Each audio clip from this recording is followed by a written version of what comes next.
Yeah, I mean, you can, look, if you break the law, you're still an American. Yeah, and that's fine that the system itself thinks that, but the system itself has absolutely no way of, like, actually, like, you know, like, instituting its authority over me, quote unquote, right? Like, they just have a position, that they have authority over me, right? But in fact, they have no authority over me because they can't compel me to do anything, right? But guess what? The U.S. government. That's irrelevant. Guess what? The U.S. government can compel anyone on U.S. territory or anyone that's a U.S. citizen to do stuff, right? Maybe. Like, you guys it's so silly. Like, you guys just don't know any. Like, oh my God, it's driving me nuts. You're not really making an argument. Miller, the fact that there is or is not an enforcement mechanism says nothing about the nature of its authority. In other words, like, there is no. Yes, it does. No, it doesn't. Okay. There are two separate and related issues, right? You can have authority without having enforcement. Give me an example. The Torah is authoritative. Is the authoritative law code for the Jews. There is no enforcement mechanism of the Torah. Right, but I can just reject it. Right, I can just reject its authority over me. Right, because it's claiming to have authority over me doesn't mean it in fact does. Right, the only way to demonstrate it if that fact does authority over me is for it to compel me to do something. Okay, whatever. You're just a silly goose. You're not listening. I'm just gonna end up repeating myself because you're just a silly goose. Like, nothing would, like, you're not listening. You make the craziest responses. You're not even addressing what I'm saying. You're not even addressing what I'm saying. Okay? So cool your heads, buddy. You're just not addressing what I'm saying. The system itself considers itself to be authoritative over all Jews, regardless of whether there is or is not an enforcement mechanism. Can you reject the viewpoint of the system? Yeah, you can. Does that mean that functionally for you it is not an authority? Yeah. According to the system, does the system still think it's that you are under the law? Yeah, you are. And so according to the system, all we would say is you're just you're just not following the law, that's all. It's not that the authority goes away. You're just a sinner. You're an idiot. Like, if I can just I claim authority over you right now. Okay? So do I acknowledge it? No, but it doesn't matter, right? Because I'm not acknowledging, according to you guys, right? Me not acknowledging the Jewish authority doesn't matter. So you not acknowledging me having authority over you doesn't matter. I don't think it doesn't matter. Like, you guys are so silly. I don't say it doesn't matter. Now, you can break the law and you might get away with it. You might not get caught. And now you can do something that isn't Jewish and you can get away with it. But if you want to exist within the confines of the Torah, then you abide by the Torah. And by the way, you've got to go with your rabbi. That's another important thing, because there's going to be different jurisdictions. You see? It's just called first premises thinking. Like, you can't dispute the Quran, because the first premise of the Quran is that the Quran is the truth, or whatever you guys say it is. Same thing with the Torah, same thing with the Constitution. The first premise establishes its authority. You can accept it or reject it. Yeah, but you know the distinction between the Quran and, like, the Torah is, like, you can't prove the author. You can't prove the author. Okay, I'm not even gonna say it because the author is God for you, sure, but you can't prove that the person that wrote down what God said actually existed. That's a huge. That's a huge problem. That's a huge problem. Well, but you can't prove that the guy you claim wrote your thing. We can prove the prophet. You didn't hear what I said. You cut me off. You can't prove that the guy you said wrote it. No, we can. We can prove that Prophet Muhammad. We can prove that he said it. He's a blind, illiterate guy, right? No, yes. He was exactly. And you know what's funny? Yeah, his scribes heard him say it and wrote it down. And we have the names of these scribes. We have them documented. Literally, Patricia Crone, and you believe that they're telling the truth. One second. Literally, hang on. Wait. You believe that they're telling the truth, right? According to modern day historians that are critique Islam, yes. No, never mind modern day historians. We're talking now about your theological system. You accept what they say, right? On faith. Yes. So the distinction is the you don't have proof that they. You know the distinction. Let me tell you the distinction. Okay. So this Muhammad guy, right? The Prophet Muhammad and the Islamic religion. He commentates on the Quran, right? He quotes the text and then commentates on it. right? So the author gives you the authorial intent right there. If you give a naturalistic explanation. Is the author God for or you? No, but this is what I'm saying. I'm giving a naturalistic account. There's no problem. I'm giving you an atheistic account of Islam. No problem, right? Okay. It still makes more sense. It still makes more sense in Judaism. It still makes more sense in Judaism. You're welcome to it. Enjoy it. No, I'm just saying. It's I'm all just saying. yours. Like even the atheistic account of Islam makes Live long and prosper. I got no smoke with your religion. Look, I don't have smoke with it. I'm just saying, like, I just had a problem with how you interpret the Torah and stuff. That's the problem. Like, that's an issue. You're welcome to have that problem. If you study more, you'll learn more. What can I say? This is Judaism. You're open-minded. I love it. That's fine. You're just like, okay, here, just be whatever you want to be. We don't really do the black and white thinking thing for the most part. I know, it's not binary for you. I understand. That's right. That's exactly right. But for me, it's binary. For me, it's empirical. I've heard that from you guys. I was surprised. Yeah. Like, I've heard people say, oh, the words of the prophets are all perfect. I had that argument with a Muslim guy once about this. Like, we don't see human beings as perfect. Or even necessarily what we do say is that we don't understand it yet, or we understand it imperfectly. That, I would say, is our fallback position. Like, the mind of God is unknowable, and we spend our life trying to understand it and to abide by it. So normal, perfection, like within just objectively looking at it, right? If the human agent or the archetype who is getting this divine message from the source that's perfect, okay, and therefore this message too must necessarily be perfect. If he is not perfect in the sense that within the his human paradigm, if he has not achieved his highest human potential, so much so I don't think he hasn't achieved his highest potential. I'm saying that. I'm just giving you like an argument. So if any archetype, this is just a general statement, or the messenger who's bringing this perfect message from the perfect God, does not enact upon it, does not at all times hold to highest human virtues and morals, lies, for example, forgets and just acts cruelly, etc., then there would be would there not be then a question mark on the message itself? Like, would he not have to act upon it in order to not just be like a mouthpiece with the message? This is a great example of binary, black and white, Manichaean thinking. No, it's just logical. If he doesn't, well, no, it's binary. So I'll tell you again. So the way you're saying if he's not perfect, then maybe he acts against the message he's preaching, then why would I follow a messenger who's a liar? If he acts against the message he's preaching, who does why would I follow? I'm saying you have to give me an example. It's a hypothetical. I'm not attacking you. I don't feel attacked. I'm saying it's not a binary thing here. It's a necessity here. That What's the necessity? That the messenger who's bringing this perfect message must necessarily. You said it was a perfect message. Don't interrupt. What? Don't. So you're saying it's not. It has to be a perfect message. Too many assumptions. Yeah. It's coming from a perfect God. What Would you I not say recommend God that is you do. perfect? Hold on. Will you not say God is perfect, Normal? I would say he transcends. Perfect is. Okay, he's transcendent. Yeah. Can I at least finish the answer? Go ahead. He's not getting the argument. Okay, so it's not that I'm not getting it; it's that you're not really making an argument. So hang on. God transcends perfection. So perfection is a human idea. God is beyond that.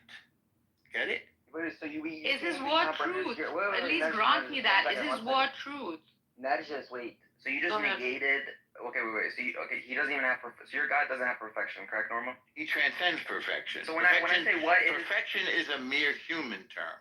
Okay, so when I say what is this is what I'm saying. So look, when I say what is Hashem, right? What can you describe about Hashem? The all-powerful, our Creator. He's all-powerful, but he doesn't transcend by being all-powerful. Yeah, he transcends it. I'm using words. I'm a human. So you can't even describe anything to your God, No, I didn't say that. I said he's more than we can describe. So anything I say about there is something called negative theology. I know what negative theology is. Okay, so you're asking. So I don't know if Norm subscribes to that, but if you're asking Norm to describe something in the positive, right, then he would be transgressing the principles of negative theology. Yeah. Is he okay? Does he hold to negative theology? I don't know, but what you're asking is, you're making assumptions, all kinds of assumptions, then you're asking questions based on those assumptions. And you're not examining your assumptions, so you should write down what you're saying. I think it would be better. I think it might be better to ask. I think it might be better to ask. Okay, Hey, so what do you believe instead? Well, I kind of did though. I kind of asked him what are the. No, you kind of did. Not addressing any. Wait. Normal. What are the attributes? Oh, fine. I'll ask. Fine. Okay, like try it in the form of a question instead. Sure. Normal. What are the attributes? No. Fine. What are the attributes of Hashem? You mean including but not limited to?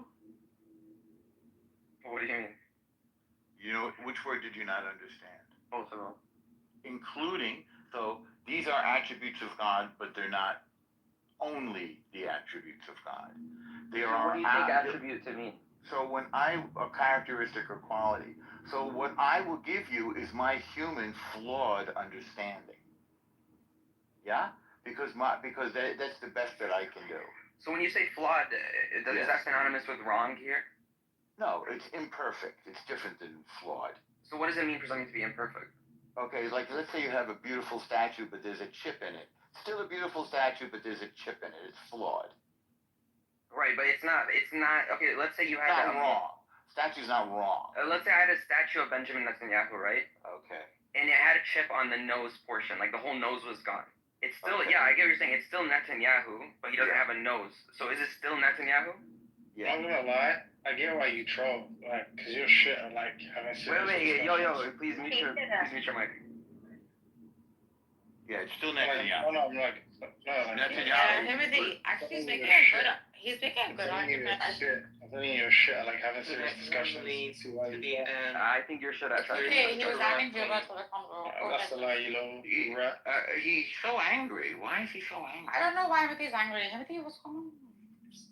I don't like you, Norm. Fuck you. I'll Why pass does on your everyone hate offer. Norm? Thank He's you actually for a the genius. offer. Norm's a genius, by the way. Fuck you, Norm. Thank you. I would like to hear the rest of Al's argument, please, without interruption. By the way, I haven't gone to seminary. I'm only speaking for one poor schmuck from New York. Like some people in this room have gone to seminary, and some have studied a lot more Torah than Alright, so I why don't you shut up and let them... Exactly, Normal. The fact that because Normal, I enjoy this. the fact that you can keep up, it actually proves you're intelligent. I'm not even like you're actually very smart. So these people are just haters, and don't listen to them. Hashem bless you. I wasn't listening to them, and Hashem bless you as well, and everybody in this room. Gesundheit. Wait, does Maimonides hold to negative theology? I don't know the answer to that. Yes, Ask very him. much so. Yes, listen. Oh, okay, so that's like a Jewish thing, Jewish tradition. At least for some Jews, yeah.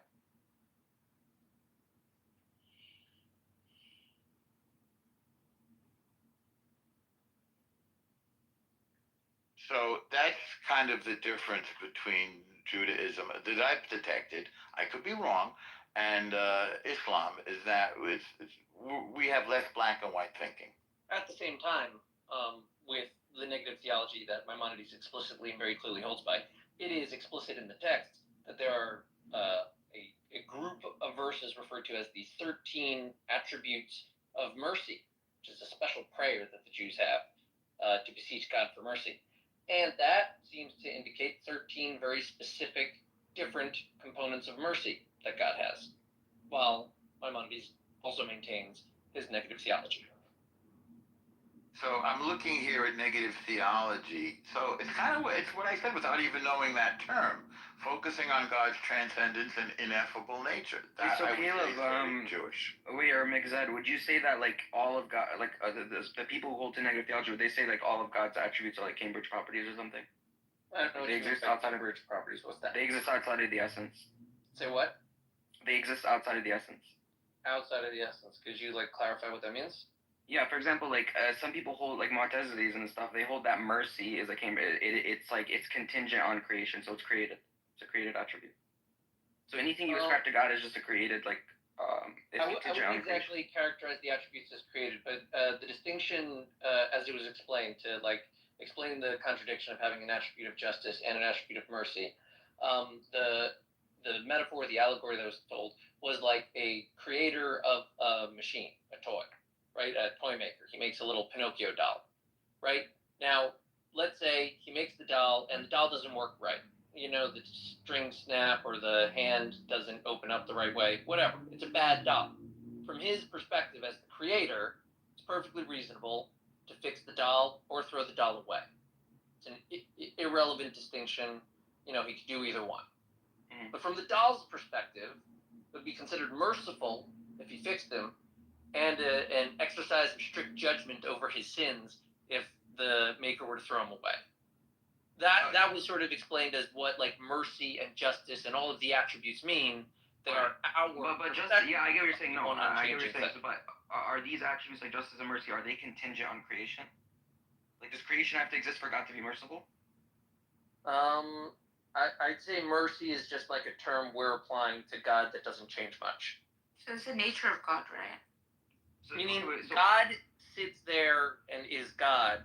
Our reaction to his natural like choices and decisions, we sometimes call that mercy. We sometimes call that justice. Yeah, but prior to creation, was there mercy? Was God merciful? I wouldn't know what that would mean before creation. What would the concept of like justice or mercy mean if there is no rule system and nothing that can violate? Exactly. So it's not. That's what I'm saying. It is Cambridge for you too. Then it's not inherent in its essence. It's not. Caleb holds to the. Yeah.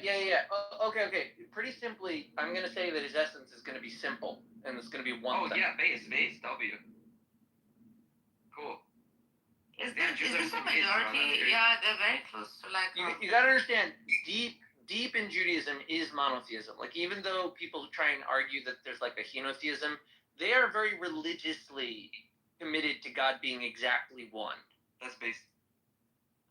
Yeah, it's much closer, I think, to like the more like spiritual Islam paradigm, not the fundamentalist. Yeah, I maintain my earlier assertion. Like, you are wholly uninteresting if you're not saying the N-word. Hey, did I hear you correctly with your analogy of the toy maker and the doll not working? Ask some just like fucking bullshit question and go just parrot based as a response. Where do they fucking manufacture you bullshit toys? It's actual garbage. Seems like this is kind of over your head. Fuck you, Norm. Thank you very much. I'll pass, but thank you. Fuck you. Thank you for that. I get you. Fuck you. I hear you're angry. I understand. Mixed.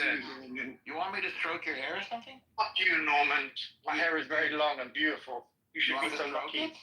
Would you feel better? Mine was long too. Oh, fuck. No longer than mine. Can you just put that to rest for a moment? So, but just, JC, I just want you to know. Fuck Norm. Yeah, maybe we could get manicures and pedicures together, Timothy. Would that come? Fucking Mixed. Did I interpret what you uttered earlier about the toy maker and the doll not working properly, and it's merciful to either fix the toy or throw it away, as in comparison to God being the creator of all things, and we should not question what God does? No, I don't think so. Except, did you understand what I was asking? Normal. Obviously, I don't think it was much. Could you ask me now that we've had a little back and forth? Now, what's your next question? No, I asked you. You don't know how to answer. I think the Jews won this one, by the way. They won the argument. Just let me hear it again. Okay. Now that we've had, go ahead. Okay, let me give a different attribute. Is God all truth? Yeah, like transcendent. I know you're saying transcendent, but I'm saying at least truthful and transcendent. Is he at least truthful? Like, would you say all truth comes from God? I agree that he's not all. I don't know about all truth. I haven't thought about that. But I would say the Torah is perfect, and that the Torah is God's word. And I would God say is perfect. Okay. Say again. I said therefore that Well, entails. it's not a therefore. That's a manifestation. It's an entailment. Normal. Okay, I'll buy that. Okay. It's just different than therefore. Yeah. All right. Okay. So if the word is perfect, the word is perfect. Okay. The messenger who brings this word, either is a mouthpiece, like a robot, who's just delivering the word. That messenger is God. In what's So God. Who's the human archetype? Moses, right? Like God put it into Moses' head. Right, but it still came in the form of Moses, right? No. It's not quite that simple. Oh, yeah. Go ahead. I didn't know this. Go ahead. Okay, so the claim of the Jewish people is that Moses wrote the 5 books of Torah, and that Moses had an unparalleled nevuah that was never equaled. That he spoke to God face to face, and he dictated like a secretary exactly what God told him to write down. However, even though that's the claim as to the authorship of the text, the reason they followed Moses was because of the event at Sinai. They claimed that all, like, somewhere between 30,000 and 2 million people were at a mountain and witnessed God appoint Moses as the one to write the 5 books. And then, when he died, they closed their unchanging constitution and only studied it forevermore. Yeah, that's fine. I understand, like, his prophethood, right? Or the declaration of his prophethood. Now, what I'm asking is, did he just write these down? I mean, would his writings hold truth if Moses didn't act upon it, or if he acted in contradiction to them? For example, he's writing down "do not kill." Moses goes out and kills 10 people, 10 innocent people for no rhyme or reason. Now, would this word hold any truth value if the messenger Moses did kill an Egyptian? Okay, was it? How do you see the archetype or the person or the prophet to whom the revelation is granted? Does he have to enact upon the revelation? Because it would necessarily hold truth if he. Yeah, he did. He followed all of the Torah. He's the one so taught Jews how to follow it. Okay, so that is what I think in the Islamic paradigm, perfection or infallibility is referred to.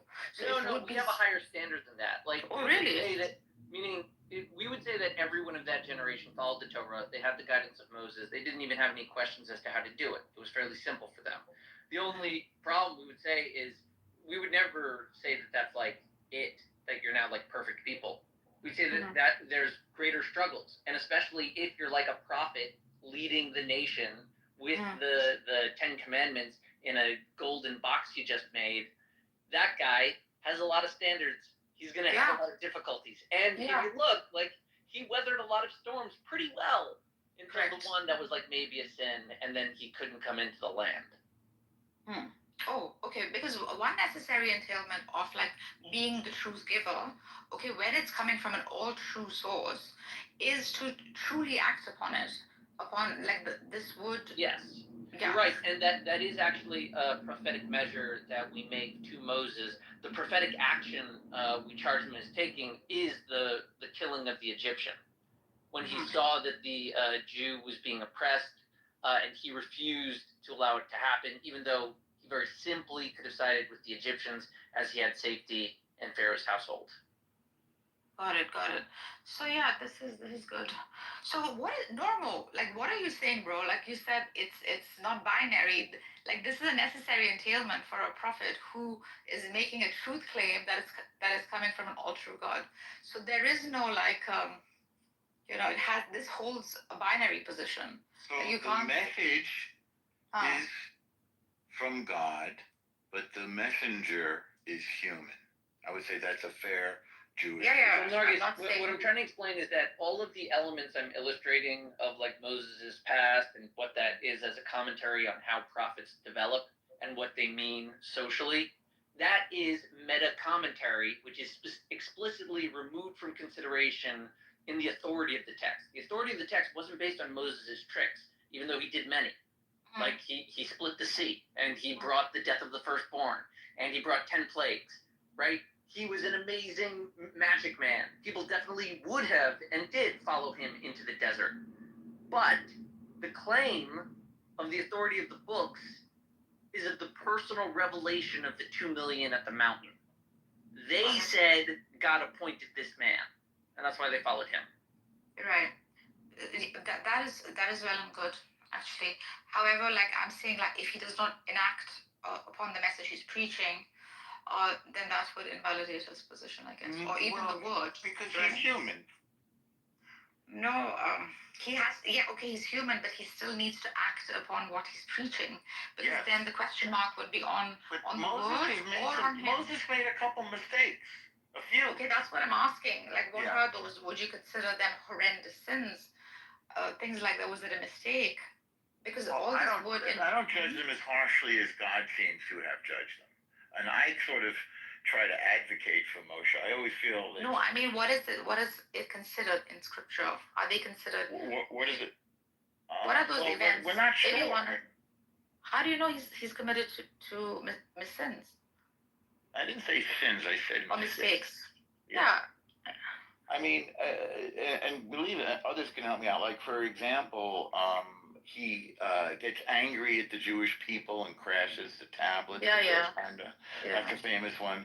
And then I think I'm trying to remember how it goes, but he bangs on the rock instead of like, I forget, and that's considered. Okay, yeah, so these would be like big sins. That was the only sin, hitting the rock. Yeah. How is that a sin again? Tell me. I know, it's a good question. Because he didn't follow God's instructions exactly. Yeah, how is that supposed to be a sin? Yeah, because with great power comes great responsibility. So in the prophetic like paradigm, this is huge, right? Egyptian man. Uh-huh. But like, there's an indication that there's a weird story where God tries to kill Moses. Right after he sends Moses to go free the Jews. Moses is like on his way to free the Jews, and he like stops at an inn, and then God tries to kill him. But Moses' wife miraculously saves him by doing a circumcision. Very weird story. I haven't no heard one has that. any commentary on it. What's doesn't make any sense to anyone. What's the source on that one? That's in the verses, dude. So okay. So what's the source? Exodus. Okay, so if you don't remember, you could just say. It would probably be chapter like 4, maybe. Okay. Have a look. Yeah, go look. It's so much bad, like for the historicity of like the real Moses, for example, right? Would you have scholars grant that even though we don't know if he like physically existed or not? This would like be an esoteric pointer at the very principle called Moses, for example. So even though he may not have, or if he have no historic evidence of his. Listen. The Jewish claim for the existence of Moses and the authority of the Torah has always rested on their personal experience, their oral tradition from their ancestors that had this experience at the mountain.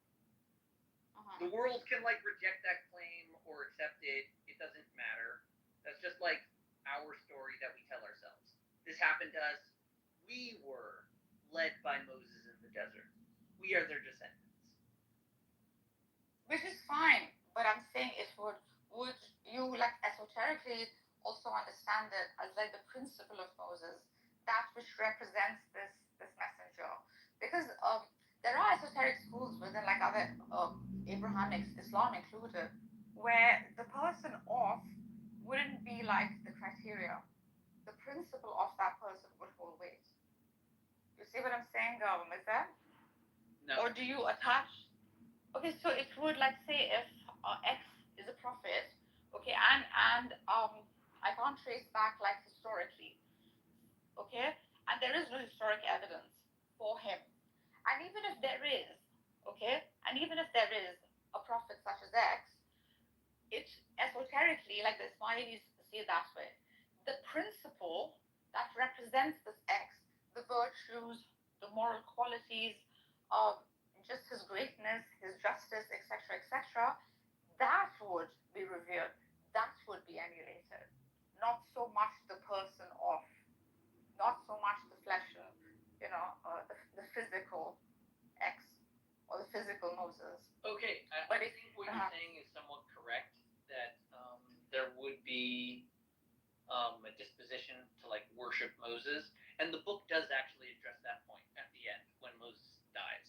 It says that he goes off into the desert, and his burial plot is hidden so that people don't worship there. Yeah, in a sense, if one is emulating this prophet who's coming with divine word, like, and sees him as a role model, therefore, like, the principles that make him what the whatness of Moses, what the qualia of Moses, that would be like what one would sort of emanate within themselves, or I don't know if I'm making sense. I'll tell you, they don't give. Because you have a problem with the story. No. I'll tell you this. Moses. That's why I'm trying to like reconcile it for you. The verses don't talk about Moses as much as you think they would. They tell some of the narrative elements of like his biography that you can piece together. He's obviously a voice for like the leadership of the people, but his like inner life doesn't so much exist in the 5 books. And there's like one sort of commentary that he's the most humble man, because in the 5 books you don't see as much of Moses as you do of, say, like a Jesus or Muhammad character. So how do you have the stories from Moses then? Like, where would they be compared? Like in the Hadith corpus? No. Well, yes, there are some midrashim that expand, but they're also in the verses. I'm just saying that the priority of the text is not to tell about Moses. That's why it describes him as humble. He doesn't factor in personally very much. I see. It doesn't pivot around him so much. More around like the message. No, it pivots around the message, like you say, the Torah, God, and his relationship with God. Yeah, exactly. So it does pivot around. He does become the agent who becomes that example for the truth that he's preaching, right? The example for the truth? He Yeah, embodies he great embodies qualities. it. Yeah, he embodies it. I don't know how you guys are going to solve the historicity of Moses if there are no like historical. Why would we have to It's not use the term That's why I'm saying historicity? it doesn't matter. That's what I'm saying. Like one can take the principle Nargis, of Moses. Nargis, it's not true that there's no historicity to Moses. For one thing, he has an Egyptian name that it's pretty common from a very particular era, and the placement of the pharaoh's name, which might have been honestly an edit later, but like it might have been Ramses, which would give us a dating. It's not that crazy to truly date the text practically.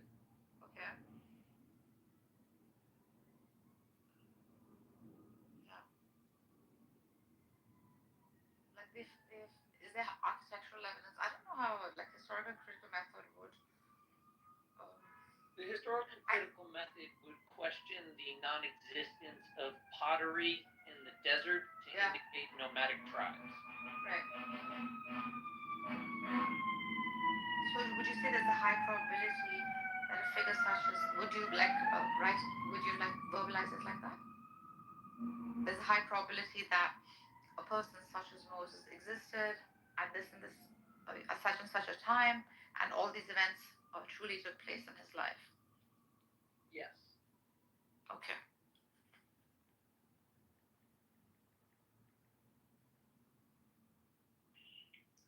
You know, did you check out my decay document? Did you text it? Yeah. Let me go check it.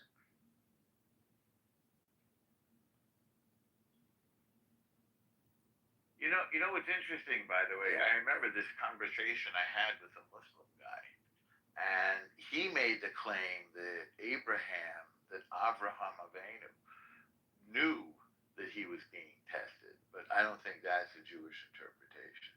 And he said that because he was a prophet, he was perfect, so he knew all things.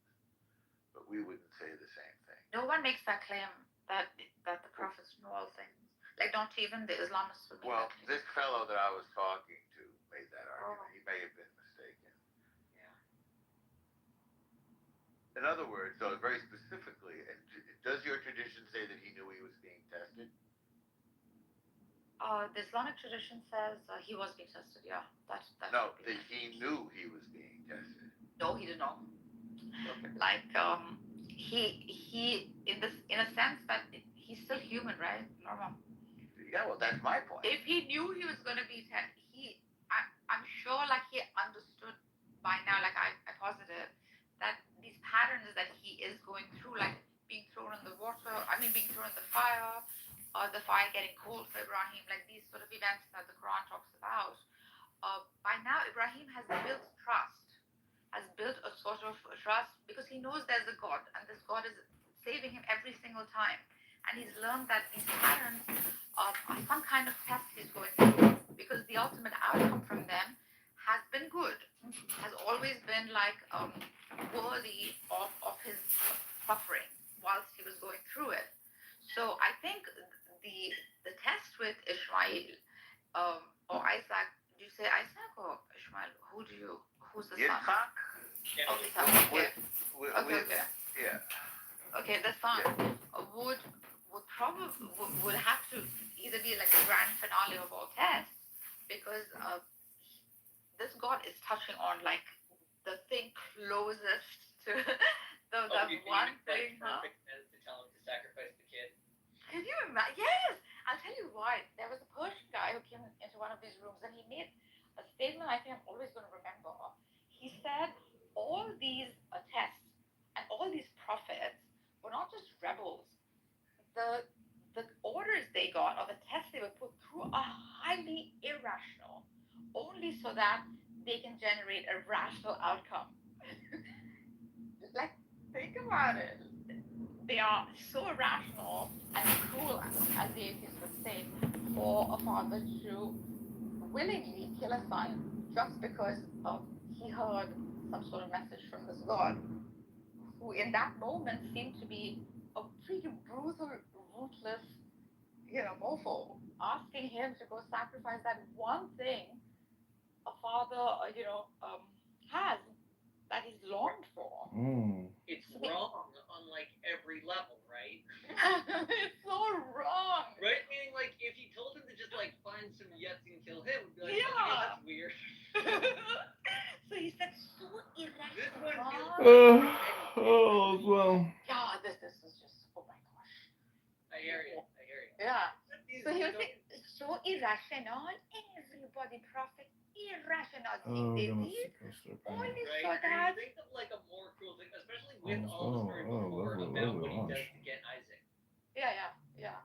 And the pain and the age and he knows there's not much to enjoy with the son. This is what the heck. Okay. God is like, psych, come on, I'd never do that, you know me. So in Farsi we say like ishq bazi, like this is God romance. Right. Yeah. Love story. Yeah, it's a love story. Yeah.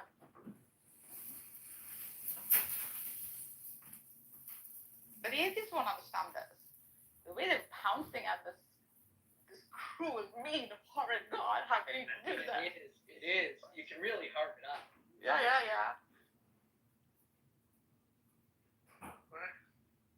Theists also disagree with it. Like as far as I know, there's a Jewish interpretation which says that Abraham failed the test. That God expected him to react like with Sodom and Gomorrah, like to argue with God. Of course not. I'm not going to do that. Yeah. That's a better interpretation in my view. Unfortunately, in the Torah, it literally says, because you went good for son, I'm going to bless you in all these ways. It's not. It's a not a plausible interpretation of the story.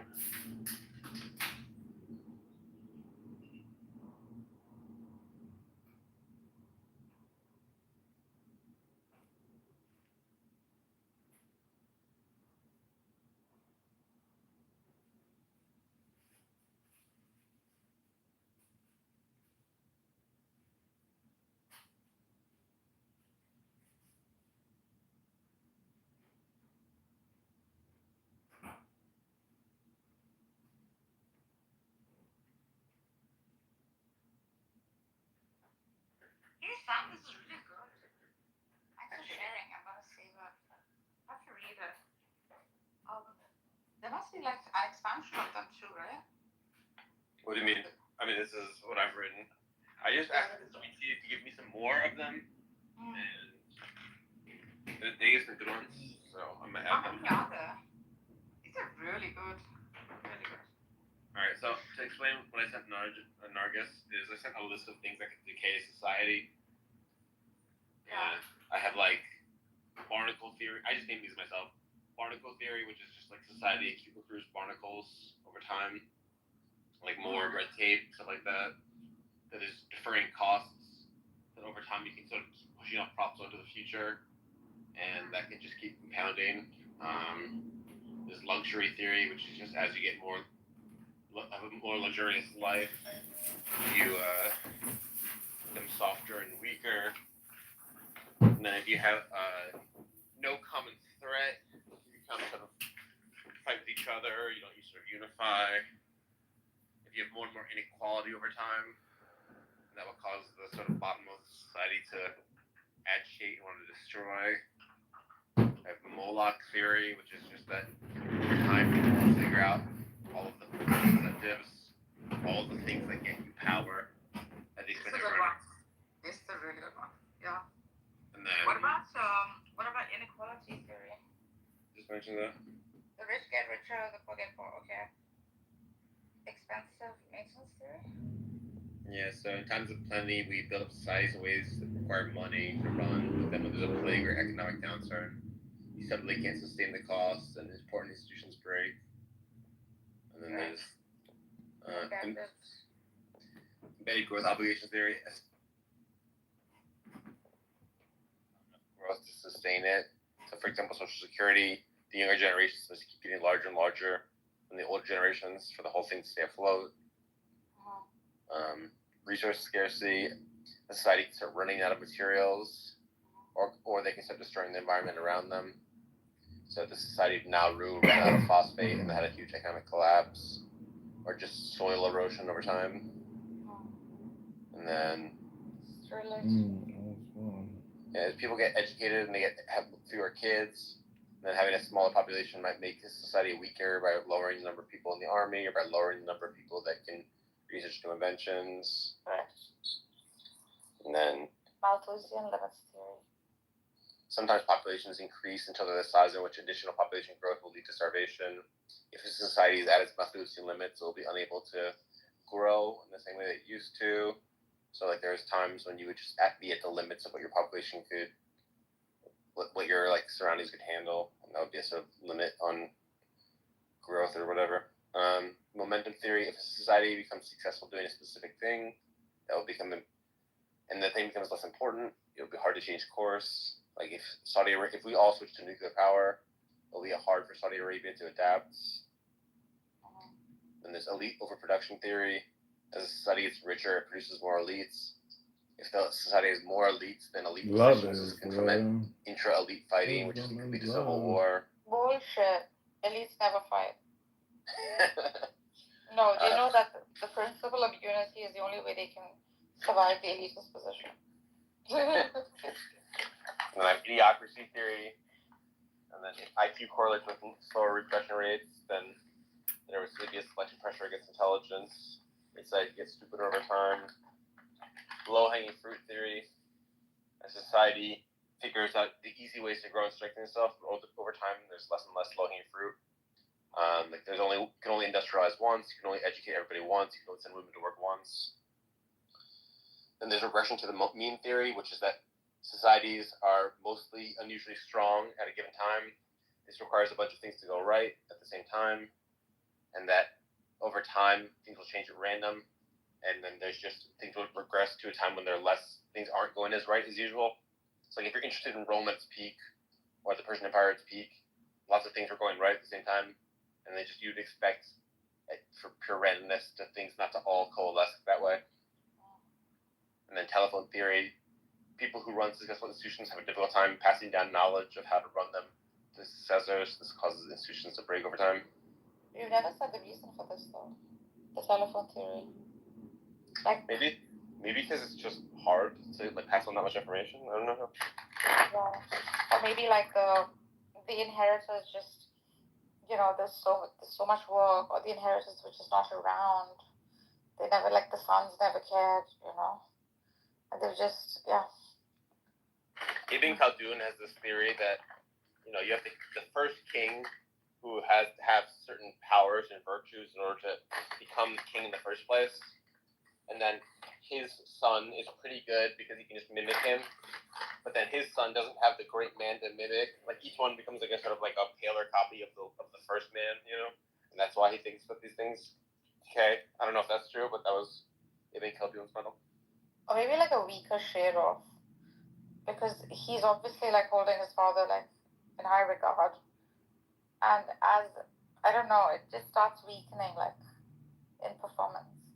At least that's what happens with like generational wealth. You have to have a certain amount of ambition to take the crown to begin with. Yeah. But if you've just been born in luxury, you're not going to have need the same ambition, You like, who cares? You're just, I want to do poetry all day and like have sex with my slaves. I don't care about that. Like, why would you develop your ambition, Yeah, so the Mong dynasty, like with the Chinese, right? Towards the end, like, you have to see, like, most of these kings would create so much of turmoil between the sons. In fact, even become like responsible for the death of one, and his sons would fight amongst each other for that crown, and most of them ended up like killing each other till that one remained. So, and the father, who is just put so much of like importance that he, towards the end of his life, it doesn't matter to him. Like, the crown is far more important than the life of his son, even. That he leaves it to the worthy one.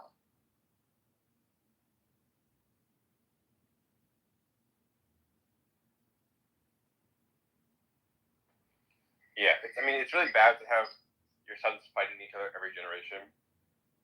It's very destabilizing. At the same time, sometimes the first son sucks, but it's probably worth it to accept sometimes the first son sucks. Yeah, but don't you think like a well-structured family with like modern estate planning techniques could sustain a family, like without the brothers fighting, like clear delineated trusts and allocations and the like?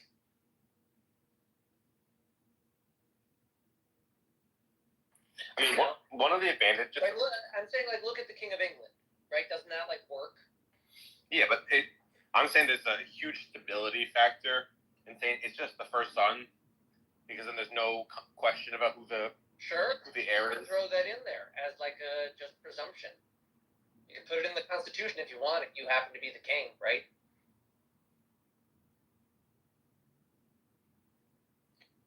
And maybe have it be the case that like it is the first son, but the king can say it's the second son, but only under extreme circumstances, something like that.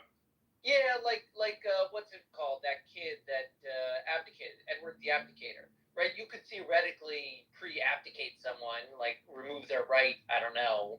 You'd probably have to make a claim, and if the guy wanted to fight you, he'd probably have like a charge in court. But like if he abdicates, he's just out.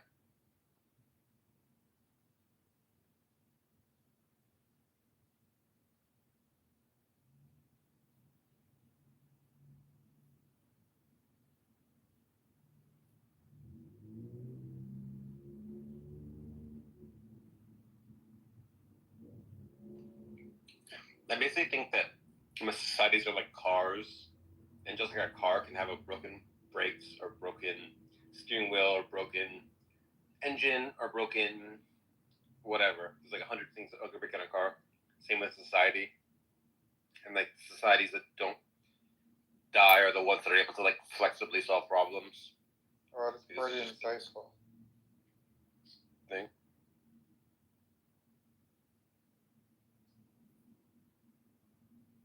All of them, so I haven't seen it.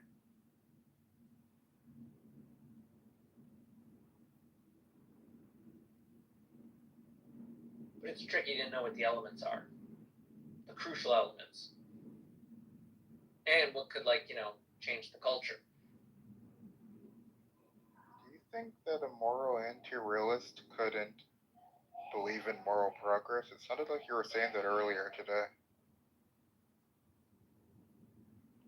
I mean, you can believe in your own like subjective sense of progress, but you can't believe in that progress can't independently happen. You can't believe that there is just a fact outside of your own judgments about the matter that it was good that slavery ended and that was progress. Okay, gotcha. So, like, a moral anti-realist couldn't believe in something that entails that moralism is true. I see. You're basically saying that a moral anti-realist would see anything labeled as progress as identical with just the vague change. Are you like a stupid person? Like what? I mean, yeah, they would not see it as like actual progress. They would just see it as like, I like it better. I think it's good. Right. So Mick Zed is some kind of moron, right? Can anybody like provide some insight here? No, he's not.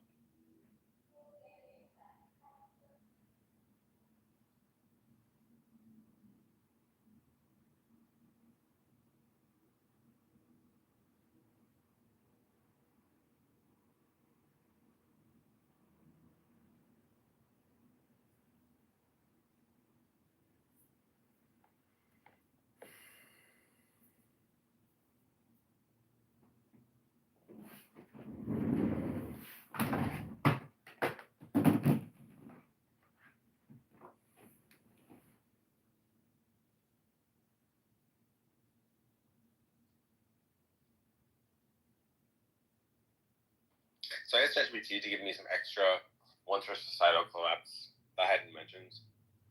It said narrative collapse, a loss of unified myths or purposes make coordination harder, scale mismatch, systems that were worked on a small groups fail at larger scales, principal agent drift, implementers optimize systems for their own self-interest rather than the overall game, technological mismatch, institutions fail to adapt to new technology.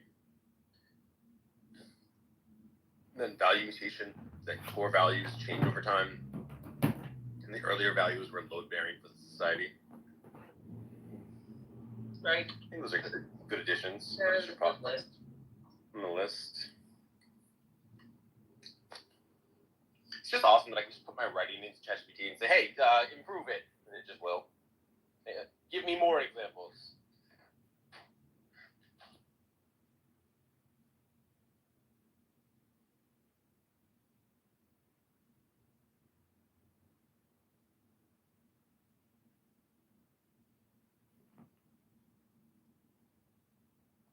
I wrote that thing about societal collapse during the height of COVID. I was like, society's collapsing. Gotta start thinking about this. Could I see your document? On societal collapse? Sure.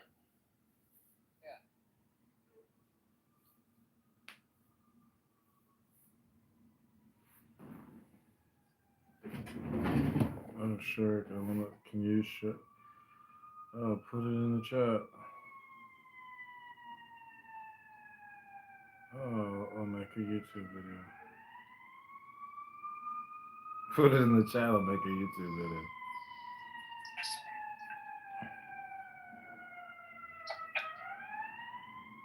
Someone's in the matrix right now. Yeah, can you hear me? No, I can't. Yeah, the point I made earlier. What? Probably not. Can you hear me? No, I can't. Yeah, I said, did you hear the point I made earlier? Which point? The one where you're like, fuck normal? Is that what you're trying to asking about? Yeah, that's the one. No. Oh, I'll pass, but thanks for the offer. Are you lonely or something? Is that the deal? Fuck you, Norm. You can't get birds? Is that what you guys call? Fuck you, Norm. Maybe you No, don't why look do you for have a to recommendation. respect some people? Yeah, take a shower and maybe your prospects will improve. Fuck you, Norm. Just take a shower. Fuck you. Dude. Don't be such a rebel. Fuck you. You'll still be as adorable as you are now if you take a shower. Fucking wanted to stroke my hair, You don't want? Oh, well, I'm just trying to calm you down. What works for you? Do you need a pet? I'm gonna get you a stuffed animal. What do you guys call those? Plushie toys, right? You need a plushie toy, Timothy. You know. Come on, Timothy. Crush out. Crush out. What'll work for you? But BB, have you not summed it up yet? Why don't you mind your own business? Okay. I've slept. So you sort of like wait. So you're not like completely drunk now. It's like hangover drunk. Well, I didn't say that, but I said I slept. So you woke up and drank more. I enjoyed every moment. What kind of what? Are you keeping tabs? No. Your life is a disaster, baby. No, I'm sobering up. Looks like we You have may to have fix a, this. we may have a Yeah, I ceasefire know. by the What? for those who I have to find God. Pardon? What? We may have a ceasefire to those who were wanting one. Yeah, until Israel breaches the terms again. Or until the terrorists act like they're wrong with you. like what they do. Do you There's think nothing. that's like a conscious choice? And Israel like literally breached the terms. It's like such a wrong with You it. like you're such a you know what? You're a fucking you're a Holocaust denying, genociding, cult worshiping. Absolutely, of course. denier. I'm your worst nightmare, boy. Genocide part. I'm your worst nightmare. Sam, do you tolerate? Sam, do you Yeah. tolerate Timothy's anti-Semitism just because it's against one person and not the whole group? Is Well, that why You know you what? tolerate it? Wait, hold on. What's anti-Semitic about what I just said? Everything about what you say about this war is anti-Semitic. Isolation. Hi Sam. I'd be interested to hear your discussion. So like, What he's because he wants action. Shut up, no. He says He wants action. Shut up. He's Shut up. got Shut a up. lot of issues. No. with Shut up, man. Don't Shut up. you, I'm being serious. Timothy? I'm being serious. Shut up. Don't you have issues with Jews? Can you help him out, please, Sam? I'm not gonna mod in your room. Alright, so I've interrupted. Can you?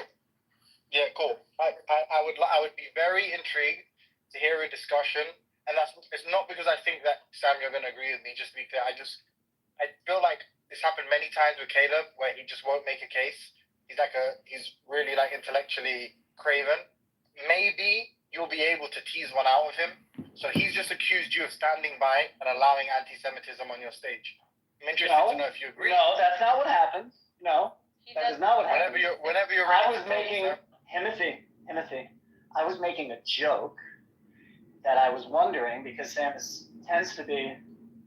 doesn't stand for the anti-Semitism that he sees, right? So I was making a joke whether Sam is okay with the anti-Semitism directed here because it's only directed at one Jew and not the collective. It was a joke. Okay, so just to be clear, because if so, I think it warrants an apology from me. You weren't accusing me of being anti-Semitic to Norm. I was accusing you of being an asshole to Norm. Okay, cool, but not anti-Semitic. Well, you use Not yet. Alright, cool. Not yet, but I think you. Hey, then I apologize. Good. Finally, you found some moral compass, Timothy. Finally. No, I took you to be being serious. I mean, you do accuse people a lot, but all right. That's because you don't listen very well, Timothy. That's because you don't listen, because you're only interested in the meta. I know what I want to analyze the nature of this conversation. Well, what? You're not a content person. You don't really wade into that. You're an even bigger troll than even the biggest troll than Shamos. You're an even bigger troll than Shamos.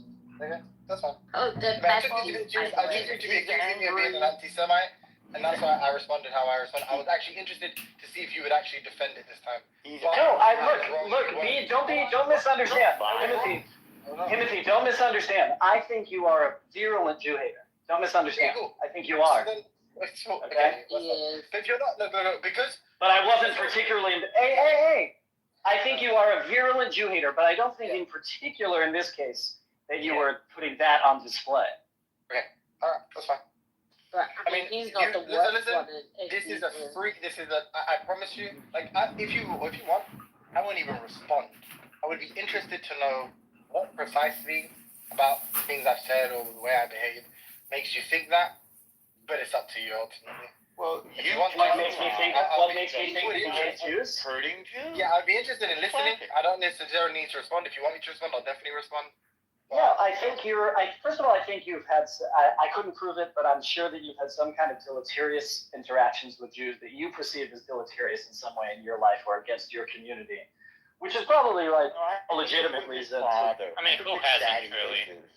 Right, okay, so I think but putting that aside, right, I think when folks say we don't want to psychologize, remember? It's like, Oh, I'm not afraid to do that. The truth is the truth. Shut the fuck up, man. You just shut up. No, just But So putting that aside, Timothy, what I would say is that your characterization, because your characterization of what Zionism is, your definitions of Zionism are so woefully monolithic and incomplete, as to simply strawman the entire enterprise as a Jewish enterprise, number one, which it is, right? But I think you're. Why do you keep saying, Can you just shut up? This is what you can. I can't do that. I mean, you don't have to be so aggressive. That's just me showing you that I'm listening. Timothy. Timothy, I'm glad you're agreeing. Do you mind doing it silently or on I just said, okay, like, why are you people so fucking antagonistic? I just said yes. Which people? Maybe we're just picking up what's being laid down in front of Norm us. actually does that everywhere he goes. He makes it about everyone Okay, so BB, you keep drinking. BB, you keep drinking, or get a cup of coffee or something. Go sober up a little bit. I'm saying this also because just stop, man. No. Can you? I don't want to moderate. Water. Maybe just a glass of water. Can you just help these people out? I want Caleb to get this uninterrupted. Look, Timothy, I think by and large, I can see. When you have a reasonable critique, right, of Israeli government behavior, right, often what you say is, well, that's just Zionism for you. And I find that particular gap, that move that you make, not willing to separate or acknowledge all the different kinds of Zionisms, but to like sort of monolithically paint it, I find that to be at minimum intellectually dishonest, B, reductionary to the point of non-utility, right? And 3, because it's anti-Zionist, right? Anti-Zionism is anti-Semitism, in my view, by and large these days. There's not really a lot of legitimate critique that you see out there of the Israeli government or government actions that doesn't willingly or unwittingly, right, traffic in these ancient and historic anti-Jewish tropes. And I don't blame the West, right, because the West can't help it. The anti-Semitism in the West is baked in.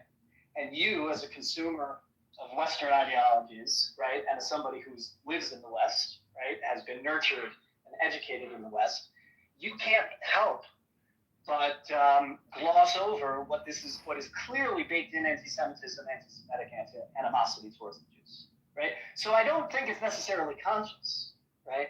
So I can let you off the hook a little bit.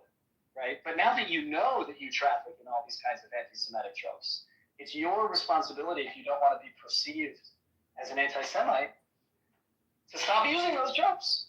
Stop making reference to those things and stop saying, oh, this is about the Jews' Torah, or it's about the Amalek, and it's about the Torah, and it's about Bibi Netanyahu represents all Zionists. Right? I'll finish here. I get the idea of not. Oh, that was rude. I don't like what the government. No, I'm not done yet. I don't like what the government of Israel is doing. I don't like a lot of things that the government does. I did not mean. Okay. Excuse me. Can you hear me? Yeah, we can hear you. Oh shit! Sorry. I apologize. I'm lagging. Sorry. Okay, sorry. I can get behind the idea of disagreeing with government behavior, right? And behaviors of militaries and governments and things like that. I disagree with tons of stuff that the Israeli army and government has done in the past 600 days, and even long before the past 600 days. The difference is that when I critique it, I do it because I want them to be better. And when you critique it, you want us to go away. That's why you're an anti-Semite. We all know. Now. Sorry, I didn't interrupt you. Stop, man. Bibi, stop. I didn't. Sorry, if I interrupted you, it's because it lagged. I thought you were muted, and then Bibi was like, "Oh, that's rude," as if like I muted you. So I was trying to say that I didn't mute you, but I guess it's like, yeah, it seems like the key ingredient there, in terms of like what conclusively. The anti-Semitic smoking gun, as it were, is like the fact that I'm anti-Zionist, which you sort of equated to being anti-Semitic. And then you said, I don't recognize that there are all these different flavors of of Zionism. So like, given that I don't acknowledge them, it's like, and the fact that I'm opposed to, let's say, a specific brand, that's evidence of me being anti-Semitic or something. All that necessarily is, like, that's what it means to be anti-Semitic. And the lies. Don't forget the lies. So that was the point. I mean, just to address that, I mean, that's obviously stupid. Because if I'm picking out a specific set, like, for instance, if someone says, hey, I'm a socialist, I also, really value my nation. I'm like a nationalist. So it just so happens that I'm a national socialist. And it's like, Caleb is against the Nazis, which means he's against me. Because in a sense, I'm a nationalist. So like, you'd think that was like idiotic, right? You'd think I was like super stupid. So obviously, like, when I'm referring to a specific brand of Zionism, namely the kind of Zionism that advocates for an ethno-state, that essentially inherently. Do you think that's all Zionism? Do you think that's all? No, hold on. We need to clarify here. I understand, but we need to clarify. I did interrupt you. Not only that, I was gracious enough to observe the request you made, to not even just You're right. Would you mind if I address one point? Doge. I would happily allow you to, please, sir. Thank you. Do you think all Zionism is that kind? In other words, regardless of the diversity, at bottom, do you think that because it promotes some kind of ethno-state, that all the kinds are therefore invalidated? I'm actually happy. Doge them all. Max is my hero. This isn't some like Max is my rebel. This isn't me being petty, if you like, right? Where I'm trying to just like weaponize the point that you made against you. Just answer the question. I know, just Doge them all. Stop with the meta. Just answer the question. Who the fuck are you? Shut up. No, I won't answer your fucking question. I'll finish what I was saying. Things. So you think all Zionism is illegitimate? So I just want to clarify. No, you don't want to speak. Yeah, I do want to clarify something with you. I want to clarify with you. Well, you're so let me clarify with you. No, you don't deserve the opportunity to interrupt me. I was gracious enough to afford you the opportunity. And what did you do? I think it was a legitimate ask for clarification. You interrupted me again when I was answering your question. I think it was a legitimate ask for clarification. Stop interrupting me. Stop interrupting me. I just want to know if you oppose all ethno-states. Shut up. That's all I want to know. No. I just want to know if you oppose all ethno-states. I'm going to finish my... Do you oppose all ethno-states? I don't care about class. I'm just going to move you down. I don't give a fuck.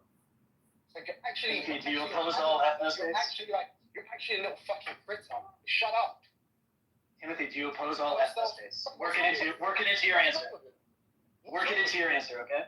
I think I've asked my question. Shut up. Work it into your answer. You're actual little Britta, like, you just can't control yourself, just like gnashing, gnawing your fucking... It's like, actually something wrong with Like critter, no control. Do you know what? I don't even want to talk to you. Fuck you, believe what you want, mate. Who gives a shit? You're an idiot anyway. No one takes you seriously. Don't worry about it. Clown. These people, like, get off on being annoying, so... that somebody like F you, maybe like clown projection. And I call them, 100%. And then try and they're a little bit triggered. 100%.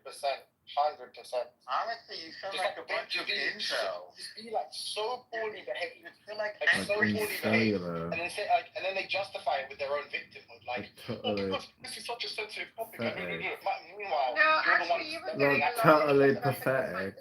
What Norm does every time what a he goes spam. into a room, he just makes it a fucking like Jew. Waste of our time. It's definitely my fault. Norm is a dickhead, but like that wasn't his fault. Like clearly, we all know Norm has no self-control. Yeah, because Caleb started taking like Norm's like what a spam, waste of our time, mate. But like, I don't know. Not really what happened. You gotta pay attention and comment. He's drunk, just like you. No, I don't drink, brother. who is a fellow drunk? Well, then I don't drink. you have no excuse. No, I are don't you need a any fellow drunk? excuses. I stand on what I say. I need no excuses. No, I don't care to, but thanks for the offer. Like shut up. Like critter, no control. Well, you wouldn't know, would you? What does that even mean? I said you. Which word did you not understand? I can pull out the dictionary. I didn't understand the whole sentence. You like if would fucking not just know. You fumbled the word. Think before you act ignorantly. You would not know who the least intelligent person alive is, would you? No, you wouldn't. That's what that means. The meaning is apparent, isn't it? The I meaning mean, if depends. the Who's the point child? was to bait somebody to say the K word, like I'm getting there, you know. Well, it doesn't take anything for you to get there, does it? Yeah, you didn't need to do much. No, I mean, like, Timothy, is your objection to Zionism? For a while. Timothy, is your objection to Zionism, but it's an ethnostate? That your primary objection? This is an info room. It's You don't have to answer, but Sam invited me back. So that's up to you. pathetic. Come up with it. Is Like, your what a objection that it's waste. just an ethnostate? Is that the objection? And you have like a What a general waste of objection to time. This ethnostates? is an incel room. Jews, It's I sad and as pathetic. fellow Jews, being Like, super what a waste annoying of isn't the time. most useful way to combat anti-Semitism in the world. Like, does I mean, like, figure that that part gets out. along with everyone. It worked for 3,000 years. If every Jew tripled the amount of times they said, well, actually, it's not going to actually like help our case. Do you know? Wait, but guys, It worked for 3,000 years. Who helped Jews more? Having Scarlett Johansson and Gal Gadot as fucking Jews, or having a bunch of people going, well, actually, like over and over. Wait, Sam. Do you know the irony though? Yeah. Well, God helps the Jews. Two things I want to say to that. Yeah. One, I definitely don't like. I don't take people like Caleb and Norm as like reflections of it. I mean, this is part of the. You're too inadequate to Shut do your that. fucking mouth. Please move him down. I don't know. So I don't want to mod here. It's not my room to. You know what I'm saying? But anyway, to your point, Sammy. On the one hand, ironically, the fucking archetypal actually guy in this community is just like a white American guy who's not Jewish. In Judd, you know, Jude. Well, his name is Jude, which is pretty out.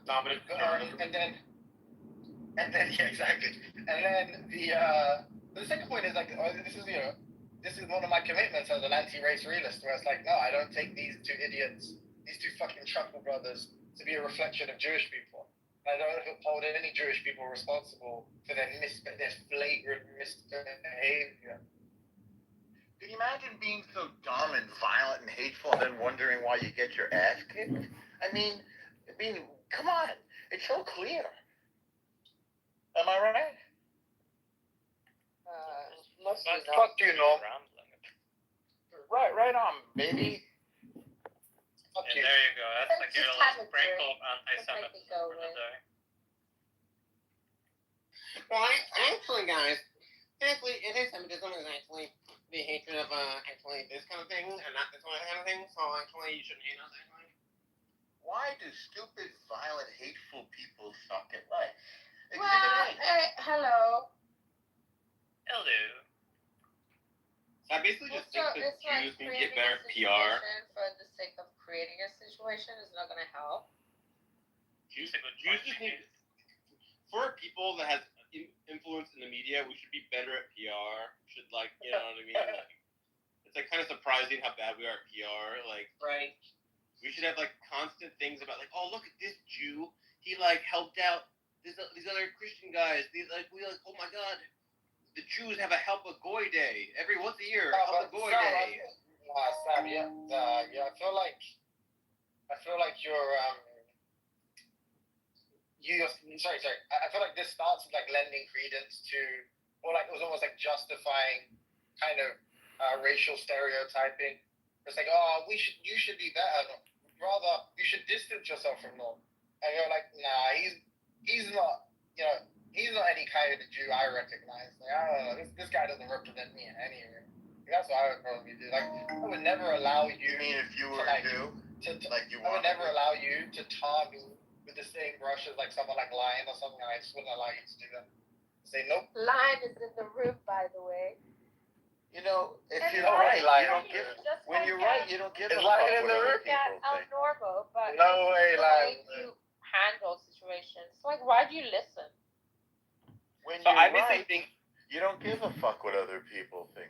And when you're strong, you don't give a fuck about PR. That's what Israel represents. Yeah, but also, It's Norm, right like, and it's unlike strong. Lion, you do have a thing, like, How many you fucking kind of like teeth are to you like missing? to Why do you sound antagonize like that? Okay, here's some things that I think the Jews should do. We should have everyone help a Goy Day once a year. Give a Goy gift day. We should have a bunch of like charity drives, a bunch of Jewish help out random goy charity drives that we have. We should have no more annoying. No, well, actually, is now illegal. It's now like it's no longer kosher to say well, actually. That's like What I that's want to know is why is Sully so and then- sulky in the chat? Like, what's going on? What's Sully That's a saying? good question. like That's a cussing good question, everybody. BB. That's what I want to know as well. Wait, I is can't Sully on even my read the side? chat. Is he on my side?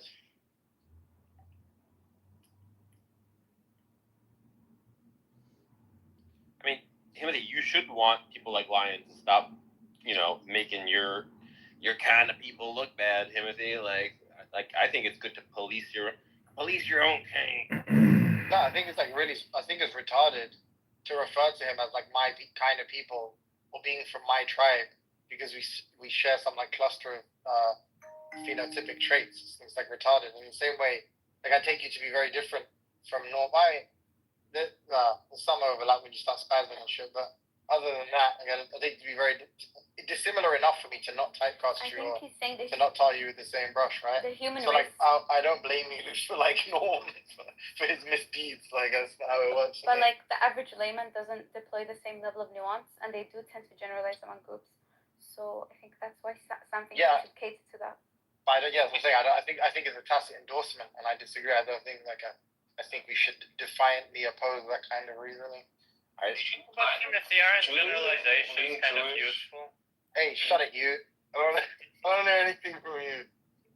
This isn't the time. Please, this isn't the time. Like I see Pepe. So I have like an internal debate. Well, not internal debate. I have a long debate. Is like if every black person got transformed into Obama, like tomorrow, like as in Obama's like intelligence, charisma, mannerisms, etc. Wait, can How I long? sorry. How long would it take for white racists to like update that black people are in no way like what they think black people are like? Like how long does that? What do you mean? Obama's like one of the most murderous black people that ever lived. What are you talking about? Okay, but he is Killed more black men than like anyone in Chicago. He's smart, charismatic, etc. And he was a serial killer. The man was a serial Call Obama a mass murderer. You guys are kind of missing the forest for the trees. I'm just saying, I think it's an open question how much stereotype momentum exists. Like, how much does it would it change in a month? What up, would it change in a year? Biscuit? Would it change in 10 years? Oh yeah. I'm not disputing that. Yeah. Yo, Biscuit, I've listened to you on this app for a while. I pretty much I think I agree with everything you say. But maybe you're too wordy. Have you ever just taught a meditation class? Because I think that's like basically like one way to explain your understanding, if that makes any sense. I would encourage you to just try to create a room called meditation course with Biscuit, 10-minute meditation, and then just do like a breathing exercise, and don't use any education or your understanding conversation. I would just like use sound to try to prove it, and breathing. Well, fellow Americans, Control breathing. I just mean that 10 his minutes. level of class, intelligence. Take a deep breath. Hold it for 10 seconds. Let it go. Say, I am a flower. I think racism would end. I think there would be no more white racists in like, I don't know, a year or two, something like that. No, what do you mean? Basically, wait, hold on.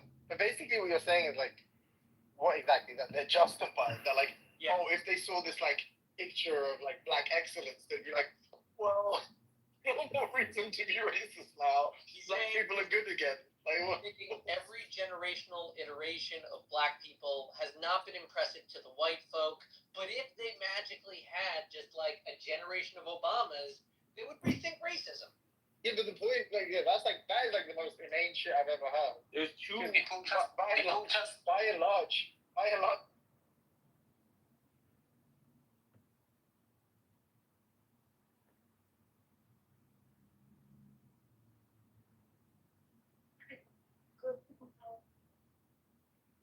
Rico, I was just about to join your room. Is the Itty Titty Bitty Committee still going? But I have a lot of Bitcoin. That's the thing. It's like Oh my God, I got a lot of Bitcoin. Oh, look at this energy stock. It's got an incredible PE and great growth opportunities and got a good dividend. Oh, vey. Oh my God. Goodbye. Have a good day. Waste your time. Take care now. Take care, everybody.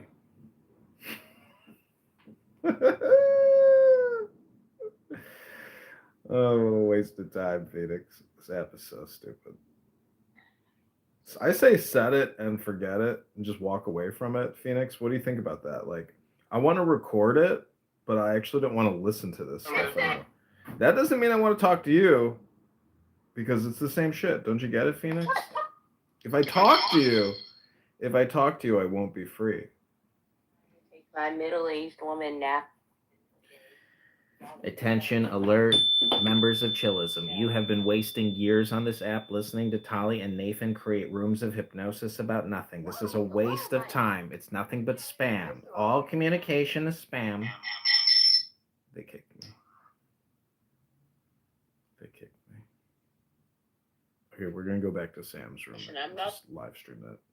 Walk away. That loser will be there all night long talking on this app. See, Phoenix, this is how you can make money from this app is these losers will sit here and talk all day long, 7 days a week, and literally say nothing and just insult each other. And it's a total waste of time even listening to it. So, I mean, I got shit I'm going to do today.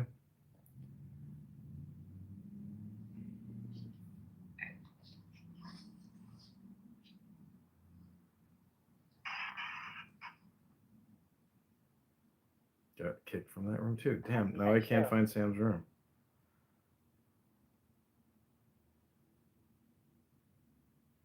Consciousness, where did it go?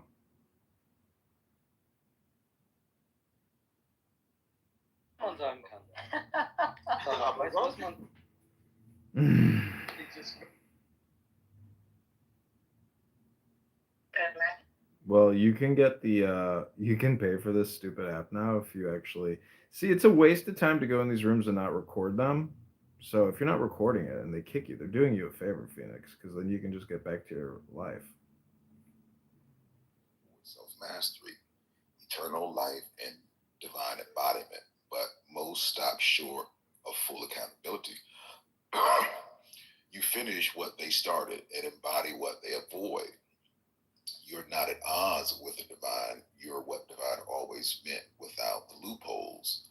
It's scalable, translatable, and universally applicable. This philosophy isn't bound by race, class, religion, or nationality. It is psychological technology, a spiritual operating system, a moral compass, a sovereign identity structure. And it works whether someone believes in God or not, because it's built from cause and effect, not emotional dependency. You model it in real time.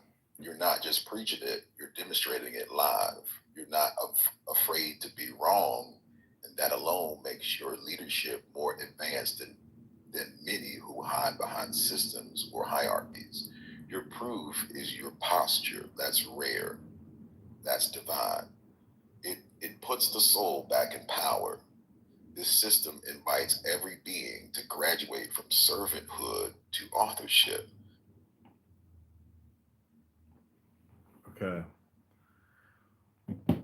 Oh.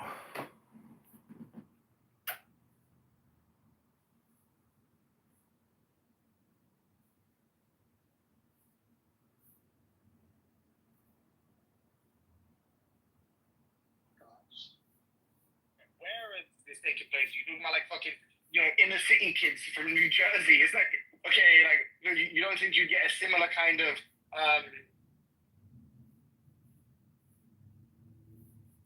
it is right. Is that like if at a superficial level you make a poor inductive inference, that just would be covered by ignorance. Like that's what we would be saying. It's like, oh, actually, that's like a bad way of looking at the world. Like extrapolating that to an entire a global population essentially is like a very bad way of reasoning. And you want to apply these kinds of rigorous standards when you're doing like anything that services your argument. It's like to justify basically like childhood bigotry. It's like you're like, oh. I mean, there's something to it, Well, I will say that I never go from, one black guy threatened me with violence over nothing So therefore, all black people are like this. I just go, oh, that's one data point for perhaps their culture is like more willing to threaten people with violence or nothing. Like, here's a tiny piece of evidence that their culture is a little bit different. Yeah, oh, but really tiny. I agree, but really tiny though, right? Like really It's tiny. not really but, tiny. but you think that this is the only experience I've ever had with black people? No, but I'm saying like, look, I grew up in like in the UK. The like, I don't know, gross number of criminals are fucking white guys. It would be a bad inference. Like maybe per capita crime, you know, or some shit would be like a bad inference for me to make, given that I grew up in the suburbs and like all the burglars were white boys. You know, like maybe it's true that on average, like black people disproportionately are overrepresented in like, you know, theft statistics. Nevertheless, like all the white guys, like, you know, when I was young, all the white kids in my area were the real criminals. You know, it's like this is like bad for multiple reasons because there's like all these other confounding factors. And that's what I'm saying to you. I'm saying like, you know, it's kind of almost negligible evidence in terms of the conclusion you want to arrive at. Because the conclusion you want to arrive at is wherever you are, the next black person I meet is likely to be whatever, attack me for no reason or whatever it is. That's what you actually want to infer, right? Or conclude, I should say. I mean, not really. Like when I go to Portugal and I meet the black girls in Portugal and they're entirely different in every way from black women in America, I go, oh, so there's much variation amongst black people, and that Portuguese black women culture is very different from American black women culture, and I can notice the difference. Like, that is though I'm just like jumping from like, and then similarly, wouldn't you say the same thing about like black like middle class culture in America or black upper class culture in America? Like presumably you'd say the same thing. You'd say it's like very dissimilar to black people you interacted with who were quick to violence, right? It's like the whole point is that like what utility is black doing there? But you're not. Yeah. Oh, sorry, what? This is just they're against everything you're saying. First of all, white kids who grew up in the lowest economic status, for example, are when it comes to the highest income, black kids who grew up in the highest income bracket. You're doing a great job. They're still far more likely to go to prison for committing a violent crime. You have between 50 to 60% of the homicides on an annual basis committed by black people, despite them being 13% of the population. You know, it's just like everything bears this out. Statistically, in raw numbers, look at some of the most dangerous fucking countries to go to in the world. Where are they at? Oh, that's right. They're in sub-Saharan Africa. The Caribbean islands have homicide rates off the fucking charts. To sit here and say that, oh, well, you know, you can't make an inference regarding... Yes, you fucking can. And everybody does it. The first thing that black people do when they get an education and they can afford to move somewhere safe is they do that. And they get away from mostly they try to get away from other black people. That's a real fucking thing. There is also a point to look at where, for example, George Floyd was a good example of that.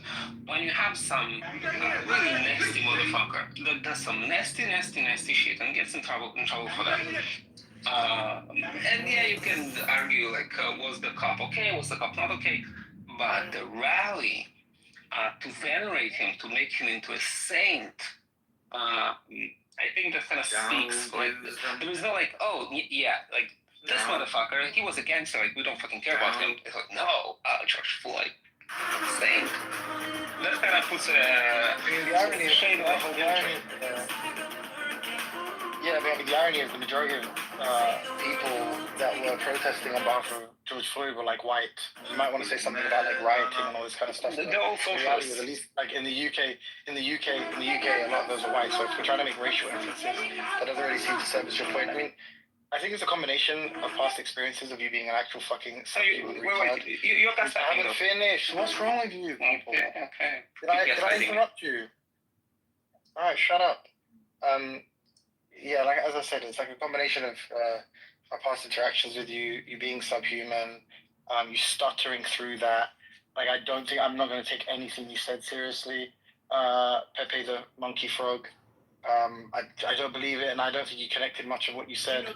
There's like the fucking statistics you stuttered out.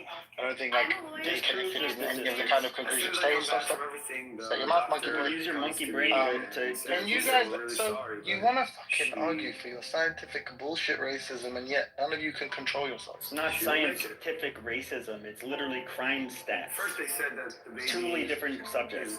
Yeah, I'm wasting my time. is gone. So I just want to say that I am interested more in this general philosophical question or psychological question: is how much lag is there to human beliefs? So, like, if all women became taller than all men tomorrow, if I snap my finger and made all women taller than all men tomorrow, and how long would it take men to notice that women are taller than men? Like, how long would the pretty instantaneously, obviously. Well, suppose there was no news story about it. Be one of men. Not necessarily. Suppose there was no. You're saying if your wife, you just like woke up the next day and your wife was like a foot taller than you, and your daughter was like taller than you, and your neighbor was a lot taller. How long would it take? To notice. I literally never see women taller than me. Like, so now every single woman I would see would be like, okay, so yeah, so you don't believe in lag.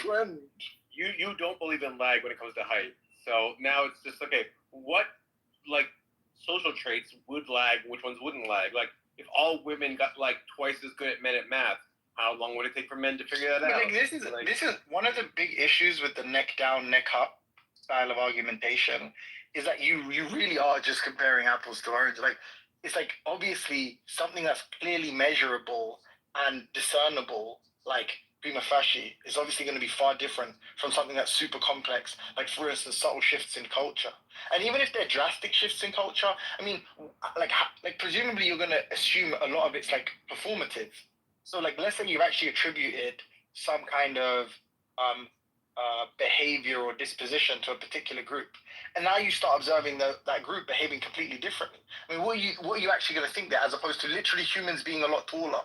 Like, it's the same with the kind of like a distance over time versus IQ stuff. It's like you just can't compare those two things. One is just like far more nebulous, and at the very least, maybe that's the bit I'm trying. Like, it's far more complex. There's far more moving parts. But the other is like a straightforward measurement, right? It doesn't require that much investigation.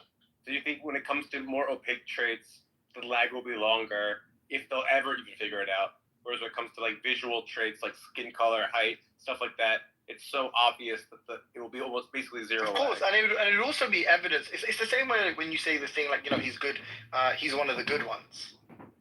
It's like, you don't think that's going to be the inference that most people make. Oh, this is like a good black family. Oh, like, even though they're poor, look at them.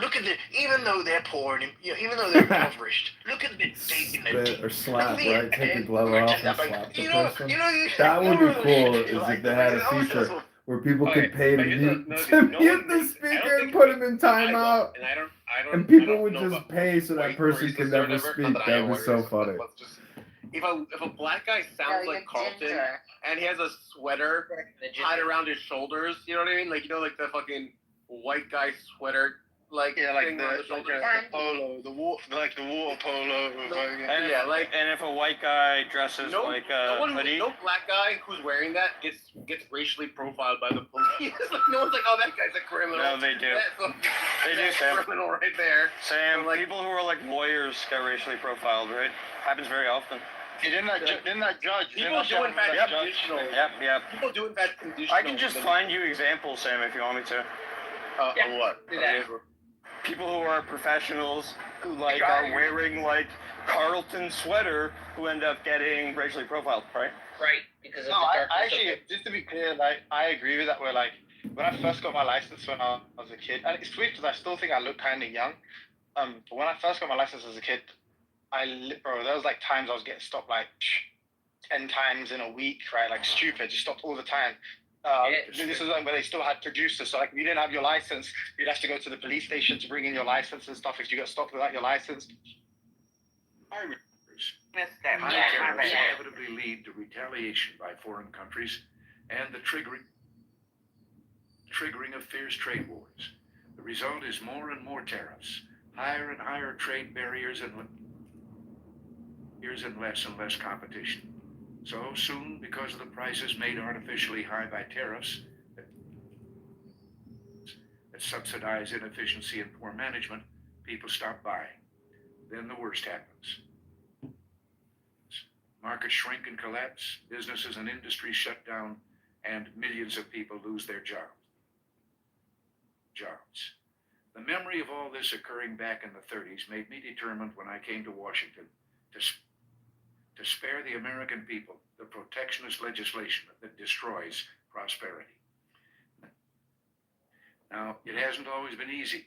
There are those in the Congress, just as there were back in the 30s, who want to go for the quick political advantages, who risk high tariffs inevitably for the sake of a short-term appeal to some special interest group, who forget that more than 5 million American jobs are directly tied to the foreign export business, and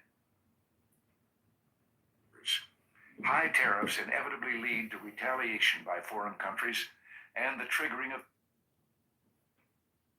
of fierce trade wars. The result is more and more tariffs, higher and higher trade barriers, and less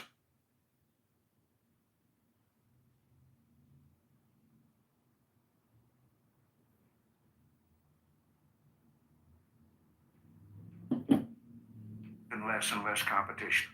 So soon, because of the prices made artificially high by tariffs that subsidize inefficiency and poor management, people stop buying. Then the worst happens. Markets shrink and collapse, businesses and industries shut down, and millions of people lose their jobs. The memory of all this occurring back in the 30s made me determined when I came to Washington to spare the American people the protectionist legislation that destroys prosperity. Now, it hasn't always been easy. There are those in the Congress, just as there were back in the 30s, who want to go for the quick political advantage, who risk America's prosperity for the sake of a short-term appeal to desire, like your taste buds completely changed. But if you guys want to stop talking about diet, I agree. He's being very judgy. He's going, "What a shitty existence. We should help them out." And I feel like that's kind of like. Well, no, it's just like but it's like what I mean. To be fair, Concrete raised a good point. But he was like, "Oh, let's do this like same maneuver," which is like, I mean, this is the kind of irony of like people just bandying about these accusations of bigotry without any real justification. It's like, I mean, look, the reality is, what a real anti-Semites saying. Real anti-Semites are saying, well, 113 countries. I mean, they can't all be wrong. You know, it's like, I don't know. That seems to me what the real like anti-Semites. So that's all they say. That's the only thing that makes somebody anti-Semite. Is that one? No, I'm saying, think about the inference they're making there. They're saying the kind of persecution that Jewish people have received over history, right? It's like clearly warranted if 113 people agree. Similarly, if you say something like, look, we all agree that like there's some dysfunction in your culture, and clearly if we're all seeing it, you know, it must be a you problem or not an us problem. Like, it must not be our bigotry. And it's like, okay, clearly you see it in the case of Jewish people, where obviously blood libel, kind of Christian anti-Semitism, church fathers like proclamations and whatever about like Jewish people being fucking enemies of all mankind and like accusing us of genocide, for example. Yeah, clearly that. I mean, you're guilty of genocide, right, throughout history. Mm-hmm. So beg your pardon? Like you're guilty of genocide of Amalekites. You're guilty of genocide. Are we? Is that what the word was in the Torah? I don't think that's like I don't think that's like an issue. Well, this is a perfect example. Someone's actually agreeing with you that these are anti-Semitic tropes and blood libel. You're so desperate for a further confrontation. No, I'm not desperate at all. So that you can assume a victim position. I just like pointing out the flaws in your lack of reasoning. You're not even willing to. Yeah, I don't think that's a blood libel. You fucking retard. I beg your pardon. Genocide is a blood libel, especially the way you use it. And that's anti-Semitism. I don't think it is. Now you get it? Well, you know, actually, it's not. It's a classic one. See, normal stuff. This is the classic example. No, this is the kind of stuff we gotta work on, brother. It's no, not interested. So No, now actually, the difference. Should be interested in actually. So the Well, difference, no, well, not actually, interested. actually, So you the should care difference about the things is that in the one case you're pointing out. Yeah, well, actually, you should actually care. In the one actually, case, but Timothy, actually, you should actually in care the about one it. case you're Actually, pointing out how other actually, you people should actually- behave, you think about it, you and should in care. the other case Actually, you're you should pointing care. out how the main people behave. You're starting to get that? Actually, you should care about that. Is this, are you very upset with your daddy? Is Yes. that what happened? Did he ignore you, and so you need my attention? No, I don't want your attention. I Are want you you to finished? shut the fuck up. Okay, right good. Okay, then Then, leave yeah, for a that's bit. like You I won't don't have want your to attention, hear me. actually. So that's fine. Okay, so I was talking to Timothy, so you're not getting my attention now. You've succeeded. You're beneath my attention. So anyway, you shouldn't do things that are annoying. That's a bad strategy for causing people to not hate Jews. Is to be fucking annoying. Hate Jews. If we're annoying all the fucking time, people are gonna dislike us. Fucking obvious. If we're annoying as fuck, people are gonna dislike us. But don't be annoying as fuck. What happens if we can't help but be annoying? Sam? Oversensitive. Don't often block people, but he's one of them. Yeah, but Sam, you're just like telling the Jews to abide by their moral standards.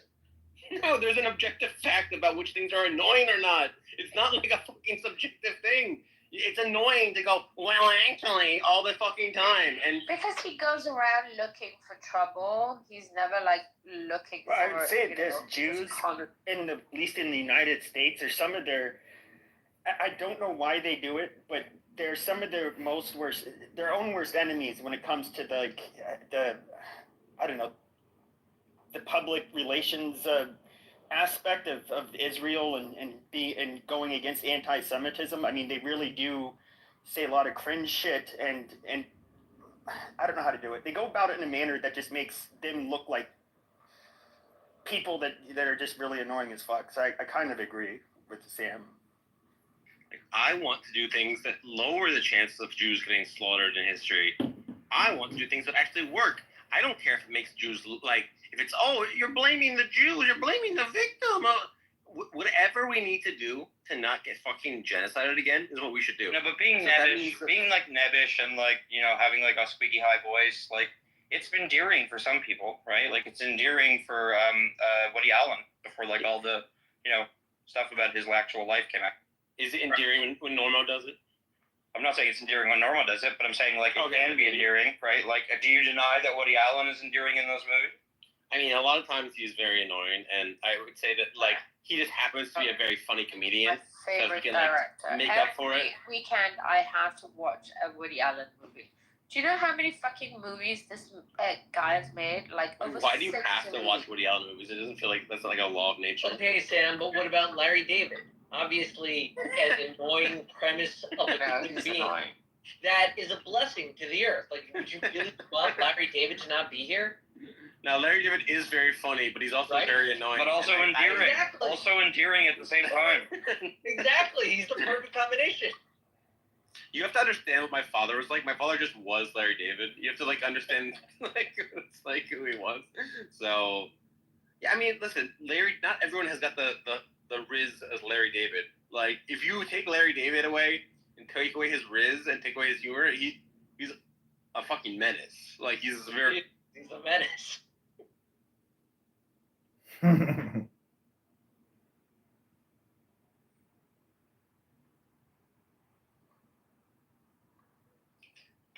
love how all these like kind of straight up racists come here into like shelter in Sam's room.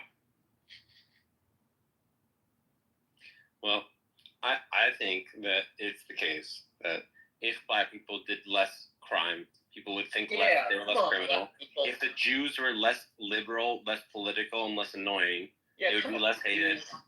Sorry, but a little bit of racism never harmed anyone. Well, I mean, but a lot could kill you. If the Jews weren't practicing usury in the Middle Ages, they would have been more accepted. If the Jews weren't like an insular community, they would have been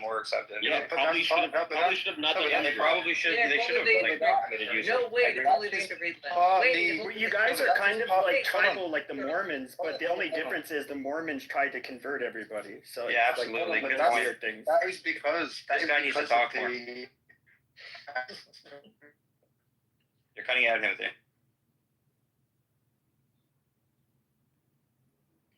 Yeah, but I think like Israel that has remedied that. It's like, it's a good time for the Jews to go and make some friends and allies now with all the blessing.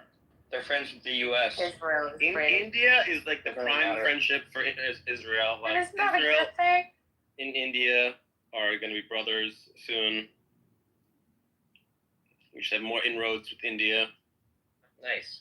We agree with the issues with the you know who's. Yeah. They should reach out. Better than Israelis broken English. They should reach out to the Chinese too, right? Because of the Uyghurs. Right. Exactly. Shared interests. Jews like Bob's and Vagine. Indians like Bob's and Vagine. Seems like. Hey, am I hold on, guys. You're back. You're back. Like, I want to say, like, the problem is, like, that is in part, though, because of, like, the Jewish people being insular. I mean, you could argue that, hey, yeah, there's a religious component there, and that's true. But that's also because of the anti-Semitism they face, similar to the usury. Like, I gave that example about King Edward when Jews were expelled in England in, like, I think it was the 13th century. It's like, yeah, part of that was because they weren't allowed to work. So that was all they could do. They had to pool their wealth and then essentially loan the money out, right? And they got the interest until they were, like, completely expelled from the land. Yeah, and they just get blamed regardless, right? Because, like... But this is my point. I'm saying it's the anti-Semitism that caused that, and then it's self-perpetuating, right? Where it's like, these are the people that we're going to vilify and demonize. Oh, it just happens to be they're really bad people, and look why they all living in the edge of town. Why don't they live amongst us? Because they hate us. They want to steal our children. Right. They also get criticized whether they're rich or poor. Correct. All right, so I'm looking up the least popular jobs, the most vilified jobs. We got lawyers, we got bankers, we got journalists. We got lobbyists. We got debt collectors. We got real estate agents.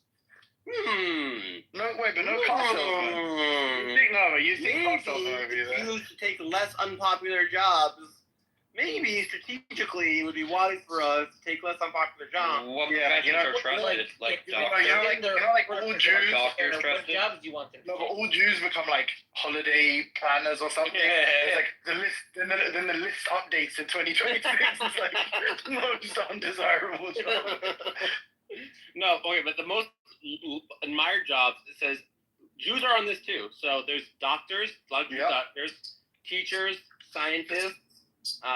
So those are popular. And Jews but not to shame it. But then you also got there's not a lot of Jewish firefighters. There's not a lot of Jewish engineers. Not a lot of Jewish pilots. Not a lot of Jewish Irish veterinarians. I think Irish make the majority, make up a lot of engineers. No, they make the majority of firefighters. Right, because Jews are kind of like they've always been kind of like stereotyped as being brainy, which is true. They're like a smart group of people, and so they generally have like jobs that require high level of cognitive functioning. So I mean, it makes sense why they're over.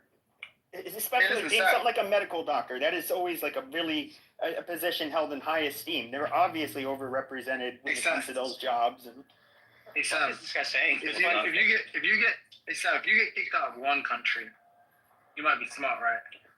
But you go 2 countries, like maybe you're less smart.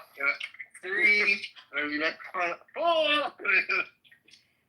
113. Goddamn. Like what are the odds? 109. Like, all of these countries would end up kicking out Jews if Jews were doing nothing wrong. Like, what are the odds of that? Exactly. No, the funniest one was, who the fuck said it? Was it like, there's like a funny meme fucking rabbi online. I actually don't know what his positions even are, or if he's like, because it's always flipped. I don't know if he's actually saying this is what he thinks, or if he's like, he's like representing like an anti-Semitic position, so he can like attack it or something. But he's like, you get kicked. He's like, if your kid comes home and after getting expelled from one school, it might be the school. 2 schools are 113 schools. No, I mean I think it's important to say, like, listen, we have been unpopular. Here's the reasons why we've been unpopular. Of the things that we're doing that are bad, we should change those things and not do them. Of the things that are not bad that you hate us for, you should stop hating us for them and have like this sort of I don't know, some sort of like agreement, some sort of like consensus on like, yes, it is bad to do X, but it's not bad to do Y. And then like, But you think it's bad given your own fucking laws, to deny some like apocalyptic prophet, guru is in fact your messiah, and then basically like, you know, report him to the presiding, you know, like whatever fucking law enforcement of the time, and then like hit them, essentially punish him through their own fucking means of like torture and whatever, which you yourselves aren't directly responsible for. You're complicit, but you're not directly responsible. It's like, oh, you think like that? Oh, you're just evil, inherently evil people, as if like no executions took place at any other time in the world by any other group. It's like, oh, and then it's like, I grant you if you're like an actual devout Christian or something, and that's why, look, I'm not even trolling. If you take all of that evidence, Sam, plus the belief that they actually killed the light of the world, right? And then it literally picks out an actual group and a tradition and a culture, and says like these people are inherently evil, or these people are the synagogue of Satan. So, yeah, I think you actually probably should be anti-Semitic. If you're a fucking secularist, then obviously you can see how all the fucking pieces form to make this, you know, to like fucking paint this picture of like, yes, anti-Semitism begets anti-Semitism. That's what's happened. Like, you know, this original hatred for this group that basically were like essentially party to the killing of this individual, potentially with justification for that, the early demonization of that group has just resulted in like this, you know, compounding racism that's like, you know, spanned across millennia. Obviously, that's like the most real. If you don't believe in fucking magic, that's the most plausible theory or plausible account for why this group has been demonized over millennia. Rather than, you know, but if you're a Christian, yeah, I get it. If you're a Christian, I get how you could see, like, hey, there's something really evil about these people. They're always mischievous, always up to no good. well, my two main things I think cause Jews to be hated in all those 109 countries is that Jews have money, and that Jews are blamed for killing Christ.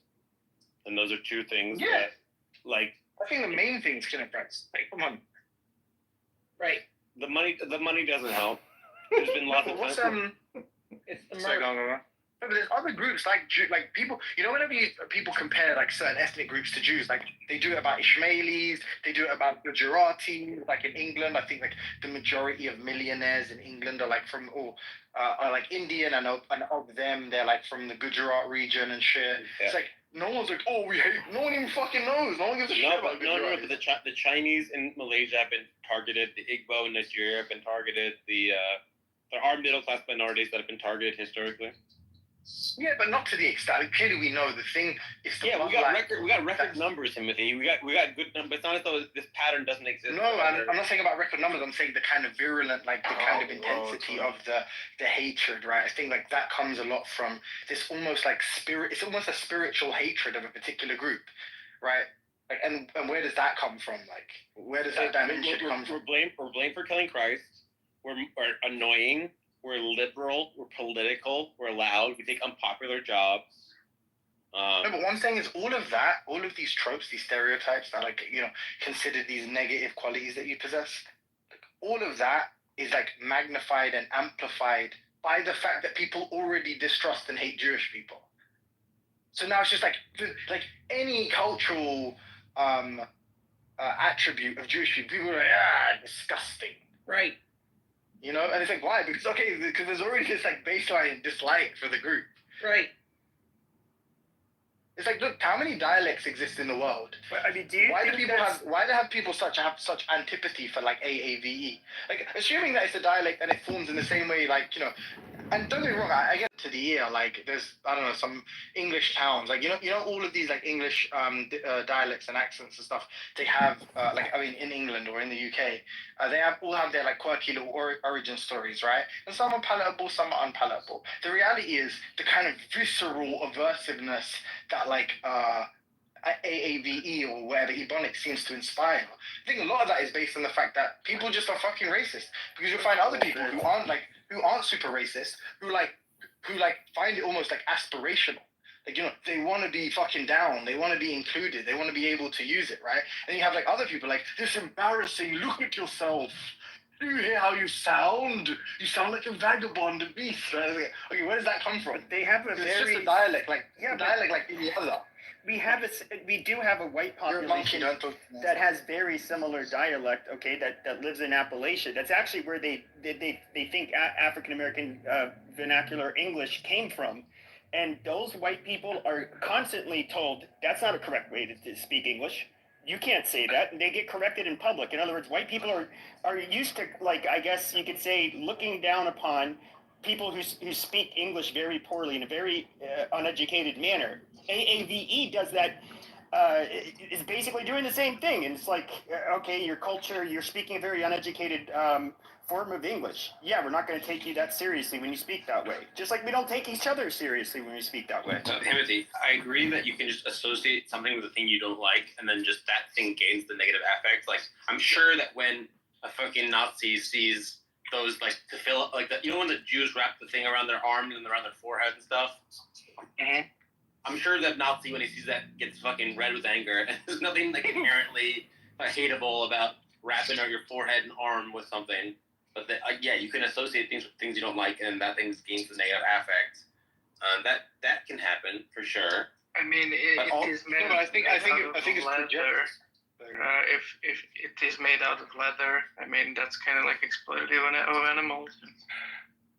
I was just gonna say, like, there's also like projecting qualities onto people, where it's like, okay, it's like, I don't know, you just like might have an intelligent Jewish guy, right? Like you might have an intelligent Jewish guy who, like, you know, one can contrive an interpretation of like a thing he said to be actually, right? And then you get your, you know, now you get your actually on the cheap.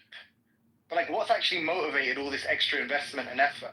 It's like, you dislike for Jewish people. Like, that's how you get there. But do you think that the average American, especially white American, has ever like had a negative?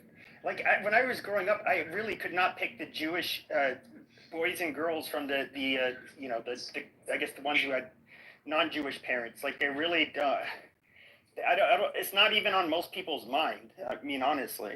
Yeah, that's why we should force them to wear stars. That obviously services the point. So we can pick them out easier. The whole point, and that's not when they don't behave in any particular way, discernible way. Yeah, so I think some hatred is self-reinforcing, and some of it is not. And then it's just an open question for each trait, how much of it's self-reinforcing. I think less of it is self-reinforcing than you think it is, Timothy. Because when I think about stereotypes that are perfectly, completely false, 100% false, they're not that common. So I'll name 3 that are just false. Polish people are dumb, Asian people are bad drivers, and horoscopes are real. First one's not false. No one, that's like so American. Like, no one in Europe thinks Polish people are dumb. In fact, yeah. So those are all 3 of those are just like straight up false. And so some stereotypes are just self-fulfilling, but most of them I would say are not, and they correspond to something.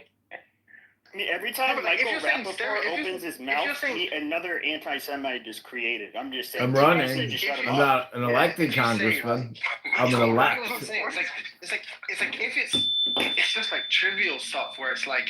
What can I help you with? You know, certain communities are more impoverished. Impoverished people are more likely to commit crime. So certain communities, as a consequence of being more impoverished, or certain like ethnic groups, in America are like more impoverished, and as a consequence are just guilty of more crime. Now let's not do this like, oh, but Chinese Americans, or oh, you know, Latinx, blah blah blah. But okay, clearly there's just like a different kind of causal story or history for these different groups, and it is possible to basically, you know, explain, let's say, disproportionate or overrepresentation in crime statistics with, you know, their level of impoverishment, you know, in conjunction with this like kind of causal history. It's like, okay, that's what explains it. It seems like weird to go like.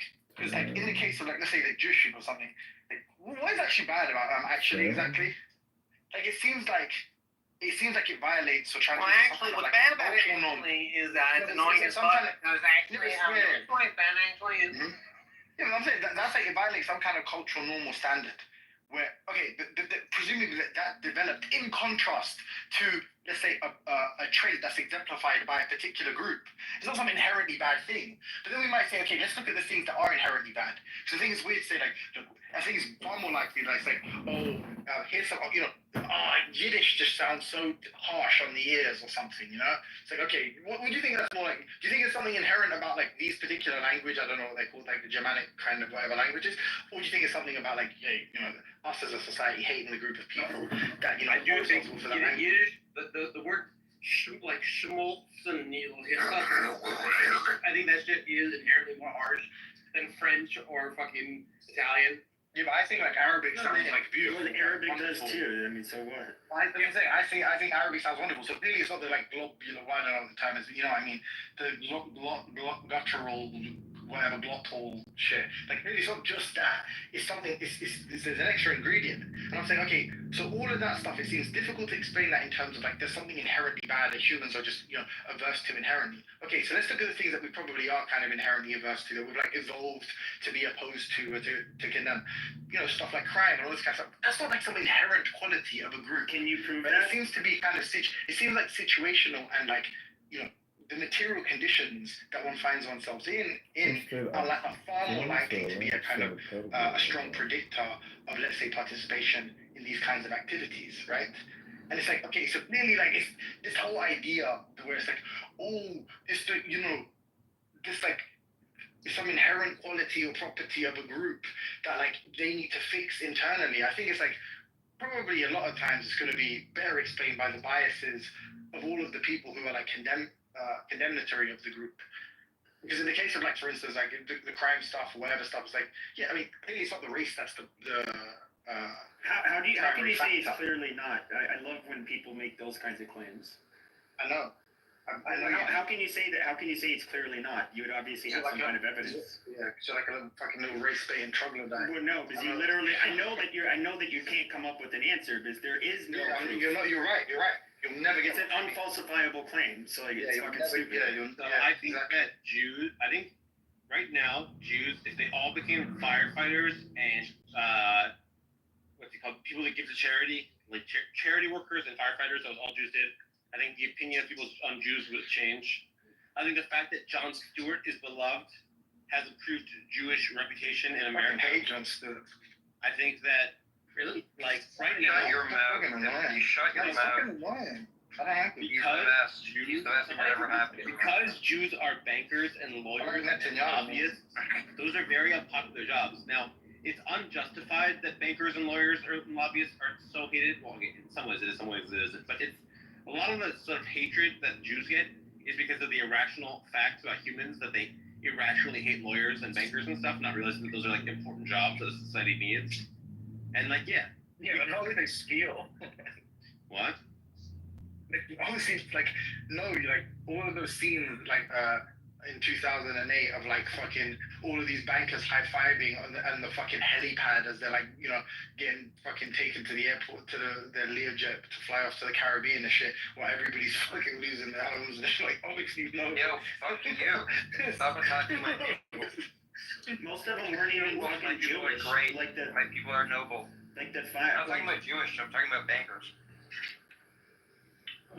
I think Jews could do things that would make them more beloved. I think a lot of the hatred of Jews comes from human irrationality, where people irrationally hate rich people, people irrationally hate lawyers and bankers.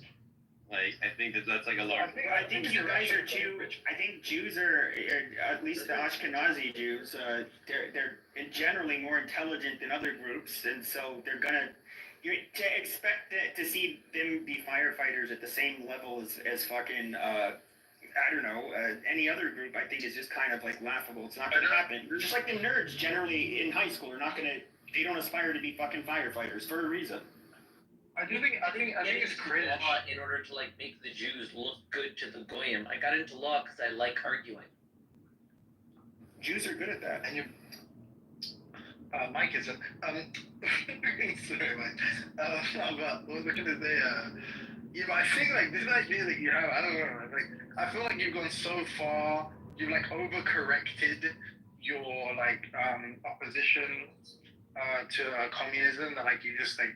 I don't think you're being real. Like, I think in terms of the current crop of like billionaires and stuff, I think it is fair. Like they're all familiar with the kind of like trajectory, you know, the prognostications of like the wealth disparity increasing to the point where they're going to basically, you know, be hodling like all of the wealth in the world, right? And like the impoverishment rate of the 99% is going to increase. It's like, yeah, I think there's probably most of the people that like don't want to address that and still retain the vast majority of their wealth.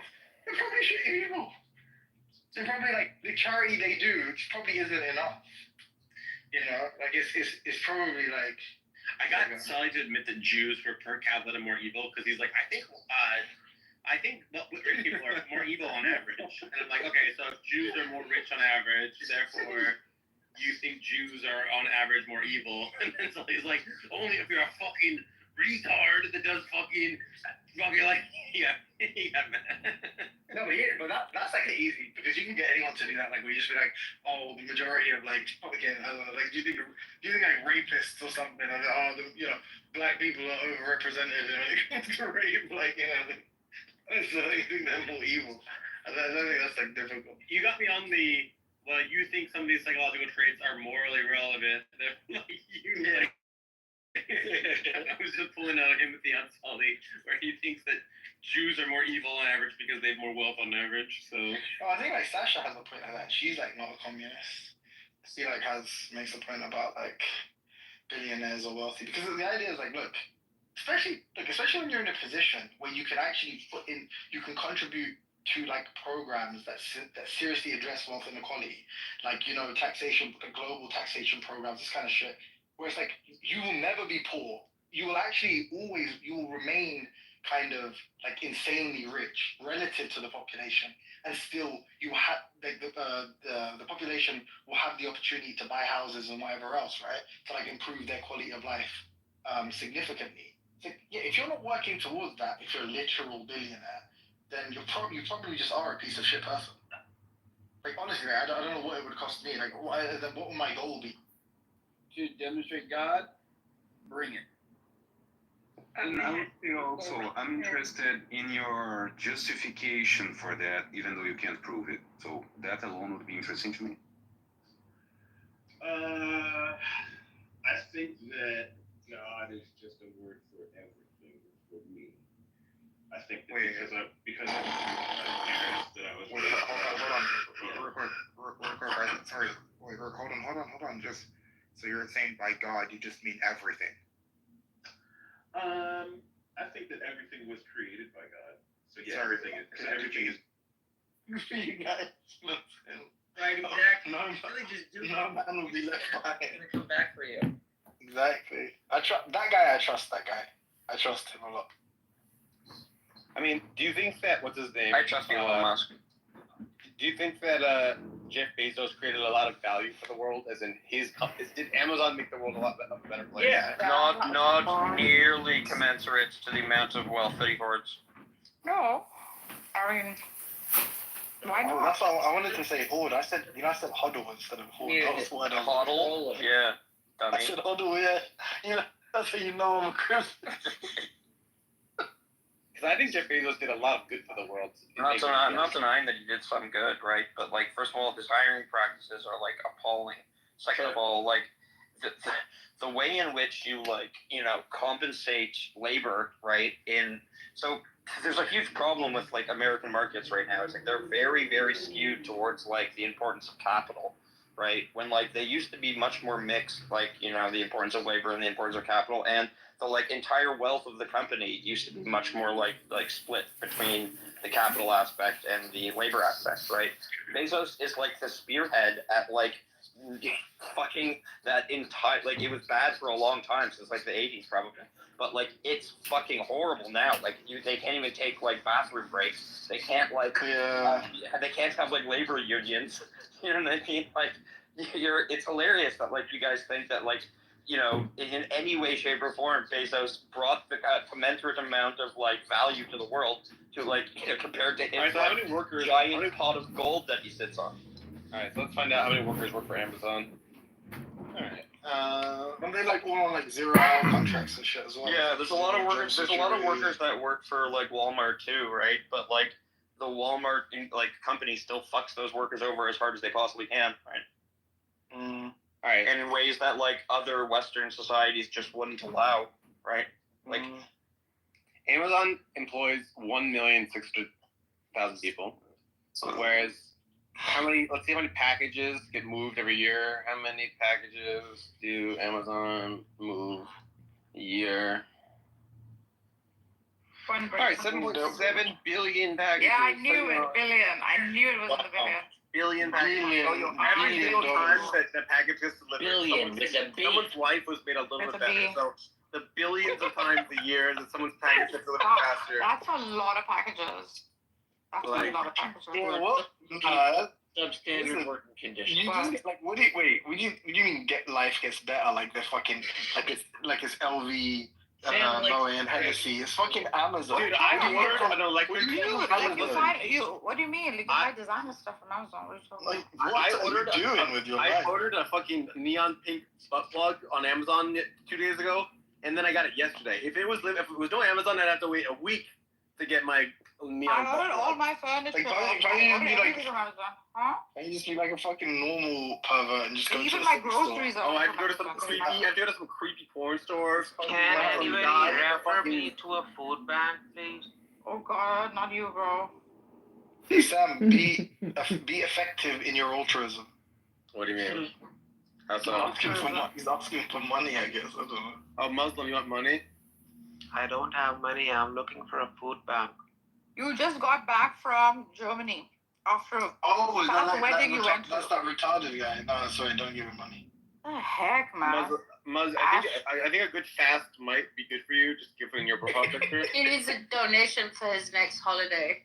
He just got back from Berlin. He's gone and had I think a fast, an intermittent fasting. He told me he's going. My sister lives there. My sister lives there, so I remember. People like that. No, I remember because both my sisters live there. Daniel, he had a picture of some struggle meal. Sam, tell me you read Sully's post in the chat before you said what you said about the plug. I can't believe you. Sorry, man. Tell me you read Sully's post in the chat before you said what you said about the anal plug. No, I did. I swear we just independently. Hilarious. We just independently.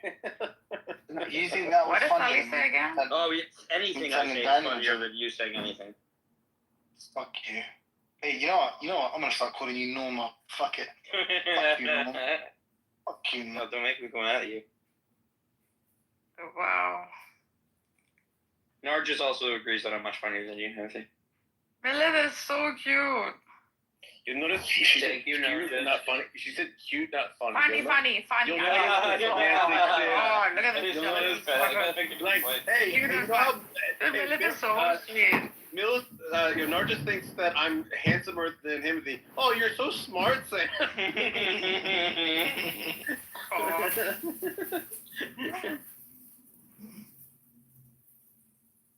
Oh, Sam, you're fucking dumb. Don't you realize every single package delivered was for profit? Meaning you got exploited, dumb. Rubbish. If something can come in 2 days and I can save time and it's efficient, whilst I save time I can make money. You're mad. No, that's actually lying in the audience. Sorry, Nuggets. That's lying in the audience for real. Oh, bring them up. Bring them up. Hey, Sam, are you gonna give it for real? No, Sam, don't come on, don't deprive me of that. I'm surprised, Sam, you don't have him blocked after all that fucking shit the other day. What happened?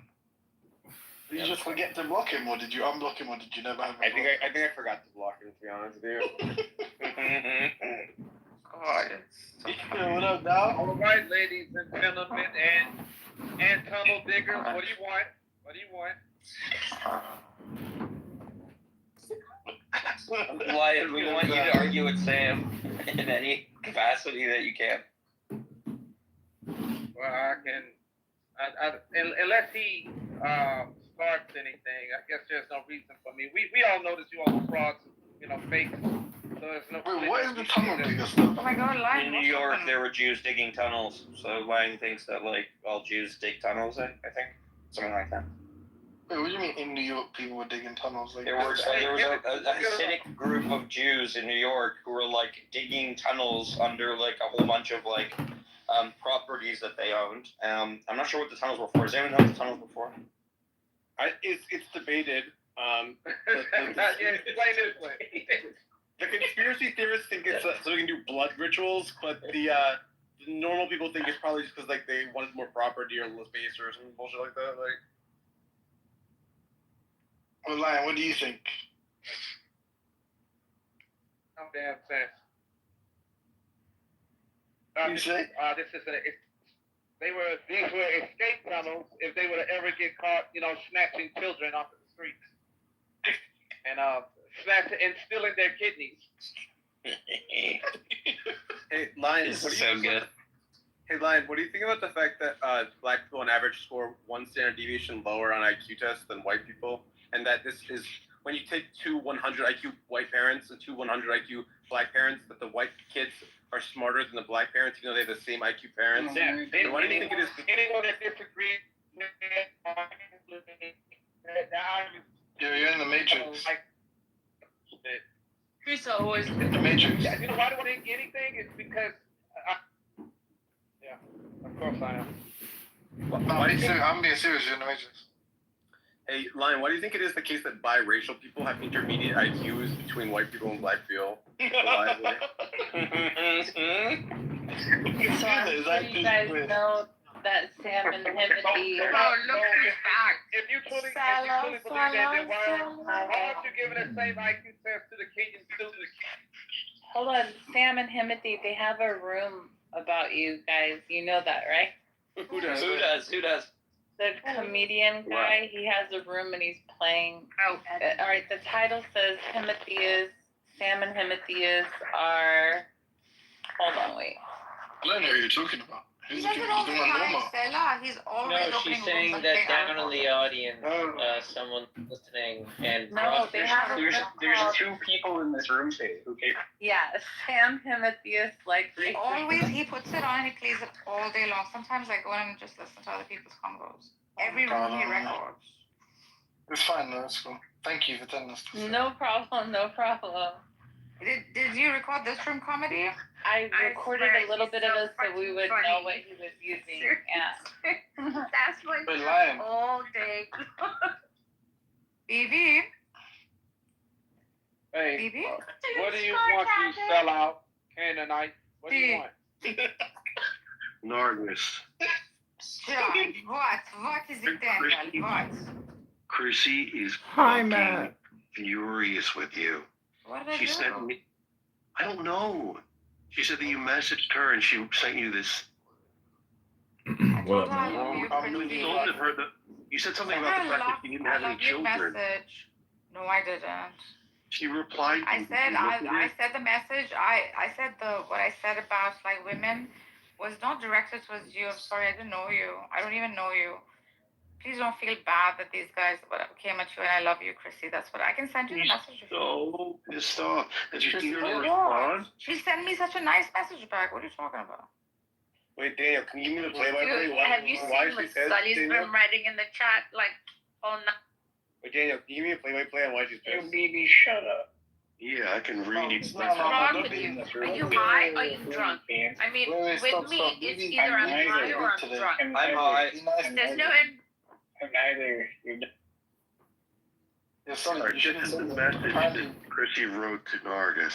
Okay, I'll let me send it. Such a I lovely think I was message rude she to sent me Chrissy back. also, by the way. Allow me to begin by saying I'm sorry. What? I love Chrissy. Sorry, not read it.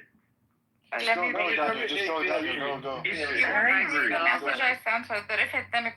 You want me to read the message I sent her? No, I can read you the message Chrissy replied to you with. No more Persian. It's so nice. Yeah, what is it with Persian? No, it's not This nice. is an English fucking room. No Why? more farce. Alright, guys. Don't we set a good example Sam, for can I Persian fucking, girls? what's going on here? Yeah, okay, hold on, guys. Freaking Hold on. Daniel, you may read the thing. Two but everyone who interrupts well-behaved is and getting one moved down. drunk. Everyone who moves down is getting moved. Interrupts is moving down. Thank you, brother. I just want to say that Chrissy and Nargis is the biggest feud that I've seen in recent memory. Let's hear And it. listen to this fucking message. So basically, Nargis told a joke and said something like, only mothers will be remembered. There are some women who will go out in the world and do great things, while others will stay in the kitchen and eat bonbons. But one thing is true, that only a mother is remembered. And she was saying that with respect to Chrissy never having a child. And so this is the message that Chrissy wrote back Nargis. Allow me to begin by saying I'm sorry you will be missing your mom. I lost my father to COVID December 2020, and it sincerely gave me a new love and respect for my parents. Although I can respect the sentiment, I would be lying if I didn't sense the high degree of backpedaling and dishonesty of which was demonstrably brought to light, thankfully, by him in being calling you out. The truth of the matter is, after 2 miscarriages and Okay. Every ball, we don't even know, right? Phoenix, I'm going to do some biblical chanting. I hope you'll stick with me. This is the opposite of what you've been listening to.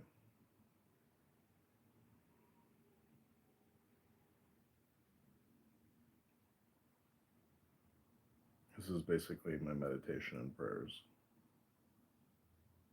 And we have to take ourselves out of that confirmation bias.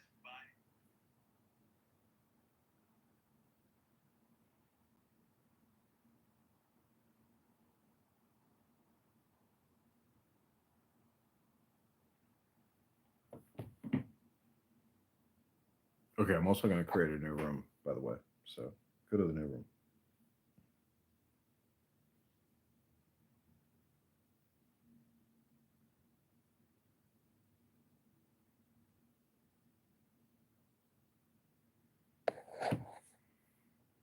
Okay, this is called Reading and Chanting the Bible.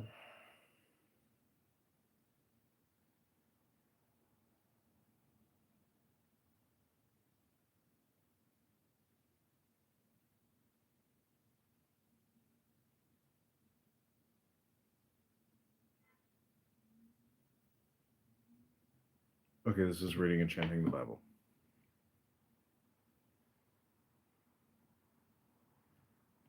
Welcome to Reading and Chanting the Bible. I will be reading from select verses, and I will be using a Zen bell in between the verses. These are little 3x5 note cards with very interesting biblical verses on them. I hope you enjoy. This is a relaxation communication hypnosis, aka my meditation and prayers. Feel free to record and play back anytime you want. I hope you enjoy. Thanks for being here.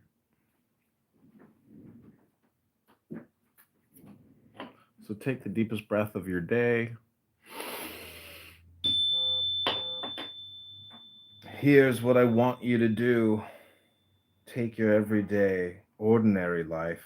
You're sleeping, eating, going to work, and walking around life, and place it before God as an offering. Embracing what God does for you is the best thing you can do for Him. May integrity and honesty protect me, for I put my hope in you. Well done, good and faithful servant. You have been faithful over a few things. I will make you ruler over many things.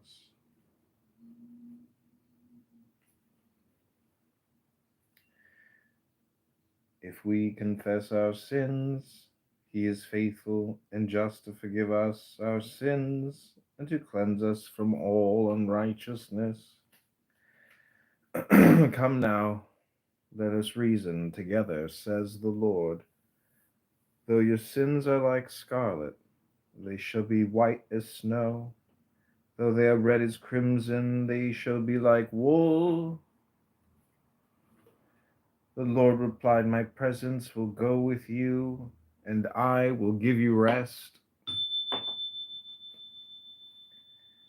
God saved us, not because of the righteous things we had done, but because of His mercy. I will both lie down in peace and sleep, for you alone O Lord, make me dwell in safety. Be strong and courageous, O you who put your hope in the Lord. For you, O Lord, are my hope, my trust, O Lord, from my youth. Don't brag about tomorrow, since you don't know what the day will bring. I waited patiently for the Lord. He inclined to me and heard my cry. No one can serve two masters. Either he will hate the one and love the other, or he will be devoted to the one and despise the other. You cannot serve both God and money. If we are faithful to the end, trusting God just as firmly as when we first believed, we will share in all that belongs to Christ. Whoever exalts himself will be humbled, and whoever humbles himself will be exalted.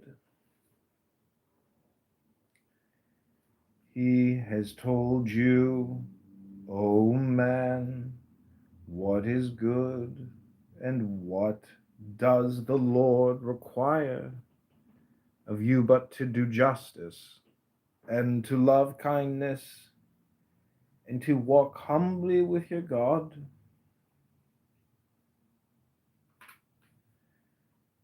God gave us a spirit not of fear, but of power and love and self-control.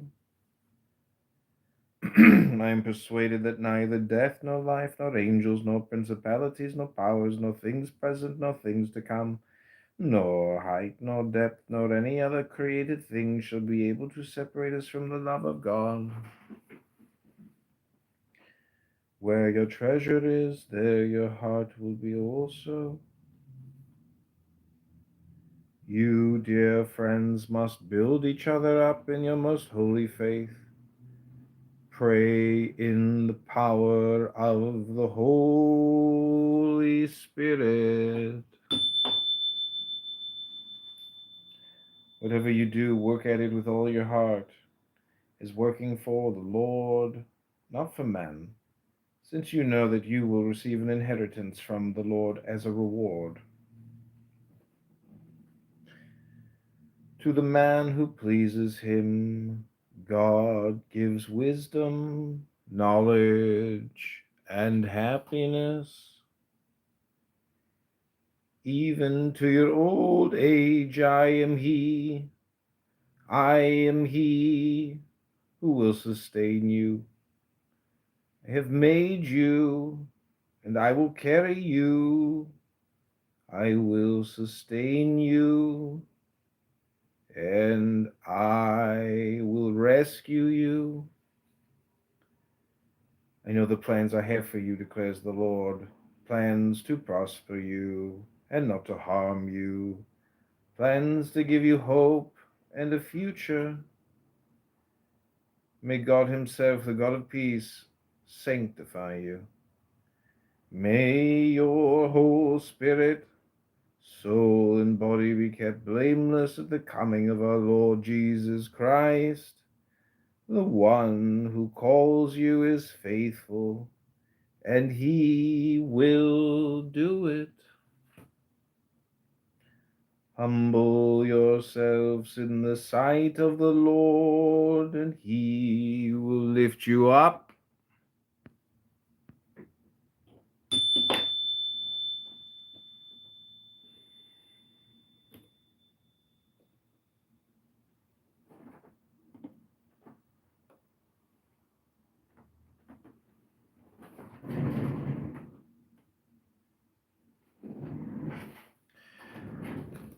Commit to the Lord whatever you do, and your plans will succeed.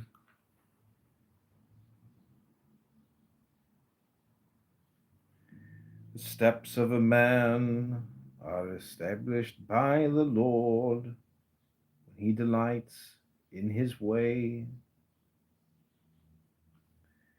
I am the Lord your God, who takes hold of your right hand and says to you, do not fear, I will help you.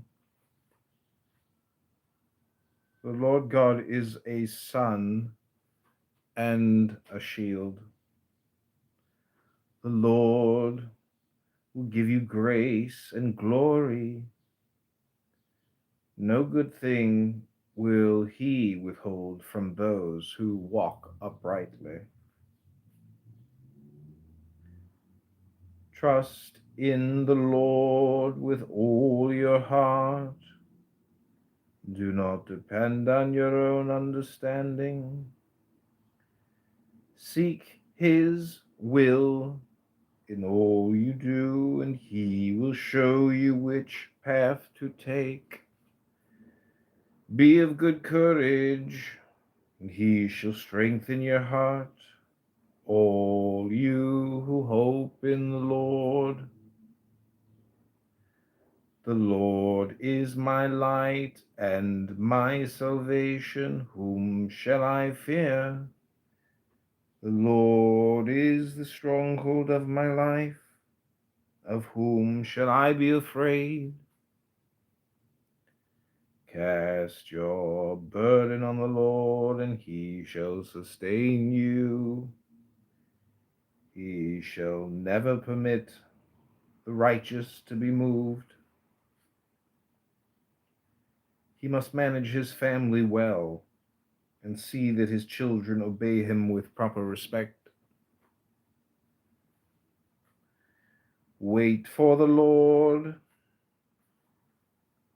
Be strong and take heart, and wait for the Lord.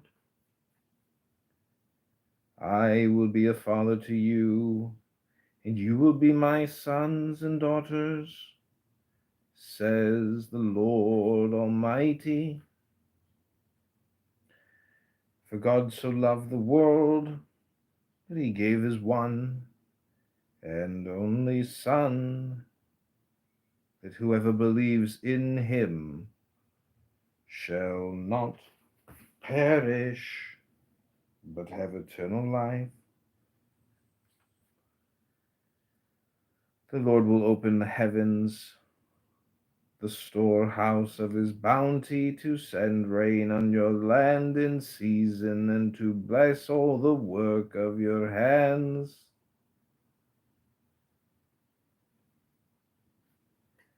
Your Father knows the things you have need of before you ask him.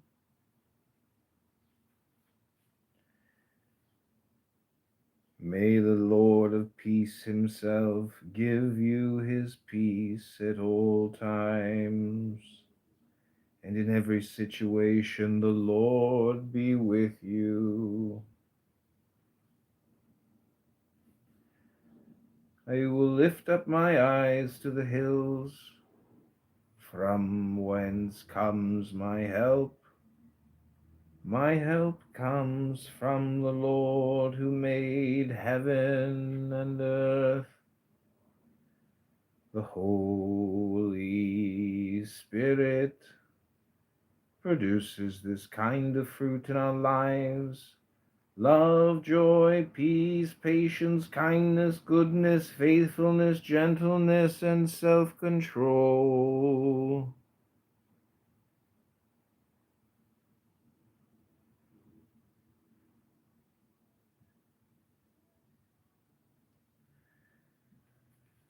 Please be to the God and Father of our Lord Jesus Christ, the Father of compassion and the God of all comfort, who comforts us in all our troubles.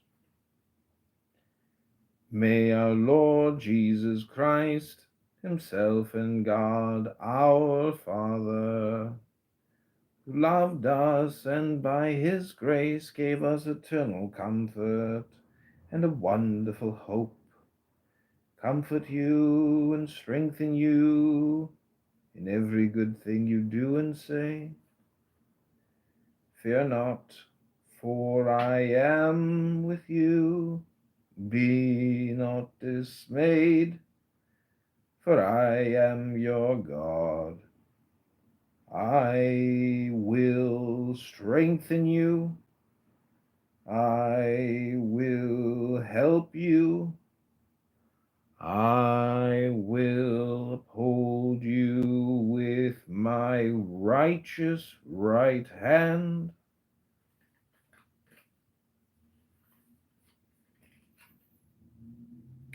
God is our refuge and strength, an ever-present help in trouble.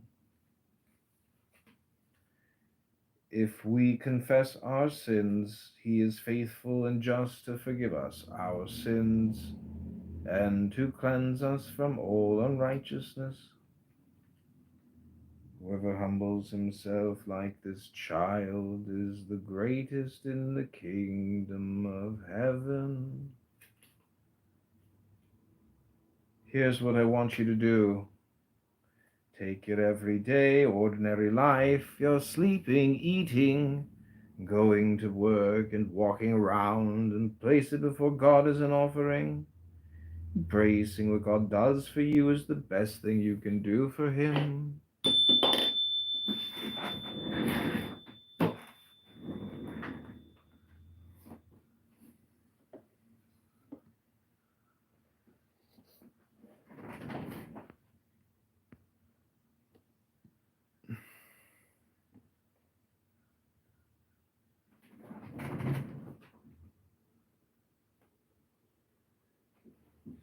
Okay, so take again the deepest breath of the day. Hold it for 10 seconds.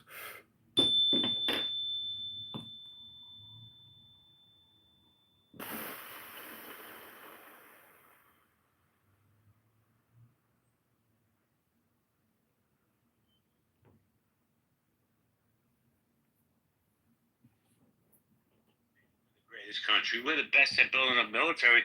We're the best at putting young black men in prison. I'll stand on that square every day of the week. Freedom of speech, to me, I gotta be honest, Uncle Steve, in my opinion, you're not saying this respectfully because I love you, man, but it's overrated. What does it matter if you have freedom of speech if you're behind bars? What does it matter if the government has procured a country that is based on a welfare state? So that's just my opinion. James Snyder, if you don't like what I have to say, get the fuck out, bro. It's the leave quietly button. See, I'm using my First Amendment right. Get the fuck out. And hit my Cash App before you leave, because this is my profile. Thank you. Anyway, Steve, I think America's great at certain things, right? Beating our chest. Hey, ooh, we're number one, baby. I don't necessarily agree with that anymore. And listen, people are going to say you're anti-American. That's right. They say I'm not Jewish. They're going to say I'm too white. Whatever the fuck they say. I don't care. I just live in the real world. And by the way, I just noticed we have an Anon in the room. Have you heard about that, JB, or have you not? Yes, I've gone anonymous in a few rooms myself already. Got you. Now, I would... Yeah. Oh, I was going to say, with all respect, I would like to ask you a question, if it's okay. By all means. Before you do, let me say hello, Dr. Francine. I haven't seen her in a long time. Hello, Dr. Francine. Might as you have your hand raised. I try to bring you up. Again, Uncle Steve, what's... If America is not the greatest country in the world, how come you're not living somewhere else? And if you were to move to somewhere else, where would it be? Well, I haven't seen all the countries in the world, and why am I still here? My family's here, right? That's important. I think that should be the foundation of anybody's life. My children, my sisters and stuff. Where would I move to? I don't know if I'd leave United States. I'd probably move to a different state. Like, I like Texas. I like the way they think down there, where they instill a pride of America, but to me, it's a reality-based pride of America. There was a recent news report 3 days ago that came out that said that a lot of Americans who want to move out of America are moving to Portugal. Apparently, that's the number one place, maybe within a year or whatever, that people are moving to. Well, I tell you why. I'm sorry to cut you off. Let me say why I go to Portugal. Because that piece of shit Ben Mendelsohn, who I hope gets cancer, and lives in Portugal. Yes, and that's why I remembered that. But for me, if I were to move out of America right now, I would probably move to one of two places. I would move to Cabo San Lucas, Mexico, or I would move to Costa Rica, Central America. But I'm not moving. My best friend's moving to Costa Rica. There you go. And by the way, JB, you've probably heard me say it before, but for all of you that don't know, again, 209 sovereign nations, countries in the world. Costa Rica is the only sovereign nation, the only country in the world that does not have a military. Let me repeat that. Costa Rica is the only country out of 209 countries in the world that does not have a military. Yes, they have police, but they don't have a military. Back to you, Jake. Thank you very much. Let me do a quick reset. Healthy debates. Is Trump the reason your life sucks? Or are you the reason your life sucks? How about some accountability, people? Stop complaining about the government and start taking a look at yourselves. I get it, the First Amendment, we all have a right, we can complain, Trump sucks, Biden's senile, all this other bullshit. But really, at the end of the day, how do these people impact your life on a day-to-day basis? So that was the question I had today. Hello, Holly, long time no speak. Hey, glad to see you again. You might be the only one.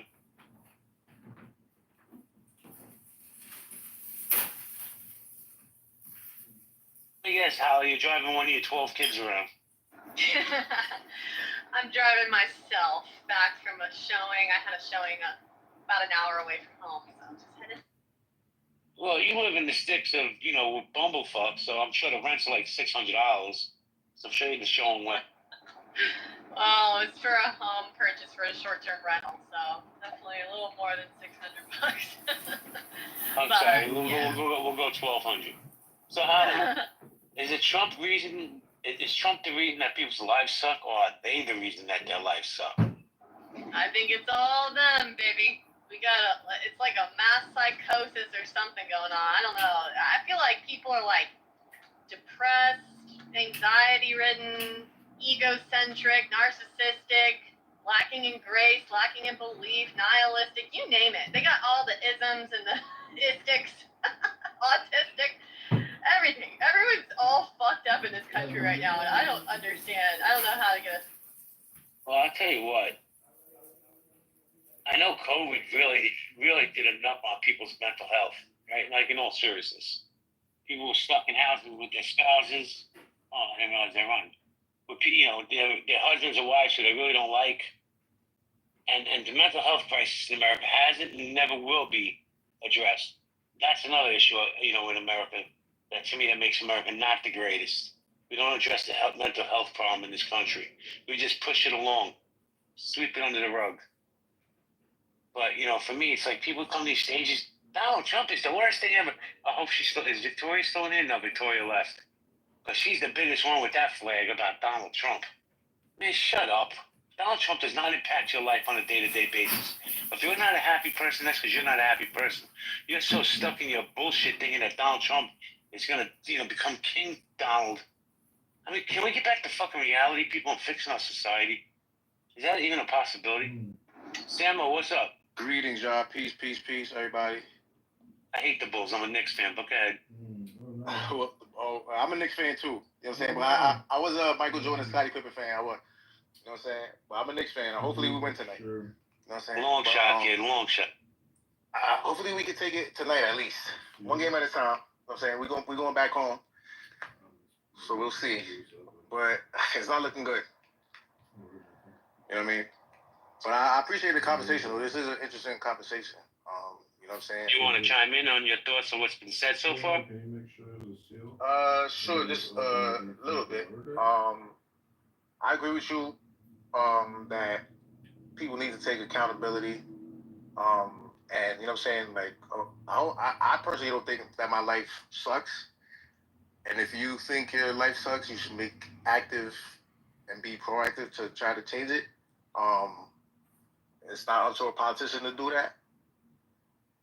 And the same token, I think Donald Trump is a piece of shit. What makes him a piece of shit to you, bro? I don't like. Sam, let me ask you a question. Respectfully. Yeah. Do you think Donald Trump's a racist? I don't think he's racist, no. But I think he whistle blows in a sense, or what was it called, dog whistles, and base some of the people that are racist that support him to do some of his bidding. May not be racially motivated, but for whatever it is. Let me ask you a follow-up question. Purely financial. Yeah, bro, it's financial for all of them, not just him. Yeah, of course. But yeah, listen, that's why they get in the game, so they can get rich. Look how much money AOC is making now. But anyway, shout out to her. Excuse me. So, yeah, shout out to her. Look, it is a capitalist country, but let me ask you this. AOC went into Congress, I believe, and you guys can fact check me. I believe she was worth like 175,000. Now she's worth a little over north of 3 million. Not bad, right? I want that job. But Sam, let me ask you a question. Yeah.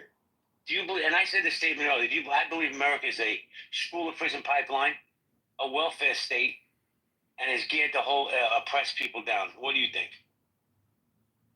Can you repeat that one more time for me? I think America has been built into a welfare state. Okay. With a school to prison pipeline to hold. Okay. Yes. Sorry. Yes. I didn't hear that part. School to prison. I agree with that. Okay, that would be the Democrats, my friend. So everybody who yells about Donald Trump, the Democrats spearheaded that, and the welfare state. But I personally don't care about either party. You know what I'm saying? I like Bernie Sanders. You know what I'm saying? But that doesn't negate the fact that I think that Donald Trump is a piece of shit. Just FYI, Bernie Sanders is a part of the Democratic Party. He's independent, actually. I wasn't aware of that. I'll verify. Well, Samuel, let me tell you this. The Democrats 100% fucked him with no lube in 2016. They did. 100% they did. They did. I don't fuck with either. I don't fuck with Republicans. I don't fuck with Democrats either. Did you vote in the presidential election? I did. And I'm guessing it was for Kamala? I voted for Kamala, yes. So did I, bro. What a mistake I made. I mean, it was futile, I guess, in the long run, So the thought to this room, Samuel, let me just read you up real quick, only because I get feedback. The thought to this room was, man, I've held probably thousands of political spaces, and people will come up and blame Joe Biden for their problems. Fuck, man, Trump derangement syndrome is so real in this country. I don't think there's a cure for it. People are just going to hate on this dude. At the end of the day, is it really these guys, these presidents, how do they impact your day-to-day life? You know, they don't. They don't. Maybe they impact Matt Cool's life. What's up, Maddie?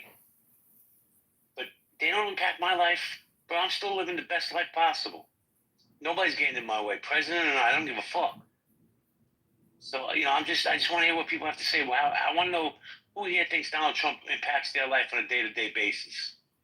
And by the way, I was just going to say, for the record, sir, you were right and I was wrong. Bernie Sanders is an independent, but he maintains a close relationship with the Democratic Party. And, of course, he's going on the trail with AOC. Sorry to interrupt. Back to you. Yeah, but like I think you're wrong about that, JB. They do affect our life. Leadership, they put policies in, procedures out, and it trickles down, right? So he has a new bill called the bill. I don't know what's called. Bill Betterson bill. It's gonna have implications on the ground. So like I feel like you're trying to like marginalize or oversimplify the responsibility of leadership. They do things that affect us on the ground. It does. Right? If he pushed that. I like that word, Tip, marginalized, but please continue. Yeah, I mean, like are they a disconnect from us?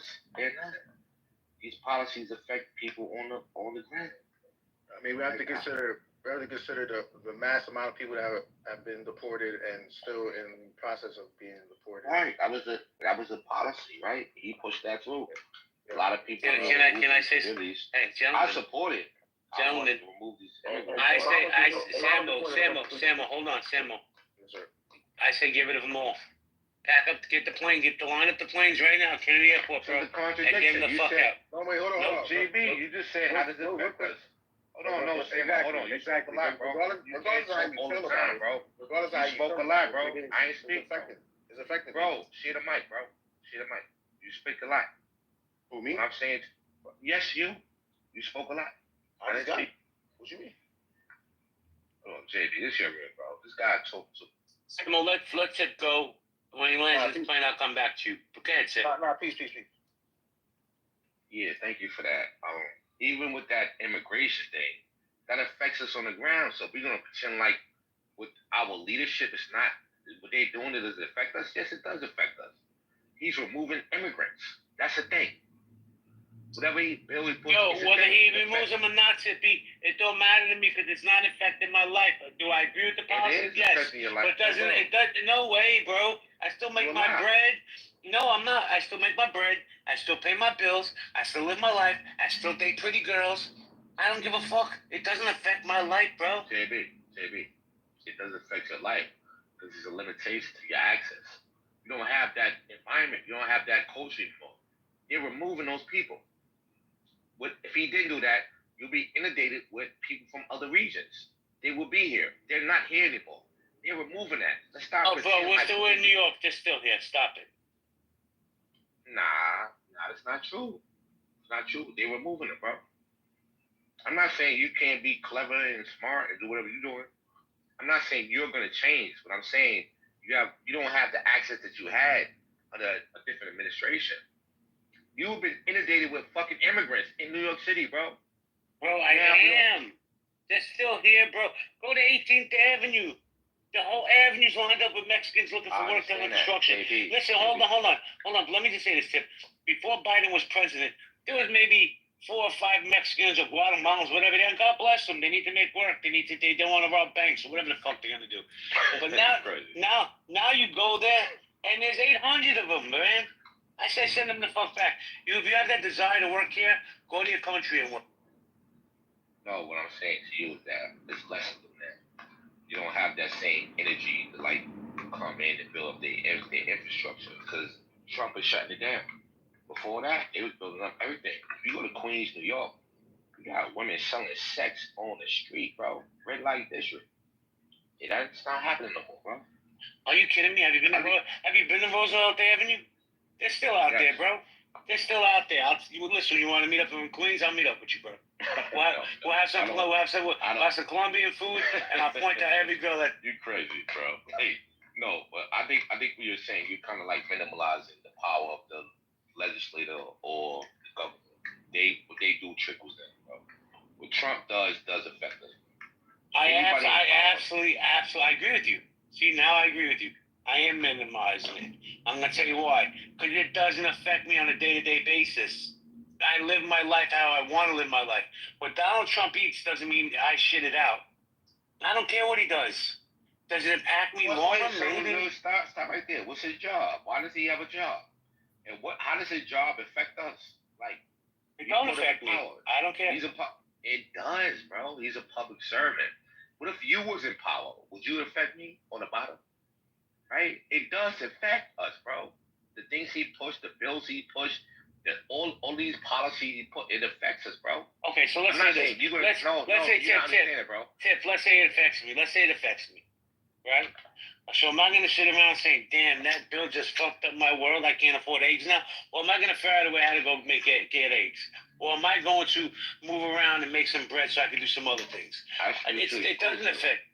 No, it's mutually exclusive, bro. Both things work, right? If we're going to say we have autonomy, that's a good thing. We can do what we want. We also hire people to make decisions collectively for us, bro. Why are you dismissing their power, bro? I'm not saying you don't have power and autonomy to get eggs and be a great person, do what you do.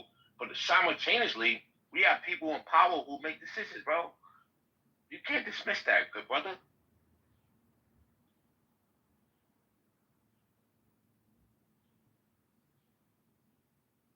Sorry, I was invited Shirt King up. I haven't seen this dude in a long time. Good dude, man. Oh, Rob Gillette wants to come up and yell at me. Come on, Robbie, what's good, man? How's H-Town today? I know it's hot as fuck down there today. Rob? It is hot as fuck, man. I just started a new job the other day, so it is hot as fuck, though. And this ain't nothing. This was crazy. This is like 92 degrees. So you know what, bro? Just want to say this. Yeah, so what you gotta say? First of all, I want to say hello to you, but hey, it's all good. Hope all's well with everybody on the stage. I just want to say this, man. It's mighty interesting to have this type of take with Trump and to be against the opposing party. Like, if this is your take on the standing president, there shouldn't be any opposition to anyone who's running for president. Like, I've said this plenty of times when it comes to the left. Like, I saw this for the last 4 years. We all saw it. We saw rooms every day complaining about Joe Biden, and not one time was anybody suggesting that someone's life sucks, or not one time was anyone suggesting that they were being a victim. So again, life don't suck. I just got a new job. They pay well. My kids good. Everybody good, you know. But that don't mean that we agree with the policy that's going on. That's really my point. So here's my point. Obviously, we haven't been in all the same rooms. People say, listen, very few people are going to come up to the stage and say, yo, my life sucks. But people will come up to the stage and say, Donald Trump has ruined this country. Donald Trump is fucking up my family. Donald Trump this, Donald Trump. And Rob, respectfully, I agree with you, man. If it was Joe Biden, they'd still do the same thing. You're never going to please everybody. So you know what I do? I don't give Donald Trump, AOC, Chuck Schumer, Joe Biden, George Washington, Thomas Shelby. I give none of these people power over my life and how I want to move, hold on, Tip, how I want to build my life, build my empire. I'm focused on the prize, not the show around the circus. Yeah. Tip, before you go, I gotta say hello to King. This is my co-host. What's up, King? What's going on, brother? What's going on? So, go ahead, Tip. I want to say hello to Shirt King, man. I like Shirt King. I haven't spoken with him in forever. Okay. Yeah, that's the distraction, though, brother. I love you to death, bro. I don't think you understand like how the distraction works. Government has a responsibility. It doesn't interact with what we do on individual level. Sure, you have skills. Sure, you're able. But we hire people to create infrastructure. That's what they do. They're managers of the community. That's what they do. They appropriate monies and priorities. That's what they do. We have budgets, bro. Like, that's what's happening, bro. It's not about what I do, how important I am, how clever I am, how driven I am. It's not about that, bro. We're talking about people we hire to take care of communities and decide where and how and what, where it goes what. You're marginalizing that. You're dismissing that. That's a problem. They've been doing that to black people for a long time, as if government isn't having interaction with people's growth. Look at the New Deal. A lot of people who called themselves white, and God knows where they were, they came to the country, didn't have shit. They was fucked up, and government said, hey, I'm going to give you a thing. I'm going to uplift you. That's what government did. They didn't say, oh, are you better? Are you great? Can you deal with yourself? It's not about an individual application. It's about what is the responsibility of government. If not that, let's get the fuck rid of government. Let's be whatever it's called, the people who don't like government. Let's be anarchists, right? But we are not anarchists. We have a fucking government, bro. And government has specific solutions as proof of progress. But Tip, I get all that, but here's the thing, man. The government that we voted into place has made America a welfare state. That's not true, bro. Let me finish, bro. Because it's the truth. Hold on. Because we have more people on welfare now than ever before. Some kind of disability, right? And here's a little newsflash. More white people on welfare than black people. Well, everybody coming to this country to get part of that, bro. Like, As much as Yeah, but people's you on know what? welfare, as much people's on welfare, a lot of people are industrious, right? We're driven. We want to have jobs. We want to be I part of the disagree. industry. I disagree. All right, so we had a conversation. Listen, man. love you, bro. Listen. I love you too, but let me tell you, we could agree to disagree because, in my opinion, Americans are lazy, and if that don't apply, let it fly. If that don't apply to you, let it fly. Americans are lazy, complacent, they want handouts. I will not bend to the knee to Donald Trump or Joe Biden or any of these other politicians. I'm still living, bro. I live a great life. I know you do too, Tip. I live a great fucking life, cultivated by JB, not DT. Sir King, what's good, bro? I haven't heard from you in a minute. It's been a minute. How you been, brother? Man, you're here, so I'm doing something right. How's everything out there? Man, everything's chill. Everything's chill. I spoke to Roger the other day, man, and when I spoke to him, I thought of you. Okay, I gotta call him. I ain't talking to him. He's back on the app. If you send me a message in the back channel, I'll tell you his name. Okay. So, what do you think about what we're talking about? You disagree with me or you agree with me? I agree with you. I've never cared about who the president is, because I don't let none of that stuff affect my life. Others might, but I don't. I really don't care. I'm black. I don't know. I'm black too, but like no president. I can't recall a president. I'm about to be 43, and I tell you, has ever changed my life where I was just like, oh shit, we need another one like him. It never. I control my own shit, destiny, no matter what. That's how I look at it. That's a fact. That's how I feel. Yeah, Mr. King, that's it. That's it. Yeah, there's some kind of narcissism. Like y'all like centering your ability, your tribe, and you're not recognizing we have 250 million, not 300 million people in this country. Because you're driven, that doesn't mean you can't recognize other people. We have disabled people, we have mentally ill people, we have things, and social services is a thing in this country. It's not like any other country. So we're gonna like be so like aggressive to say fuck everybody else because you're driven. You're a fucking narcissist. Okay, like, this is I'll take that tip. I'll be a narcissist. No, it's all good. I'm not saying you, bro. I'm not saying you, bro. No, it's good. It's good. I listen. I've been called worse. Trust me. But let me ask you a question. Let me ask you a question. Let me ask you a question, and then you can say whatever you want. Yes, sir.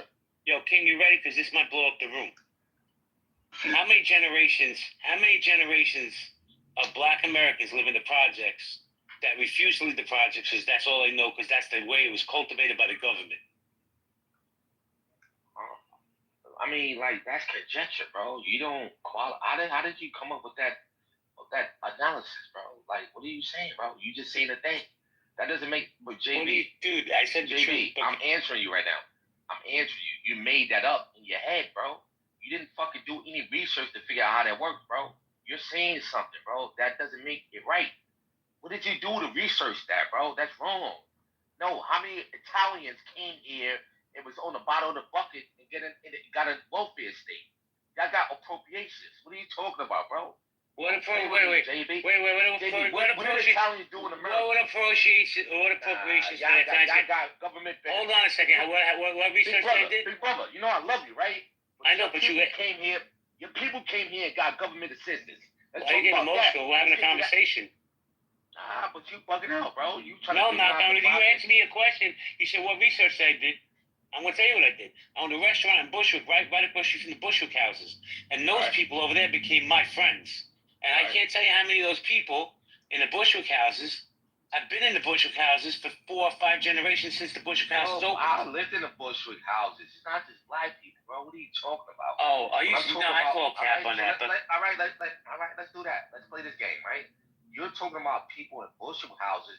You're saying they relegated to be in that situation for forever, right? They're just like moralizing being in the project. That's your position, right?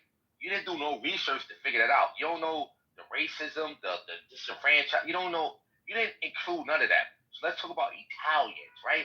When Italians came to this country, they didn't have anything. You know what they had? Government assistance, right? They had access to whiteness. That's what they had. They had government access to appropriation. To this day, they were unionized. They were organized.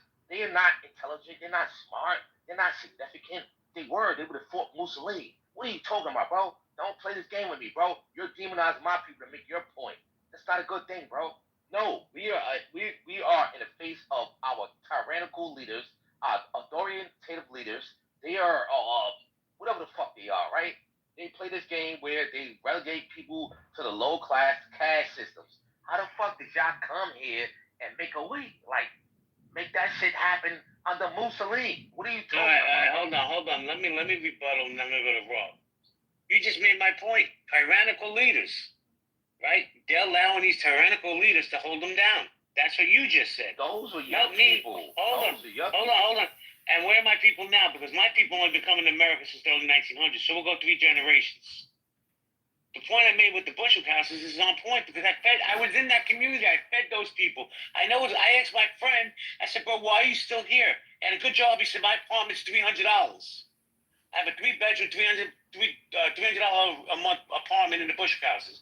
Why would I leave that? I said, because there's other things outside this area, man. You want me to talk Turkey? Why did y'all leave? Why are you moving the goalposts? This is not about Italian community. I said the statement I said was that the government's in place has held down the black community because it's a welfare state for generations. And I also said that more white people on welfare than black people. Okay. I mean, listen. I think you look at low-hanging fruit. Looking at the people in Bushwick House that want $300 a month rent. What about the people that moved to Long Island? The people that moved, they sell, they enfranchise themselves and did things, right? Do you have any numbers to represent who stayed in the Bushwick houses versus the people who actually wanted to do better? Like, do you have any of those numbers? Are you looking at the low-hanging fruit? Like, what is happening, bro? I don't attack your community. Don't attack my community. I'm not attacking your community. We're the same community, bro. We are the same community, bro. That's the problem.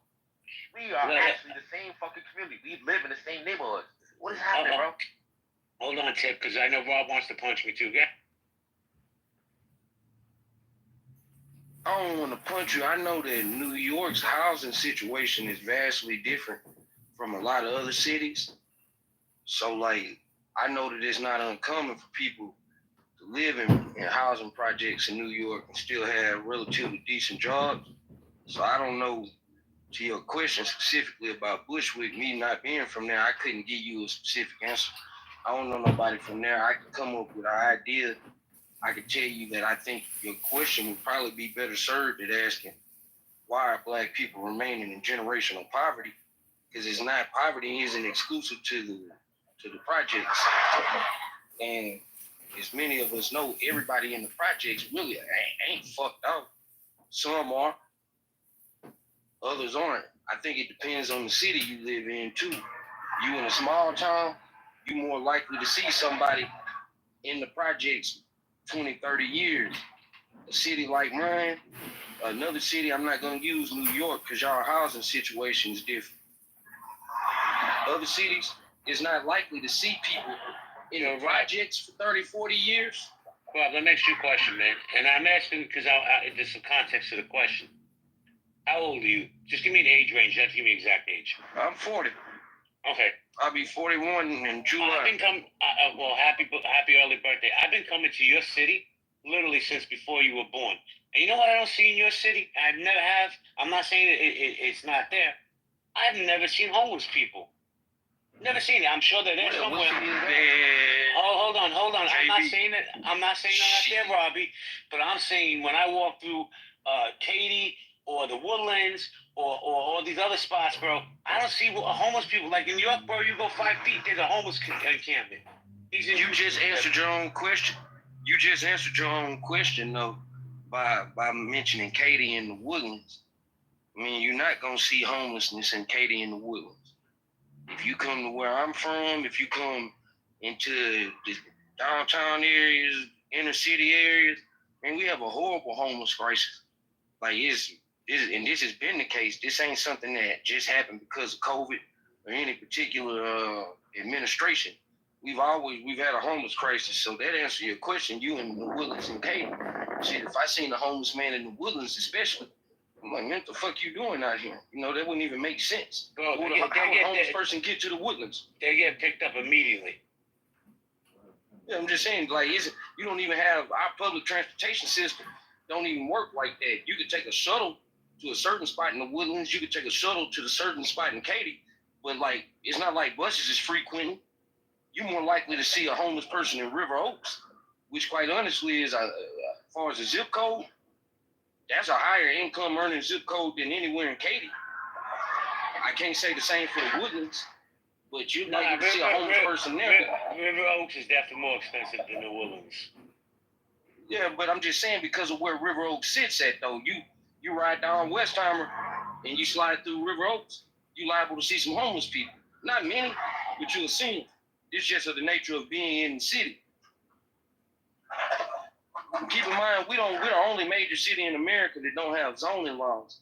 So that presents another obstacle. What city you live in, Rob? What city you talking? I'm from Houston. You talking about Houston? Oh my God.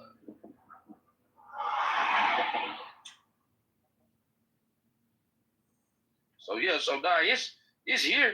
I tell you this though, and anybody can y'all can take the mic after this. If you're struggling, I think this is one of the better places in America to be struggling at in terms of opportunity and shit for the lower income community. It's a lot of opportunity. Man, you don't know how many people that I've known that grew up in real poverty and was able to just, figure it out just because number one, they stayed free. Number two, they utilize the opportunities that this city have. So, I mean, what I'm saying. I don't want y'all to think that everybody in poverty is there simply because they saying, man, I want to be in poverty and I don't want to do better. Well, I don't think people understand. Well, let me just say this to you, bro. I grew up in poverty, like abject poverty, right? And that's a fact. I mean, my refrigerator growing up, all we had was blocks of welfare cheese. That's how I'm dating myself because you guys don't know anything about those blocks of welfare cheese. You ate large. Right. Man, listen, I ate whatever they put in front of me because we had no food. But it's fucking shit, man. You gotta make me laugh. But I'll say this, Rob. When I came home from prison, right, in 2014, which was 11 years ago, I started from the streets, bro. You couldn't get, the only thing lower than me was a cockroach and an ant. But I wasn't gonna let that stop me from being who I am. People put too much power in this government's hands by speaking about like Trump and Biden did this and Kamala did that. Man, when I was on the streets, bro, I didn't give a fuck what they were doing. I was worried about where my next slice of pizza was coming from. So I would say this shit. Hold on, Tip, hold on. Let me just say this real quick. Because I look around my rooms, right? I know for a fact, and I'm not trying to dox anybody, right? But King is a successful man. Shirt King is a highly successful man.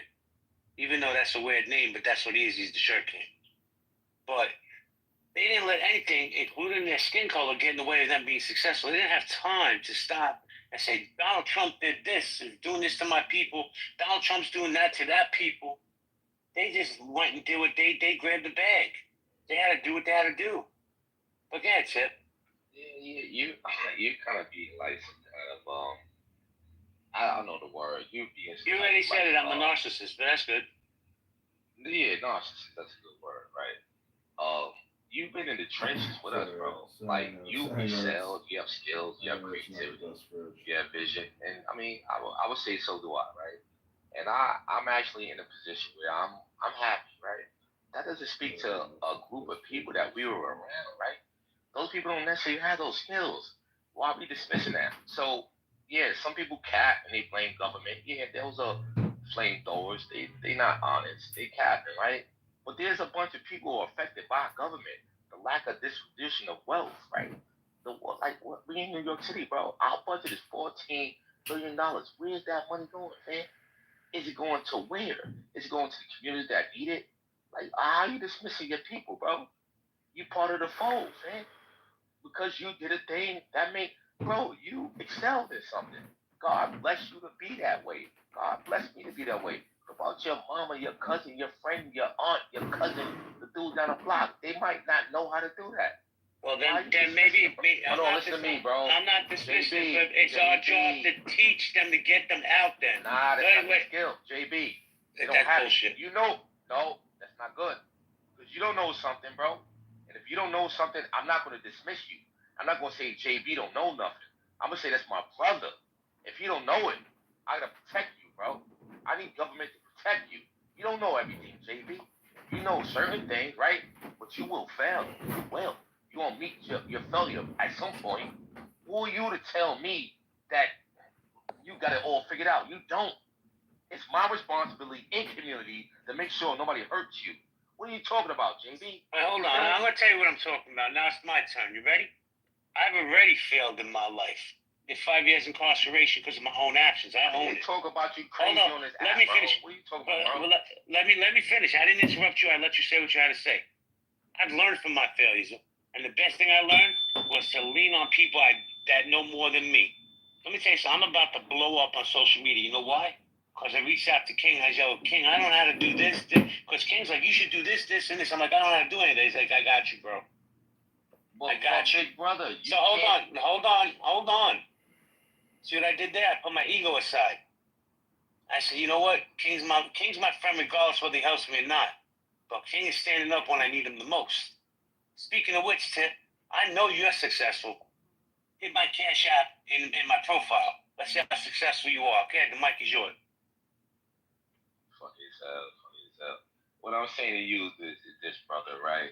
You can't carry the whole load, bro. You can't. You're one individual person. As much success that you have, as intelligent as you are, as creative as you are, you're part of a community, brother. When you sleep, I'm awake, bro. Understand that? People will try to hurt you, bro. That's a fact, right? And when they do, I'm there. And I would appreciate if you do the same thing. What I'm saying to you, we hire people to be in government, to be our civil servants, our public servants, to do a job, to appropriate resources and protections. That's what it is, right? So don't miss me with that. They don't interact. They don't have a responsibility. They do. That's their responsibility. Like, this thing is, we're paying taxes into this thing for our protections, brother. Right? We're part of this thing. All of us are part of this. If you want to lock out and demonize people and say they don't have the ability and they're going to, no, we should hold our legislators accountable. We should hold our elected officials accountable. We gotta hold ourselves accountable first, kid. We are, bro. What are you talking about, bro? Oh, hold on. I think you're amazing. I am amazing. I'm amazing. Thank you. I do think that actually. We figured that out already.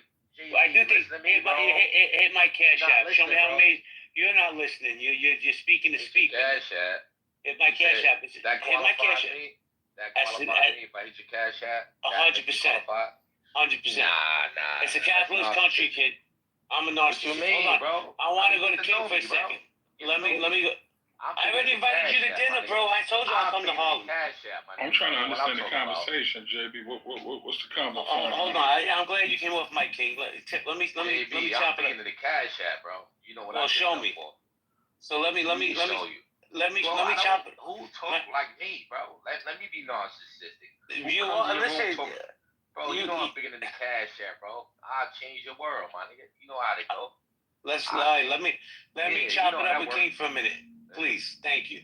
So, King, let me ask you a question, man. Are you happy? Are you just overall happy in life? Yeah, for sure. Yeah. Do you consider yourself successful? Because everybody has a different definition of success. Do you consider yourself successful? Yeah. What part of Donald Trump had anything to do with that? And I've been such a big JK fan since I was 9. Nothing. I've been obsessed since You I had was 9. that drive. So, You got your record from. You got your record deal. Right? Donald Trump. And that was such a big. Who would you sign with? Freedom and all coming We together. signed the Def Jam and then. Def Jam, that's right. And when you went to sign that contract with your brother, rest in peace. Speaking of fate, was Donald Trump at that table? Was Joe Biden or Kamala Harris? Dear to my heart just joined the stage. That's what I'm trying to figure out the conversation. Hey, what's up? Good afternoon, everybody. Yo, in the almost intelligence for Congress, you guys. He's running for Congress in Illinois. What district? It should be a hold on, designer and a supreme being who is going. Turn that shit off. Turn that shit off. Yeah. I want to talk to you. I'm trying, yeah. I'm running in the 16th Congressional District, which is like Central Illinois, Peoria, Rockford, Illinois, Bloomington, Illinois, Quincy, Perkins, towns you've never heard of with 50,000, 60,000 people who absolutely know that their Congress and their Federal Reserve and their local and their state governments are utter, it's clown world. You know it, I know it. We all live in clown world. And the fact that people get rich off of government and people can't even start small businesses. I mean, everything in this country is upside down. So I've done some consulting for his campaign so far. We did like a hour consultation last week. But I'm not officially a part of his campaign or anything like that. But I am, here saying that he's the man. Jennifer, she runs American Mission along with some of the people on stage, Destiny, Kim, Cheney, and they basically, American Mission are the people that you would want to befriend for a campaign like yours. So I'm happy to make the introduction. I'm glad that you're here. Just so you guys know, John did receive the Troll of the Year award 2 years in a row on Clubhouse. So he's a legend. He is a legend. So John, can you tell us a little bit about your background? Like, why are you running? I've started many businesses in my life, had some failures, had some successes. I've worked in government. I've worked in big tech for many years. And at this point, there's 200 trillion in unfunded liabilities, 40 trillion in funded liabilities at 100 billion a month in interest. So there's a big like philosophical and communication perspective to the problem in government and whether it's really a problem or we just perceive it as a problem. And so, really, my fields of interest are communication, meditation, and really wisdom, psychology, philosophy. So, there's a we live in clown world, and I have a military background. I'm a service academy cadet, and there's ways to do things, and there's ways not to do things. Uh, but either way, I mean, we're all on the same boat. And but I think good ideas and intelligence and wisdom, are like, it's the cream of the milk. It rises to the top. I mean, you're forced to do these things because A, it's a game, B, it's fun, and C, once you start interacting with actual politicians, you realize that they're not the highest form of citizen in this country. Many of them are criminals, they're liars, they're just actors. Um, and that's not projection. I'm just telling you, I have witnessed clown world up close for my whole life. And so, to try to run for Congress and have people that endorse you and be enthusiastic and push you to do this because they like your personality. I mean, it's just it's like the stars aligning, and it's a lot of fun. So and I met Augustus in politics because of Kennedy. What service academy did you go to? I went to the Citadel in Charleston, South Carolina. Oh, very nice. I had friends who went to the Citadel. Well, nice to meet you. Glad you're here. All right, John, I have a quick question. So I clicked on the profile because I saw a little book. What is that on your profile picture?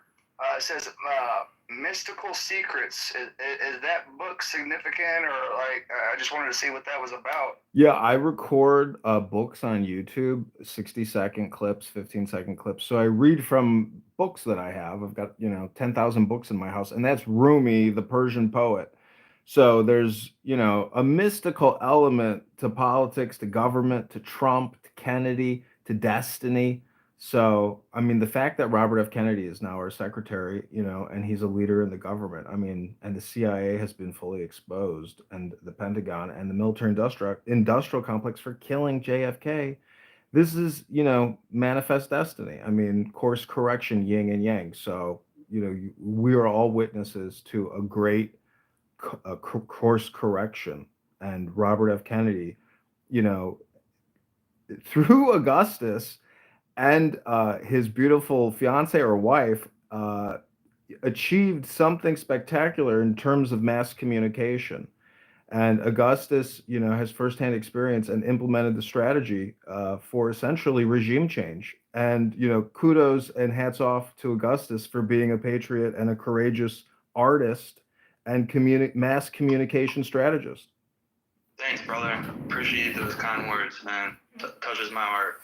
Thank you, bro. Brings a tear to my eye. You're the best.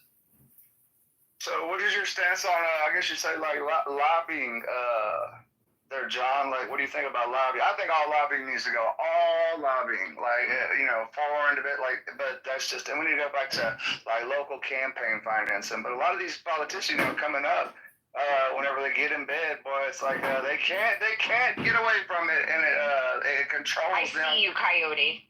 I'm just saying.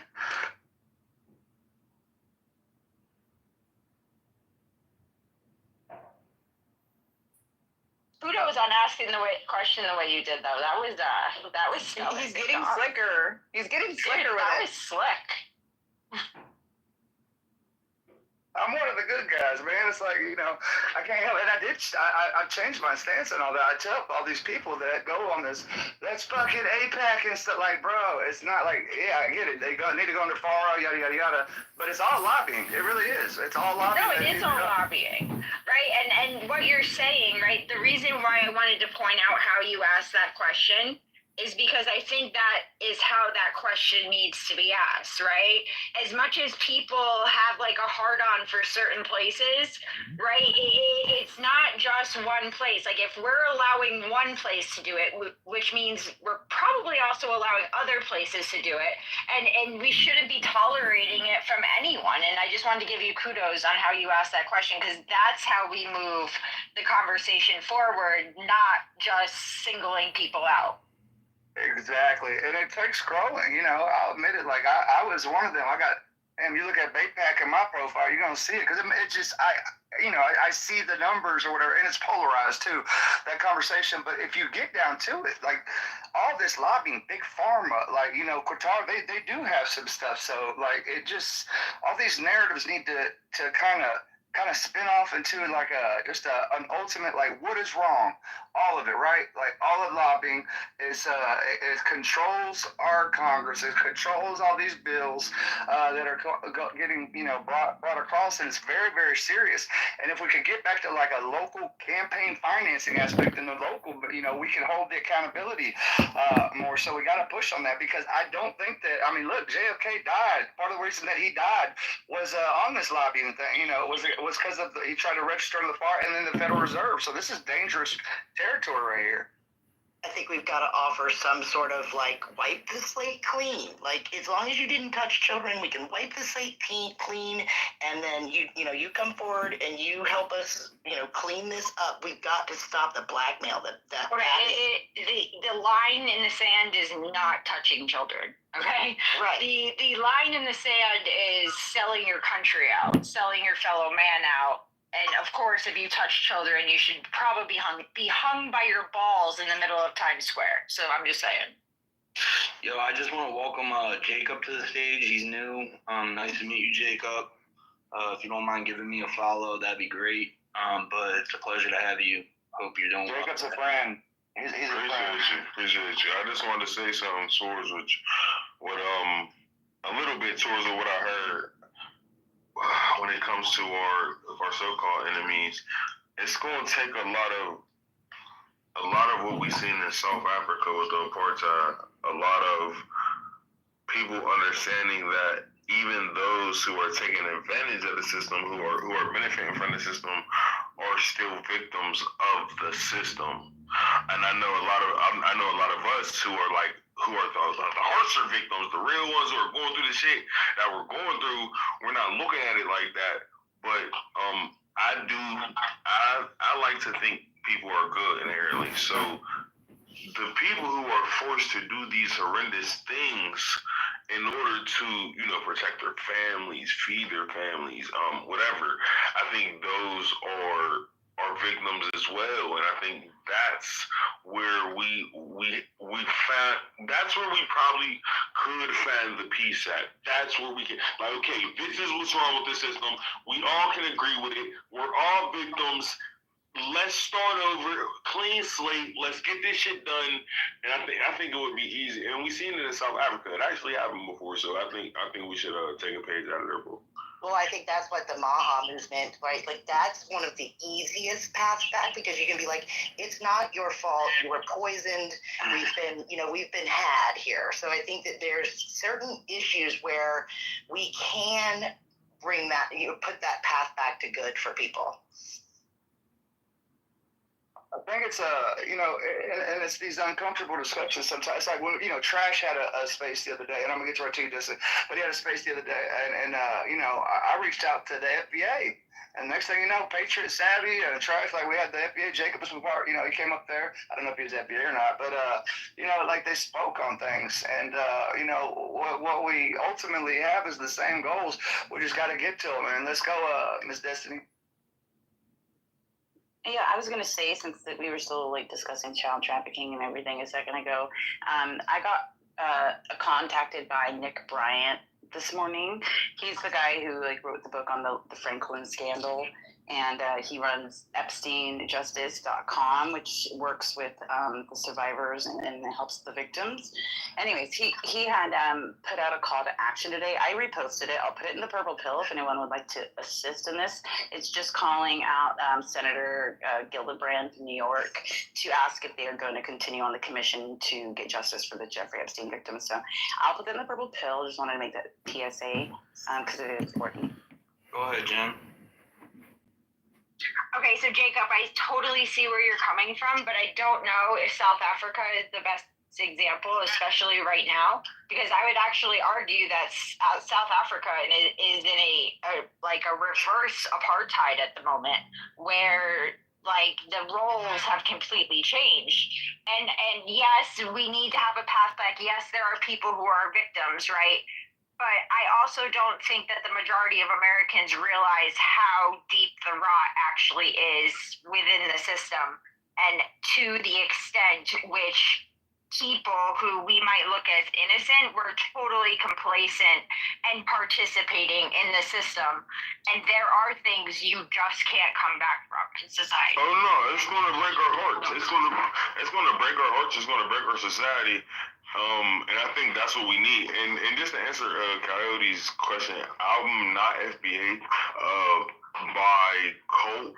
I'm more my people have came here from boats. One side of my family, they come here from boats. They're Israelites though, so I don't really even like to be identified as a black for an Israelite. My family is from Dimona. I can track my Portuguese my West African to Portuguese to America journey like myself. So FBA is more of a cult. It's a psyop. It's a good psyop. It's one of the best psyops that America has done in a long time.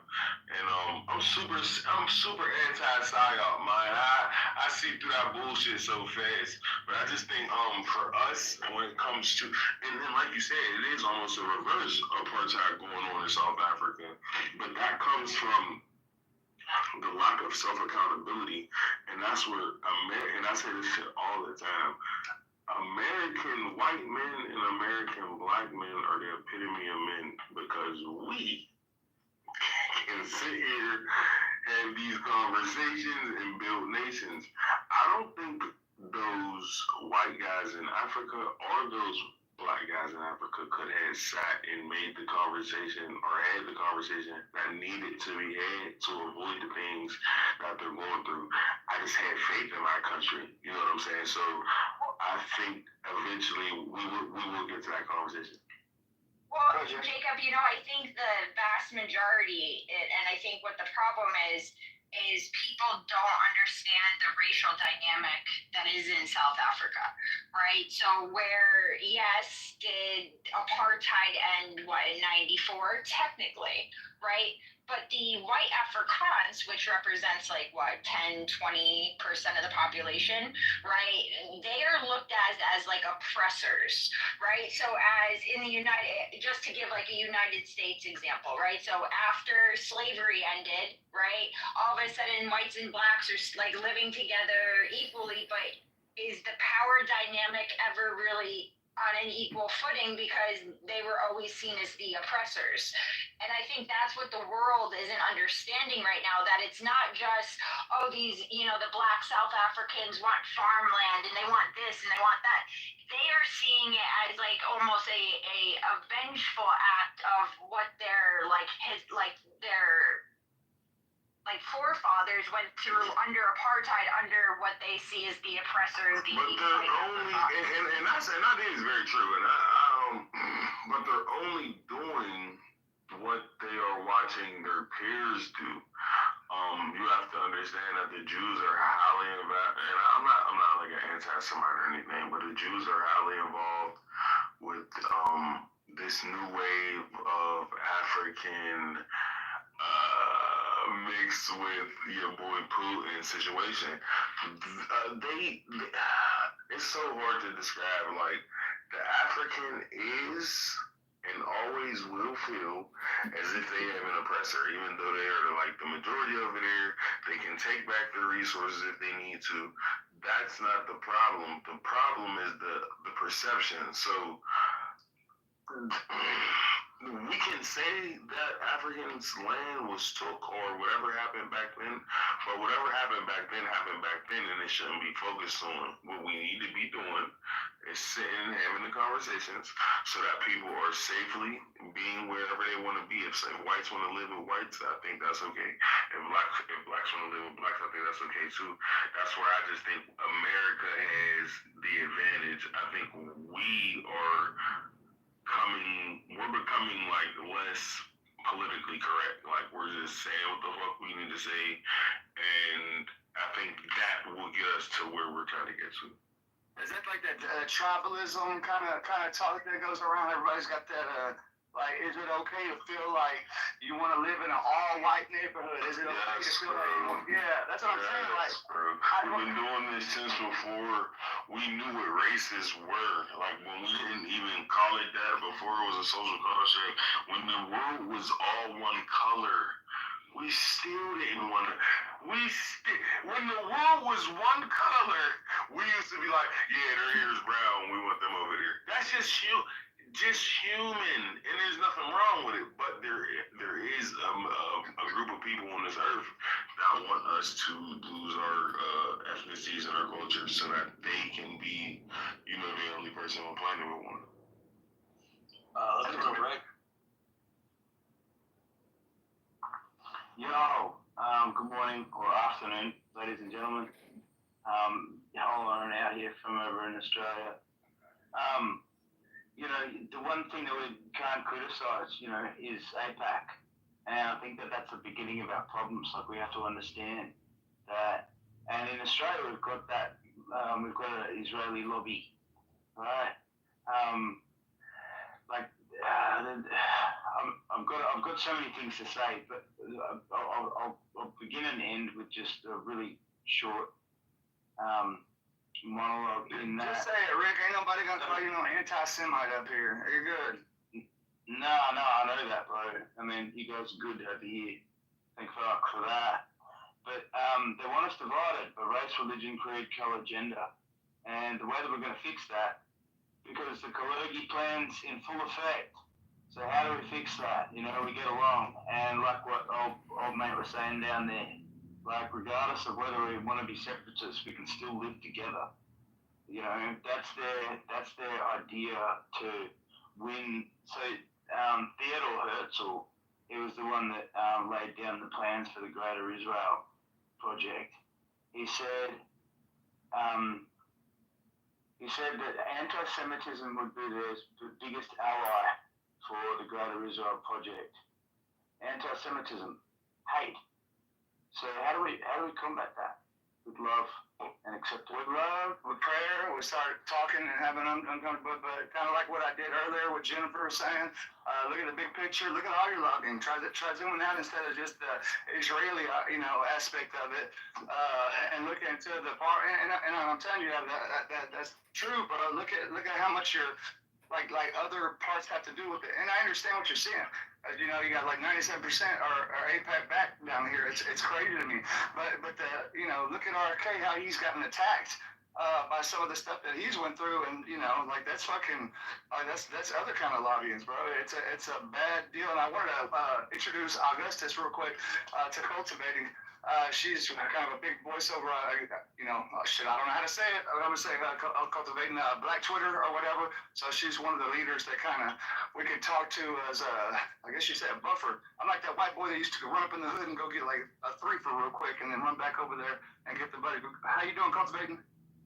She's from the south side of Twitter. Hi everybody. Thank you for inviting me again. You know, when you invite me, I run. I'm a sprinter, so I'm like, I'm right there. Nice to meet you. You guys. Nice to meet you too. I hope you're having a blessed day. Every day is a blessing. She's from we from Ethiopia, right? But she don't claim. I mean, she's got some honestly based ass beliefs, but she just wants us to be able to talk to each other, like, and that's the whole thing about it. So I don't know. I go over there to listen to some of the other spaces sometimes, which it's interesting. It gets heated, but I don't know, man. We gotta get together to be able to build this GOP up or whatever. Something's got to give. Can I ask Augustus a question? Yeah, go for it, brother. So, in terms of communication and the importance of regime change and getting better decision makers, I mean, how do you think you played a pivotal role in U.S. political history? Man, you know, to be honest with you, I try to stay humble about it and continue to just be myself and be unapologetically myself about it, because it kind of gives me goosebumps. It kind of brings me to tears when I think about the impact that we actually made, me and my wife, and on how many lives that were affected because of the work we've done. And it kind of brings me to my knees, you know? Because, bro, like some things in life, man, like, you do because you're motivated. You're motivated by this idea that you have for yourself. And it's a self-motivation. And we did this without self-motivation. We did this because we thought that we needed to stop putting our own will before God's will. And we were doing God's work. And we wanted to just be the executioner of God's will. And that's what we did. And it wasn't about, you know, Augustus. It wasn't about Stephanie. It wasn't about RFK Jr. It was about something bigger than all of us. It was about changing the world. And it was because God wanted the world to get changed. And we just so happened to be his instruments. Does that make sense? Yeah, it's interesting how, you know, in the beginning was the word created the world, the universe. So, and social audio is, you know, the spoken word. So, if you know the truth of the earth, then you got the secret answer to the difficult question of the math. I mean, it's a word game, and that's really what we're all dealing with when it comes to these industrial complexes, which are draining, you know, America and its citizens dry and giving nothing back to we the people. So, I mean, you know, regime change is always now. In my opinion, I think Trump is doing an incredible job. I think Kennedy is doing I think everybody's doing the best work they can possibly do under difficult circumstances. And, but, you know, the spending is out of control and it's so much money. I mean, we just have to ask ourselves morally, is it right to be borrowing this money? I mean, or is it all just communication and debt forgiveness is the truth? I mean, you know, are we getting ourselves all in a anxiety bubble about the debt? But we know that the way they spent the money for the past 4 years, 10 years, 20 years has been horrific. So taxpayers and citizens have to unite and rise up and say, never again. This is fucking clown world, and we reject clown world. The WHO was a symbol of tyranny. The WHO was a non-government organization that had the ability to, in certain states, strip you from your home, inject you with experimental biological weapons, strip your children from your home. Well, the UN, they control our border. So we've got all kinds of globalists going on. You know, we've got the WHO, we've got the UN, you've got the International Bank of Settlements, which is like basically Operation Central. So. Right. Right. My point is like the work that we did in collaboration with President Trump, in collaboration with God, we're no longer a part of the WHO. The WHO is now going to have a competitor on the scene, which is a new World Health Organization that RFK Jr. is going to be creating with other governments around the world. He was just in Ecuador and Argentina with Javier Milei, and that's what they're talking about. That's some good shit right there. Yeah. That's one of the issues. That's what we did. We did that. Sorry, Coyote. I just wanted to say, one more thing, which is that these medical journals have been basically the reason why they've been able to get away with this tyranny, and they shall too be no more. It's been revealed just today that RFK Jr. slams corrupt major medical journals and reveals that HHS is creating their own new journals. Go ahead, Yoke. So I wanted to ask us, Kim touched on something that I think is a big issue. It's like this whole, when we get on X, we find ourselves trying to find like the culprit, right? Like the culprit for all these problems. Is it the Jesuits? Is it the Jews?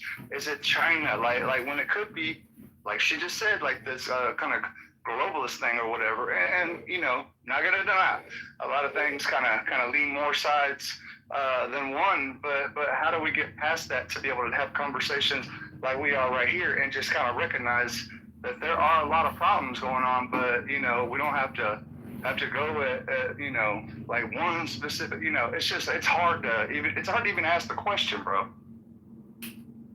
Yeah. Like how do we get past trying to blame one thing or find one thing when it is many?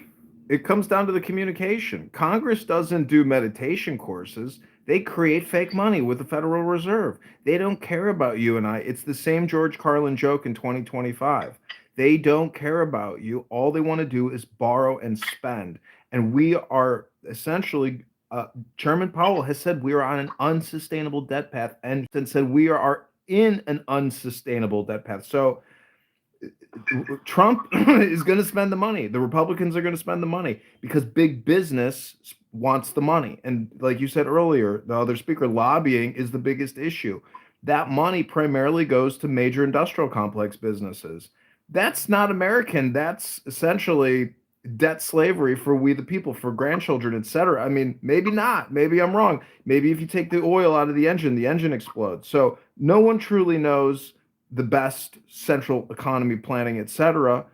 The point is, this is a monolithic empire, and Augustus and his wife regime changed the government. They saved America in a way through Kennedy and through their marketing and communication strategy. So we the people, these apps, Clown House, Clubhouse, X Spaces, other apps, being artistic and creative and subversive, but organizing, but really changing people's psychology about, I guess, optimism, about intelligence, but also really the money. If Kamala and Waltz were still they would have. Do you know how much money they would have wasted on the dumbest shit in the world? All this DEI, internal education scam. It's all communication industry. So I mean, we the people need houses. We the people don't want to pay 40-50% in taxes. We want to pay 10% tax on income. The system is draining us. It's exhausting. It's a rat race. And we do it to ourselves because we're not greedy enough. Lead back to Congress. All roads lead back to Congress. 100%. That's why I encourage people like John to run for Congress. That's why I encourage people like Rob Lucero to run for Congress. People like John Kitover. I want Jen to run for Congress. Rich Costado. Jennifer Lawrence should run for Congress. Coyote should run for Congress. Mike Mack should run for Congress. I mean, these are the people, the everyday people that are needed more now than ever. more now than ever. You will work 60% of your life just to pay taxes and retain nothing. That's debt slavery. We were born into debt in this nation. Other people in other countries are born into a surplus, into a national trust fund. We, the people here in America, are born $100,000 to $600,000 in debt automatically at birth. We have essentially ruined ourselves with illicit spending. Morally, fiscally unresponsible spending. You and I don't do that. We pay our bills, we save our money. This government has sold us out. And regime change and more regime change and perpetual regime change is the only solution to essentially saving ourselves from ourselves. We ship this money overseas and we ship it internally to corporations which are destroying us and the planet. Pfizer, Northrop Grumman, Boeing, Google, Facebook, these corporations are essentially destroying the liberty and the republic of America. So how do we get past that? Because you mentioned, Augustus, like Coyote should run for. So I wouldn't take any lobbyist money, right? I'm just a podunk-ass white boy over here in Texas, strolling around. So what am I going to do when I got 2 pennies in a pocket full of rent? How am I going to get past the big machine of all this or whatever? Is everybody going to come to my aid? Or? Yeah, that's exactly what you do. You run a grassroots program. You run a grassroots fundraising program. That's exactly what RFK Jr. did when he was running for president, and he ran for president and raised millions and millions and millions of dollars, bro, all off of a grassroots program. You don't need to, and bro, you got a huge platform. I mean, look at you. You got 40,000 fucking people that want to listen to what you have to say. 40,000. Any American can file to run for Congress in 15 minutes at fec.gov. All you got to do is spend 20 minutes inputting your information, and boom, you're in the National Registrar to run for Congress. You need to doge your local Republican and Democrat congressman, and the time to file is now. Go to fec.gov and doge your local congressman. Remove, replace, and do not trust these Congress people. They are frauds, scammers, and debt creators. $18 trillion in debt in 10 years. These people have no legacy. They have to be removed from government. And people here on X, ordinary people, can run a campaign very succinctly, quickly, synergistically, synchronicity. That's the word. I'm telling you, remove and do not trust your local Congress people. Doge them, remove them. I'm just going to point out to John there, up here in Canada, things are not much different. I have, like I said before, friends north and south of the border here. I have divers who work with me in Florida. They pay $6 for the same steaks from Alberta, Canada, that I pay $27 for. We're getting fucked by, I'm sorry, I didn't mean to say that, by whatever lobbyists and whatever big concerns that there are. And I won't point out any names because up here in Canada, we're not as free as you guys are out there to say names. But we're all in the same boat. I'm telling you, it is miserable up here to try to exist. It's miserable to think that my children will never be able to afford a home. It's never going to happen unless I pay for that home. You know what I mean? Yeah, it's generational at this point. I mean, I'm 42. I can't believe I even made it to 42. I know, lots of people that died in Iraq and Afghanistan that never made it into their mid-20s. And so, you're lucky if you're alive. And right now is always the moment. And it's not too late. If you live in a state in America and you are a citizen, you can run for Congress. Do it. It takes 15 minutes. fec.gov. Create a campaign on X. That's the best place to start. You know it. I know it. This is a free speech zone. And you know that these vaccines and COVID-19 disaster they unleashed upon us, directed by Fauci, Gates, Pfizer, Moderna, J&J, forced mandates, free vaxes, like it's a candy shop. They destroyed the fertility rate. Babies aren't being born. People got the clot shot and died. And do you know how many people died in December of 2020 around Thanksgiving, Christmas in this country and around the world? It wasn't the COVID-19 virus. It was the vaccines, the injections. Pfizer, Moderna, J&J patented copyrights to kill you, to blow your heart out of the fucking chest, to prematurely end your life. For what? for communication spam, for propaganda.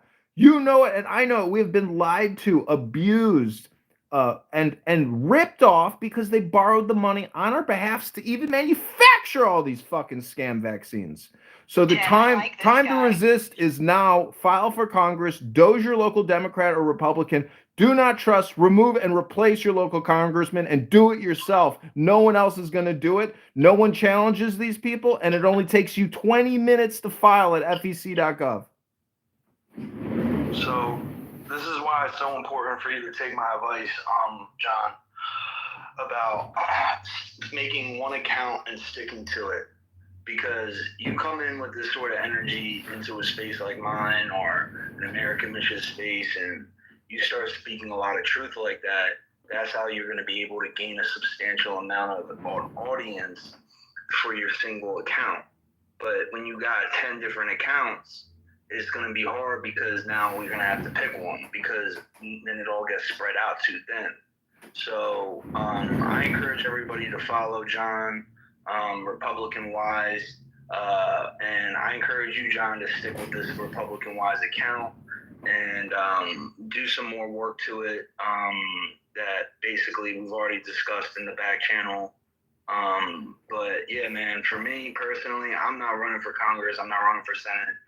My job is to be in the background and be the support system and the muscle behind people running their campaigns, being the brain power, being the spirit power, being the one that, you know, comes up with the creative power in order to get the communication across properly.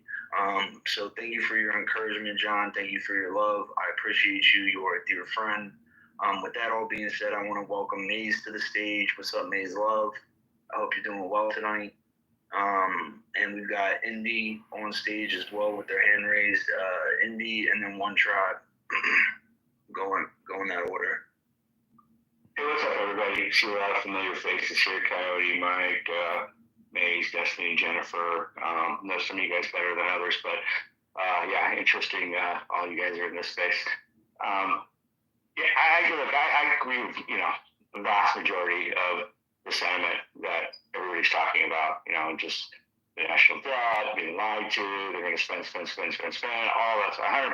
So ideologically, I'm with you guys.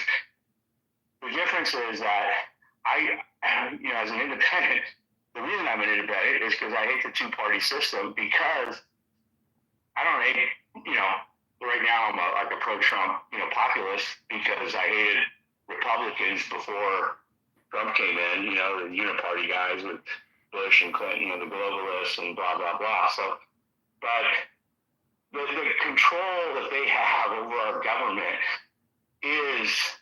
it's extreme. And, you know, to sit there and say, like, it's so Pollyanna to think that some general person can run for Congress and have any impact. They control everybody in Congress. They have all the money. They have all the lobbyists. They have everybody. Do you think there's one Democrat who thinks all those things, that all those logical, make sense items and line items in the big beautiful bill make sense? Taxes on tips, all those things that help workers. Of course there are. There's many Democrats who think that way. They wouldn't dare vote for that thing, because they get primaries so fast. You think Republicans are calling for primaries? Democrats have been doing this crap for decades, and, you know, they're way more like aligned and organized, and Pelosi's been the master of it. There's a lot of technical reasons for it. You know, in the book, The Politics Industry explains most of the evolution of how this happened. But my point is that, you know, until we would love change ideologically. We get on these spaces, we get in private meeting, you know, with our friends and families or whoever, whatever, and have debates or agreements. But until the nature of our political system changes, and there are ways to change it, I'm not going to proselytize that here, but until that changes, we are fucked. These guys will continue to run this thing unabashed, without anybody interfering, and we have no say in the matter. I want to push back on you a little bit. I think that by doing what John is talking about, by having good people, just your ordinary people, get in the race. You may not win in 2 years, but you may win in 4. And the more like common sense, good American people that we get running in for Congress, the more options the American people have to vote on, the more that we educate on civics, okay? I think that we could do this. I mean, we could overturn that whole damn house if we wanted to. And now is the best time that we've ever had a shot at it is in this next couple of elections. Who do you think elects over 90% of our Congress people every 2 years? I mean, it's a rhetorical question. It's the extremes on both sides. And the extremes because less than 10% of the population. You know how many people voted AOC? You know how many people voted AOC into office in 2018?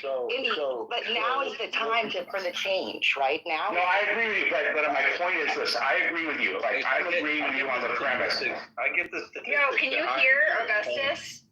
I get the statistics behind your point, which is just that only 26% of Americans are registered Republican.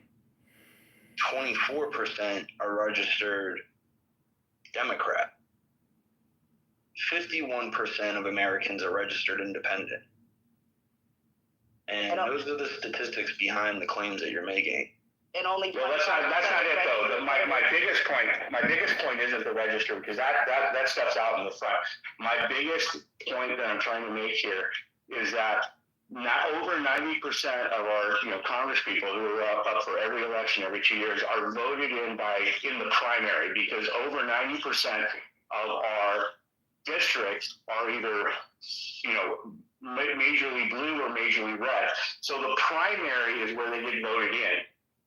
Well, whoever wins the primary and that's why I said something about civics, right? I said we need to educate on civics, because if we make this interesting and fun, like as interesting as freaking Real Housewives or any of these other reality shows, okay, and get people engaged, and I don't care if we have to shame them into it. Like, do you want a stranger making the decisions for you? Are we not a self-governed people? People don't know that. They don't know these basic things.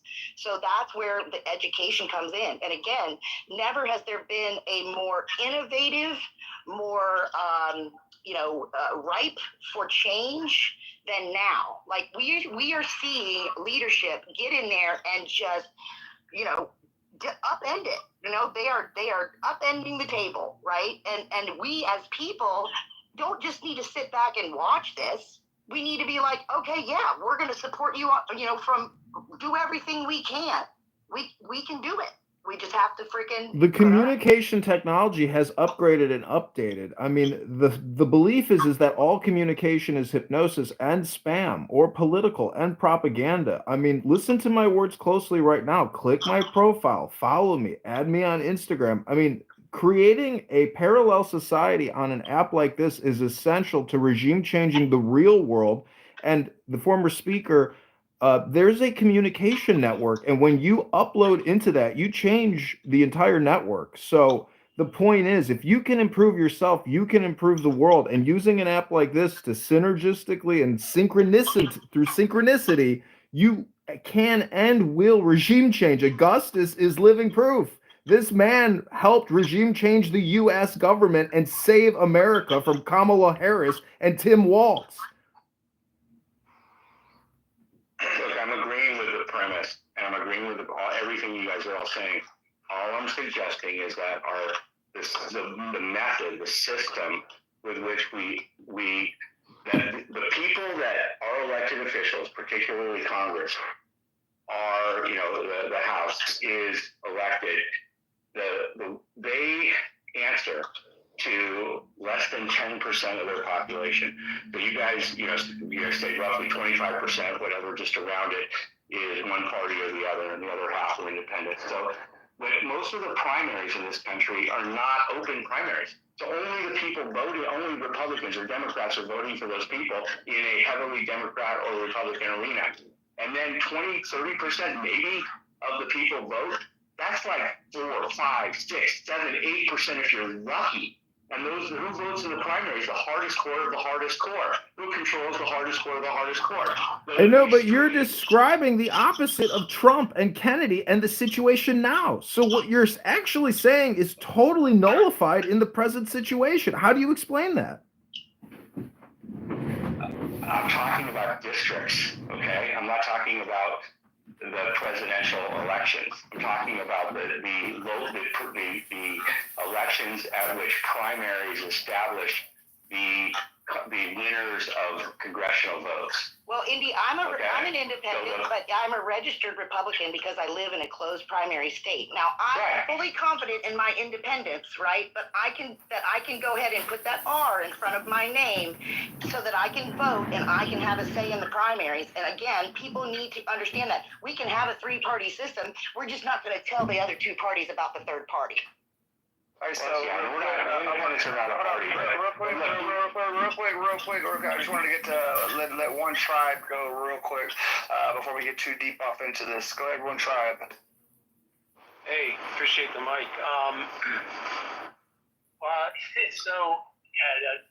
We've gone a couple of different directions in the conversation, so I'll try and succinctly give you some bullet points. First of all, I am a Central Committee member in the Republican Party in Ohio. Have been for quite a while. Went to the RNC when it was held in Cleveland in 2016. Got to see Trump on stage, and it was fabulous. And he won. And then you fast forward to 2020. It's an objective truth that election was stolen, that election was fraudulent. There is absolutely no way Joe Biden got 20 million more votes than Kamala Harris just did. And being in the party, in the meetings, talking to other Central Committee members, and just ordinary people, everybody's like, if the president of planet Earth's greatest superpower can be rigged and can be fraudulent, how are we supposed to trust anything? Even just the most recent election took cuts. You know that you're rugging out. I'm sorry. Can you hear me? Yeah, there you are. It took California 2 months to count votes. You know they're trying to game another House or Senate seat. They're normalizing it. That's how they were doing it. The whole stall thing they did, they take no need to take all that bullshit ass time to do all that. We all know it. They're just making it now to where they can refer back. Remember what happened in California? Whenever they take 3-4 days the next time. Well, I mean, again, we're gonna see investigation. Like we're starting to see investigations on the 2020 election, right? And things are starting to move. Right. Okay. 5 years since, 4 years since.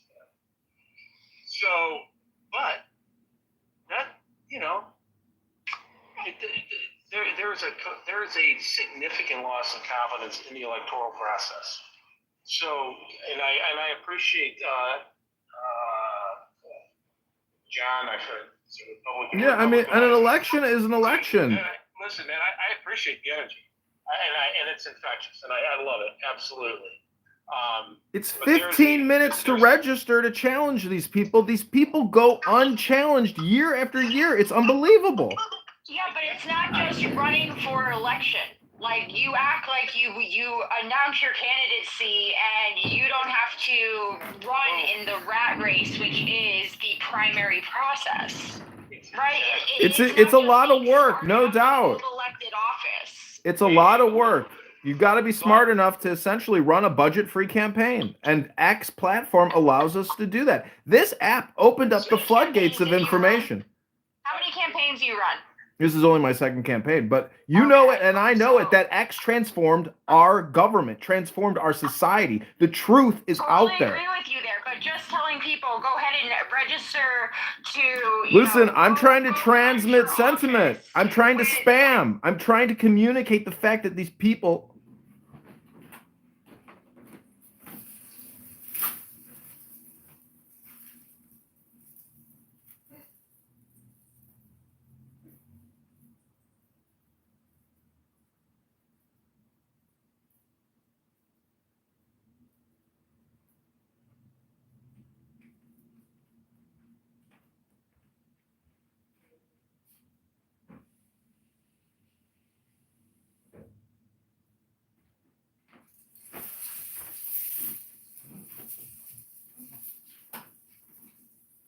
They kicked me from the stage. Stunning man up here. Beautiful. I don't know what else you could. I need to put my real face up there one day. But you can go look at my real face because I am a real man. I'm not a coyote. And everybody on the panel that you resonate with, go down to the purple pill, push that thing, and go up, push repost. If you've already reposted it, undo repost, and repost again. And don't forget to follow my future ex baby mama, Destiny. Everybody, narrative sees you. I'm going to narrative say Destiny. We'll follow Destiny. Yo, bro, you are a trip. That is too funny. Good job on the propaganda. Because that's the thing about it. We do live in a time this fucking psychological information and formative kind of thing, and you do got to go with the people you try. I trust 100%. I know you guys. I know Jim. I know this. I know Mike, and that's the thing, man. We gotta be real careful out here. Real careful. I know John. He's great. You know, he's running for Congress. This is his only second time he's done it. I'm trying to give him best advice I can. But yeah, it really does come down to how much money you can raise. A lot of these establishment politicians are getting money from big pharma, and that's the biggest problem. They're getting big money from big tech, big money from big war. I mean, that's the reality of the situation. It's how are you going to combat, raise more money than those people without taking big money from people? And that was your question earlier, Yodi. Like, and there's a formula to it, but it all revolves around a grassroots organization and mobilization effort. Jen, just chime in. You don't gotta raise your hand. No, guys, listen. Honestly, it really isn't a problem of like good people not wanting to step up and run, right? I meet people all day, every day who would love to run for Congress, right? And you might, like, I hate the system that you have to participate in order to get elected. I hate it, right? But just to be like, oh, well, all you need to do is run. All you need to do is this. Hold up a second, bro. Because, like, how do you, Augustus, perfect example, money, right? Then you have to deal with the GOP and whether you're going to, need their money or not. Because if you have a good grassroots campaign, you don't need the GOP money. But if you need the GOP money, and in some districts you do, right? Like, to just act like the whole problem is that no one wants to run. No, it's the actual process in which you have to go through to be elected that's dirty, scummy, freaking bribery, right? And by the time you get to the general election, right, because if you're a good America First candidate, the GOP, who say they don't participate in primary elections, which is absolute bullshit, will come in and secretly spend money against you in the primary. And then if somehow you get through, then they're going to go and spend money with the Democrats against your campaign in the general and act like, oh, he's just a terrible candidate. Like, no, bro.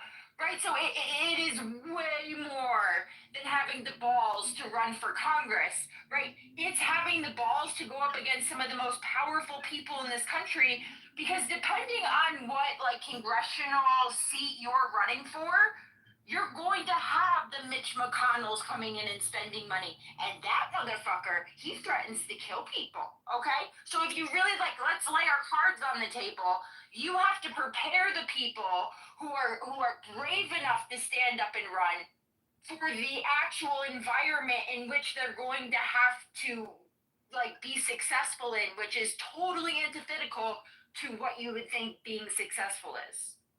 And now we're going to stick. Now we're going to try to, when we do run candidates, we're going to stick with them. We're not going to just turn them loose in D.C. for the cocaine and hooker parties. We're trying something different this time.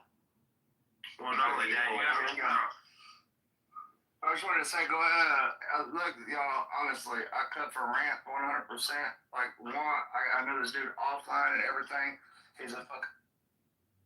We don't even speak up in public comment or testimony. So, I wanted to hit on this. Well, even if we push an American first candidate, right, they have to understand what the process is once they get into office to actually officially make a change. Okay?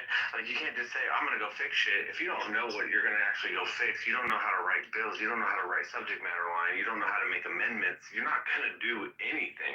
You're going to sit up in there and you're going to look like a dumbass in front of all these people that got paid to get put there, that know how the game is played. They're going to be playing chess while you're still trying to read the checkers board, you know? And I see this all the time when you look at, you know, especially in Alaska, and you just take our state and local representation, most of them are teachers and the rest are lawyers, right? And if you look at who the ones that are running the PACs inside of there, all the people that are teachers or the independent people that don't have a background or something in bill writing, they're just there to co-sign and just submit shit. They're not there to actually make a change because they don't even know how to make a change, right? They don't actually get the bills. They don't write. Our representation, our senators, our Rance, congressmen, you've they been don't to a write restaurant, right? You know how a bill works at a restaurant? You think it's any different? You haven't heard of grok? I mean, it's all a I've scam. been doing this for decades, all right? 100% is a complete difference than you trying to say, all right, I just want to make a difference. If you don't know economics, energy, education, right? Like, what, and like, real talk, what the fuck are you going to do?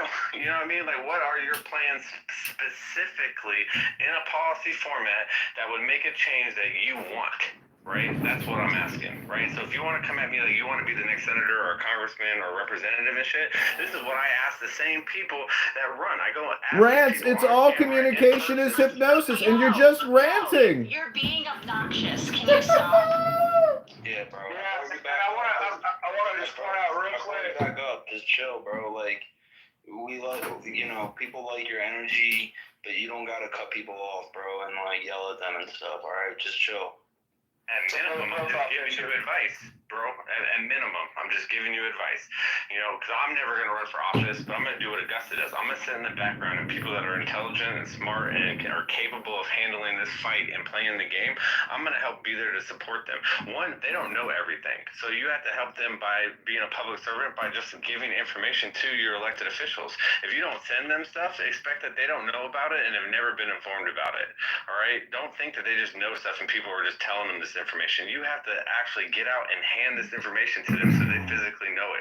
Whether they read it or not, you know, that's another thing. And I'm gonna let Jennifer go. I'm gonna land my plane there. Thanks, Rance. Appreciate you. Guys, and not all congressional seats, I know Cheney's laughing right now, not all congressional seats are created equal. Okay, if you look at the vast majority of Congress people who you would actually know if they were walking down the street, it's actually minuscule. Okay, there are so many Congress people who will fade into the background, who we will never know their names, they never passed a bill, they never got anything accomplished, yet we are still trying to expand resources into these places where if we just change our approach to things and actually put resources on the congressional seats that make a difference while in Congress, right? And instead of having people call like a Paul Gosar or an Andy Biggs or one of those who we know will never vote against us, they are staunch conservatives, take those people who we're going to call those offices and let's have them call the people who are actually on the committee, who are actually making the decisions, because right now we are giving these people way too much like we're being way too lenient on them, and we're acting like they're all created equal and they're not. Yeah, 100%. I mean, this shit does cost a fortune, you know, if you want to do it right. And it will also take a tremendous amount of effort of people's free time and energy. So I highly suggest two things. Here's some tips. When you're doing creatives, I gave you this advice the other day, John. But when you're working on creatives and you have a creative team, let's say running an attack ad, right? Because your attacking is going to need to be on point, by the way. If you're running one of these races, because you will be attacked, and it's very rare will you run a campaign where there are no attack ads. Like, anyway, So making your opponent a black and white photograph.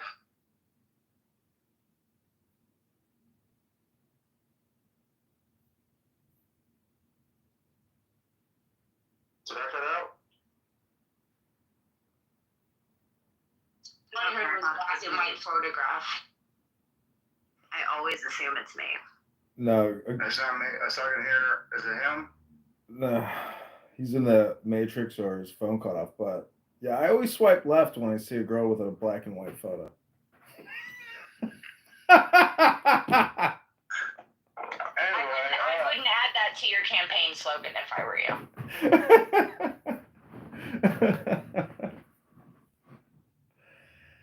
Are we about to crash? No, I hope so. Listen, I wanted to say what the former Jennifer, what you were saying about what Republicans do to Republicans when they run, you were spot on. Real quick, can I just finish my thought though? So, sorry, my wife called me. She's on her way home, so I'm gonna have to log off in a little bit anyway. But while I got you here, here's some advice. Making your opponent have a shade of yellow or green gives them the idea that they're sickly. Okay, so when you're running an attack ad, give them either a black and white photograph or make them look sickly, and it makes them look older than they actually are as well. And subconsciously, the viewer is going to see that and think, oh, this person is a memory, this person is dead, this person is sick, this person is negative. So that's a really good attack ad strategy, running creatives.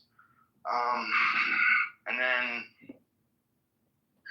another one is also doing a tremendous amount of research on your opponent in order to dig up dirt. So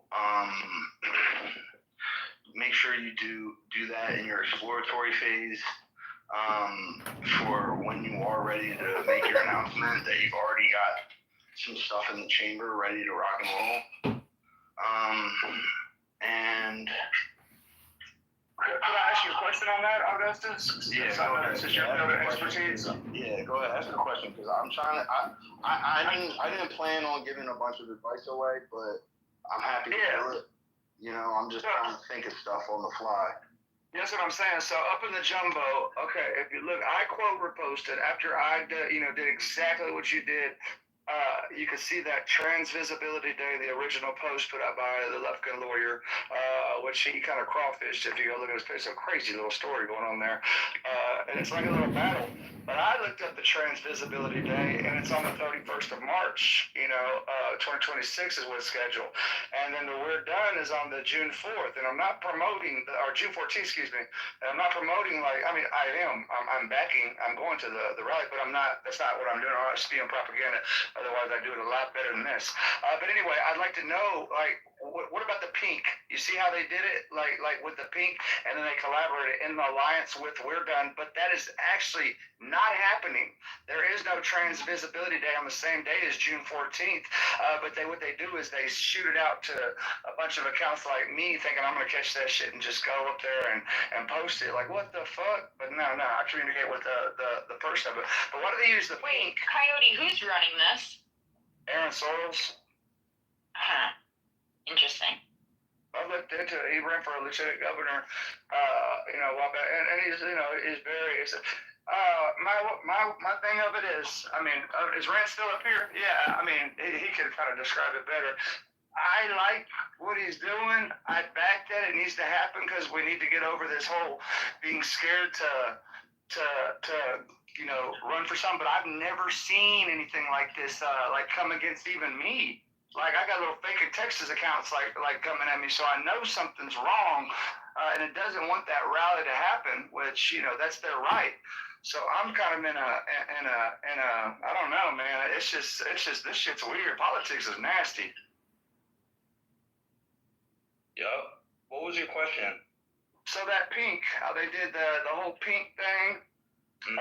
Notice the coloring, because I know that like if you look at Mike Mack, who the fuck couldn't like Mike Mack with that blue and the little red USA looking? Nice. Yeah, that's what I'm saying. It's naturally to the optics that attracts the eyes. It's a positivity too.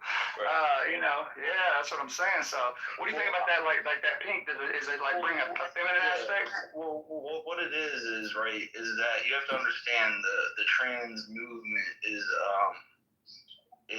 a mentally ill conglomerate. It's a part of a mind virus. So in nature, what happens is the nature finds its way of using bright neon type colors like a bright pink as a way of letting predators know that they're poisonous. You can see it in the Amazon with frogs, poisonous frogs, tree frogs and shit. It's toxic communication. They're all over social media. Men dressed as women, talking to children, going to libraries, dancing and reading pornography. It's a sick communication, and it should be outlawed and shunned. Yeah, I agree with that. And, subconsciously, that's what their branding is doing. So it's alerting you that they are virtue signaling that they are toxic, poisonous, mentally ill group. That was a great question, though. Thanks for that, Coyote. Well, I'd love to get with you on that because it's like, looking at some of the things that I've looked into, I had to learn the damn Hasbro, these things that are written in books of propaganda, and I'm not going to the subject, but like Human Shield, right to defend us, everybody has a right to defend, like all these crazy things that a man named Frank Lotz, which is a conservative, political strategist went and did for, and it gets deeper and deeper. But the whole thing is researching a lot of these things that we hear that have been embedded in our heads. Like I say half the shit, and then I start reading into a lot of these propaganda things because that's what I dive into is these to the rhetoric. It's crazy because like I was taught this by my parents.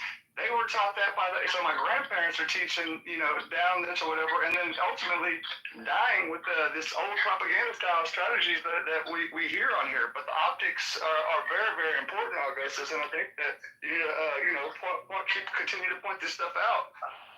Yeah, you definitely do. And, I'm happy to host a space in the future where I can do some homework prior to and consult with my team and get like a nice outline for advice on how to run a campaign and on a local level, and maybe I could collaborate with American Mission, Jen, on that. I got you, Augustus. Dustin and I have ran like a whole shit ton of campaigns, all from local level all the way up to presidential. So we're good. I got you. Maybe me and Mike can. Space. I think my wife just called me. She said, "Hey, babe, what are you doing?" And I told her what we were doing. I was giving advice on the X space. She was like, "Oh, that's really cool. All right, let me get off the phone and you go back to doing that." So your wife's awesome, bro. She's awesome. Yeah, she's my best bud. She's my best bud.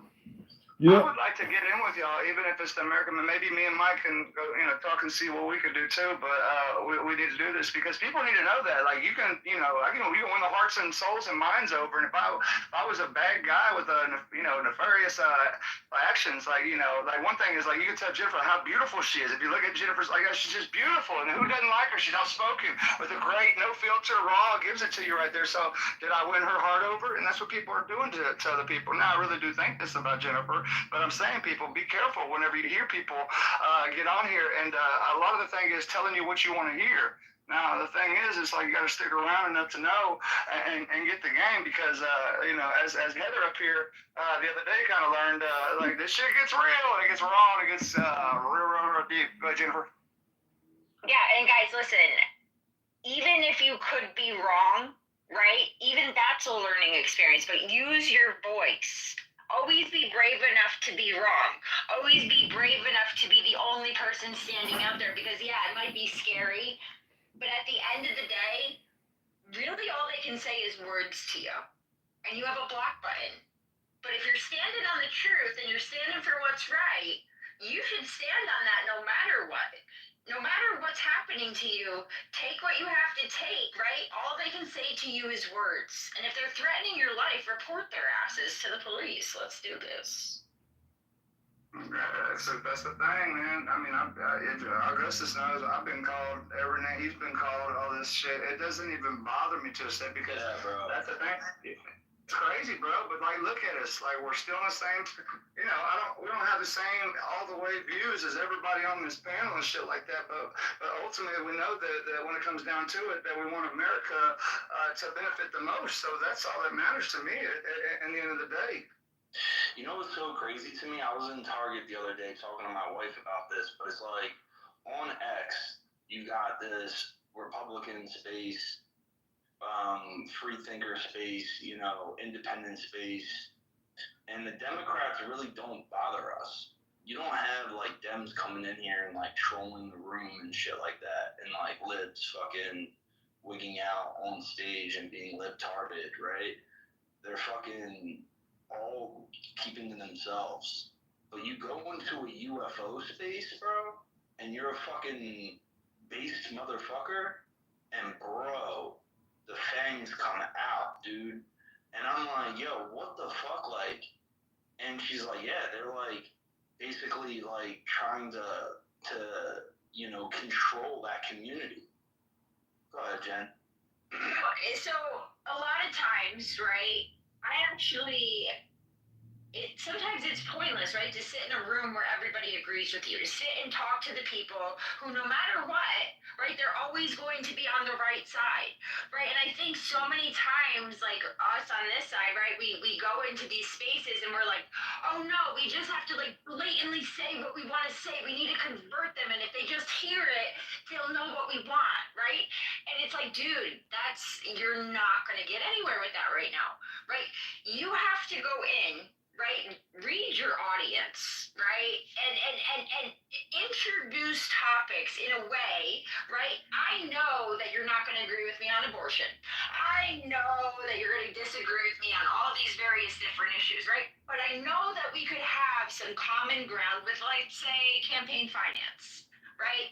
Do we really want all this dark money running our campaigns? Do we really want to make our people who are running for office on both sides sell their soul in order to survive? No, we don't, right? So instead of like concentrating on the issues that divide us, right, just leave those alone for right now. Not saying you have to compromise on your values, right? I never compromise my values, but I don't even touch those topics. Right? I want to talk to these people, create a rapport with them, and then if we want to have that discussion, let's have it. But if there's topics, right, that we can agree on, why are we not trying to agree rather than beat somebody over? Sorry guys, I gotta go. I have a call. All right, yeah. All right, thank you, Jen. Thank you, Jennifer. Yeah, I just want to welcome my friend Dr. Lori to the stage. She's one of the only doctors I trust. Welcome to the stage, Dr. Lori. How you doing? Thank you, Augustus. Thank you very much for having me up. I sent you a message. I guess you didn't get it in time. I was down in your area over the weekend, so I wondered it. You know he's a married man. I don't mean like that. He's my friend. Coyote, it's okay. It's okay. She's a doctor. Yeah. No, I didn't get the message. I actually just moved to DC. Oh, I didn't know that. Okay, well, that's even better. Well, congratulations on your move. Thank you very much. Yeah, I was there for a weekend-long Metallica concert in Philly, so. Oh, that's dope. Oh, it was so dope. It was amazing. Probably one of the best concerts I've ever gone to, so. Sick. But thanks for having me up. I appreciate it. Thanks for no problem. Yeah, for sure. Enjoy the space, chime in whenever you see fit. We're just talking about campaigning right now. I think it's a productive conversation. Mike Mack, how are you feeling about the conversation? You think it's been productive, or has it just been a shit show, or what? Yeah, no, I think it has been. It's like Jen said. You don't want everybody agreeing with with each other, but you also don't want people to come in and infiltrate your space and kind of take over and dominate, stuff like that. So I think it's been a great back and forth, bro.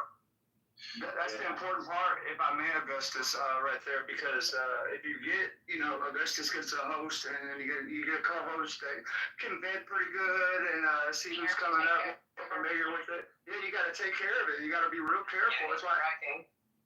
Am I rugging?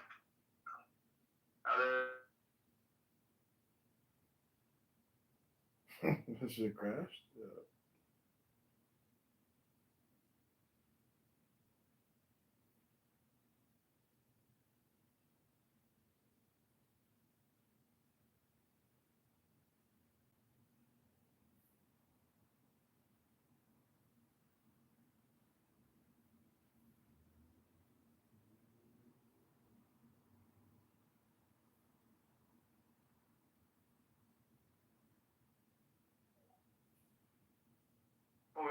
They came up, you gotta look at them. I keyword search. I'm a hell of a co-host, honestly. I can fucking, like, when they hit that, if I haven't seen them before, boom, I can pretty much tell you who they are, what they're about in about 10 seconds, and I'm pretty right all the time. Not all the time, but like 99, not 95%, but that 5% I'm wrong. And then I'm humble. That's the thing too. We're not humble enough. There's not enough humility on this app to say, hey, I was wrong. It's not like the end of the world if you're, but something about this app, all these little avatars, it's like, we don't want them getting mad at us, I don't want Mike Mack's little blue avatar to get mad at me. It's crazy, bro. It's like people got to talk more and just have a little humility and we'll be good. But thank you so much for this, right here. And if I'd like to ask Mike Mack, welcome to the Thunderdome, bro. And that's the thing, we're gonna have to navigate through this or whatever. But you're one of the good guys. Mike Mack is definitely one of the good guys, and we'll figure it out because this is what it is, baby. Believe it. It's all about to start up. Yo, guys, my wife just got home. I think I might log off unless you want to hang out with them. Nope, they get in the booth. You should get in the booth. I mean, I work all day. I'm tired. Say what's up to everybody, though.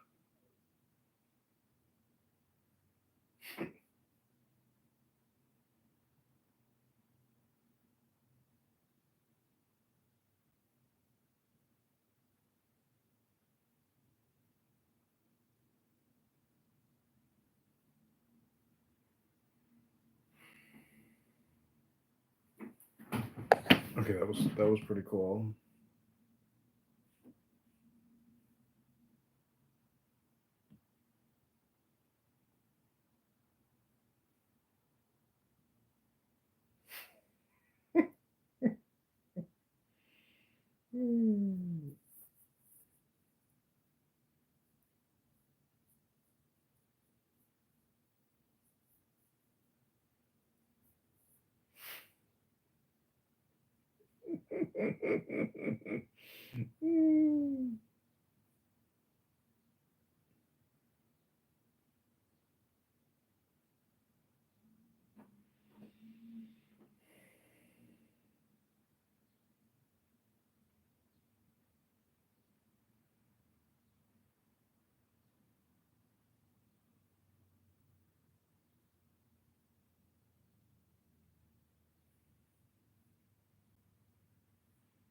Okay, this has been the campaign to elect John Kitover. Hope you enjoyed.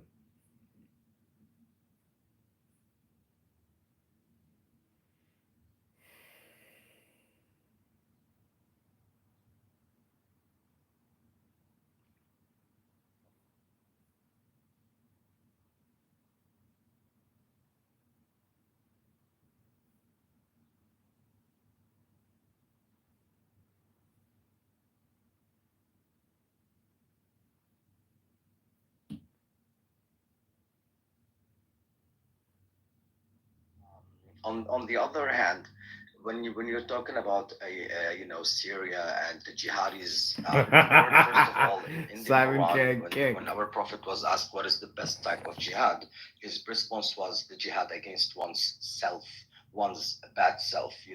So jihad in its religious sense is meaning oppressing that animalistic feeling that we have inside of ourselves and control ourselves. Unfortunately, through politics and through all these other shits that messed up the religion, this became a jihad type of war, but it is not the actual meaning of jihad. As jihad has to be start with from within, so oppressing that animal instinct in us and becoming more elevated through our humanity. That's what real jihad is. Yeah, exactly. And as for the terrorist group and organizations such as in my country, which I personally thank IDF for having. Where are you from? Oh, South Lebanon. Thanks. And a village nearby was just bombed a few hours ago. Not the village, sorry, but a place where they were keeping weapons for those terrorist groups. And I'm so glad that they did that, that they bombed it, because we don't need those shit anymore around us. I want to live happily, and I want to grow in my business, and I don't want to be in fear of being oppressed by those terrorist organizations anymore. And there are many people who think like me, but they're oppressed and they cannot express themselves. I might be going to jail tomorrow for saying what I said, but I don't give a fuck. I'm gonna fight for my freedom, because freedom is hard. Where the hell did this guy come from? I love him. I've always been a follower of you guys, and especially Daniel, because he always brings me inside. I like the positive shock he brings into the conversations, and I love that. And so yeah. So Islam, and traditionally, I have a friend of mine, a very very dear friend of mine, who was unfortunately, after childhood and after I went to Dubai for some time. When I came back, he turned out to be a supporter of Hezbollah, and he's a survivor. And so I asked him a few times, why do you feel that Israel is the smaller devil? Because they say Israel is the small devil and America is the big devil. I was like, oh, because they are blah blah blah blah. The stereotypical stuff they talk about in the Middle East. And I was like, oh, but did you know that your Khomeini actually never mentioned Israel as being the small devil?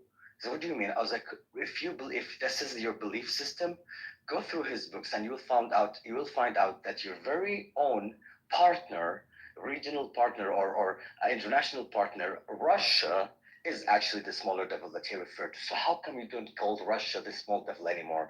Is it because they support your belief system? Because and when it comes to politics, things change, or are you totally brainwashed, or do you not know what you believe in, or are you so confused? And so, there's a lot of, and this is of course a person who belongs to a terrorist organization that is supported by Iran, and all those countries that are launching a rockets and attacking Jews are actually supported by Iran, because in Lebanon, Lebanon is not a Muslim country, by the way. The first thing I wanted to correct. Actually, Lebanon is a mixture of like three main religions, in which Judaism is Yeah, one but of they the three executed a lot of main religions. Christians. Exactly, but there's no more Jews in Lebanon. Why? Because after the Israeli-Arab War, when the Arabs lost the war, of course it was people let their anger out on Israel or on Jewish people. Actually, the Jewish people who lived in Lebanon had passports or had some of them had Lebanese ID even, and their religion sect was an Israelite. It would say on their ID Jewish, and then the sect is Israelite. So the word is very familiar, dude. We had a newspaper in Lebanon before 1947, before even Lebanon had its independence. The newspaper title was The Israeli World. And the word Israeli did not have a negative connotation to people living here. It was a very normal thing. It's like the Kurdish world, for example, or the Assyrian world, whatever it is. So the word didn't really have a negative meaning in people's mind. But post the war, when Arabs started letting their anger and frustration after losing the war on Jewish people, what I ask myself as a Lebanese, a country that depended on Jews drastically in its growing economy to become the pearl of the Middle East. Jews have played an extremely important role in the banking sector, in the export. They brought luxury brands to Lebanon. They brought jewelry making to Lebanon. They have actually revived or established the economy of Lebanon. How did I treat these people after that Israeli war? By bringing in Palestinians with their weapons and giving them support with weapons, and then they turned their weapons onto me and caused me 10 years of civil war. That's how I say thank you to those people who came and found refuge in my country and established an economy, helped me establish it. That's how I say thank you. If you Arabs, if you Lebanese politicians, you want to blame Israel for the problems that there are, the conflicts that's happening with Palestinian terrorist groups, you should ask yourself, what have you done to the Jews who live here? How did you protect them? What did you do to protect those people? Nothing. Nothing. They've come together as one people. They were united throughout history, and in the past, in the future, and in the future, they'll also be united, just as they were before. And you know what? You should fear them. You don't want to mess with these kind of people because they stood together. That's what I love, and that's what I respect about Jewish people. And that's how I read the Quran now, to see and learn. The Quran has never, ever, ever mentioned anywhere in the Quran that we need to fight Jews at all. It actually tells us that we need to respect and understand the Jews. The Quran has a few parts or I don't know if it's the Hadith or the Quran. I can bet you, the Quran itself does not. I don't believe in Hadith. I don't think anyone who transferred Hadith from to could have not missed something. Anyway, Tarek, I need to go to bed because it's late, but I just want to say you're super cool, man, and I hope to see you again because I don't know. The more I actually meet people from this area, like Syrians or Lebanese or Iranians, like the people, not the governments. I mean, the people are not bad people, and it's a shame that these Islamist groups, are basically shitting on all of you and are weaponizing the people. Because you're right. They're indoctrinating your people in order to hate your neighbors, and that's not good for anyone. But I think now there is a bit of a ray of hope for Lebanon. I know that the Lebanese army is now actually starting to demilitarize Hezbollah, at least in one side of the Litani River, and I do hope that they will be able to do the second part. And from what I hear from many Lebanese is that they actually want peace, and I do hope that it will happen, darling. Absolutely, man. And that's coming from someone who's living in South Lebanon, not somewhere else in Lebanon. Well, take care of yourself. Don't speak out too much because we need more people like you alive and not in prison or dead. So be careful and just fight from within, and don't expose yourself and just keep doing the good thing, Thanks for this update, guys. I mean, you're awesome. I love listening to you. You always give me insights. Thank you. I'll see you guys tomorrow. Bye, honey. Bye, Simon. Bye, everyone. Wait, don't leave yet. Shit. He ran away. Oh, Isa, Mark wanted to ask you something before you go. Okay, yeah. Yeah, quick question. How did you get 44.5 followers? I thought you can only get 4,000, I thought. How did you get? No, I'm just very loved by everyone. No doubt. Because your wisdom, I hear. Was it correct though? Huh? And Masri, they thought I was gonna close the room or what?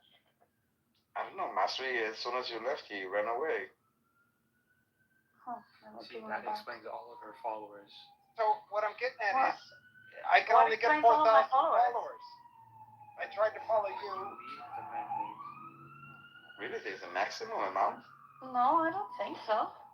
Yeah, because I thought the maximum amount was 4,000. I don't think there's maximum amount. I have friends that have 16,000. Well, I tried to add you as my friend. I got 4,000. We are friends. Oh yeah. Like, let's say you have 4,000 now, and I will add you. And let's see what happens. I'm going to add you, Daniel. Now I added you. It didn't give me an error, but because you have 4,000, it doesn't show you like me. Only when you get like 100 people, you will see 4.1. Yeah, I just added you, Daniel, to my friends, but it says I can't add any more friends. Well, then you need to, maybe you have a lot of friends that you are following, but they're not following you. And so you have used more than 4,000. You have used, I don't know, like 8,000 or whatever it is. Yeah, is that how it works? So if they're not following me, then they don't appear as in the count of your followers. Right. Guys, 4,000. first of all, very important conversation. I appreciate it. Very smart. I appreciate you guys. Come again. Come So again. I will. No Keep doubt. coming, and then maybe you'll get a green bean. It's just that I need to trust people, because if I don't know them, they might book their room or keep people out or whatever. Totally. Where are you from, Mark? I'm from Connecticut, USA, United States of America, right? Is that where the fried chicken is from? Oh no, that's Kentucky. It's like between Boston and New York. I'm right. That's Kentucky. Yeah, the tri-state. We'll get it right, no doubt. We're all gonna get it right. You guys stay here. I mean, like, I'm just gonna go to bed, but Simon is here until 4 a.m. and Daniel until 7 a.m. So. No, I wanted to fight with jihadists. Oh my God, and Joab? What the hell is Joab doing awake? Joab, you should be asleep already. It's 1:30 for you. But it's the weekend. Yeah, and I slept in the afternoon, so I'm not very tired. Oh my God, you sound drunk. Did you go out for drinks, honey? No, but it is my birthday today. Oh! Happy birthday! Since midnight. How do you say? Happy birthday, Joab. Happy birthday.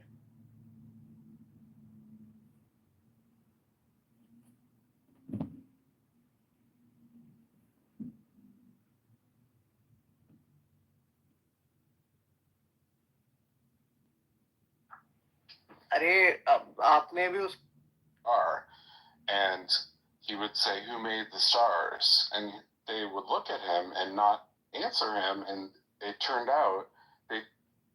Why would you choose a 9-year-old or a chicken? They had no concept of the deity whatsoever. Well, that's your claim. And this is actually. I'm sorry. Can I? No. Well, no. you've been talking for quite a while. Is this a conversation? Or is this a monologue by Skeptic? Nope. I just want to finish my sentence. Is this a Okay, finish your sentence. This is a long-running sociological experiment that has actual documentation, not just. This isn't a. Do you assert this on the grounds of human authority? Can you rephrase that in an intelligible sense? Do you assert that there are some people that once they reach a certain level of human cognitive and neurological development, that there are some people that have no idea of the concept that there is an eternal mind that is God? No. I think there is no connection. I have never, if this is what I understand you to mean, I don't believe there's any connection between intelligence and a belief in a God. I'm not talking about intelligence. I don't know where you're getting that from. Is it your position that there are some human beings, once they reach a certain level of cognitive and neurological development, has nothing to do with intelligence? Right? Well, that's cognitive and neurological that there are some development. human beings that have never even considered or contemplated and then rejected the notion that there being a supreme being, creator, God, but have adopted a materialistic alternative. I am asserting that there is a tribe in South America that has no concept of a God. They have no concept of a creator. You don't know that. Can you get into their minds? All you're going by is what they say. Could it be the case that they had at some time or other contemplated that what is absolute and eternal is a mind rather than the matter from their perspective is eternal? I mean, they could have thought that I had the biggest dick in the world, Gary, but that's not relevant. All right, so you decided you want to troll. Okay, let's block you. No, I'm serious. No, we're done. You're blocked. Bye. Okay, bye, bitch. Bye. Another low class, low character, sleazy, deceptive atheist. Try to have a reasonable conversation, and they just become low class and low character. Not surprising for atheists, very common among them. Welcome, comedian. What would you like to say? I'm running for Congress in Illinois, and I was just wondering, what would your advice be, if you were, or I guess if imaginative speaking, if you were to become the president or a congressman, what would your advice be? What would your actions be? What would your messaging be to your constituents, to the people voting for Darth Dawkins? You're completely off topic. Do you want to broach the topic at the top of the room or not? Yeah, I can discuss that. So, I think if you view all of this from like a communication theory perspective in terms of atheist communication, as opposed to even just reading scripture, like I have, a bunch of Psalms in my hand from, 3x5 note cards with passages from Psalms that Yeah, all. dude, you're just rambling at this point. Are you an atheist? No, no, I'm a baptized Christian. Okay, so you're rambling at this point. Do you want to make a substantive statement about the topic or not? Yeah, it's an all or nothing statement. I mean, it might mean something different to a Catholic and a Protestant or an evangelical, but I mean, the Christian worldview ultimately is the final summation of philosophy, of history, of theology, of God. So if you reject that worldview, you are essentially in opposition to the most powerful force in the universe. And, may God have mercy on your soul. Anyone else in the audience, if you want to broach the topic, you're welcome to come up. That's the biggest propagandist, man. He took it. He took it.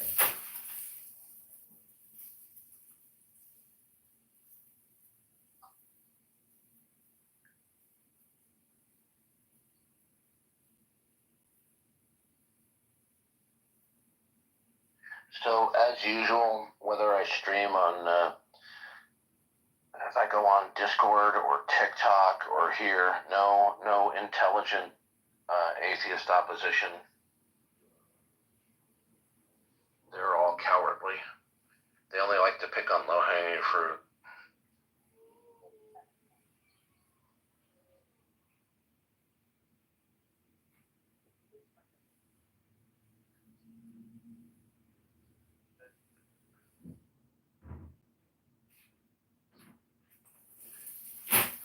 Does anybody know how, I see you can kick people from the room, but how do you move people back to the audience? Is there an option for that?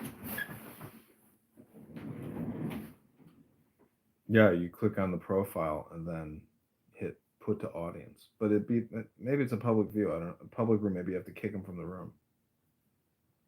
Okay. Yeah, I think that it doesn't allow you to do that for a public room. I guess they have to self-remove. I want to get a screenshot of this history. So, the more I listen to atheists year by year, the more I'm convinced that what the Bible says is true. They're suppressing the truth and unrighteousness. Like I was trying to say with that previous guy, the fact that they self-report that they have no concept of God doesn't mean they don't have a concept of God. It means they chose not to retain it and that they're adopting a kind of either an animistic or a materialist. And his claim that there are some people that don't have any concept of God whatsoever, he's making that statement on the grounds of human authority, whereas God has revealed that he has made all men to know that he exists, of course, assuming that you're not neurologically impaired, brain damaged, or a registered Democrat. So he's claiming by human authority that some people don't know of God. Well, God says otherwise. Yeah, but if they're not really willing to read the word or even attempt comprehension, I mean, they're essentially just spam trolls, and they're creating dopamine. Well, we saw that he couldn't even last a few minutes in here without becoming obscene, rude, and attempting to antagonize me. So it's another common trait of online atheists. Yet these are the very same people who claim that they're in hot pursuit of truth, reason, things like that, which is laughable.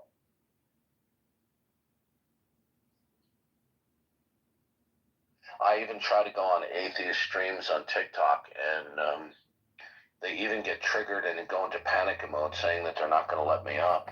You have complete powers of mods. What are you afraid of?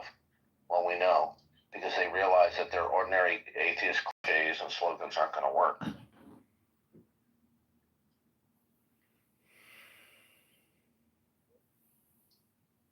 Yeah, I mean, I've come to the conclusion that I'd like to automate my communication here on this app, and actually not engage, a lot of people or listen to what a lot of people say because it's just a total waste of my time. So, I mean, but I believe in essentially publishing people in the sense that I'm like a producer, recording and distributing, and I don't really care what people have to say because I don't want to listen to it. But I would prefer to just, retransmit, respam their nonsense because apparently their hypnosis works. People are willing to engage with them as you demonstrated. By the way, if there's anybody in the audience who would like to broach the topic, you're welcome to come up. You have to invite yourself up.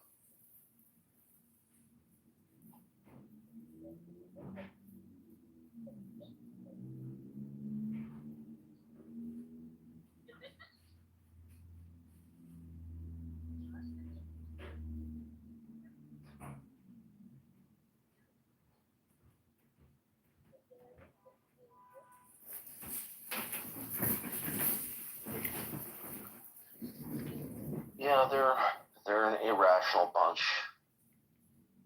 and a lot of low information people on TikTok as well as Discord, and most of them have emotional problems. A lot of them have moral failures, and this is why they don't want God to exist. Well, Almost every single one of them, when I talk with them, they'll say stupid crap like, I'll say, why doesn't God exist? And they'll say, oh, well, there's no evidence for God. Well, first of all, that's not even a sustainable claim. Number two, it's a non sequitur. What's the logical entailment from the claim to God doesn't exist? Well, the answer is nothing. It just goes to show you, how pathetic they are in their reasoning. They got nothing. They just repeat the same mantra. There's no evidence for God. There's no evidence for God. So God doesn't exist because you invoke that you have a psychological state that's absent a positive belief? How does that follow? Well, I don't spend much time with gay men, but I have observed gay men on this app have conversations. Yeah, dude, this is, you keep on going off topic, okay? If you do it again, I'm going to remove you. I hate faggots. I'm just saying that there are prurient people on this app and other social platforms. Goodbye, you're done. I'm blocking you too. You're blocked. What? Am I not accurately describing that? He was just talking to a gay guy. Yeah, just write it down. Oh, comedian, how are you, comedian? Hey, have you heard the one about the Palestinian astronaut? What is the Palestinian astronaut? He got back from Mars on a Doge space Starlink spaceship, and he went back to the shawarma stand at Gaza. It wasn't there anymore. But what I'm trying to say is, if you think you know where Palestinians came from, I would love to hear it. You're Ned. Are you enjoying Clubhouse Plus? Actually, yes, because it just makes my life easier where I don't have to spend time going phone to phone to phone to phone to get back into a room under a burner. I think it's this entire class was made around you specifically, and I think that they kind of looked at you and like, okay, how can we make this dude pay? Now the question is the following, because you gotta pay $5, okay, $50 a year per account. He has got like 40 phones. Can you afford 40? No, all I need is one account, and that means that I have already created a new burner account, which is always set to anonymous. So that means that one is never blocked by anyone because right. Oh, you cannot block them, right? Like you can't block it. You can't block them. So, for example, if I have Simon blocked, he cannot come into my rooms as anonymous because he no. But now you have like an anonymous person here, right? Yeah, I have a new. But they're not blocked files, and we cannot. Exactly. You cannot kick them out either. Unless I make it public. Exactly. With a new account, he can do whatever he wants. But the thing is that he has been blocked by so many people, that everyone is tracing his accounts. But what he's saying is he got a new burner that is not blocked by anyone, and it's set to anonymous permanently. Exactly. He broke the system. Well, they broke the system. I didn't break it. But the funnest part for me is people who kick me knowing how incredibly stupid it is to get emotional about me now, because now you know that even if you kick me, I can be right back in. And so like your kick means nothing, you know? It means nothing anymore. And but what's interesting to me is the person who kicks me, you know, how I'm actually in their mind and how I'm living rent free, and the fact that they hate me and want me out of there even though they know that I'm in an anonymous account and thus they've accomplished nothing. But it's also, you know, I speak to people, you know, and so I have a relationship with people. But the fact that I still get kicked and I can come back in an anonymous, it becomes a me problem. I'm the schmuck wasting my time. Yeah, I was talking with Roger about this, and he's like, "Oh my God, Yeah, let's exactly. go," and they were talking about Edmund. I'm like, well, I don't care, you know, if anonymous people come into my room because in the end, I mean, like, I have never cared, and I'm not gonna start caring right now. Like, I don't care if Edmund is there or if people are streaming me or whatever. I'm gonna say exactly the same thing, right? And they're like, yeah, but this is not fair. And so I could see that the people that are very sensitive to it, they are the ones that are going to control really hard. The ones that really have an obsession for people that have control issues, you know, authoritarian in the rooms. They're going to be the ones that are going to suffer with this a lot. And I was thinking about Ben Mandelson, you know, because he's got this lefties room where he kicks out everyone that brings the word Trump. And so now it's like we can all get into his rooms and start playing, you know, like putting emojis and the gifs, you know, with Trump, and and he cannot do anything about it. He will go crazy, I know, because everyone is so sensitive in those stages. It's gonna be amazing. Like if I was a troll, I would definitely pay those $5. Yeah, see, he will kick new burner accounts. There are people on this app that are so paranoid. They will kick a party hat with no real friends, and it's like some girl in Texas, you know. It's so that's kind of the interesting aspect about this, that it does create one. It's pathetic though, because it's all spam. So it's someone demonstrated in the audience. Exactly, they're taking our ideas on board. Yeah, let's do this together. But we'll have to wait long because they haven't rolled it out in Europe yet. What's interesting is I have people. Like we can go to Amir's room, you know, all with Israelis flags, and just to bother them there. Like Yeah, that's cool that I can go into Amir's room. When I go to Amir's house, I can be in the audience. They can talk about me for an hour. Literally, they talk about me, and I write in the chat like, guys, like move on, like I'm just listening, like.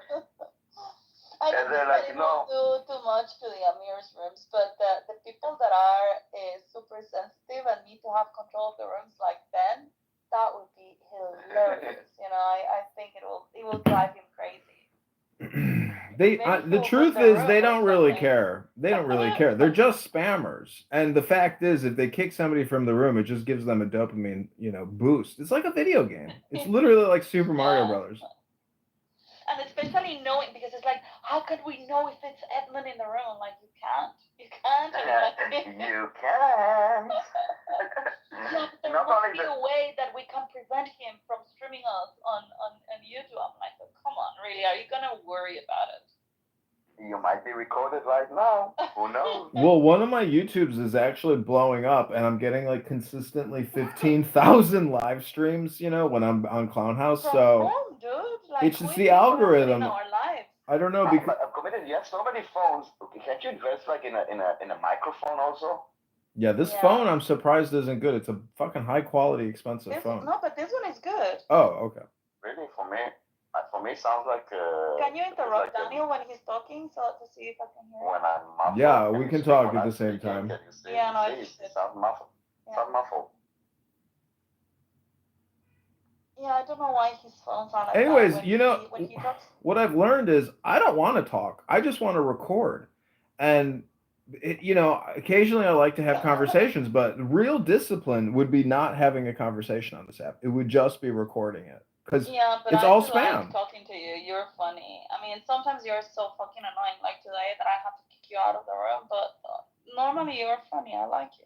Yeah, I mean, I like trying to be funny and be experimental with comedy and imitations. I mean, you know, I'm an actor. I was in I was in Annie. Many people don't know this, but I played Franklin Delano Roosevelt in my 8th grade play Annie. Eleanor Roosevelt?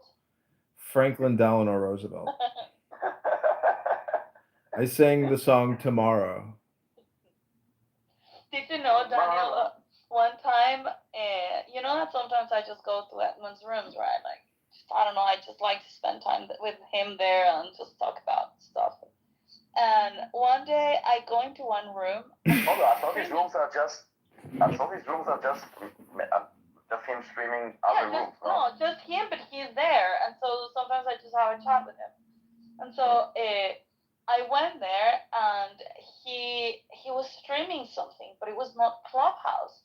And I'm like, what the fuck is this? He was streaming a conversation of his mom and his sister to Clubhouse. It's so crazy.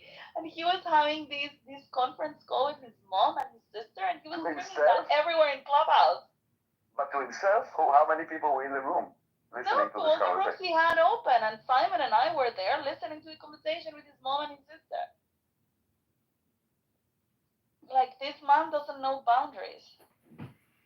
Yeah, but I mean that's just including them in the game. Like I was talking to my mom the other day and Concrete listened to the whole conversation for like 10 minutes and it's see that's the thing is you realize that even your parents, you know, it's all spam. I mean, my mom essentially wants to talk to me on the phone in the same way that I have a conversation here. Like she just wants the conversation and the dopamine creation and the talk therapy aspect of it. And that's what happens a lot when I talk to my mom. I mean, it's she just wants to get her dopamine off. You come from a big line of trolls, I understand. Yeah, and if you think no, my mom is definitely a troll type person, and she's got a horribly obnoxious voice, and you will not escape her eye. You know, if you overquote her on a contract or a bid or something, like you'll just watch her eye open up and say, "No way, no way." How old is she? She smokes? No, I'm just saying she's got a very nasally Chicago accent. She can be, you know, really annoying. How old is she? 71. Okay. She's like my mom. My mom is 72. Yeah, that German girl that I was dating who did her master's in Switzerland, she just moved back to Germany today. Oh yeah, what happened to her? That was just last week. Yeah, it was like a three-week love affair, and then I helped her box up all her stuff, put her in it, sent her back to Germany. Yeah, I helped pack her box. It was nice. Wow, Pepe, ew. That sounds kinky. What do you mean, ew? That's like literally people having sex. Ew. With your mama, dude. That's ew. You know, every Palestinian has come out of the vagina of a Palestinian woman. What? I'm sorry, that Muslim guy just like got to me earlier. I ended up. Which one? Whoever the guy was, he started yelling at me. I didn't like that fucker. Who was yelling at you? Matsui. Because he was Matsui is really, really sensitive when you insult Islam. Like many Yeah, but he was insulting fucking Christianity and saying, oh, and so that makes sense, you know, about Jesus. And it's like, really? Do you want me to talk about your fucking prophet? And then he's like, you motherfucker. I mean, fuck yeah. I didn't say that they have a problem with insulting religions. They have a problem with insulting Islam. Where did she say this? Yeah, but fuck Islam. And if you're going to dish it, you can receive it. Yeah, you haven't heard me speak with fighting norms. They start talking about norms prostate and stuff like that. Like, oh, Do you remember me on this app when I used to go at Muslims? Huh? Do you remember me on this app when I used to go at Muslims really hard? No, I used to say way worse shit. What is this? Is this a Christian And I versus kind of felt atheist? bad. No, I don't remember the Either you're a Christian or you're not. Which one is it? You're really quite something. Yeah, you're really quite nothing. I'm the OG Right, you're nigger not. wrestler on this app. Hello there. No, there I'm were some Dr. before Jordan you said Peterson. that, I'm but a clinical I know, but I psychologist, made my whole, like, professor you know, that emeritus was at the my University of shtick, I Toronto, guess you an could say. author, yeah, it was podcaster, respect. public Like Anne speaker. and Today I'm Monica, surrounded by Monica 20. Pesca, they, I don't know, they must have some kink with black people because they went into these black rooms and they were bashed and completely like violated, you know. That happens all the time. Like every day. That's because they take it. Like, they weren't, like, people like me, I'll dish it back to them, and so they actually respect me more because I dish it back, and, you know, it's just like... But they thought that they could be seen as nice, you know, like, oh yeah, well, maybe they would be the good white women that they will accept. And they would bash them like... Did you hear what happened to Anne in the last week or so? No, what happened? So there's this girl or woman named Miss. She'd go by Mahalo, and she's pretty well known on the black side of the app.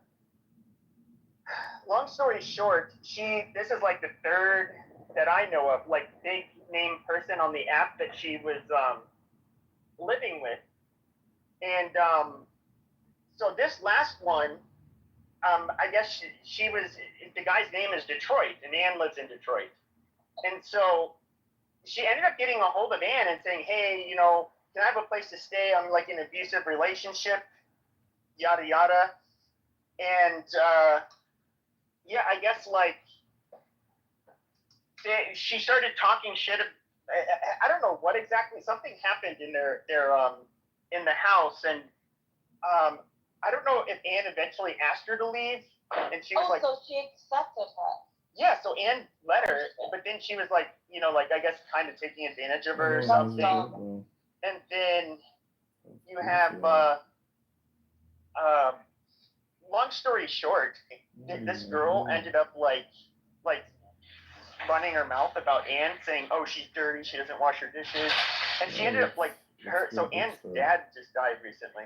Yeah, like a few months ago. Yeah. And she ended up like posting a PTR of like his obituary and his photos and stuff that she took from the house, or pictures of. It's just really rotten. But then, so like the black side of the app is like half of them are like dogging on Ann because of this, making fun of her, and then, you know, there's some black people standing up for her, but it's pretty gross. What is it, like a full-time job or something for these people? Is it a full-time job for Anne or something? Like how you know, how long is she gonna continue to allow herself to get abused by people here? Like, how pathetic can you be? But that's why you just tell them straight up. She tried to be good, I guess, but the thing is that it's just dumb. And it's not dumb because it's Anne, not dumb because it's the specific person, but it's dumb to get someone in your house, someone that you don't know. Like that. I mean, like, how do you do that? Especially when it's in a social area, like, you're exposing yourself, you're exposing, and you've got a daughter, like, you need to protect yourself. You cannot just, like, be like a child, you know? Like, you need to be an adult and think of the consequences. Thank God it's just that happened. Imagine, I mean, like, she can, I don't know, like, get people that can rob her or hurt her or do something bad to her. Like, she needs to take care of herself. Yeah, I wouldn't trust them. Especially with the number of death threats I've had on here. Can I give you a quote from Hamas leader Osama Hamdan and tell me what you think of it? Which leader? Is he still alive? Yes, he's not in Gaza. He's fat and comfortable. So he said, we expect our great people to thwart the method of receiving aid today, just as they thwarted it yesterday.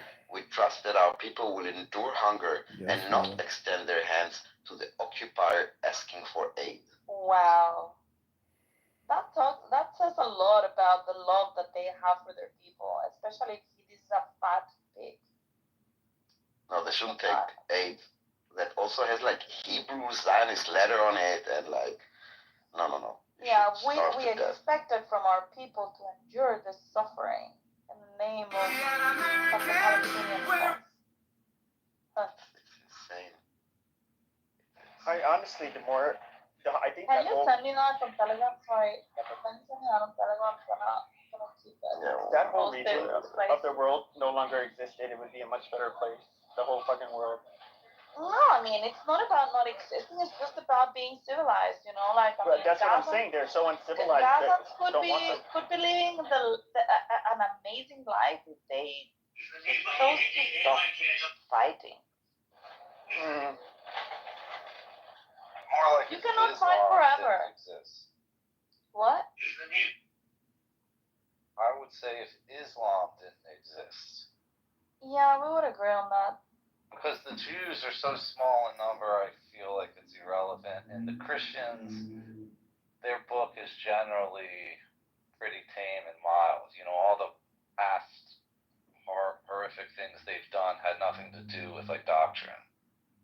Yeah, but have you heard they control the world, so it doesn't matter if they're just two. They don't control the world, but I mean, I'm not gonna lie. I think if neither Israel or the rest of the Middle East, like literally just never came into existence, it would just be a lot more peaceful. Well, I'm gonna tell Actually, you you are wrong. something. Actually, you are wrong, Pepe, Western because civilization comes from. No, it doesn't. They control my house, Pepe. you like the rules of like humanitarian comes from from us. If you like, you're so wrong, and I think that you are just like, oh, it's too noisy. But basically, the fight that is happening right now is between morality and immorality. Between I didn't say like if the Jews didn't exist. I was saying like if Israel didn't exist, that whole fucking region, these people living next to each other, like you. Let's go they all big hate style. like everybody. Like all of these people in that region don't get along. No, it's not that we don't get along. We do get along because in Israel we have like 25% Muslims, and it's okay. The problem is not us not getting along. It's about that there is an indoctrination within the Islam against Jews. That is the reality. And by the way, look at your own fucking state. I mean, look how many incidents you have there with anti-Semitism. I mean, just last week they literally murdered like 2 Israelis.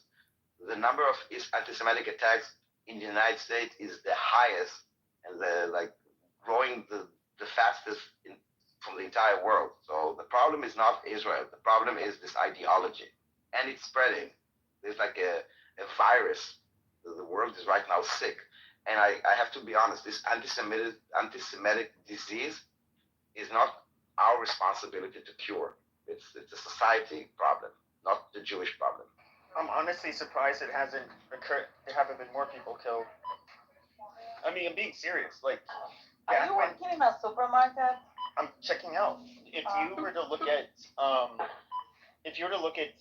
like when you did have attacks on synagogues and shit, like, I don't know, like 10 years ago, like anti-Semitism wasn't even like close to as popular as it is now. But right now it's crazy. But now it's like mainstream.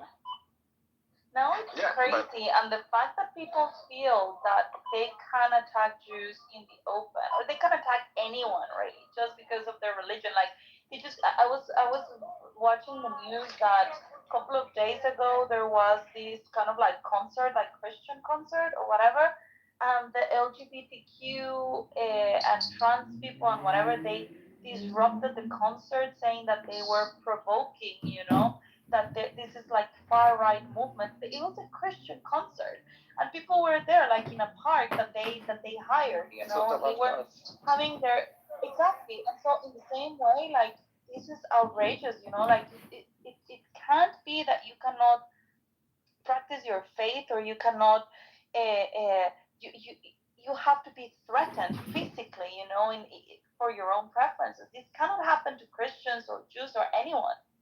And it should be stopped, whoever it is.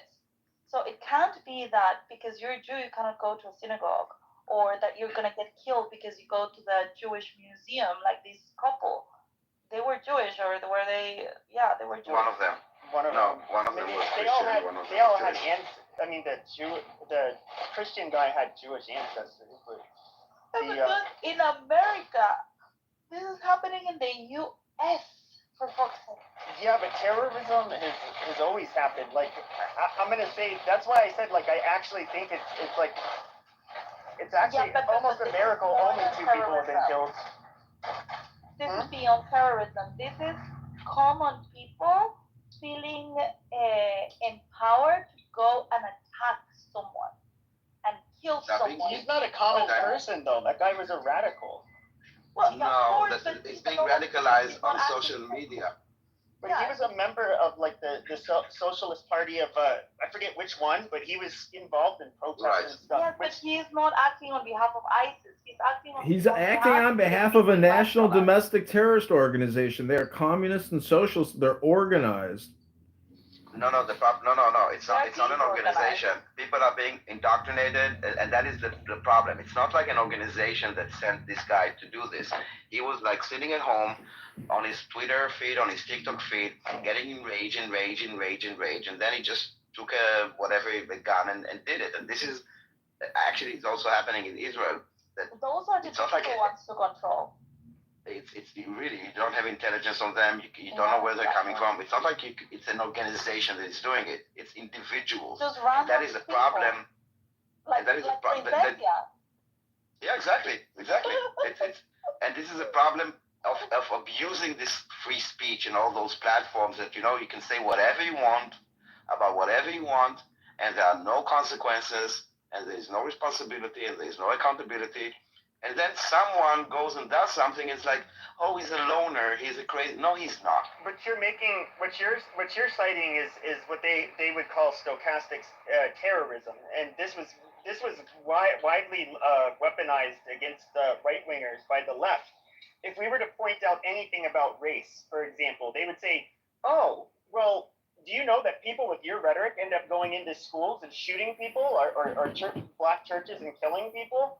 And it's kind of like a way to like silence your opponent. Now, I do think that you may not agree with a lot of the rhetoric, but even somebody like me who's not, I never really had a issue with Jews. I never had a real issue with Israel. I've always thought the Jewish or Israeli lobby here was obnoxious. I always thought they over-weaponized the term anti-Semitic. And I think a lot of us are always like, it's about time that like they can kind of get treated like the rest of us. It was always off limits to target Jews, but now it is. It's like, oh, they were going after white people, and white people have been going after black people. Now you guys, all of a sudden, it's like, oh, you want to be reasonable, but you realize they're not going to be reasonable with you. That's how it happens. I'm not sure I followed your line of thought. In other words, if I was it may not be in your timeline, like on social media, because you probably don't care about this stuff, but if you were to look at the shit that black people in particular will say about white people, it's like, it's violent, it's like very dehumanizing. Not that I care what they think, but it's like we're used to dealing with that, and it's obnoxious. And they're used to us demonizing and or dehumanizing them as well. Jews, I do think you guys had like a protected status where probably the one thing that would be the worst than saying the N-word is kike. Like that will literally get you deplatformed, lose your job, you'll be forever branded a bigot. Saying anything. Hey, I'm live streaming over here. Can't you just say the K word?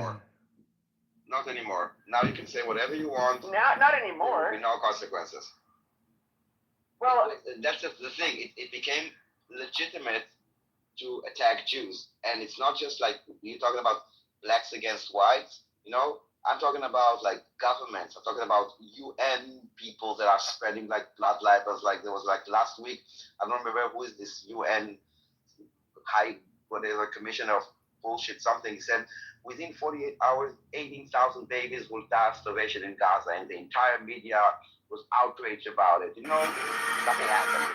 But I think I talked to people that are like I was last night. To people that are they're not that religious, but they're kind of Christian like me. One of them's a left winger, or not left wing. I'd say liberal. And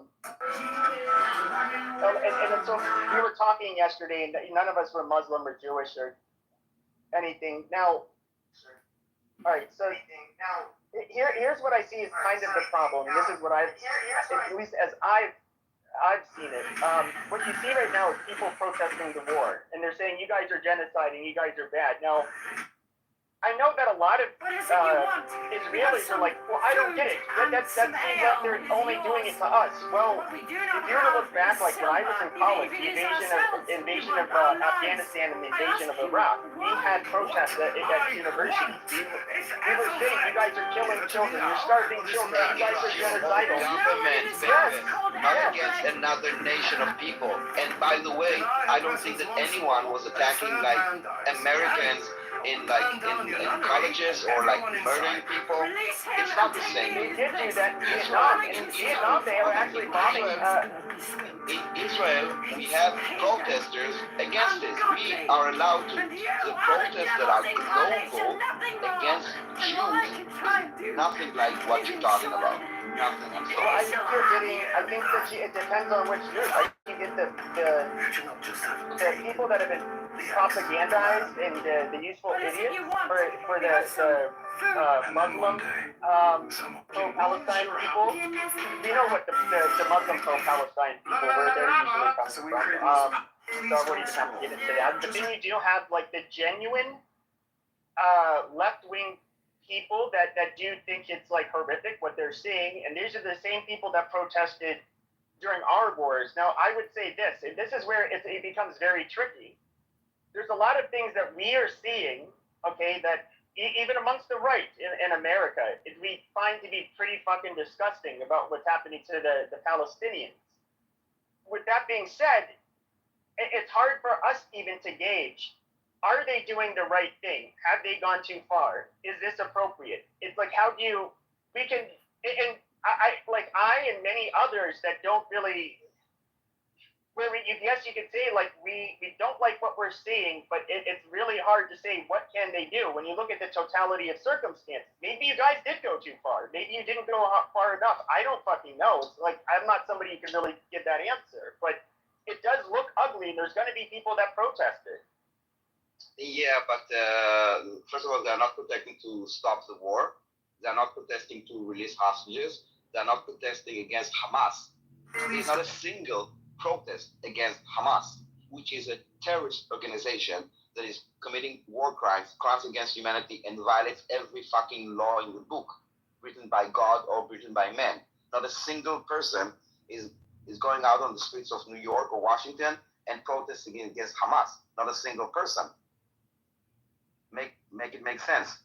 Is that morality? Is that humanity? Is this justice? Is this anything? Well, I think October 7th, you saw the outrage and the disgust by I did not. Actually, do you know when the protest against Israel started? The next day, but that was mainly by the Muslims, particularly in Europe, where they have a high population. You weren't really seeing the protests were quite a bit smaller, at least the ones that started the next day, because those were only Muslims, and we have a small Muslim population here.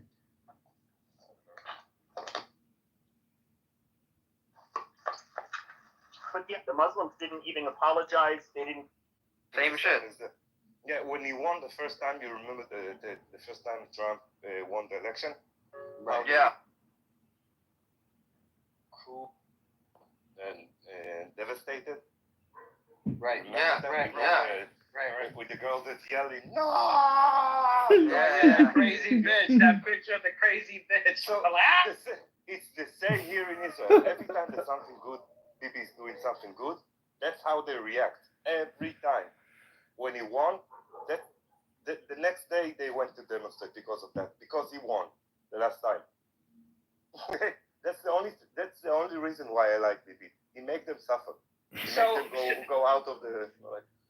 So it's good to know that the Jews out over there, Harry, are the same as the Jews over here, fucking retarded. The liberals, yes. The retards, yeah. The libtards. How do you call them, Harry? Yeah, libtards. Libtards. It's not liberalism. It's not liberalism or the leftist mentality, like I've been saying, is a poison. It's not exactly liberalism as you have, because in Israel I consider myself as a liberal. Because I'm not orthodox, I'm not conservative, I'm not go to. Yeah, but I wouldn't say that you're a liberal either. I would say you're a little bit more, you're a centrist.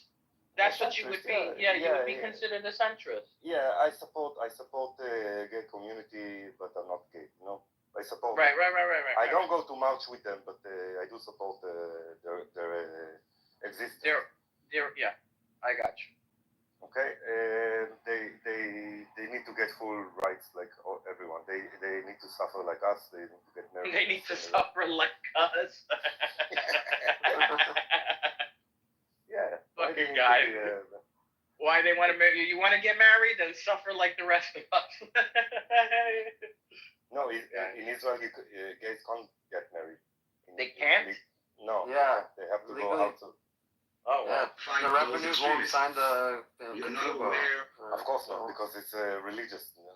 Yeah, exactly. I mean, my gay brother got married in Israel, but he didn't. Obviously, he wasn't. The rabbi wasn't there. It wasn't like it wasn't recognized by the government or the Levantine Jews or the You know what my beliefs are when it comes to Muslims in general? Yes, but tell me. Yehud is Arabic. Let's go to English. But let's go to the English. What does Yehud mean in English? Yehud just means Jew. Jew. Oh, so what does Jewry mean? Again, that's a European Jewish term. people. No, it's the Jewish people. Yeah, that's, again, it's like saying there's the Muslim. That's like saying there's a Muslim. This is so stupid here, right? How is because it stupid? You said I was a liar. You claimed I was a liar. It's literally your words. If you understand how language works, right? When I'm saying the Europeans use the term Jewry, right? I don't care that it means it means European language. That Jewry, that specific word, is only to the European countries, right? The way the Arabic people go ahead and describe Jewish people, they use Yahud, Yahudin, all that stuff. None of that translates strictly back to Jewry. That's not how that works, right? They go ahead and give it respects to a historical context on how the Jews call themselves, right? Yes. Now, if you're going ahead and using a European term, because you're lying. No, stop English here. is a European language, yes or no? English is not. It is a European language, but it's not an Arabic language, right? So how can Arabic word to a European language? For example, I'm not. if That's the the Quran thing. was You're translated making into my point for English, me. Are is you it the stupid? wrong You're message? making my point for me. Thank you for making my point. If I take an article from Arabic and I translate it into English, the news article, is this not what the Arabic is actually trying to relay? I don't understand you. Yehud means Jew. If you're going to translate the word Yehud in a common understanding, if me and you understood Arabic and English, Yehud is a Jew. The same thing as if I told you in English, a Jew. Jewry is the Jewish people, the collective of all of the scattered tribes. Because you never read the Bible. I'll tell you, the Bible says they'll be scattered I've read it across the several world. times, but So again, you know the scattered across you all the answered my nations. point, and you even admitted, right? Not a single word goes back to the specific word of Jewry. Yes, Yahudim goes ahead and talks about the people itself, right? But it does not translate specifically to that English word. That is something that you won't find It's in not what I Arabic. specifically. No, it's No, not. It's you not. went ahead and agreed with me on that, right? Bro, so you have to you're understand making a when you very, lie, very it stupid makes you look stupid. It doesn't make me. You're literally saying Jews and Jewry have no connection when Jew is literally the transliteration. Oh my God, this guy does not understand simple English. What does Yehud mean? Mike. There's no point. You're not making any sense. Okay, go in the chat. Go in the chat and show up a little bit. Tell me a question, Alpha. Go. Tell me a question. So you believe in Hashem and the power of prayers and the Torah and all that stuff? You're a reader. Okay, would you pray to the Hashem to destroy the oppressors, the murderers, and the unjust rulers on the land That's of Bekat Palestine? Aminim, yeah. Whoever they may be? Yeah, Bekat Aminim, yeah. If you knew who that actually was, yeah. Do it for us, okay? Do I have to pray for the oppressors? No, pray against the oppressors. Pray Hashem. No, English, buddy, English. Why do I have to pray in English? You said to pray to Hashem. That you actually prayed. May the wicked and evil kingdom be destroyed, and all those who oppress the truth and pervert justiceness be humbled. And may the kingdom of David come upon the land, and they all know God and pray in unison. That's what the prayers means. And just say, you want to talk to me about Judaism? No, I just wanted you to pray. That's all. Okay, so I just prayed for you. So I just got Thank you for praying for us. Thank you. I just got you some hasanat, man. May the Hashem Just want to accept- say one may- thing, Chucky. I may didn't the mean Hashem- that you don't have an actual lineage. I don't know you, but I would say one thing. You should never be embarrassed of your heritage. Amen. You should never be embarrassed of your heritage, Yeah, Chucky. well, you Never.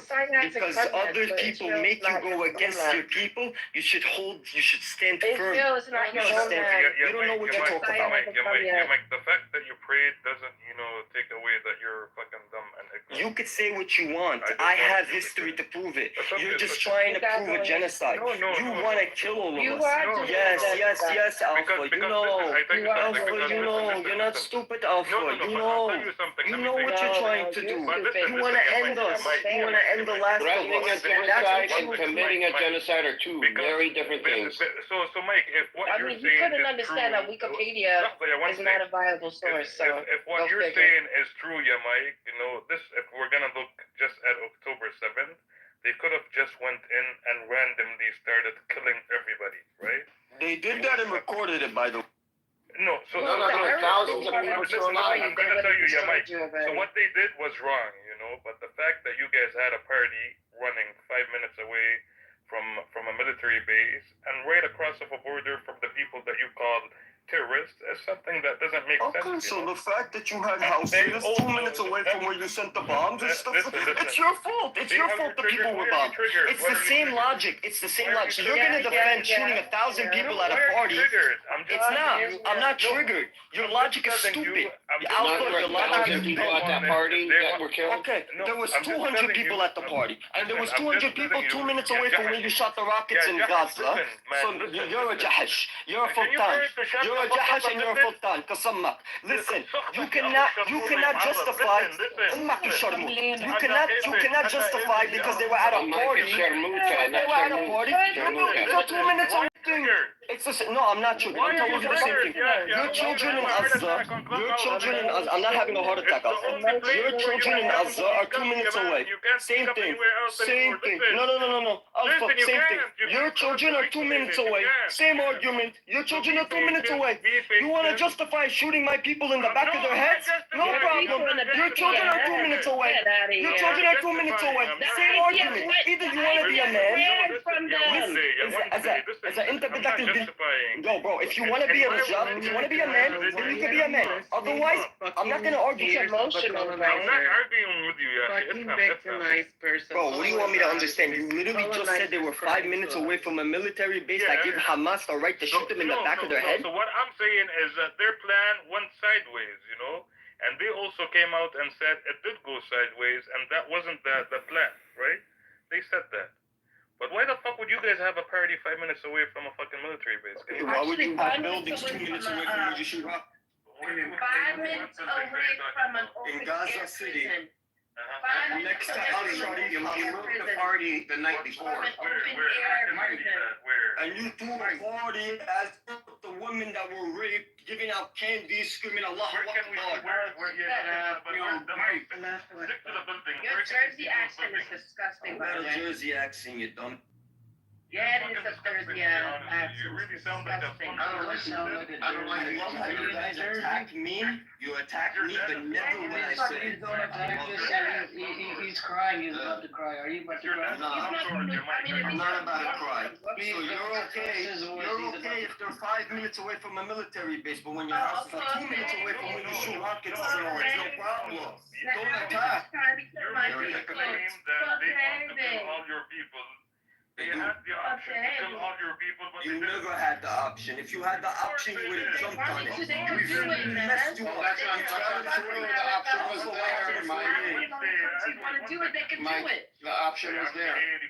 Never had the option. Oh, yes. What happened in 48?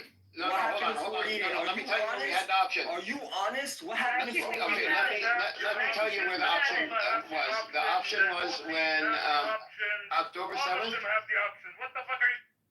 Yeah, let's say, their fucking name. Oh shit. Girlfriends are back. Oh, my ex is here again? Fucking bitch. Your exes from... Wait, is that Texas from your exes? Nah, I don't have any exes in Texas.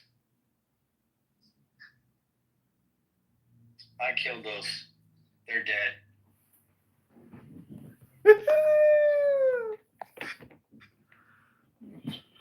Oh, that's something. I know Anonymous have a pink ticket.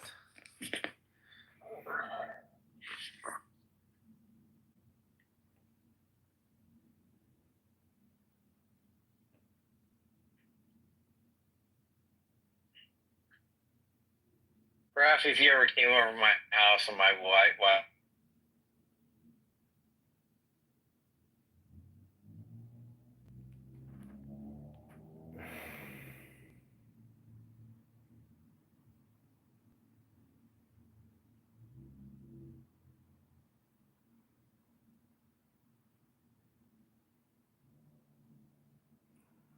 Oh, oh wow.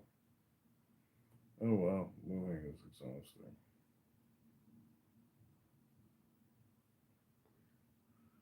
Where you had.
You do others. I mean, at the end, obviously, them is. They went They went city to city, shot people, butchered people, 6 recorded hours. I don't think you understand. Hello, you're gonna let me talk. I let you talk, Edward. They had 6 hours. They to had count 6 thousands of hours, Jews. and they couldn't do it. injured 3,000 people and shot 1,200 people to death. So they couldn't kill. Okay, so that's thousands already of- 5,000 people that they went That to died? city by city. At 6 a.m. in the morning. Hello. No, 5,000 people they encountered by 6 a.m. in the morning. They had 40 minutes to do everything. Hello. You see how you deflect? You see how you deflect? For 4 hours, by the way. It wasn't 6 hours. It was like 3.5 hours. We were in the area. No, Israel says over 6 hours. No. They were in the Gaza border. They breached the fence. They were in the Gaza border for about 3.5 hours. They went city to city, or you would call kibbutz. Okay, no problem. We'll disagree on the facts. They went kibbutz. This is Israel saying this. And you're disagreeing with your own country? I'm talking about the people that are in the army. You think we don't speak to No, people that are in okay. the army? I'm saying to you, Sure. okay. No problem. 6 hours, Right. they had 6 control hours. over They that were there area. for 6 hours. Okay, they were there for 6 hours. So we have it on video. They couldn't kill everybody? They couldn't kill everybody. They went city by city trying to kill as many as they Trying can. to? Why didn't they? They got shot down. Half of them were killed in the land. No, they had control. They went back. No, they didn't. That's a area. lie. That's a lie. The military was not there. It's on video. It's on video. So if You're like literally denying what is on video. Wait. So they wanted to take hostages. Yeah, Jahash. Why would they kill them? ما كنت جحش. Why would they kill them? ليش بحكي عربي هذا؟ I don't know. Where are you from, Mike? من وين أنت? I'm from China. He's from Bangladesh. Yes, I'm from Bangladesh. Exactly. He's a Jew man from Bangladesh. Bangladesh, exactly. Yeah. Listen, yeah, Jahash. So Hamas wanted.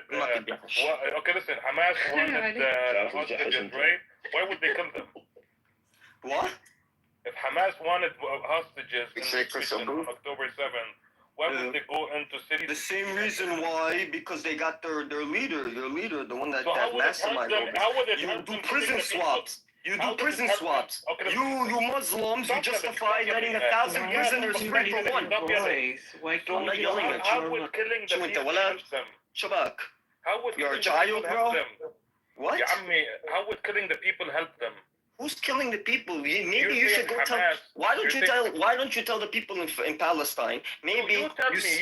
So I'm answering you. I'm answering you. Right? No. I'm answering you. I'm answering you. You don't let me talk. Okay. Their goal was to kill as many people possible. You can deny it all you want. That's what they did. They said they were gonna do it. They wanted to kill people and go back. That's what they said they were gonna do. You're saying something different. They said it. You're not making sense, Mike. No sense, you fucking idiot, man. Shut the fuck up. Bro, what do you mean I make no sense? They said it.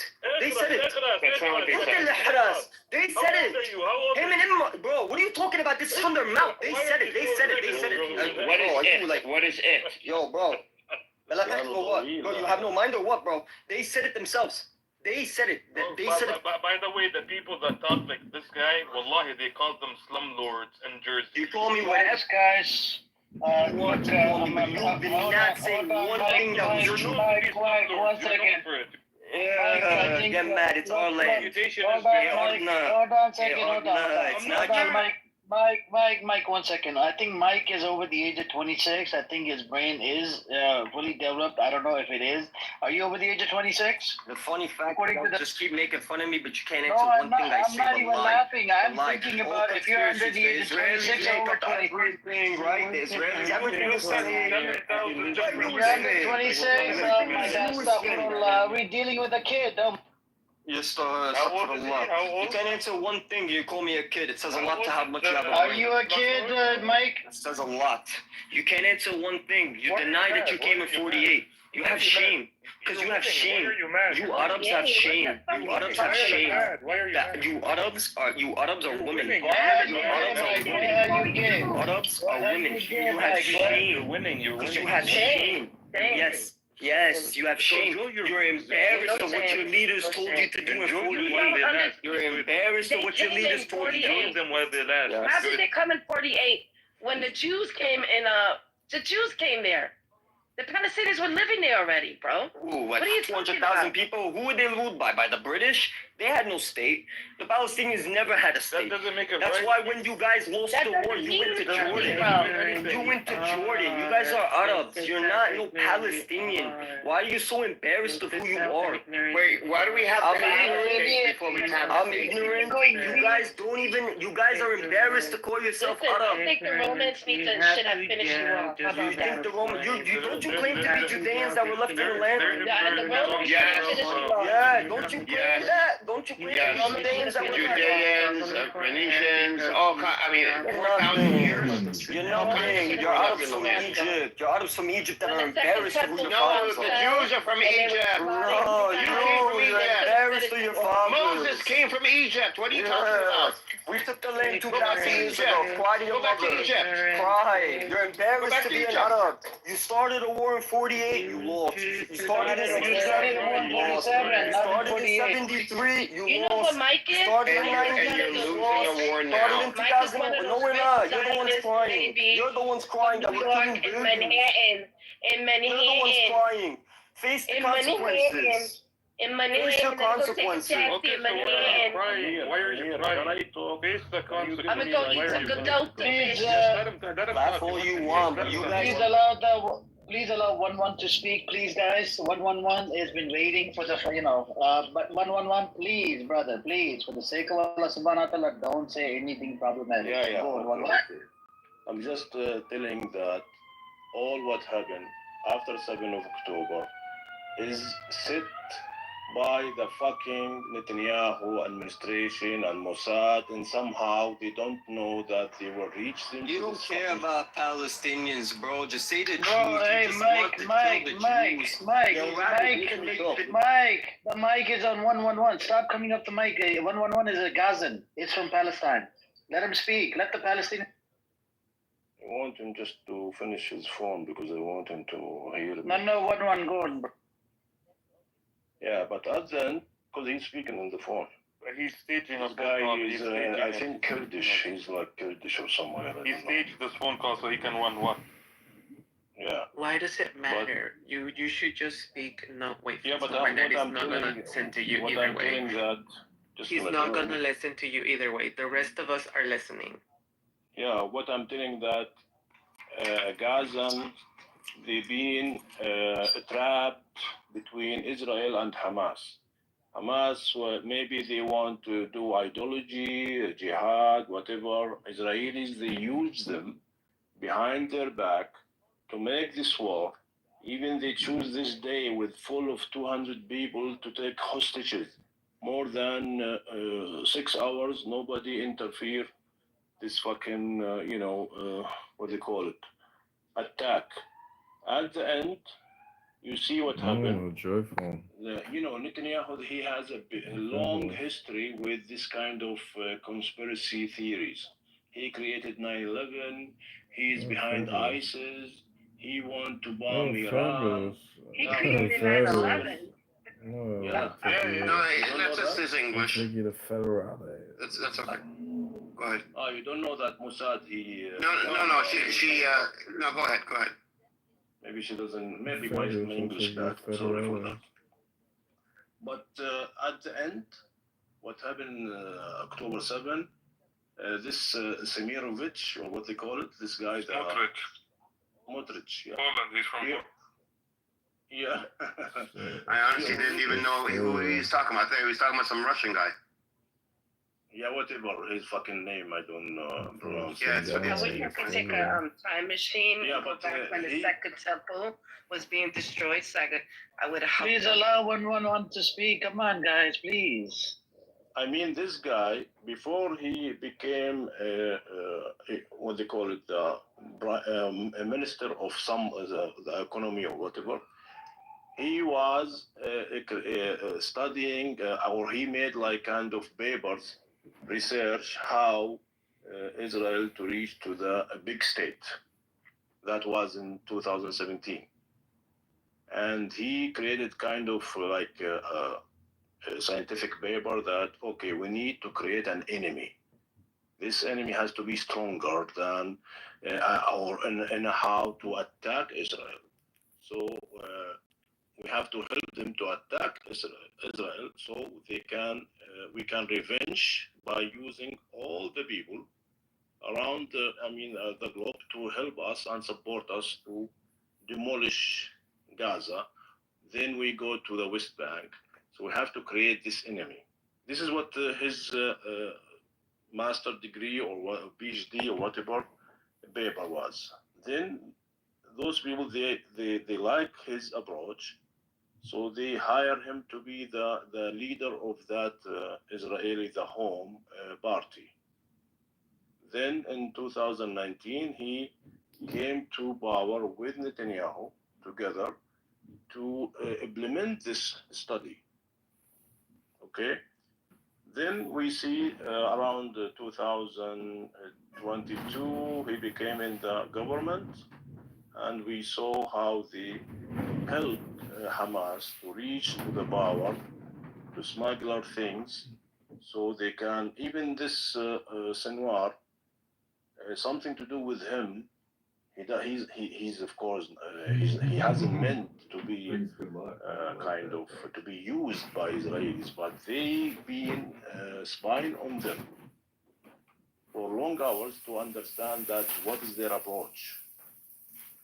Then something kind of like Iranian people or the Irani lobby in the United States, the originally Jewish, they helped them to support this Hamas in such a way to reach to the point to this attack. The Israeli intelligence, they get to know when they were started and how they were started, and they create kind of this, what they call it, this party, was big party, supposed to finish Friday, but it went over to Saturday. If you have some kind of news about this party, they helped it to be also extended to Saturday. So those people, they will come out and take hostages from as much as a bigger number of hostages, so they can prolong this war against Gaza. At the same time, we don't know what's going on. 111. Can I ask you a question here? I want to say, because it doesn't seem like you give Hamas any credit in terms of, and I'm not ideologically aligned with Hamas at all, but they did build a government in Gaza. They did restore order. Gaza was cut off from the world, and they still managed to build multiple universities, educate their people, build infrastructure. with the limited resources that they had. So I think you should give Hamas credit for keeping Palestinians alive for the last 18 years before October 7th. Yeah, I don't say that this Hamas was against Palestinians or they being like traders.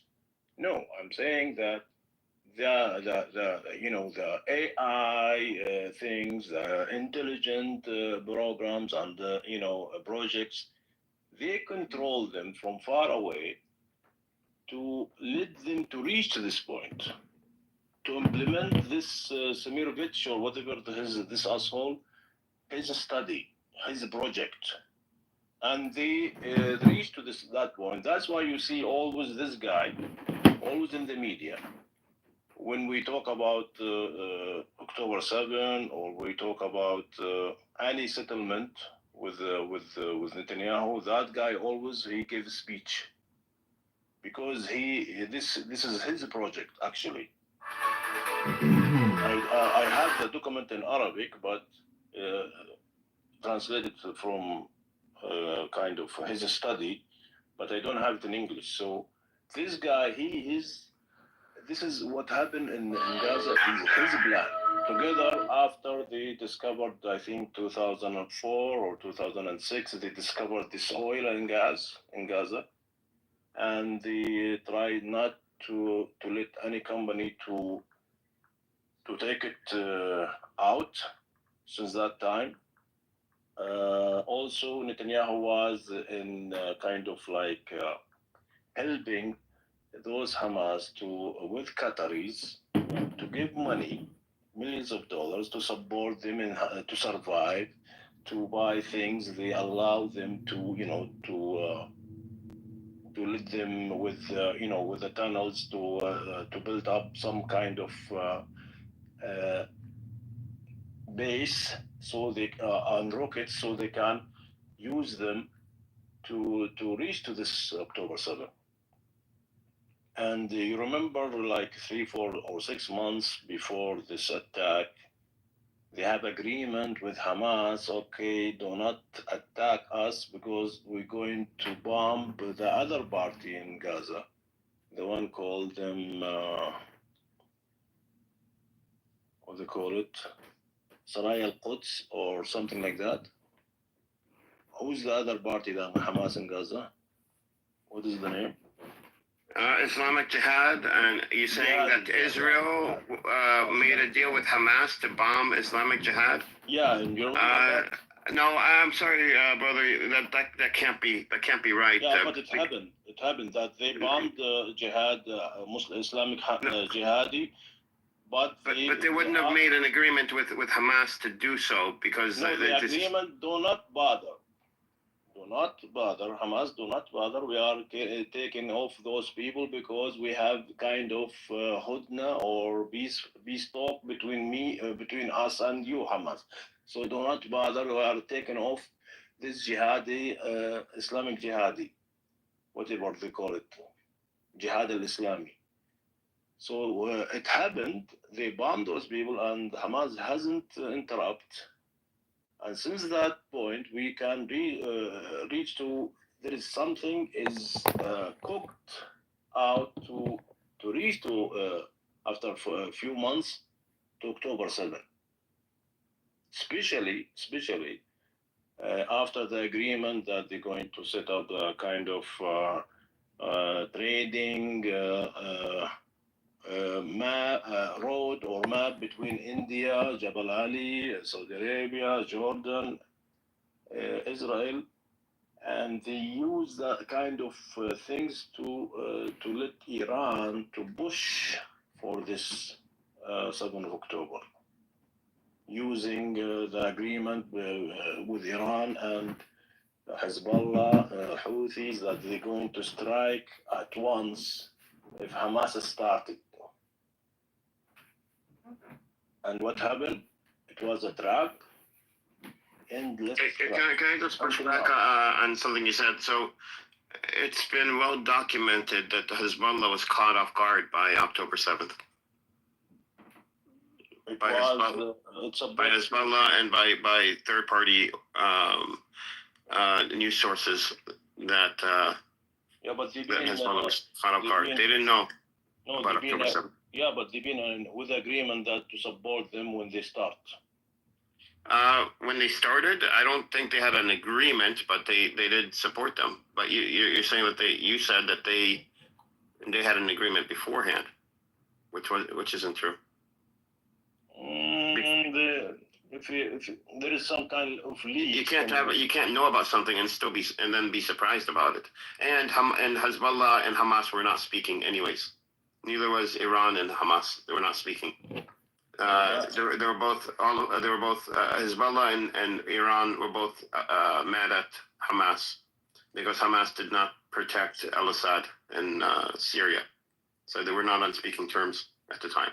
Yeah, but the many kind of leaks between Hamas and Qatar. They said that we've been trapped or what do you call it, cheated, because we thought that Iran will support with missiles and kind of Hezbollah, he will share the war, and Houthis, they will strike in the same time. That's what we got to hear from those people in Qatar. But at the end, they blame Sinwar that he took the decision alone without, being ensured that those people will support him and help him. But at the end, they've been trapped, and they have to finish it. Until now, they have to finish it. And of course, Netanyahu, he want to finish it, but he doesn't want to finish it to take off Hamas and return the prisoners. You know that you have the Zionists agree with you? Excuse me? Do you know that Al Norma, who thinks that all Palestinians, even if their children, should be destroyed, you know that when a Zionist agrees with you, I don't know. Who? Yeah, but to destroy what? Who? I think Normal is going through a seizure or something like that, probably. Oh, is he? Yeah. Has just like randomly saying shit. But I meant at the end, Netanyahu, he doesn't want to finish it. He want to take the whole 2 million Gazans out of Gaza.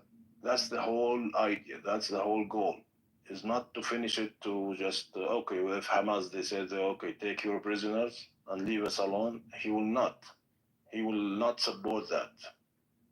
Because there is 2 million people there. He want to get rid of them or keep only 500,000. So 500,000, they become a minority. They will live like, the other Palestinians living in Palestine between as Israelis. So there is no kind of the second solution or two-state solution anymore. You got the point? Cash in that pink ticket, Edward. I just want to ask you a couple questions. One. So going off that last point you said about what Netanyahu plans to do and all that stuff, right? Now, here's what I don't get from the whole Netanyahu playbook, right? Because no answer I found makes any sense. I get he wants to move the 2 million people. I get he wants to basically kick them out of the land, right? And I get that he keeps on using Hamas as a way to justify this, right? But with the 500,000 people that he keeps and incorporates them into Israeli society, right? What is the end goal they're supposed to be? You mean, because I believe that Palestinians, they will not leave the Gaza at all, because they will not, Egyptians will not accept them, Jordanian will not accept them, so he has to kill them. He has to keep it like that until he kill most of the Palestinians. You see how many killing every day. No, I understand that, but you brought up how he wants to keep 500,000, and I agree with you. He does want to keep the 500,000. The minority. Minority, yeah. So, but what's the play there though? Because the reason why I'm asking this question, right? Anytime a people wants to go ahead and keep a minority, right? It tends not to make sense in the grand scheme of things, right? It makes more sense to completely get rid of them entirely, because there will always be a sort of resistance. Um, and the reason I bring this up is every single like genocide that happens, right? This is the main problem. They always keep the minority. They don't realize that an uprising can take place with that minority and drive them out, right? So, what is his whole goal with that minority? Just to show the whole world that he is caring about Palestinians. At the end, he's creating, he giving them like what they call it, the indigenous in Canada. They give them free of tax. They give them food sometimes. They give them some skills nobody can get. So he want to show the world, oh, you see, this left Palestinians, we care about them.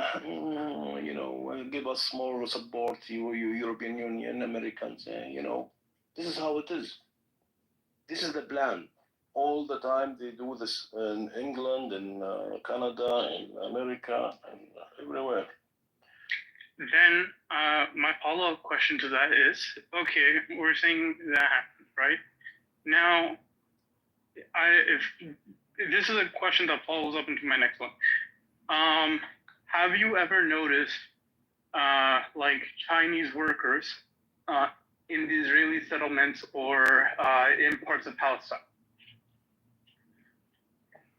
Indians, you mean? Chinese. 90s. No?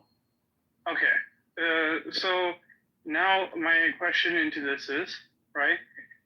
You talked about they want to save like these Palestinians look moral, quote unquote, all of that stuff, right?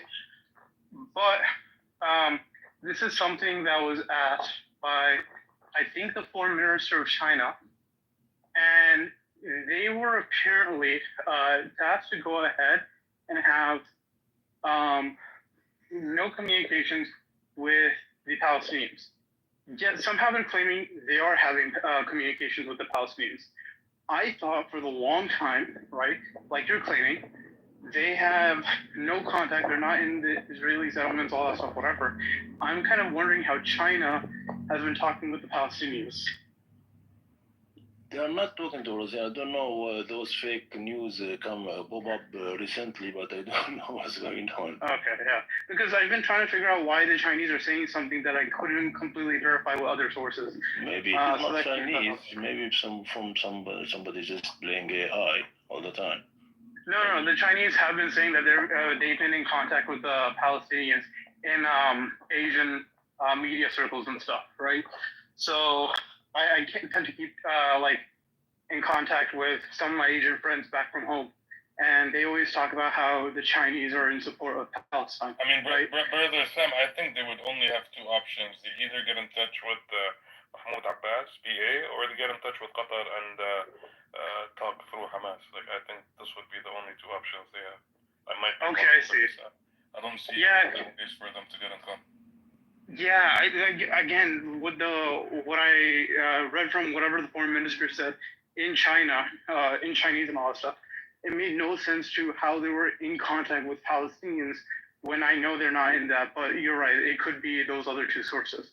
Okay. Yeah, but at the end, they want to keep it as it is. Keep killing few Palestinians every day until we reach to the minimum. And I don't know how they allow themselves to do that. Because 2 millions is not easy to banish them even in a year to keep 200 or 500. So something has to happen.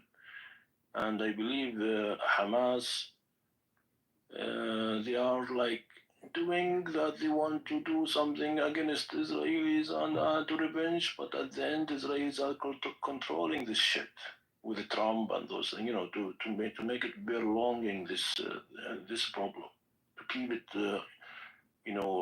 longer than it is. They're just talking about negotiation, but there is no negotiation. This is like bullshit. Today negotiation, tomorrow just fuck it up, like No, what happened before. I'll be very honest on the American front, right? America and China both, right, are in the position to go ahead and end Israel as a country. It's not like they're not, right? The both of them are in control in two very different ways, right? America could stop selling the weapons or giving the weapons to the Israelis, which will open them up to so many attacks, whatever, and Israel would be finished as a country, right? The second is China gives a lot of surveillance technology and support, right? Again, without that, they'd be finished as well. So it's like what they're trying to do, at least from the American and Chinese perspective, is they're playing global politics and who's most morally justified government, right? And who should be the superpower that the world listens to. America's lost that platform, especially when Donald Trump took that stage in 2016, right? And has been slipping ever since, right? Which is why I say Donald Trump is easily one of the greatest presidents in U.S. history, because he's made sure that the American veil of bullshit has been lifted. Now, the question is that, and you're talking about why they're killing only slowly. They're trying to rebuild that veil of moralistic integrity and trying to keep that whole, like, innocence of Americans and Israelis and all that stuff while carrying out whatever they're carrying out, right? If it comes to a point where they can't justify it anymore, then they might just go ahead and massacre them in one fell swoop and call it a day. Or they might get folded before that. We don't know, but we'll have to see it play out because this is the first time we're having social media really go ahead and portray what's actually going on. I don't know what to say, but at the end, I heard today, this afternoon, they decided to take Netanyahu off the cabinet, to kick him out. But I don't know if they're going to do this to keep the war or to stop the war. That's from a Jewish journalist. He said that Haredim already make a kind of meeting to withdraw from his cabinet, so he will lose his power as a one united party.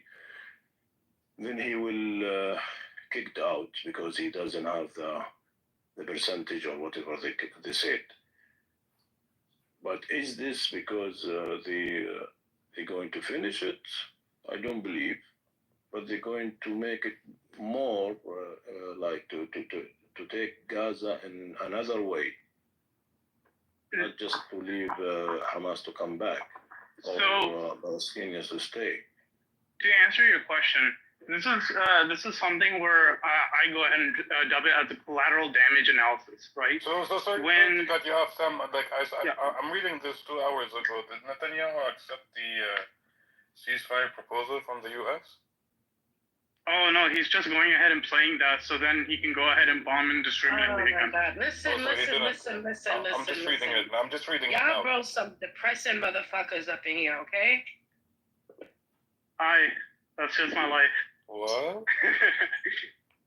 It's okay to be Eeyore. No, don't be an Eeyore. He wants to be Eeyore. Sometimes he needs. Don't be an Eeyore. Be a Tigger like me. Oh my gosh, I love Tiggers. Can we hang out one day? Yes, of course. Anyways, just getting back to my point, right? It's called what do you say? It's called the collateral damage analysis. And what if it doesn't and happen this will like answer. that? What if it doesn't happen like that? What if it doesn't? What if there's so much fucking pressure that Bibi Netanyahu just is no longer going to be in charge, and the Israelis are going to change their government? So that's the thing. That's what I'm about to. That's about what I'm about to answer. No, this has been going for 78 years. You want to say the fact that you may think that this will change is impossible. Yeah. They always do this. These animals always do this. They will never change, and nothing will change them. The only thing that will change them is for the whole Western countries and the Arab countries to stop anything that has to do with Israel, cut off their aid, and stop investing in the economy. That's the solution for it. That is true. That's exactly the point here. Collateral damage, right, is the Israelis going ahead, and this is any government at this point. They go ahead and have to look at themselves socially in the world's eye view and say, there's a point of no return where we can't come back from this and save our reputation, et cetera, right? They've understood that they have passed that threshold and they're trying to push the blame onto Netanyahu alone, right? We all understand that the problem is Zionism, right? Not just Netanyahu, right? So if the Israelis go ahead and have a coup and kick out Netanyahu, does that mean they'll stop what they've been doing? No. Israel has had leaders that have done the same exact thing to the Palestinians for 70 plus years. It might. There's a small chance that it might, but most of the time, not really, right? Again, Netanyahu is voted in for the expressed idea to completely eliminate the Palestinian state, right? Which he has done valiantly, right? Now, there's a problem for Netanyahu, right? If the entire media is against him, right, it makes Israel look bad, right? Now, if it makes both him and Israel look bad, Israel's entire thing is to oust that leader, right? He has had his use, kick him out, put another leader in, conduct the same operation, right? That is the Zionist agenda right there, right? Now, if tomorrow the West wakes up. Wait, hold on a second. So, so then for all everything that we're doing, people just protesting, nothing's gonna change. Nothing changes. Let all these people who are genocidal maniacs, that just kill people, just let them do it. You know, it is what it is. No, this is applying. No, that's not the point. That's what you're making it sound like. No, that's not what I'm saying. What I'm saying is. Yeah, what I'm saying is that that's how they put in self-preservation, right? The point of the resistance, right, and labeling it specifically to Zionism, which has worked tremendously throughout the world, right? Remember, other countries have taken steps to do what? They've taken steps to go ahead and kick out people who are Zionists. They've labeled them as war criminals. They're arresting them too. Like, Israelis can't really go out to other countries anymore, right? So now what we've seen is that it's not working this time. They're actually folding in on the pressure. They're trying to use Netanyahu as an out, but it's not going to work, right? What's now left is the Western powers are starting to see that their own moral standards are being questioned severely by their own citizens. Remember, France, who stood valiantly against with Israel, right, is now going ahead and speaking against it. Spain understood it can't stand with Israel. What do you say? The other Western powers are starting to wake up and say, UK as well. They're all starting to say, Canada. Exactly. And these are all people who stood with with Israel, right? Not Palestine. Now they're starting to stand with Palestinians, right? So now the commentary has become, what will America do? And the pressure is now on America to go ahead and change its stance, which, frankly speaking, I think it will, because there's a point of no return that Israel has already crossed. Can I give you my opinion? And I don't even think it's a point of no return that Israel has crossed. I think because of Putin making Donald Trump look like a loser the other day with the Ukraine and Russian ceasefire. You know, you don't hit one thing about a narcissist. You don't hurt their ego, right? So now he has to look like the hero of the Palestinians in the Gaza Strip and all that. The United States have to do that because of what Putin did to Donald Trump.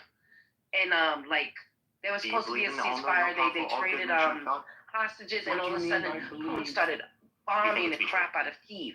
So now Donald Trump is he feels like his ego's hurt. So now he's going to pressure 100%. He's going to pressure Netanyahu to do a ceasefire. Do you want to jump in?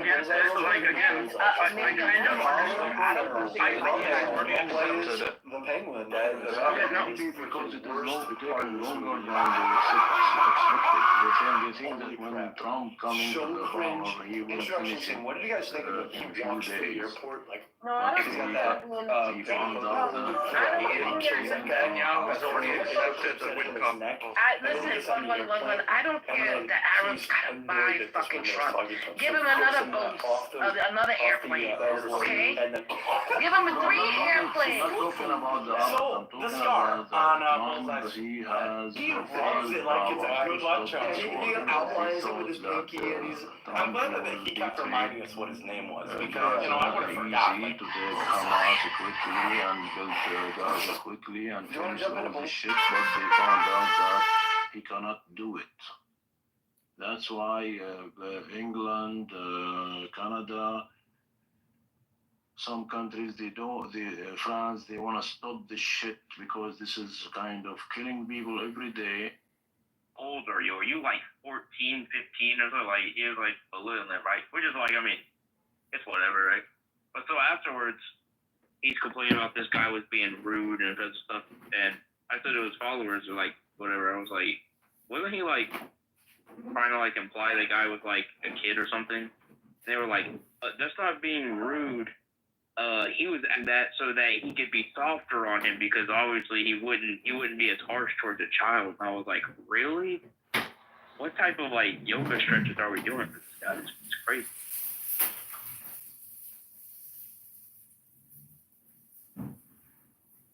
That's interesting. I didn't even know he was on this app.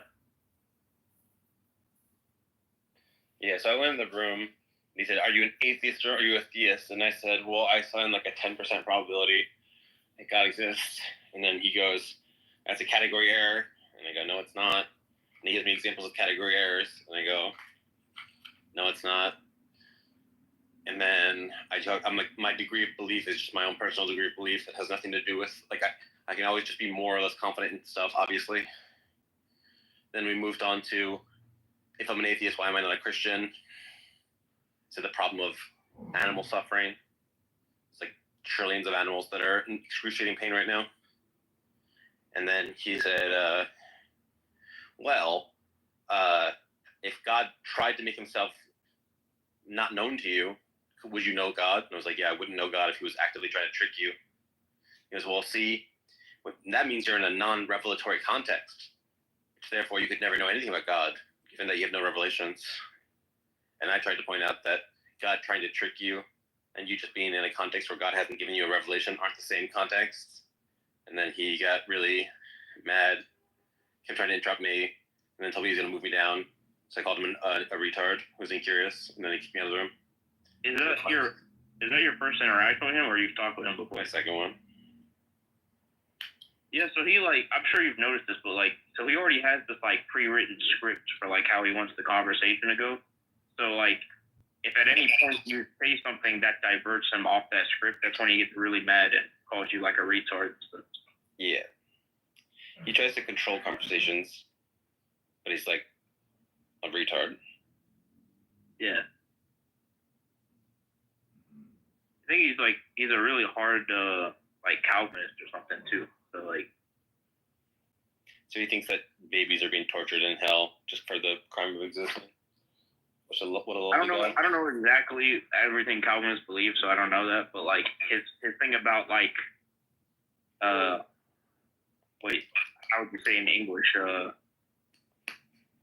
Is it determination or something the absence of free will or whatever? He has a script that he does with other Christians, where it's the same thing. Every argument he has is he has to go exactly the way he wants it. He doesn't know how to react. It's always just it has to go down this exact specific path. If anything diverts from that, he just gets mad, kicks it. I'd say he's about 70 years old this year. I mean, yeah, he's old, but I mean, I don't know why that. You'd think that he'd be more relaxed than if he was that old. Yeah, well, he's just like a bully who gets off at trying to dominate people in conversations, but he's too stupid to do so in the normal way of just being smarter than people. He has to do it by controlling the conversation in such a rigid way that no one can ever speak more than a word. He's an embarrassment, an absolute embarrassment. Like, what kind of fucking joke of a person can only win conversations if they let you say one word at a time? That's like saying I can only win fights against people if their eyes are blindfolded, their arms tied behind their back, and they can hop on one foot. That is the equivalent of what Darth Dawkins is. He's a pathetic man who has to control people in order to win verbal conversations. He's a low IQ, bad reasoning piece of shit. But another thing is, like, I'm not saying that it's never happened, but, like, I've heard him quite a lot on Discord, and I've never seen him convince anybody, like, ever. I mean, someone that was convinced by his, like, pathetic tactics, like, deserves him.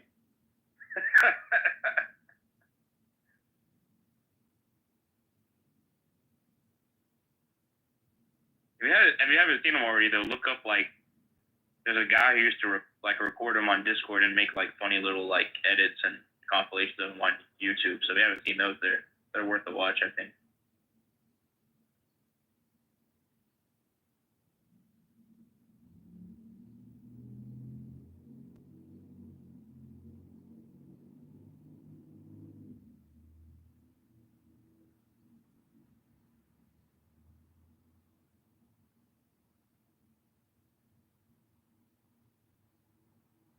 There's a guy on here too that used to be on Discord, and he was, I'm not sure he was like one of his cronies. His name's like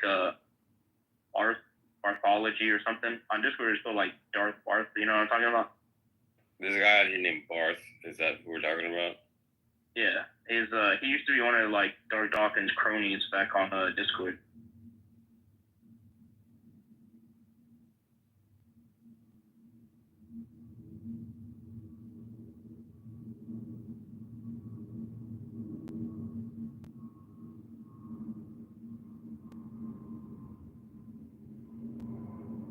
Okay, so we got Destiny debating Darth Dawkins.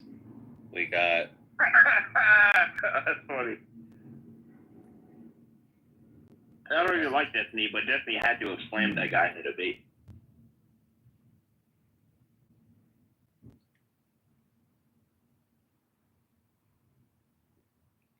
Darth Dawkins freaks out about politics. That sounds fun. We have Pine Creek shows how to handle Darth Dawkins.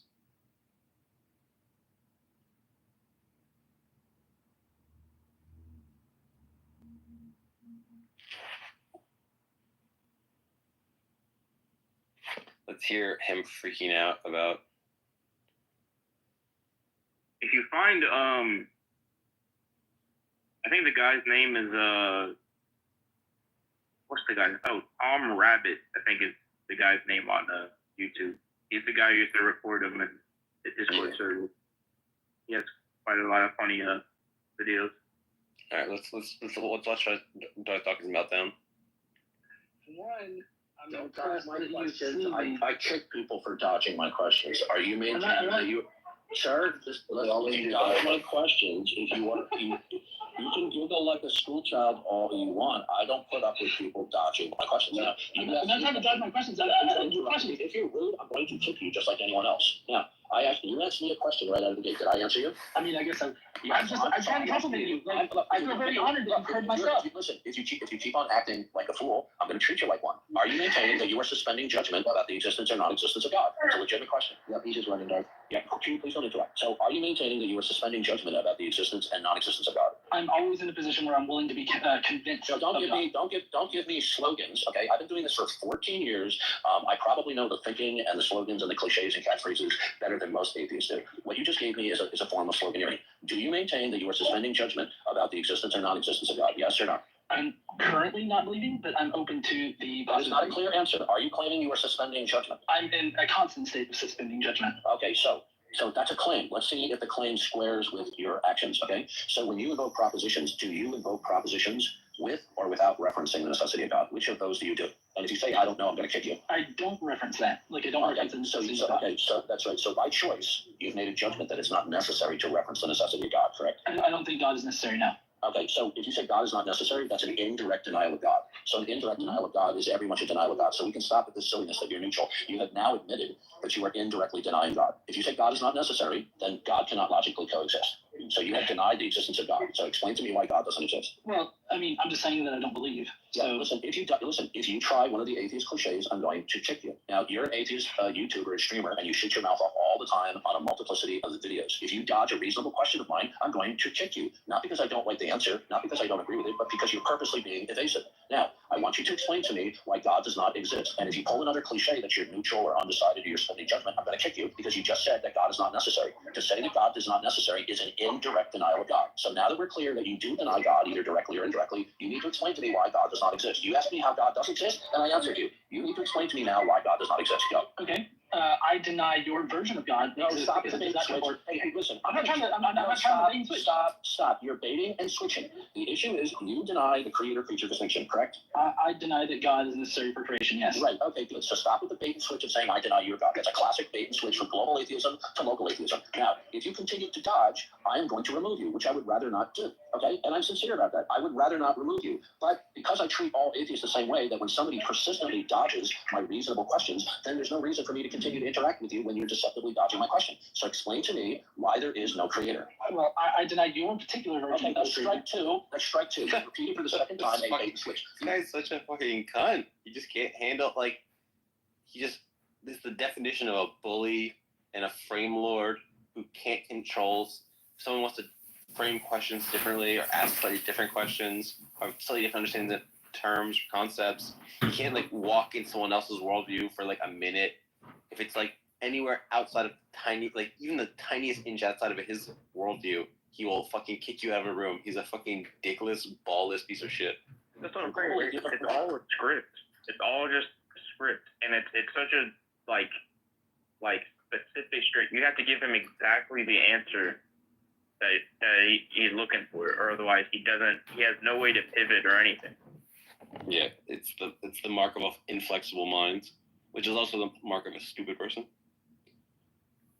Denying the Christian God is an expression of local atheism, not global atheism. You are a global atheist, correct? I mean, I feel like I deny... Answer the question. A global atheist is there is no creator. I'm not a hard atheist. Okay, sir, listen to me. You already have two strikes against you. If you try to dodge anymore, I'm going to kick you. I don't want to kick you. Do you want a mature adult and stop evading my questions? Stop giggling on the microphone like you're a schoolgirl. This is embarrassing for a man of your age. Now, is atheism true because there's no evidence for God? I think atheism is the most likely conclusion because there is no I'm not getting a straightforward answer. I'm going to ask you one last time. If I don't get a straight answer from you, rather than getting a circuitous, obfuscatory answer, I'm going to kick you. Is atheism true because there's no evidence for God? I don't believe in God because there's no evidence. Okay. Is atheism true because there's no evidence for God? Yes or no? Why is it a bad thing to not solve 100%? Goodbye, little boy. Bye, little boy. Okay. You see, folks? Fine, but he wasn't willing to work within my bounds of being an agnostic atheist. He called it like a bait and switch and all this other kind of stuff, but basically he was trying to paint me into a corner and trying to get me to admit to things that I don't necessarily believe and play his presuppositional game. I wasn't allowing him to do that, so he kicked me off. Of course, this is no surprise because generally this is how presuppositionalists operate. As you'll notice... Hi, Wednesday! Bro, I've heard your real voice before. Stop. You have? Yes. Position? You had a poll called unemployment. Oh, was that you on the other line when I called unemployment? Hi, Edward. How's the terrorist going, Edward? How are you? I mean, so stupid, Edward. We got your ass. We got you too, Wednesday. We've reported you to the FBI, Department of Homeland Security. You're finished. You're all wrapped up. We got you in a box now. You're in big trouble. Big trouble. You're in trouble for unemployment fraud. You're in bigger trouble. You're a terrorist. A room from a house that you are in, etc. We got your ass. You're finished. Public. Oh, you better be. They're gonna kick your door in. Can't join a room. They're gonna arrest you. Take you to a black site overseas.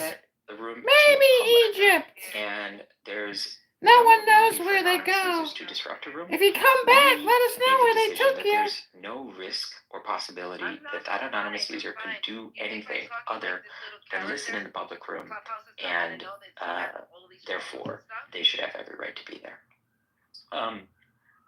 about blocking, because we did hear some, questions about that, where the reality is right now, a moderator cannot remove an anonymous listener from a room. There is a bit of philosophy behind that about what the function of blocking is and what the function of privacy controls are. So what we want to say here is normal blocking rules apply. If you couldn't get in a room because you're blocked by a speaker, you still won't be able to get in that room in anonymous mode. I saw a lot of people ask about that. And if you are removed from a room, you won't be able to re-enter as anonymous either. Awesome, thank you, Adam. That brings up one of the questions that we've got, which is why can't hosts and mods remove anonymous listeners from a room? Yeah, I started to talk about that in the last paragraph and realized we getting ahead of myself a little bit with the question, but it's because I know that people are jumping at the bit to understand this. So removing, I mentioned that there's some philosophical underpinnings to what we think about removals and privacy controls for. So removing someone from a room is meant as a remedy when someone is being disruptive. It is not meant as a privacy control. So it is when somebody's stirring some things up and really, really disrupting the experience for other people. Privacy is meant to be achieved by the different room and house access types that we've had. We've got private rooms, private houses, friends of friends rooms, etc., where we want people to be using those to limit the scope of who can see the room, who can join the room. So anonymous listeners, again, they don't have any ability to be disruptive in the room. Noted footnote about the gifts that we are reviewing. But the main ways of interacting being voice and the chat. So we've made the decision to stay true to the purpose of removals and leave them be for removing people who can be disruptive. That makes total sense. Thanks for that context. So one thing I kind of want to add here, which I don't know if anyone's kind of picked up on, but we for a while had web listening, and that was actually completely anonymous. And as many of the members of the community noted in some discussions I listened to this week, people removed from a room often come back, as like you said earlier, in burners. So as you explained, there's a little bit of context here and some history. So you couldn't be in a room as anonymous unless you had the ability to join that room already. And that makes total sense. And that's a really good kind of benchmark for understanding what rooms you can be in. You're not going to be able to join if you couldn't already. So that's super helpful. And that was also the case. That was not the case with web listening. So that's super important. I think that hopefully covers most of people's questions about anonymous listening. I'm sure if you've got some more, you will let us know, but I'm glad we were able to talk about that. But we got 3 more features to talk about. So Allie, what is next? Yes, we do. So the next is the ability to see who viewed your profile. Yep, it sure is. And this one was one of the most requested features from our user research.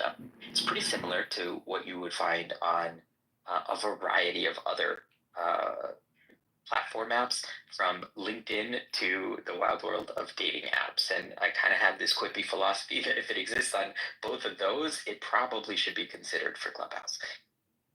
So the feature, it shows who's viewed you in the last week, and that's a rolling window of the last 7 days from this moment. So obviously anybody can already look at a profile that's not private, and we're just adding the ability for you to see who viewed yours. People requested this very, very highly, and it's easy to understand why.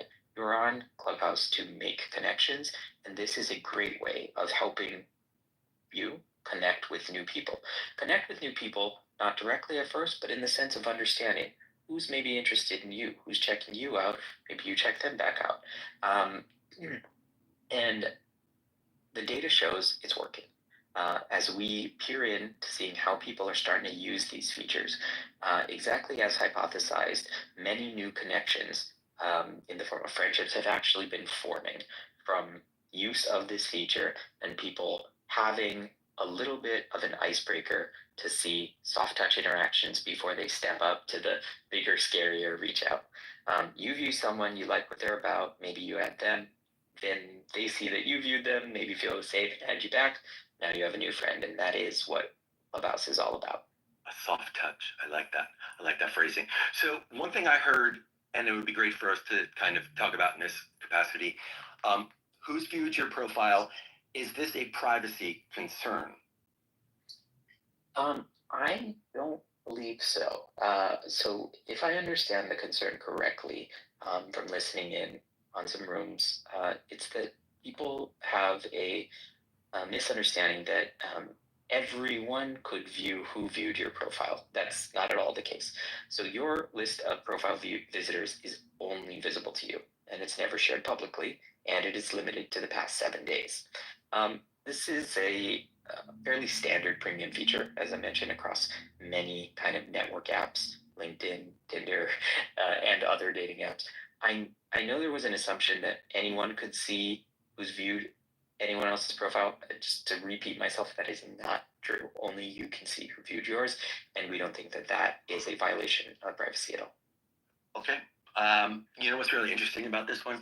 There's a use case, I guess, that people are using this feature for. So a couple people I've seen are interpreting who's viewed your profile as a way to see who, which mod removed somebody from a room. Like, for example, if I kick you out of this room right now, if you tap your profile, you'll see that I was the last person to view you, so you'll know it was me that kicked you out. But that's not really the case, right? That's not real. That wasn't an intent. Neither is it an intent nor is it real. So if somebody viewed my profile and then after viewing my profile kicked me out of the room, yes, they would show me that they viewed my profile because in fact they did. But I'll remind you that it's actually not a requirement to view someone's profile to remove them from a room. The most common way, as we look at the data, that people remove others from a room is by long pressing on their face, pulling up that contextual action sheet where you can directly remove someone from the room. That pathway is not a profile view, does not trigger it. And as I said, when we looked in the data, it's actually the most common way people are removed from a room. So if you did get booted out and you look at your profile views and you see someone at the top, chances are, no, that is not who removed you from the room. That is very simply who last looked at you, which, as a reminder, can come from anywhere in the app. It is not only people in the room with you who might be looking at your profile, but those who are looking at replays, traversing friends of friends, in search results, looking at events you may have RSVP'd to. There's a myriad ways that your profile can come up on someone's screen to be tapped on, and that would show in your views regardless of where it came from. Got it. So this is, I'm going to just take a little side excursion here because I can't ever say this one enough. It's a great opportunity to remind everyone that if you're hosting a room or moderating a room, be super judicious about who you give your moderator badges to, because we will never be able to share with you who ended a room, who kicked someone out of a room. That stuff is not something that we can share. That is a violation of our privacy policy. So be really careful who gets the green bean, and just want to reiterate that for the millionth time because it is worth saying time and time again. So that is everything on who views your profile, I think. Allie, what's our next feature? All right, so this next one's for all of you who have been sliding into our inbox, asking how to add your Instagram or link up your LinkedIn. Maybe you do not have access anymore. We hear you. You can now add links to your profile page. Yay, this is exciting. But heads up, this one tends to trip people up a little bit, so we're going to break it down. Back to you, Adam. All right, I know people have wanted this for a while. This being to add their Instagram, their Twitter, Twitter, and as well as other links. This is a good moment to step back and highlight something that those not all of you may know or realize. So we used to have the functionality where you could add your X, Twitter, or Instagram profiles to your Clubhouse by officially connecting it, signing in and proving that you owned that account. A little while back, first X and then Meta both removed the ability to do this through the API. And so we could no longer provide verified access for new connections to those platforms. We couldn't make the new connections. And so that feature, not by our own doing, sort of quietly sunsetted for anyone who didn't have it already connected. We decided to move by force to this unverified model where people can freeform put links on their profile.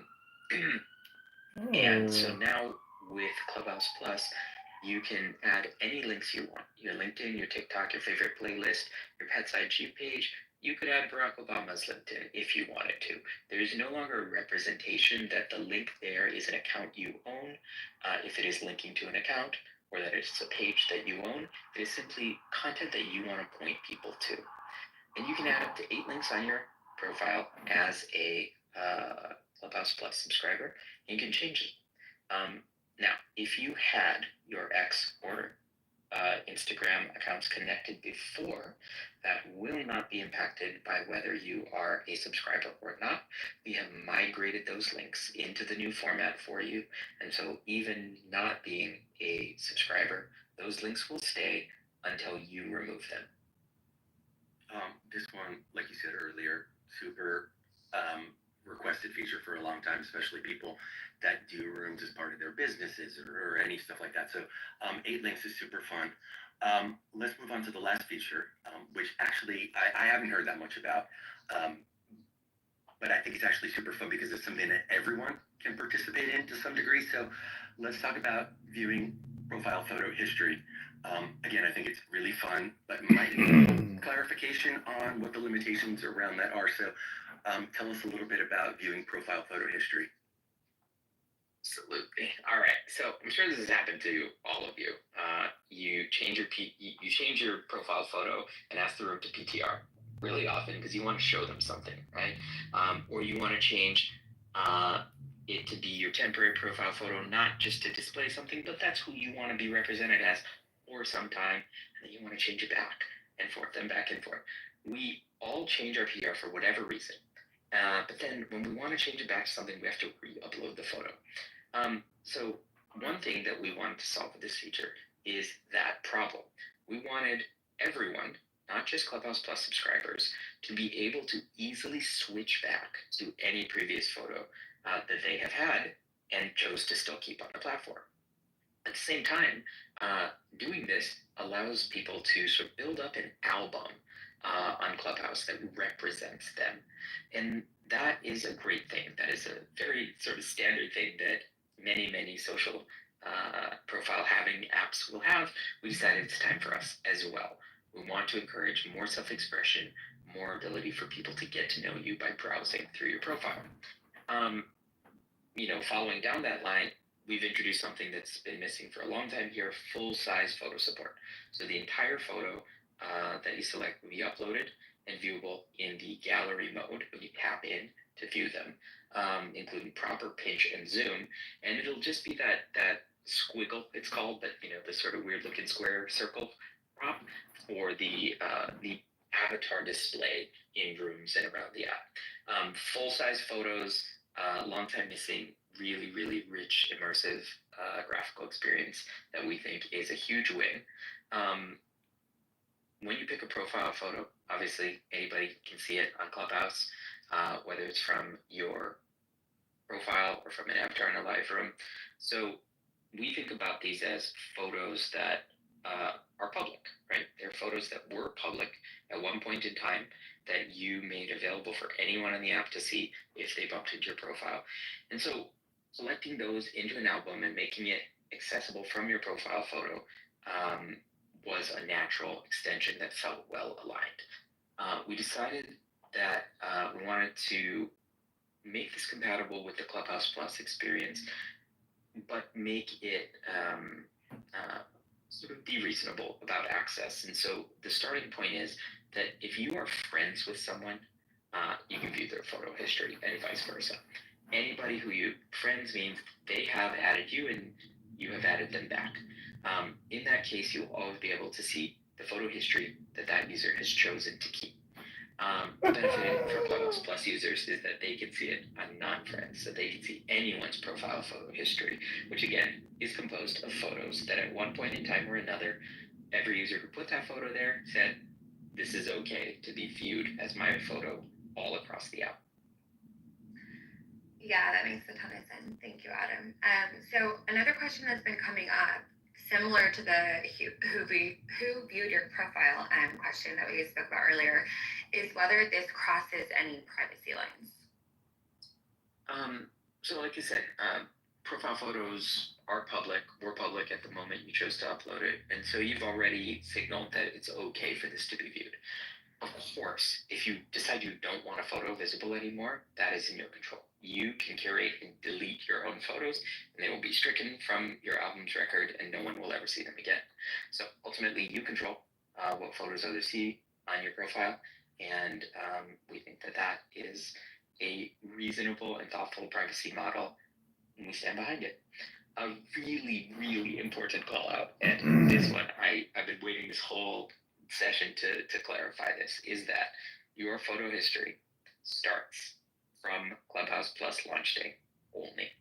I have heard people think that perhaps it goes back to the beginning of time of when you joined Clubhouse. Not true.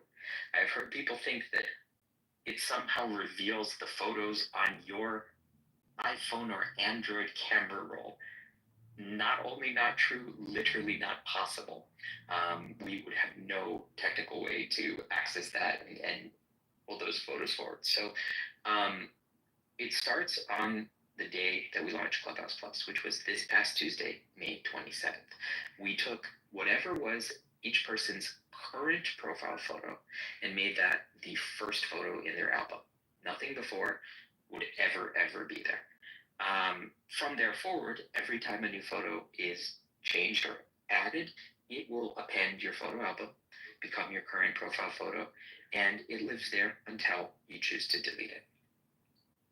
I love it. One thing that I'd love to clarify, because I heard this a lot, this only applies to profile photos. It's not about photos that you've shared in the house chat or in a back channel message or anywhere else. This is just your profile photos, to your point. So anything else people should know about profile photo albums?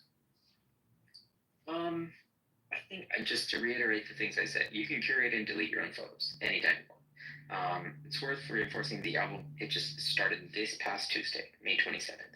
Anything you've ever used as a profile photo before this past Tuesday, not included, never will be. So no need to worry if you have some random PTR based on a room from 3 years ago, it's long gone. All new photos only. Similar for if you have a photo from before that had something outside of the crop area, right? That is absolutely not something that will ever be seen because the whole photo wouldn't be seen. And in fact, in those cases, we don't even have the photo outside the crop area. We only uploaded the cropped part. Now we are, again, uploading full-size images, something to be very aware of, and full-size images, and people will be able to browse them in the gallery. So if you want them cropped, if there is a part of that photo you don't want on Clubhouse, crop it in your own Photos app before uploading. That's a very good pro tip right there. Yeah, thank you, Adam. So thank you so much for walking us through all of that. Those are the 4 core features, and hopefully that gave everybody some context and answered some questions. If you still have questions, as Joe said, we will take those in town hall next week. So make sure to submit those questions. You can also send in your feedback, and that is going to be the best place to send that is clubhouse.com/what's-new. All right. Before we wrap this up, I want to give a big shout out and thanks to Adam for his coming out party and doing it for this. I think hopefully, yes, big applause. This hopefully will go a long way to clearing up some misperceptions. Again, this replay will be available. It's a 36-minute room, so please share it with people who might have questions or want to know more about it. As Ali said, Town Hall is next week. We will definitely talk more about Plus, so let us know what you want covered. The link is at the top, so RSVP now. Thank you all for coming, and thanks again, Adam. Thanks, Ali, and thank you to The Hand who's been very quiet and stealth this whole time. So thanks, everyone. We'll see you really soon. Let me cue up the plane. Thank you. This has nothing to do with me. This has to do with them and their conscience, them and their relationship with their ancestors. So now, when you get a chance to scream and creation is not God. So those Muslims who believe that the Quran is the mind of God, it's not a talking point. I want that proven. I want to see that they systematically implemented a warning kind of system before they to Jewishness ends. Well, hell yeah, they're gonna take advantage of that. Hell yeah. La normal is going crazy. Ezra, I have a interesting question for you. Oh. Just to hear your thoughts on this. The Nobel Science Nobel Award system. Approximately 25% are Jews. When they make up 15 million, a very small percentage of the world population.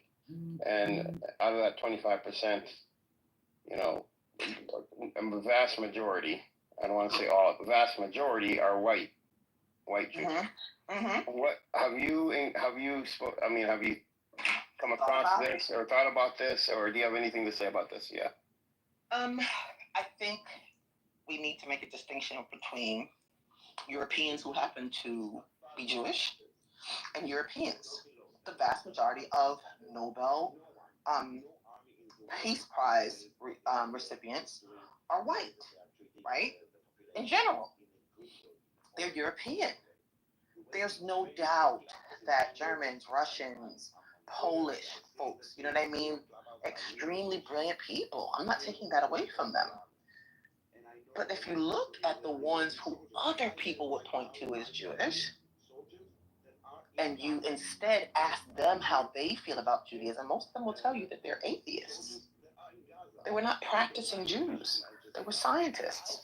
So how do we get this 25%, 1 out of 4, winning Nobel Science prizes? Edward, it's obvious. They're educated. They're very smart. They're very dedicated. Who's giving out the prizes? I don't think it's. Who's giving out the prizes, Edward? That's obvious. I want you to speak on this. I want your thoughts. I don't want to bias your opinion. There's no way you can bias it. The facts speak for themselves. I can also give you a hypothesis if you Why want. can't we admit that they are very smart and they are very educated? I would like Eze to answer. I'm literally asking Eze for her opinion on this. I don't think. Answer the question. I don't think it can be. You already know there's no shame in my game. I know. I asked him twice. Jews give Jews prizes. Does that answer you? Okay, so how relevant? Your question is so irrelevant. Oh, you question Nobel Prize. It is so irrelevant. If they win Nobel Peace Prizes, so what? Let me ask you a question. You don't have to listen to my question. You can always leave the room. Anybody could ask any questions they want. I had a question. Received a Nobel Prize. You don't have to tell me that. Come on. How many? You're telling me what do you mean leave the room? What do you mean leave the room? You're telling me. Okay. Your question is irrelevant. Don't be sensitive. Do not be sensitive. Don't be sensitive. You don't even know what I'm saying. You're irrelevant. Well, there's something to the volume of Jews receiving the Nobel Prizes. There's something. Minus. There must be corruption there, bro. There's no fucking way 15 million of the entire world's population are receiving the majority. There is a way. Can I ask you a question? Wait, hold on. 25%. How many black women, brilliant black women actresses, have ever received an Emmy or an Oscar? Whoever's playing the music gets to call the tune, right? Yeah, makes sense. It's not that there weren't any brilliant actresses. It's that there weren't. It's that they're not white. There we go. No, they don't get good movies, man. Listen to who gets the good movies. These individuals, these individuals were brilliant. This second literally says black people don't make good movies. No, they don't get rolling good movies. Not they don't. Yes, they do. You know what? They always get the they bad don't get role. nominated. No. Second. Here, I'll give you an example. Denzel Washington. Yeah, Denzel Washington is a brilliant actor. Morgan Freeman. Are you kidding? Yes. But you know what he got an award? Freeman. I don't remember. You know when he got an award? When he played a drug dealing thug. Exactly. Yeah. You know when Halle Berry received her award? When she played a whore. Exactly. Crackhead whore on her knees. That's what got her an Academy Award. Because that's where some people believe black men and women belong. And who are those individuals in those roles as producers and directors and the rest of it? What do you think? White European Jews. White European Jews. Yes. But can't we admit, can we also as can we admit that Jewish people Jew made the movie that resurrected the Klan? Make it make sense. Okay, but Izzy, can we admit that also Jewish people are very smart when it comes to science research and? I think that's what I said from the get-go. They don't have anything that. Gender. They don't have any. I never said that they were smarter than anybody. No, not you, Isaiah. I'm talking to gender. I mean, you could say that Jew. You know, I don't know. You know, like the culture of Jews. They emphasize education.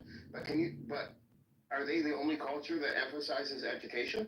Yeah, but they're also very. But it's called having money.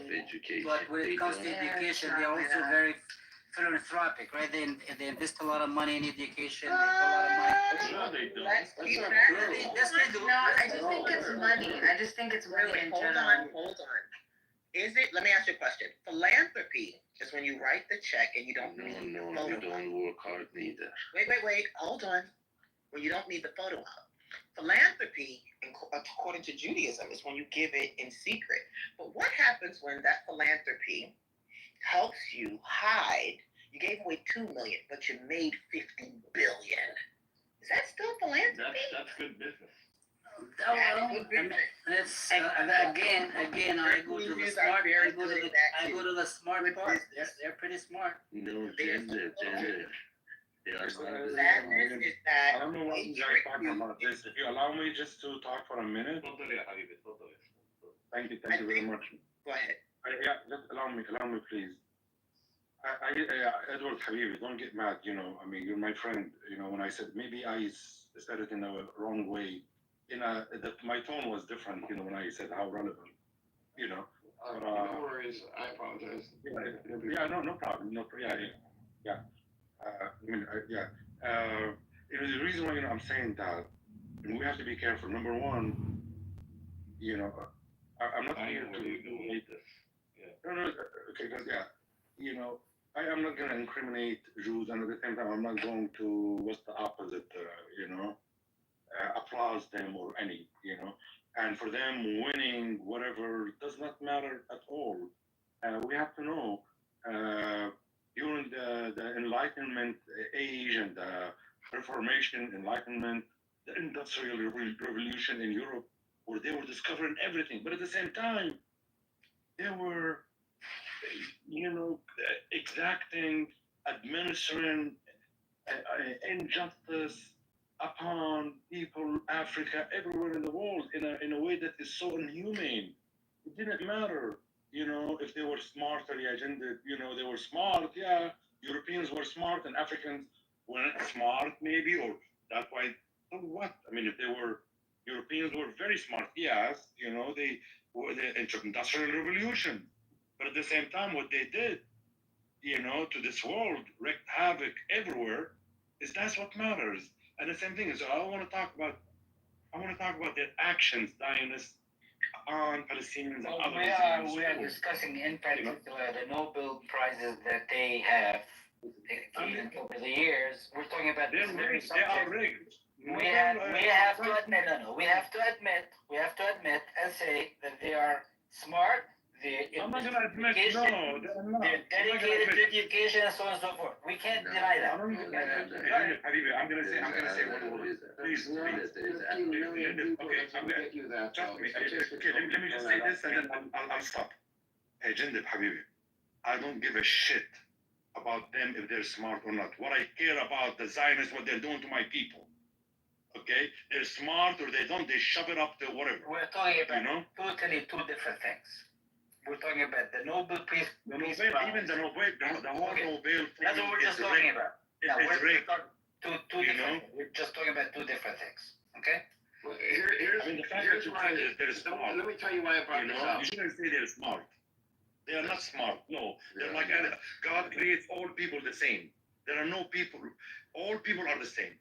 No, they are not smart. I'm not claiming that they are all smarter people are than the the same. average. All people are the same. There are no. You don't see one people when smarter than others. When it comes to education, research, and so on and so forth, they're pretty good at it. No, they're not. They're not better than Africans. They're not better than any people. Well, that's the thing. That everybody else, pound for pound, for example, let's just take either India or China, right? The two most populous nations on the planet. There's more research and development and papers being written in those countries, but than pretty much any other country. But it goes under the radar. It doesn't get like published in the Western journals. Now, and the reason I brought this whole thing up, there's a reason. Neil deGrasse Tyson. I was watching a video from the other day. It was from back in 2009, 2010 when he said this, and he said on stage, he said, he goes, and you know who he is, right? He's a astrophysicist. He's African American. Oh no, who let this abnormal? You guys know deGrasse Tyson, right? He's actually Puerto Rican and black. He's mixed. Okay, Puerto Rican black. Okay, so he said, he goes, I lose sleep at night. 1 out of 4 Nobel Prize in Science winners are Jews, and Muslims only about 3%, 11% of Nobel Prize winners are Muslims. Danicus, the world's greatest artist, is in the room. Hi, Danicus. How are you, Danicus? Have you done your part for Israel yet today? I'm recording terrorists. We're submitting this video footage to the FBI, to the Department of Homeland Security, and we're going to have the doors kicked in and get them arrested. I'm sick of it. Bye. Back to wherever the fuck you came from. Take care. We'll call you. Don't call us. To the Muslim and the Islamic Empire, where most of our sciences are based off of, and the foundation of our sciences come from, for these Nobel Prizes. They've already proven that they can innovate. They can come up with new concepts, new ideas, and push the boundaries of science forward. They've already proven that, and they're not doing it now. Okay, I'm going to give you that, but you know the Islamic world has not produced any new knowledge for the past, 500 years, 1,000 years? What? Yeah. What new knowledge did we come up with? That's what did not we? true. I mean, That's we came up with all those things that the modern world is built upon. But for the past 500 years, nothing came out. Nothing came out. Nothing came out. What about here in the United States? No, just look at Gaza alone. Look at the scientists in Gaza alone, and see what they got. in the United States, you know. Gender is right to an extent, but the problem is it's not 500 years. That is not true. the story of Western ascendancy is not 500 years old, bro. What are you talking about? 500 years old, we were. Not only that, but consider the wealth of information, the wealth of knowledge that the Muslim community has given us in general in terms of astrology, in terms of the calendar. Astrology? Algorithms, mathematics. That whole time, not in the modern history. But it continues, it evolves. No, Muslims do not care about education. Are you comparing Muslims? Muslims don't care about education? Exactly. Islamic world doesn't care about Who is this education. guy? They care about I don't know. This guy is. He's also the same guy that said people in Gaza were living good before October 7th. No. Yeah.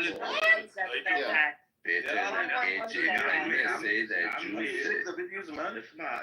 No, it's two different people. Hold on. It's this. Oh no, that was 111. Sorry, this is 111. Have you checked the video? Yeah, this is something else. This is something else.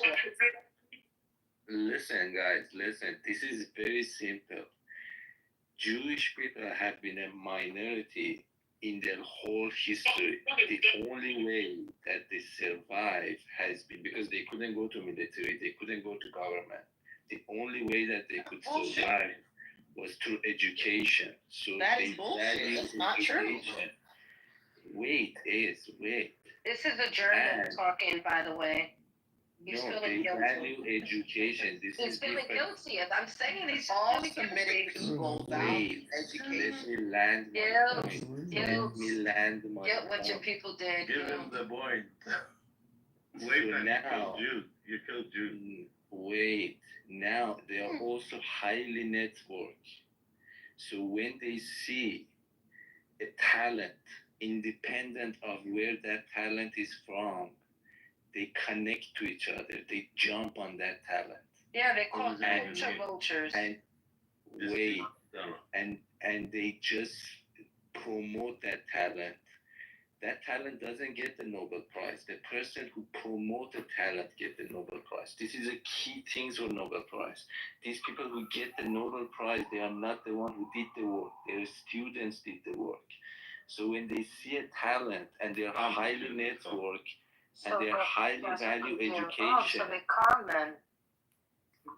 you cannot call it a con man. They see the value. They don't care about the identity of the talent. I want to say something. I haven't landed my point. Islamic world, they only see where are you from, what your accent you have. Are you Shia? Are you Sunni? That is not true. Go ahead, Prince. That is absolutely not true. That is not Okay, Jandib, brother, I do want to address something you said. Hold on. Wayfan, I know you're Islamophobic, so respectfully, calm your tits down, stay in your fucking lane. Jandib, I'm going to read you the list of people the Muslims have invented within the past 500 years. You said we haven't invented anything. We can go over the list. It's a big list. I pulled it up on ChatGPT. Did you want me to read it out, Brother Jandib, or is it? I understand that part, Amir, but we have not accumulated new knowledge within the new age, the new times that we live in. Okay? That's what I'm telling you. The new stuff. I have the new stuff for you. We exchange information, and so we learn about new information, but we have not produced new knowledge to the world. Pretty much. Okay, let's go over the list. So we got the medicine and biology, a pioneer work in malaria treatment. Dr. Hakim Muhammad Said, Pakistan, was a key figure in reviving traditional medicine. Okay. The second one, artificial limb advancements, neuroscience contributions. We have the GSM cellular technology in Egyptian American, data compression algorithms, Nasser Ahmad, Indian American, space and aviation, first Muslim in space. His name was Prince Sultan bin Salman Al Saud, Saudi Arabia, flew aboard the space shuttle Discovery in 1985. NASA contributors. Until who? We got a skyscraper and sustainable architecture. Amir. Yeah, tell me. I think I know what Amir, I'm not talking about that. Talking about this is all piggybacking on the knowledge that has been created over the past 150 years. Yeah, but that's normal. When you say someone flew on a space shuttle, they flew on a NASA vehicle or on a... Just a minute. Okay? Can we define what a PhD is? Jindip, aren't there millions of not Palestinians, Muslims in the world that have PhDs? Yes, of course they are. Okay. So We are very highly educated. I understand. Okay, so to receive a PhD, you must add to the body of knowledge of that field. That's the only way you can receive a PhD. Not by taking courses. You have to literally write a thesis paper that usually is hundreds of pages long, and it must add to the body of knowledge. Period. So you can't say that Muslims haven't. I mean, they have to. One second. I know what the problem is. Jindab is right in one aspect, and I think that's what he means, but he didn't elaborate. And we are not producing new knowledge stemming from Muslim majority countries. But Muslims, if given the right environment, do flourish for sure. I absolutely agree with you. Yes. In Japan, yeah. So the issue is these countries. I understand. I know. Thankfully, that is changing in a lot of Muslim majority countries, and there are developments. So If that's what you mentioned, I totally agree with you. That because there's more of a focus on religion, that there's less of a focus on science. No, it's oppression versus. There's a lot of things. Because the way the West has just destroyed these countries. Colonizations. There are many factors. Well, oppression is inverse to. Right. Wow. But be that as it may, there's no way anybody is going to convince me that 15 million people and a 7 to 8 billion people are receiving the biggest chunk of Nobel Prizes. There is 25%. No I mean, statistically, it's there impossible. There is no fucking way that is possible. No fucking way. No, it's impossible. It's impossible. Statistically, it would be impossible. It's illogical. It's illogical. It doesn't make any sense. It's unreasonable.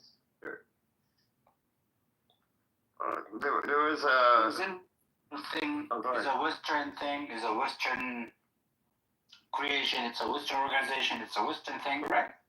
Okay, so yeah. I know why you're surprised with this stuff. I'm not sure.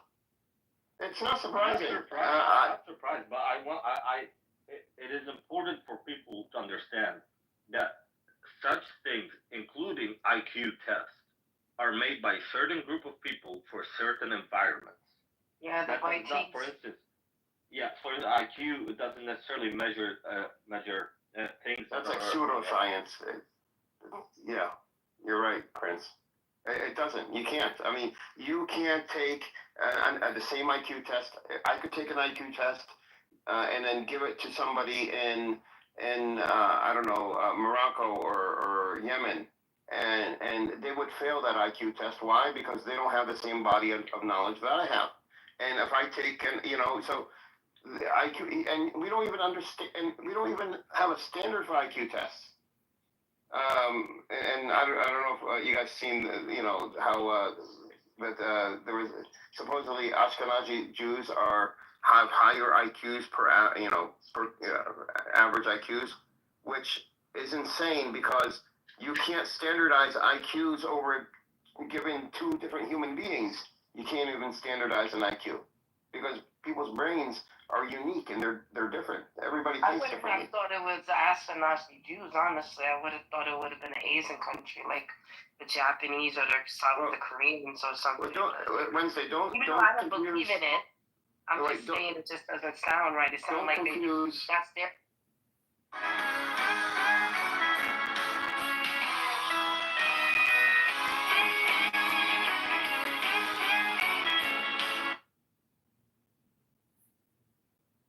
If he draws Muhammad. I love bomb him. Okay, that's good. So you're the chillest Muslim I've ever met. System, in terms of in their society where manufacturing, electronics, computational power, this type of thing is important. That's not IQ. IQ is you could take somebody, put them out in the wilderness, without any knowledge, and they can problem solve. And I'm just making this up. They could problem solve and come up with a solution to keep themselves alive, or to get water, or to get food. and you could take, so with this IQ test from, Ashkenazis are smarter than other people. Ashkenazi Jews, number one, are from different cultures and societies anyways. So it's not standardized to begin with. You can't even say that. You can't, say like Japanese people are smarter because they produce more. Let me give you this information. It's important information. Who have created the transistor? The transistor is the main thing that So you're not like 111? computers. What are you talking about? The transistor. Yeah, the transistor. Who got the Nobel Prize for? Why don't you tell us? We don't know. Yeah. There is two guys working for Bell Labs in 1947, John Bardeen and Walter Bratian, whatever, are physicists, okay? But who created before that? The guy called Muhammad Atallah, an Egyptian-American engineer and physicist who made groundbreaking contributions to semiconductor technology, a foundation of modern transistors. Key factor that Dr. Atallah, 1924 to 2009. What happened? He got this basic of the transistors. Then after that, those guys, they got the Nobel Prize. And he's American. You got the point here? That's why you don't see Muslims famous getting this kind of prize unless there is somebody agreed to give him this fucking prize. Even if he's signed. 111. Where is this Muslim guy? What happened to his career? I'm really curious. I love this story. Where is he? Yeah, this is from Deep Seek. If you ask. Like his originality, probably based on the name, is one of the Arab countries somewhere in Middle East. Egyptian. So now, question: why he didn't get any position, anything? Wait, do you have a problem with Arabs or Muslims? Yes. Why scientists don't get position? What's the problem with Muslims?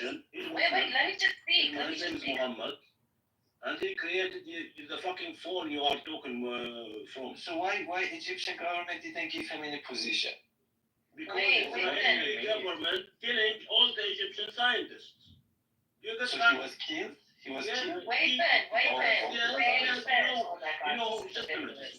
Who destroyed the Egyptians? You're letting him get mad at you because you're scientists and the future.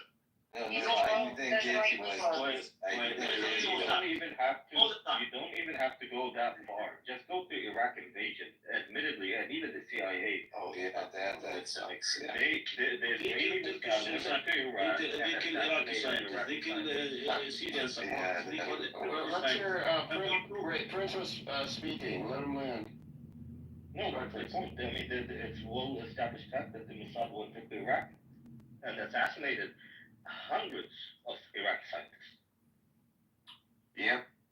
Yeah, it's a common practice, standardized. And when the Egyptians were building a nuclear facility in Egypt, they did the exact same thing. But my point is this: the governments, like for example, in Taiwan. Okay, can I speak now? Thank you. I think my message came wrong. No, your message I couldn't. Do you have a problem with Muslims? I had a problem with Muslim government. They don't Why? People who are I'm asking you a question. Do you have a problem with Islam? With governments of Islamic countries. They don't. So do you have a problem? This guy does not sound German. He sounds American. He is Iranian. They don't put people who are educated in power. Do you have a problem with Americans? From Taiwan. Let me say something. He's from Taiwan. I live in Taiwan. I just keep on to tell you their success story. I want to tell you their success story so we can learn and Muslim how they become this successful. Are you Muslim? They have it. Yeah. Are you Muslim? Yes, I have a. I just want to tell you how these people become If so you're Muslim, say the successful. Shahada. No, he's not. أشهد أن لا إله إلا الله أشهد أن محمدا رسول الله أشهد أن عليا ولي الله. How do you want to go? Yeah, why you don't love Muslims then? Muslim Well, I mean, let's hear what he has to say. Let him land. Okay, Go ahead. government, fuck Muslim government. Exactly, fuck them. That's my problem. In Taiwan, they had one. Oh no, I scientist. feel like you've been messing with some men. Wait, they have one That's not scientist. right. I He just said the Shahada. Good. They have one scientist. He was in like TI. One scientist. They brought him back in 70s. They gave him everything they could. They forced people of Taiwan to give their money to him. He made TSMC. Right now, TSMC is the only semiconductor manufacturer in the world.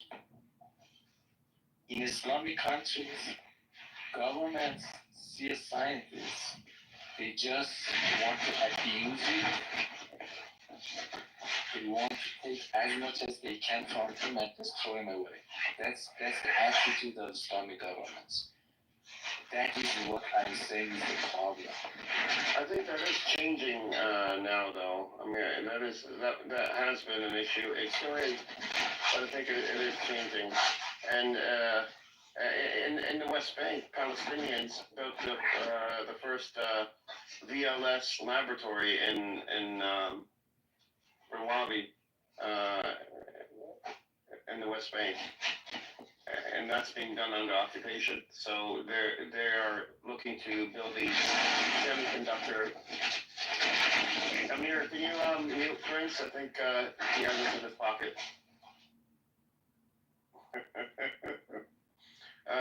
The Palestinians are, in the next year or two, looking to build an actual semiconductor factory or manufacturing plant in the West Bank, which is a huge achievement for any country, especially for people that don't even have a country and are living under occupation. So I think we have learned from Taiwan and from Asian nations. Ironically, the West hasn't learned from the Asian nations because we don't, when it comes to manufacturing here in the U.S., we don't know how to manufacture 99% of the goods that we use ourselves. Even if you give money, if you give money to the U.S., we still wouldn't be able to build manufacturing plants, or we could build them, but we wouldn't know how to run them. So I think people are learning from Taiwan and China, South Korea and Japan, Thailand, Vietnam even. The challenge of the West is that it's forgetting. Like right now, this Trump, like look at his cabinet. Just all of them are jokes. None of them are educated. This is the only cabinet in the history that everybody knows the name of their members. Because they're just like a bunch of clowns. It was not like this. I definitely agree with that. It was not like this. In the West, they used to value education. I think it started going down in the 70s, to be honest with you. It's with the TVs. It became with the TVs and Reagan and then Bush and Clinton. Whoever has the YTFTs, whoever has I don't know. These now we are here. Well, Trump wants to bring manufacturing back to the U.S. The problem is manufacturing is a science. It's a very advanced, very intricate science that depends on multiple systems to be engineered and work together. And that's the principle he's not understanding. You can't just set up manufacturing plants in the U.S. if you don't know how to manufacture. And so do you think the U.S. would fail at manufacturing things? Yes, because we have experience. So the I don't know, the past 100 years, about 90% of technology is at your fingertips, and everything you use came from the U.S. and from research at university in the U.S. And Research and manufacturing are two different things. Manufacturing, you need experience. You need experienced. And aren't American companies set up shop in those other countries for tax purposes and cheap labor and so on and so forth? They don't run the company. They don't do. They're not the ones in charge. I don't see America would fail at manufacturing or coming up with any country would fail at manufacturing. Innovative ways to manufacture things. I don't see that. I just don't see it. Show me where America has experience. Where America has experience in terms of innovation, industry, and technology. No. You're mixing up two different things.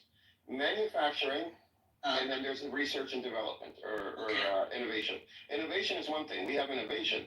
But when it comes to manufacturing, we can if they are the ones who come up with the idea of new innovations, do you think they're going to fail at manufacturing it? Yes. Why? Yes. Why would I'll tell you. Manufacturing is science. You could come up with the innovation, but the innovation, coming up with let's say a new technology, a new type of product, that doesn't mean that you know how to manufacture it. Why? If it's your own invention, your own product, your own prototype, how might you not manufacture it? Edward, can I respond to Jindal? Oh, right. Okay, Jindal, it works like this.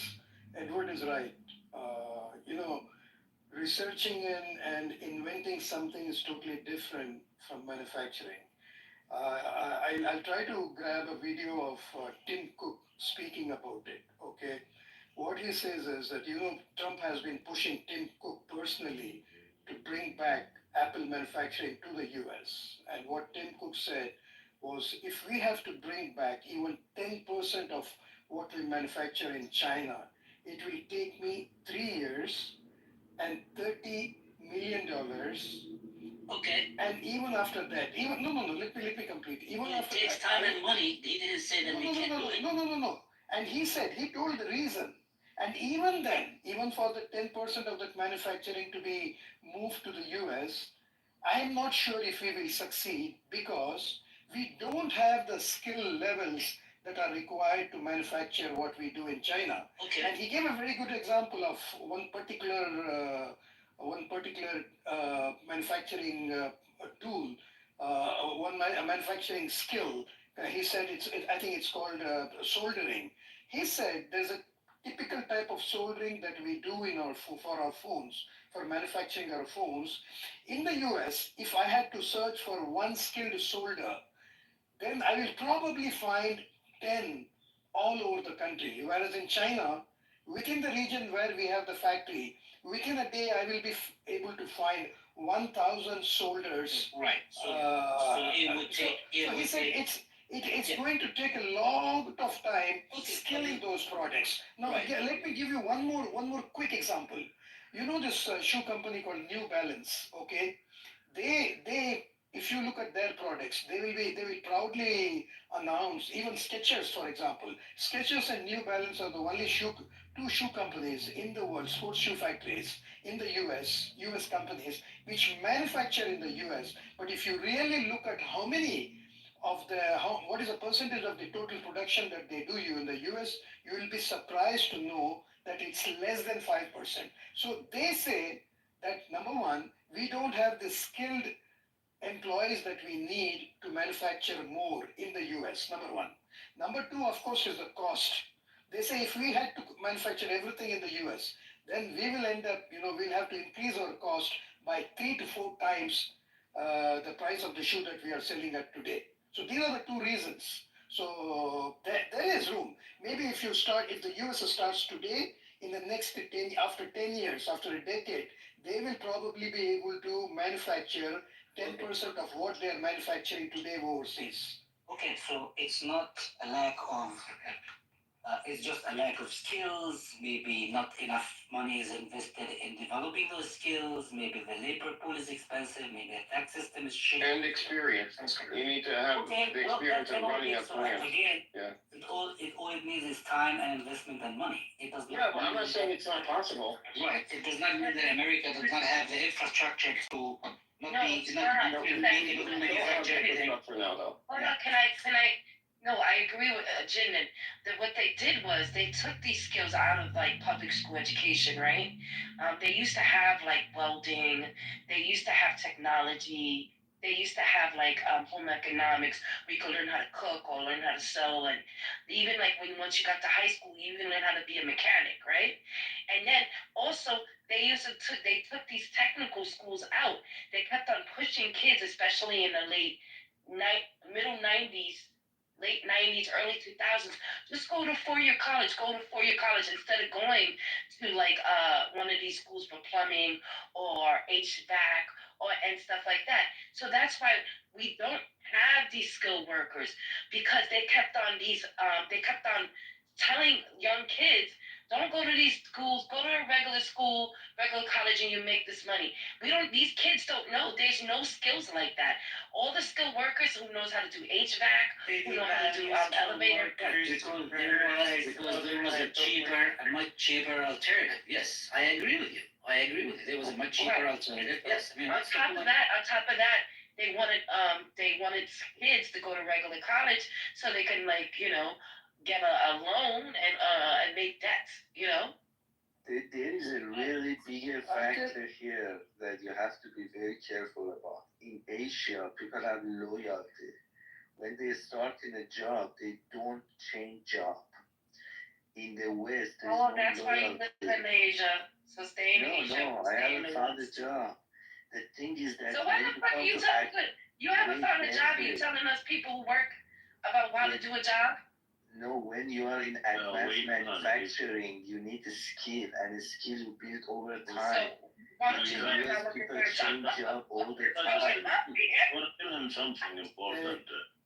Those countries, Arab countries and Muslim countries, back in the 40s, 50s, 60s, they have even the best scientists in that region. They send them to get their education abroad. But after 1948, after this fucking country called Israel came to the region, they start to hunt those scientists. They go behind them in America and United States, in England and everywhere, and hunt them, kill them. If they haven't touched them, we could have nuclear power, we could have supersonic planes, everything. The countries who couldn't protect those scientists. Until now, even in Iran, they killed the scientists. In Iraqi scientists, they are motherfuckers. They kill all the beautiful life. Can I make a quick point, because they trash them. I'm totally with you. They trash them.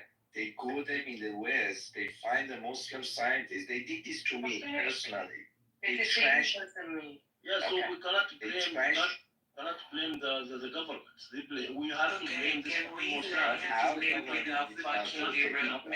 hereditary.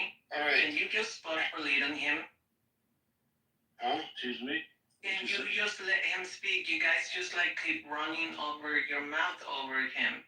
And he's coming from another perspective. Why aren't you open to another perspective? Wait then. Well, Nathan is able to speak. And I give him back his idea. I answer. So, can I just bring this back to what I was saying, just to make my point clear when it comes to manufacturing? As someone who has a degree in supply chain management, I cannot set up an assembly line. So it's not just the skilled workers here. To set up an assembly line, to design an assembly line to make a specific product, there are thousands of variables that go into making a product, even something simple. And so this is what we are missing here in the U.S. No matter how much money we bring in, we don't have the experienced manufacturing engineers, those that have actually worked in the field, because the field isn't here in the U.S. So we would have to import, not only do we need the money and the infrastructure to build the factories, but we would have to literally import the Chinese and the Taiwanese and the Vietnamese to be able to run the factories for the next 5 or 10 years to show us how to do it. That was my whole point. Yeah, Edward, I want to add to that, and I also want to add, I gave two examples, Jindip, if you're listening, I gave two examples in the two extreme. One was high-tech iPhone manufacturing in China, why it's difficult to do it in the US. And the other one, on the other side of the technology, which is just basic sports shoe manufacturing. Both of them are impossible to be recreated in the US in the immediate future. Okay. So, there's only one thing I appreciate Trump about, which is his push for manufacturing, but he's doing it in the wrong way. Okay, that's another matter. I'll tell you where the US can actually focus and bring back manufacturing into the US. Take, for example, pharma companies. You need high skill level, high technology, high research, a good scientist for that. You don't need a lot of people to manufacture medicines, to manufacture antibiotics, for example. US pushed out all its pharma companies just for profit. They don't, they cost a bomb in the US now. You can't buy a medicine without insurance. That's the situation.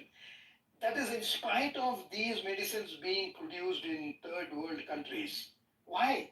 Because the profit margins are so high, and in most of the times, like Jindip said, these medicines were invented by the US scientists or any of the Western scientists. They have discovered or invented them. Okay. But yet they end up paying so much to buy those medicines. That's because it's these people who are the people who own these companies in the US who make money out of it. It's the Wall Street that makes money out of it. Do you know who they are? Sorry? Mostly who they are, who own those companies? Zionist. Oh yeah, I don't want to go into that. They are all big corporations who own into the company. Yes. No, I don't want to. No. That's what I said. I don't want to. Yeah, you have to say. Why don't you? We all know. This is where we start lacking congruency if we're not saying how it is. Well, we all know this though. I mean, why keep saying it all? Triple one. You don't understand. He said they look for money, and that's it. There is no any manner or any kind of research or deep research, something like that. It's just for money, and even they fake this is fucking medicine. Triple one. No. Let me just conclude. Triple one. I believe the whole of America is controlled by Zionists. I don't have to say it again and again when I'm talking sub-subjects. You get my point? Why? So I don't have to say it. No, it's because we understand. We all know. We all know. Yeah, but you think that this is a problem, big problem. No, but we keep. You don't know me. Triple one, you don't know me. You haven't heard me enough on this app to make a judgment. I understand, but you don't understand. But if you don't want to mention it, something like that. No, it's because if we keep saying it, we all know this, and then what happens is the conversation becomes a loop, and it just keeps looping back and forth. It just loops on itself instead of moving forward. See, when I believe the whole of U.S. is controlled by Zionists, and every institution, every bank, every large company is controlled by Zionists. And they don't have to debate it. Everybody knows it, okay? But when I keep mentioning it again and again, somebody will come and say, oh, why are you dragging Jews? Because many people will equate that to mean Jews, okay? So I don't want to divert our conversation. Our conversation at this point in time is about manufacturing. Why US cannot manufacture in US? That's all it is. Can I give a quick fun fact to Faiz? Actually, I think you'll find this interesting, Faiz, because I know India went to the moon. They had probes. They sent probes to the moon about 15 years ago now. So the US, landed on the moon. Apollo mission. The Apollo mission landed on the moon. Today, if we wanted to go to the moon and land on the moon, we would have to reinvent that technology because we lost that technology because we lost the experience of how to make those engines for those rockets to be able to land on the moon. Because the engineers and the manufacturer work together, and they, and we're able to fix the issues in manufacturing, vibrations in the engines and the parts, in real time, and they work together. And that knowledge they did not write down. They did not record it. Hold on, let me land. So they didn't record that knowledge. Because they didn't record it, they have the blueprints of the engines, but the blueprints do not represent the actual engines that were used. So they would have to literally go back and reinvent that technology and do testing and, research, development, testing, everything from the beginning, just to be able to go back to the moon again. So that's a parallel Do you example. believe that they've been in the moon? They what? This is. No, they never landed on the moon. It was just a mirage. Yep, and the Earth is flat. Yeah. The Earth is flat. Yeah, the Earth is flat. What else was it? They didn't land on the moon. Oh my God! You believe that they've been in the moon, and that's why. No, I don't. No, we believe I made sure. I wanted to make sure they land. I went to the moon and I checked that there was no one there, and I came back. That's okay. That is a genuine answer right there. Yeah, Elon Musk, he has the technology. Why he cannot go to the moon? Elon Musk doesn't have the technology to go to the moon. He keeps killing He people has. in his He does not. Why? He He's has the killing rockets. people in his space. He's tried several times, and there's a lot of fucking death have been happening from there. Well, but the rockets that he has are made to go into synchronous orbit around the Earth, not to the moon. He does not have the technology to go. Hold on, because I thought you guys moved on.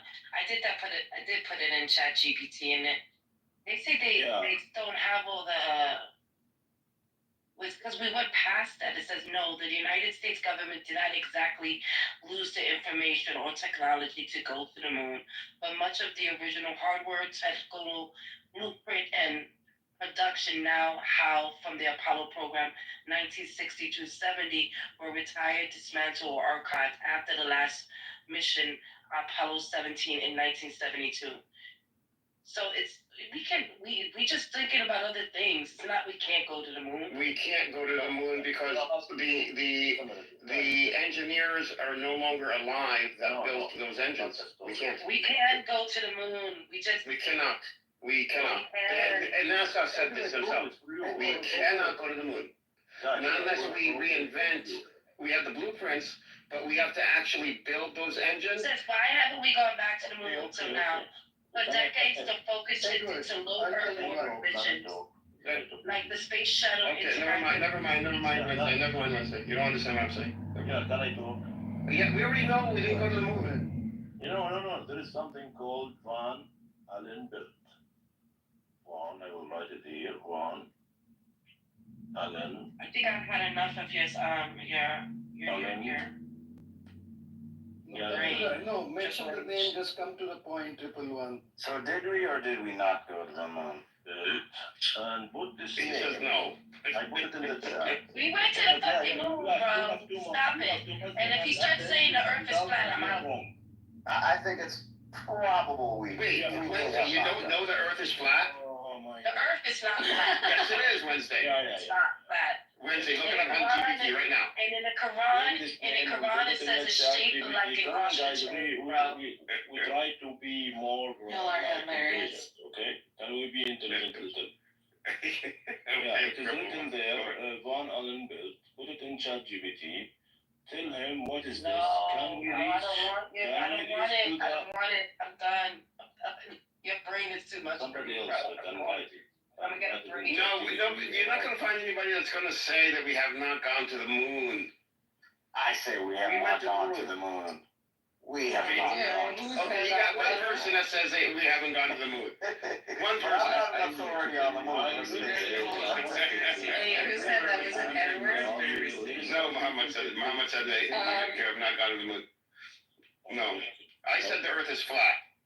I mean, Edward, have you seen it? Sorry. That wasn't funny. That was dumb. Sorry. But no. Can you just make something intelligent? Go Yes. and check But this. how are you gonna say intelligent when you're talking about we haven't gone to the moon? You know, that's possible. That's a possibility. Yeah, take this. Edward, it's your Palestinian brother. How could you say this about your Palestinian brother? No. I just don't. It's your Palestinian brother. How could you guys demean him like that? I don't know. I suspect, I highly doubt and suspect that Triple One has any Palestinian. I don't know. I don't want to go. I don't want to go really hard. In the Palestinian passport still. Okay, I'm sorry, but are you sure about that? Yeah, and Gazans were living good before. Okay, before I'm gonna be upfront. And you have not been, also claim. and you have not been drilled in your lifetime. I'm going to right now. I am a Palestinian from Gaza, and I have a passport too. Prove me wrong. Yeah, I believe you because you have cynic's accent. Okay.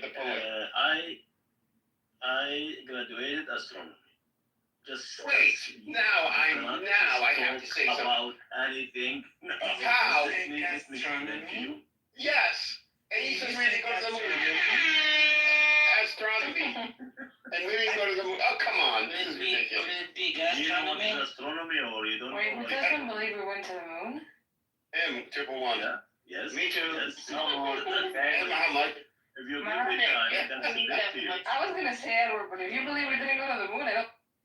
No, I said the Earth is flat. Oh. If we didn't go to the moon, then the Earth is flat. The two are not necessarily connected. It's not like that. I can explain to you if you give me time. No. Guys, I'm the mod and I didn't say no. No. What about Amir? Amir, These Palestinians they're meeting their own Palestinian brother. Amir is from God. I knew Amir was going to do this. I knew he was going to do this. Just give me time. You have to. No. Listen. We're not going to go. Listen. You're Ludwig of the Middle East. We don't need this. No, you cannot. Oh my God. At least I would understand Ludwig. At least he stops at. Well, I don't know if he believes that we went to the moon, and I don't know. Okay, who's the first step in the moon? Triple One. Let me give you a solution. My cousin Suleiman. You start a room on the topic.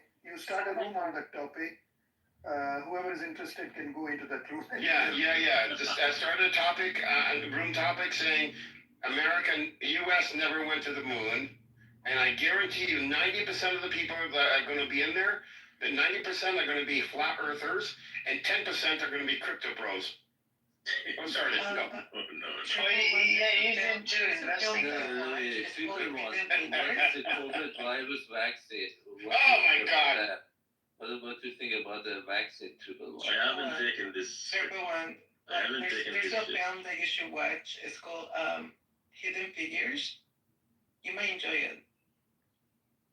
You really think that I'm really faking the news or the information, right? Yes. No, we think that you believe it. No. Like at this moment, I think Edward is part of the Illuminati.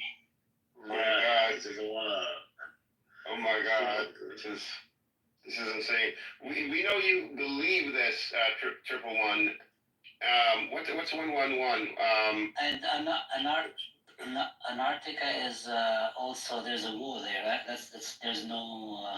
There's no South Pole, right? Yeah, we're in a prison, and over the wall is another Right. different continents. Right. There's more continents than the southern's more. So you believe? And those 5G networks are freaking crazy. They go into your mind, right? So you believe that? Explain to me why we have Is 111? Does 111 stand for 7? No. But Edward, explain to me, why do we have so many fake videos in space and on the moon and stuff like that? Why do we have so many NASA fake videos? Oh my God, you do believe it's fake, huh? It's a possibility. I hold it. Oh my God! I Oh, another one from Gaza.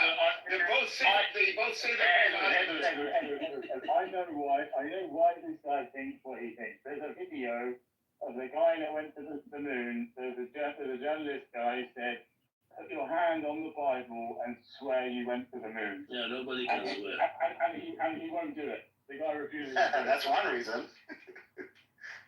I think there are too many. I think The guy thought about it, and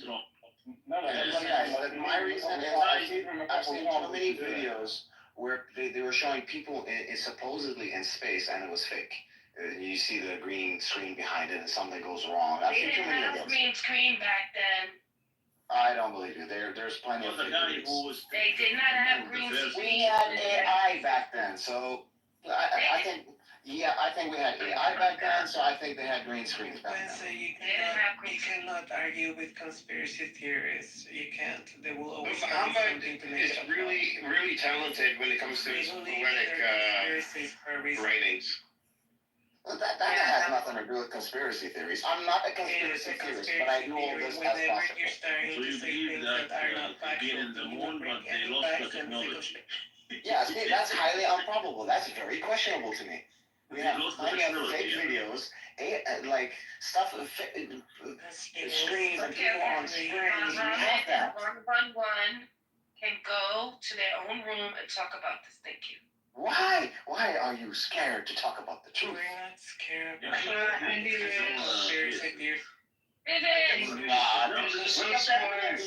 There's a ceasefire happening and not happening. Is there any updates on the ceasefire? I'll check. Let's talk about the ceasefire. Yes. Ceasefire. Hopefully soon.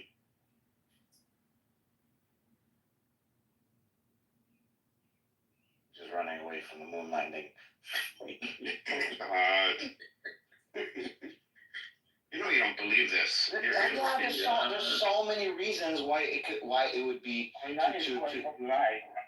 there's so many motivations why it could be fake and reasons. They brought back moon rocks, and the moon rocks have been studied in laboratories all over the world. Could have been drones. They could just be like a meteorite. Drones?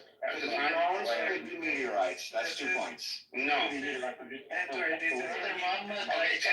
Teddy, you too? I think you should get together with my nemesis. His name is Ludwig. He hates my guts, but he'll be buddy with me. Ludwig is cool, man. I think he's cool. Yes, I think you should talk to me in the room and maybe people jump in. Even Dean, I think some of the things Dean. Let me ask one question, okay? Please. No. Well, I'm about to tell you. Just wait. Just one question. Go on. We allow Palestinian voices. Go on. There is an interpretation. Let me ask you this question. Who was the first guy in the moon? Mr. Booty Clapper. I told you my cousins. You saw his video when he just jumped to the. My cousin Hamidan. Why is booty clapping? Jindab's cousin went to the moon, okay? No, when he jumped to the ground. If they had AI, they were twerking at that time. I seen a Mickey Mouse on going to the moon. Have you guys seen a Mickey Mouse? I saw that too. Yeah. Yeah, I watched it when I was in Saudi Arabia. So everyone deep down really believes in that the moon landing is fake. Yes. Finish the question. No, go ahead. I have one. That guy, everybody saw that jump from the spaceship to the moon, right? Everybody saw that video. What about it? I wasn't born at that time, but I've seen it. Yeah, I've seen it. Me too. I wasn't born, but who took that video shot? Who took that video? You're right. You want to That's very problematic. It was Edward. Edward, did you take that video, brother? Why was the flag going back into the rocket and pretending to come out from Answer me. Okay. Why was the flag waving? They had cameras. They had cameras. They had a doom buggy thing that they used. How they took the picture. 1963, this technology. Remember? They did have that, yeah. So, but 1963. yes, they had remote controls for TVs back then too. We went to the moon, but AI was But impossible. the waving flag, and physicists will tell you, that's what it would do. That's the vibrations when they set the flag down into the ground, and the vibrations traveled up, and because the gravity is so much less on the moon, the vibrations themselves translate to larger waves. Does 111 live in America? You live in America, right? No, Canada. Are you trying to say something stupid? Oh. You can drive down to a Smithsonian, aerospace museum in America. What date was the moon landing? Small capsule, and there is a.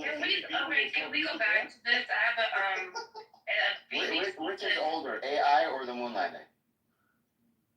BBC says Hamas officially says it rejects new U.S. Gaza ceasefire plan backed by Israel. Good. This came out an hour ago. An hour ago? 1 hour. A senior Hamas official has told the BBC the Palestinian armed group will reject the latest U.S. proposal for a new Gaza ceasefire and hostage release deal. Oh, it's about 3 hours ago. That's from the BBC. Let me see where else. Yeah, they understood it's fake. And I think the reason is because that Israel will still be able to basically perform operations for something 12 hours a day or something like that for over a period of time. So basically and that's the latest. That's the latest. So I think BBC was able to get the story first. Let's see. If there are changes in the agreement, we don't know exactly. We have the leak of the agreement, but we don't know, if that's the actual full agreement or not. So let's see if they come back and modify it again, because they modified it 3 days ago, so they may modify it again. You can check it on Al Jazeera. They always give the. Anyways, Wednesday, have a good night. Gentlemen, have a good night. And You as well. Oh my God, the moon landing is AI is actually older than the moon landing. 1950s. Watch the video I put in the chat.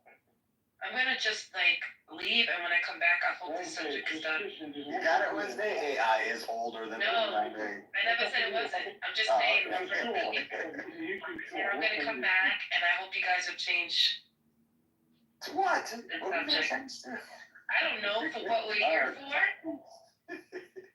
Oh my God, you're Americans, guys? That's right. You're Canadian? Yeah. You like Americans. That's why you believe in that. Do you like moose? Dream. Do you like Americans moose? now running away from the United States. Yeah, we're all going to Canada, yeah.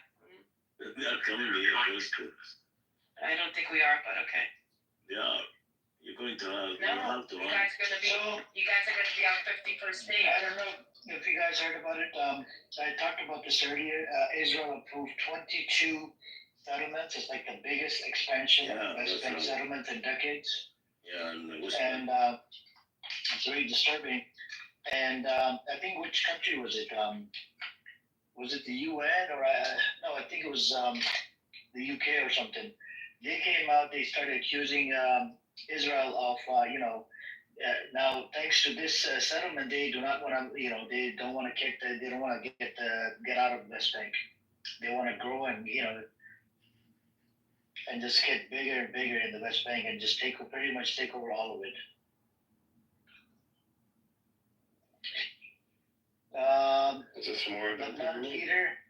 Lebanon's leader urges U.S. to pressure Israel to withdraw troops. We want Israel out yesterday, not tomorrow. Hundreds of people are starving. Hundreds of starving Palestinians stormed Gaza food warehouse in deadly incident, says UN agency. Chaos erupts on first day of U.S.-backed aid distribution in Gaza after weeks of hunger. Iran says it's ready to compromise with Trump, suggests U.S. understands its red lines. What else do we have? Oh yeah, American charged with a plot to throw Molotov cocktails at U.S. Embassy office in Israel.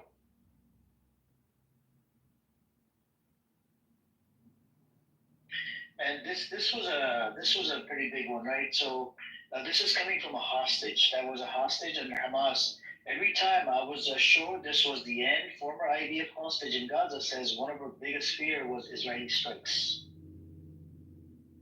And they're actually scared of the Israeli strikes versus Hamas, kicking them or punching them or whatever.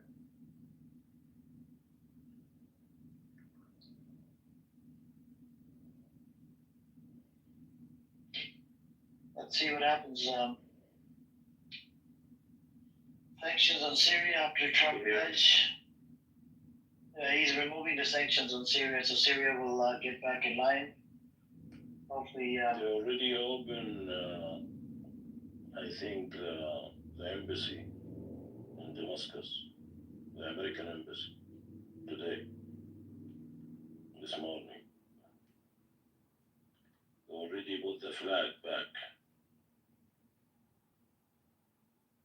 with the foreign ministry and American diplomat.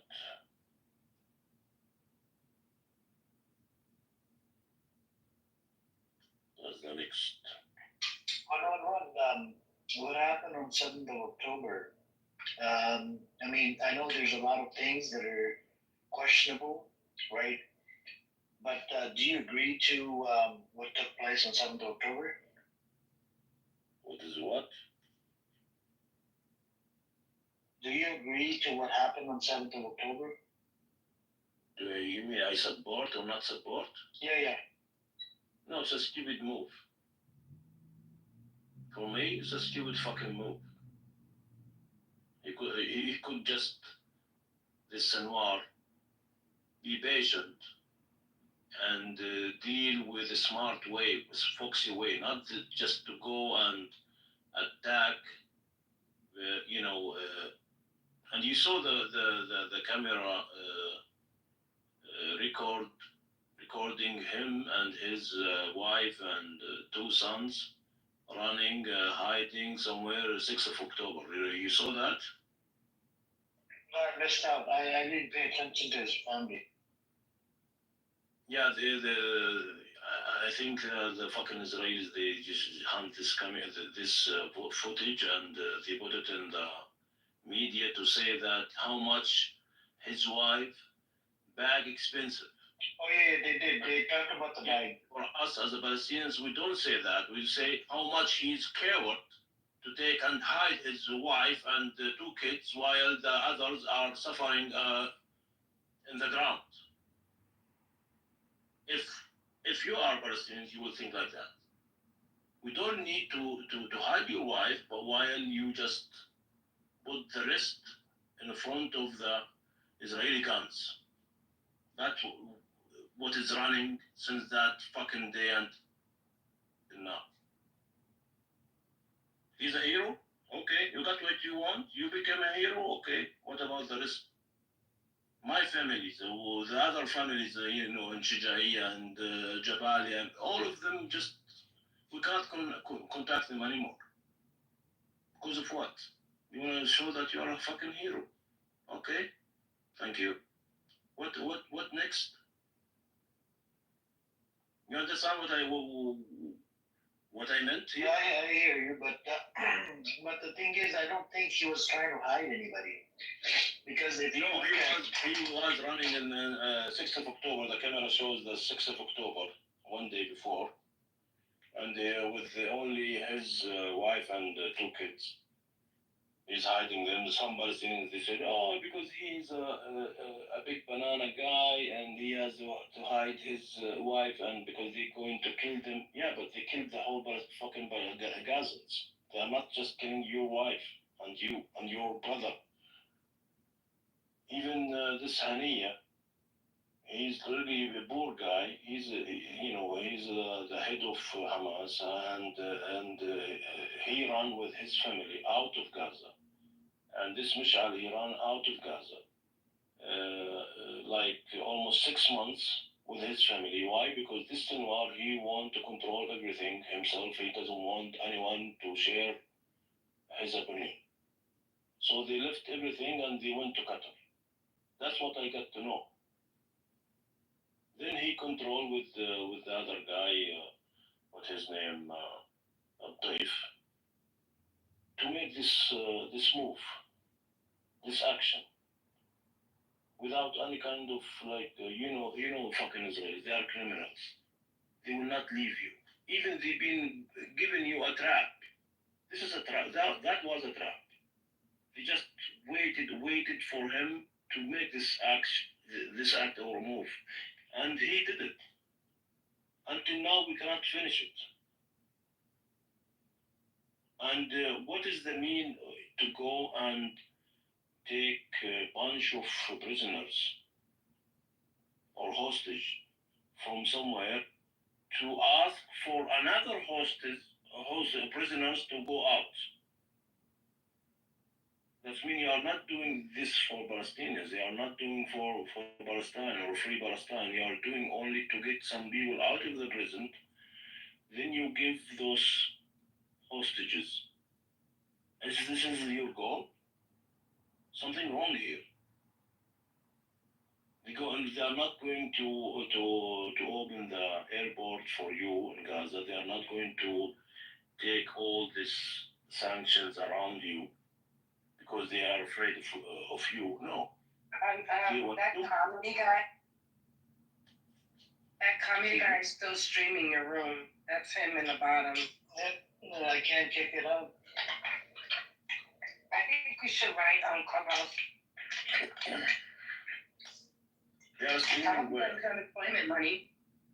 They are streaming. He was really upset about that day not getting his unemployment.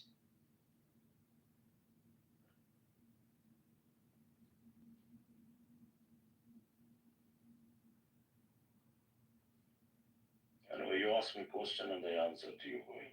It really helped. Everybody has agreed with me that it's been a trap. That 7th of October been a trap. And everybody understand that, or everyone understood this kind of a trap, endless. Until now, you see, they are just negotiating and who give the prisoners, who's taking the hostages, and those stories, endless. Who's suffering? The civilians, kids, normal people is just suffering. They are dying every day. Why then, for example, if you keep the hostages or give them back, you are done. You are dead person anyway, because they ask to gain guarantee from Trump that if they leave Gaza, the Mossad will not follow them where they are going to kill them. Motherfuckers. You already caused your fucking killed most of the Gazans, and you don't want to die? Oh, then don't give up. Keep the war, keep fighting until you die where you are. Like Sinwar died where he was. Okay, keep fighting, because at the end you will die anyway. So keep fighting in your fucking room, in there in the tunnel. Keep fighting. That's what I hope, because at the end it is going to finish anyway. You want to say something? Say it. Something. Okay. They wanna save leave. They wanna save leave. No, I don't want to say leave. Those assholes. You said you want to say something, so I did. You said you want to say something, so I did something. No, you opened your mic, so you want to say something. So they want to guarantee their life. They are afraid from death. Oh my God! That's why you can imagine that those people, they are not Hamas.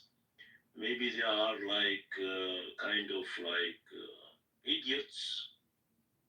Something going on wrong here in Gaza, and it doesn't want to end, and they don't want to end it. At the same time, they are asking for safe,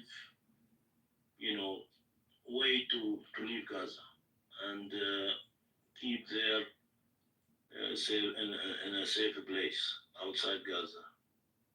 What do you think, Amir? What do you think about this? I don't know. We're going to have to see what happens with the ceasefire, and then after the ceasefire, we'll just have to see, inshallah. I hope it, something works out with the permanent ceasefire, and then hopefully they can maybe, start doing some sort of reconstruction and come to a final, full and final ceasefire. No more killing. Yeah, but Gaza is gone. Gaza is gone anyway. The land is gone. They will not give it to Gaza anymore.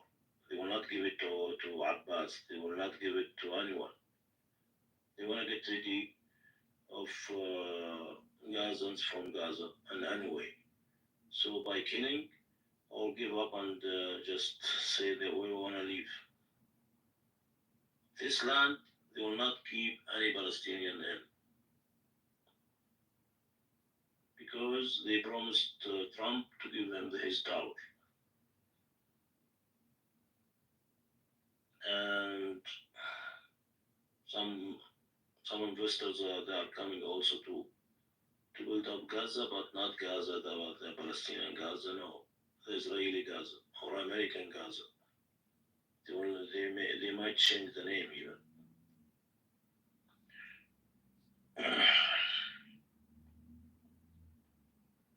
Fucking hell.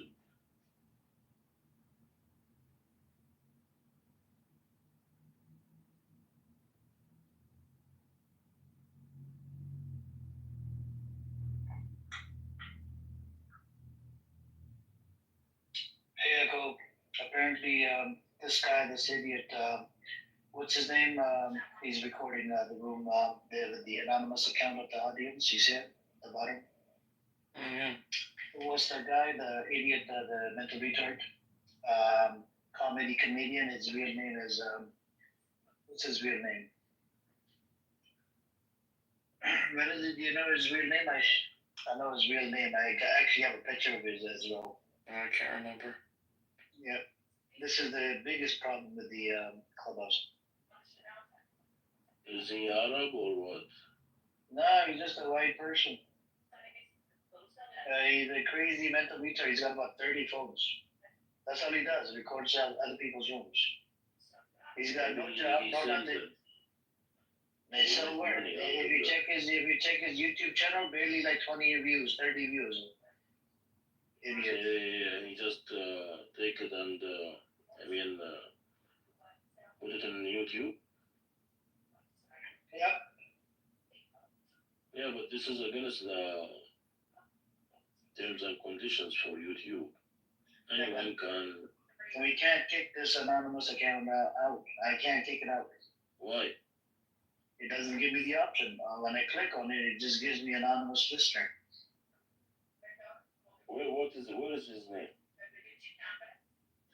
Is the account that he's streaming from, his name is Comedy Comedian.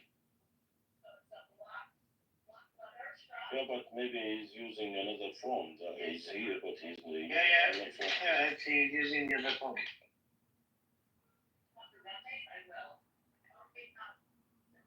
Anyway, it is all recorded in the clubhouse anyway. He doesn't want to pay money to get this recorded rooms, so he is doing it himself. I mean, recording without consent, that's a big thing, you know? Yeah, but can you report it? I can't even report this anonymous account. I can't. Can you report in each one down? then the clubhouse will check everyone. Then he will know that him and take his account off. Yeah, he's gone now. Maybe he's the one. You can just click in each one. It's still Report, here. report, Still, report. no, it doesn't give me the option to report. What do you mean doesn't give me the option? When I click on his profile, it just says anonymous listener. It doesn't give me the option to record or anything. Yeah, but Anonymous can record or stream.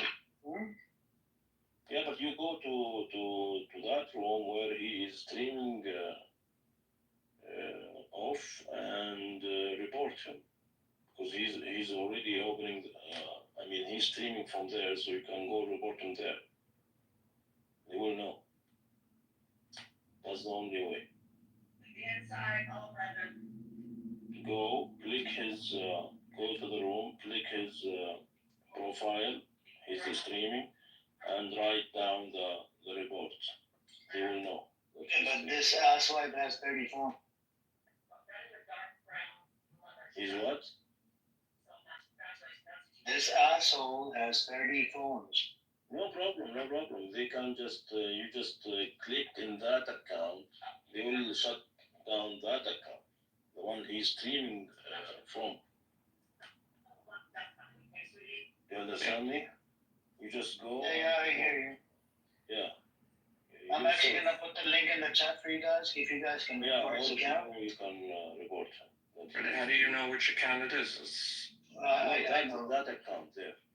The one he's That's streaming. I'll put the link in the chat right here. But that's an inference. Like you don't really know. Yeah, that's the one that he's streaming from his home. No, but I how put do the you link know? in this. I know. I have connections. Somebody texted me his profile. Oh, you got ESP. Somebody texted me his profile, so it's right here. This is his. This is the account that he's using to streaming from. Through this anonymous account to that other account. Fucking bitch. He's got 1,200 followers. Please report this person's account. He's streaming my room through this anonymous account in the audience. I can't kick anonymous account out. I can't. He said, what room did this happen? And what is that room he's streaming? He's streaming the Mir's house, this room that you're in right now. He's streaming from this room, this house to the other house, and recording it. Yeah, but is there an option streaming? Because I can see that hate speech, nudity or sexual, unauthorized sales, false information. What one? Put anything. The fastest one is to put maybe a terrorist. I don't know, man. Fucking domestic terrorist. It's a clubhouse terrorist. Recording rooms, like doing crazy shit. Fucking.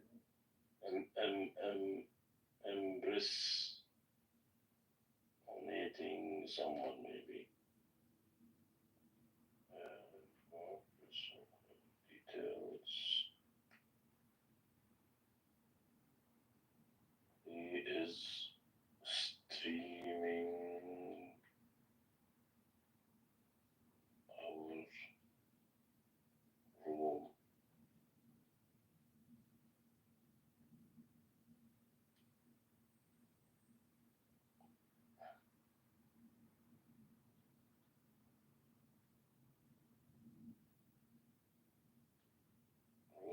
From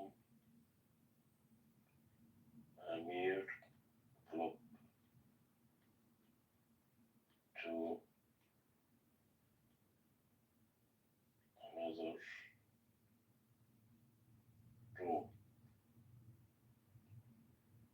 This is live streaming. That's it. They will know. They will investigate and they will know. That's it. You do to the guys the same. You click on his fucking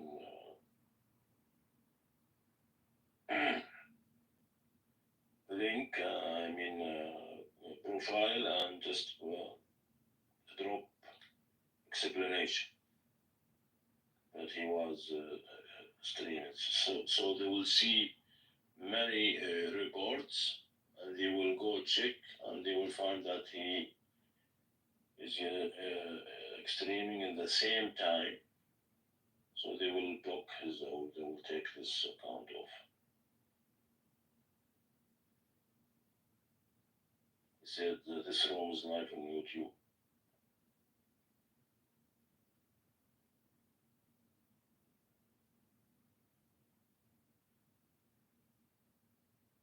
Yeah, write down that this room was live also on YouTube.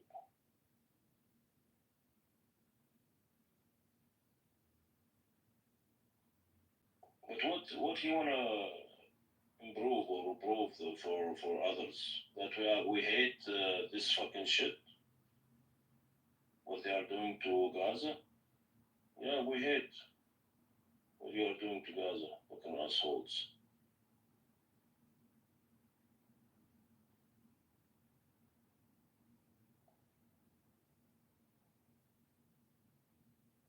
It is about 11% what? Jacob, if he removed the West Bank, because the West Bank wasn't part of it, right?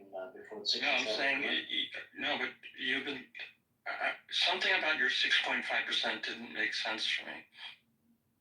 The 6.5% is Jewish land ownership, let's say acres, divided by the total acres of mandatory Palestine, which includes that which was carved off in 1946 before the partition plan. So Britain created Hashemite Kingdom of Jordan to the east of the Jordan River.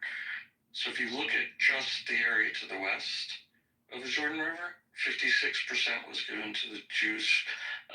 The remainder, 44% was given to the Arabs. So if you took that which was purchased legally and divided by that acreage, or square miles, or whatever you want to call it, comes out, and put it into ChatGPT, and you'll see the answer comes out at about 11%. Are you adding the one in the West Bank, the area in the West Bank?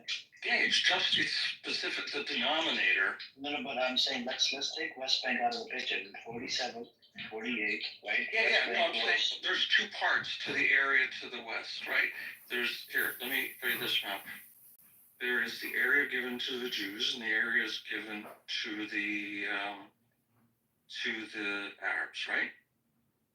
So the Jewish portion is 12% of the entire portion of that to the west. So this is before the 67, right? Yeah, this is in 1948. Sorry, 47. The plan came out in 47. And it looks like this. I'll show you. Let me show you the. Are you sure? Because it wasn't the Jewish state, right? No, but it was that which was allocated to the Jewish state or the Arab state. So here, I'll show you what I'm talking about. There's something about that 6.5. I was like, wow, that seems really small. But that's because you're expressing the Jewish state area divided by the entire mandatory Palestine area. And we know that in 46, 78% was given away to Jordan. There's only 22% left. And that got divided by 56 and 45. So the Jewish state got 12.5% of the total, and the remainder was given to the Arabs. So let me show you what I'm talking about. So, with that golden age that you mentioned, it doesn't have nothing to do with the neo-Islamist Muslim Brotherhood and other sort of movements that we see today. So I wasn't talking about Muslim Brotherhood. They're very recent. They're from what, the 19th? But their narrative is I can't really show the bottom because the bottom is the negative. Oops. Okay, did that work? Did my PTR change? Yeah. So the blue part, right?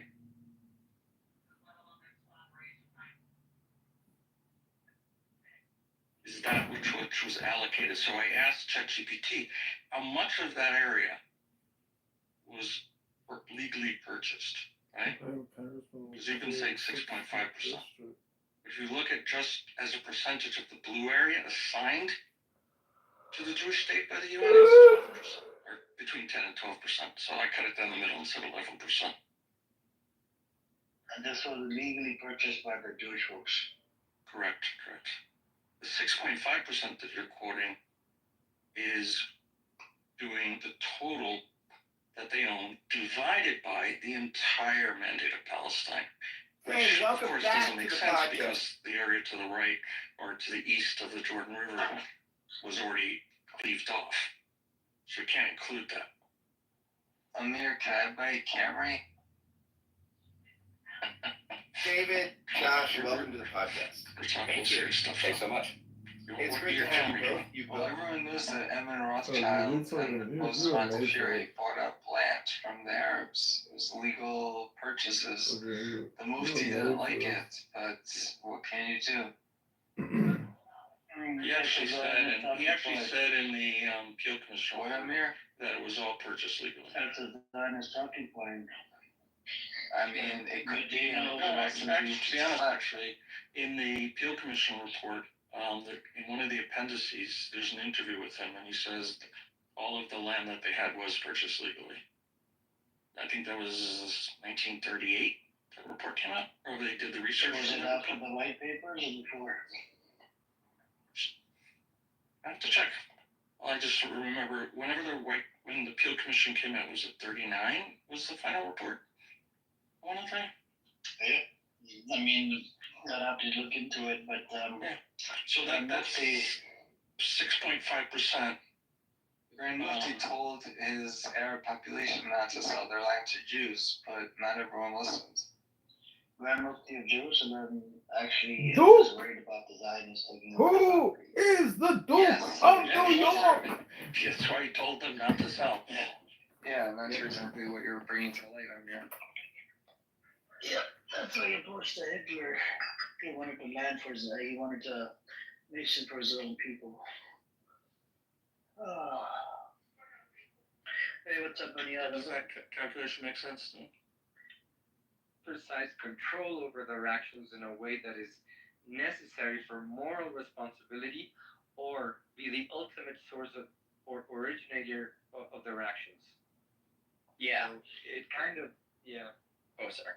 Yeah, no, I think like a compatibilist or somebody who affirms some sort of determinism and libertarian, or not, they wouldn't, sorry, not libertarian free will, but they'll affirm a free will and they'll say you're still accountable for your actions because, you know, you're the ultimate source of those actions. But that's different than what a libertarian would say. A libertarian free will would be the first definition, which is the one I would affirm. And I do think we have it, you know, the ability to choose among available options. But you brought up Robert Sapolsky. I was interested. I don't know, Sasha, are you there? Sasha, I think is kind of familiar with Sapolsky. Has some thoughts about it, but Sapolsky did a debate with Humer. Did you watch that, Alfonso? The Michael Humer debate? No. Oh, it's really good. You should. I watched the one with Dan Dennett. Okay. Yeah. So Michael Humer affirms free will, and like, you know, in the sense of libertarian free will, and it's an interesting discussion. I would strongly. I think you'll find it to be fascinating. Yeah. Yeah, so Robert Sapolsky and Michael Humer, Huemer, and it's on YouTube, but, you know, it's free or whatever. But they both go back and forth, and I think it's very interesting. I affirm Michael Humer's position, but I think that you can kind of see the two up against each other. But yeah, if you're determined, it seems like it casts a lot of doubt on a lot of different things, like deliberating between, you know, like weighing options for and against, or weighing reasons for and against affirming some particular conclusion. Seems like if you don't have any freedom over that, it's kind of interesting to wonder how it is that we're coming to true conclusions. You know, if you just say that it's evolution, that it's just some kind of, you know, thing that comes from evolution, I don't know why, you know, evolution would ensure that most of our beliefs would be true. And obviously there's disagreement among people. So if we're all evolved, if we're all evolved, we don't have any freedom in choosing what it is that we believe. And it's just evolution that's ensuring that we come to true beliefs. Then why is it that we all have radically different beliefs? So I don't know. There's a lot of things to talk about there. How do you choose your belief, Andrew? So I think, for example, if you see evidence that's on par with something that's Choosing it, right? Because you're giving something to be convinced of. That's the whole point. Well, no, I'm saying if you're equally Andrew, when someone says they can choose beliefs, that means they can just choose something at will without any prior knowledge of or any experience of. So when you say you provided data, information, experience, you're being convinced of two different positions that are opposed. So if you have two different positions that are opposed and you have equal evidence for both, or you can't discern much difference between the two, you can just opt to choose one. Well, I do believe that that's that's something convincing of one versus the other. Then you may just prefer it. Look, let me ask you a question, James. So do you agree with the definition, the first definition Alfonso read, which is you're able to choose between available options? Is that correct? The capacity or ability of a person to choose between different possible courses of action, and then exercise control over their actions in a way that is necessary for moral responsibility. Was that the first definition you read? Yeah, the first one. You read two. So it says, so there's A and B and C. Okay, so so the capacity or ability of a person, and then you have A, B, and C. A is to choose between different courses of action. B is exercise control over their actions that are necessary for moral responsibility. And C, be the ultimate source or originator of their actions. So there's a gradient there. What do you think? I'm gonna post it up if that's okay, JCC. Yeah, go ahead. Go ahead. I'm curious if you would agree with free will as the capacity to choose among available options. Do you think that's something you agree would be a free will? Or yeah, absolutely. But the thing is, well, it was a question for James. Oh, sorry. Oh, sorry. No, I don't agree that that's actual free will. That's why I brought it up. Okay. So there are so many antecedents leading up to that event that you don't have control over that will influence your decision-making process in said event. Yeah, but the question is that the question is, do you think people have the capacity to choose among available options, or do you don't have that capacity? No, I say we do have that capacity. Okay. However, just because we have the capacity to choose from options available to us, that we can make rational decisions on what we want to choose, whether it be for moral reasons or for other reasons, does not entail "quote unquote" free will, as far as I understand. Okay, that's fine, because I mean, I think that's like our different understanding of what the meaning of free will is. But my claim is that we have the capacity to choose between available options, and I believe that, and correct me, Alfonso, if I'm wrong, you don't think we have that capacity. Well, it's a little nuanced, right?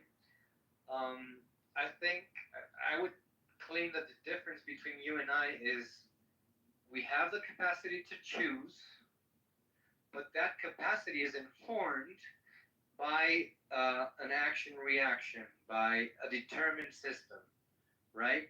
So, if you offer me chocolate and vanilla ice cream, I have the capacity to choose. That's not a difference. I don't know why you say it's a difference between you and I, because I don't disagree with that. Well, let me expand. Let me quickly expand on what I was trying to say. I have the capacity to choose between chocolate and vanilla, but it's not freely that I choose one or the other. There's something inbuilt. There's a course of actions that have led me to choose one from the other. It can be very subtle or it can be very strong. So if we're not talking about two flavors of ice cream, but rather, choosing to kill someone, right? Okay, let's say you put me, instead of putting me chocolate and vanilla ice cream, you put two people in front of me, right? And one is. I'm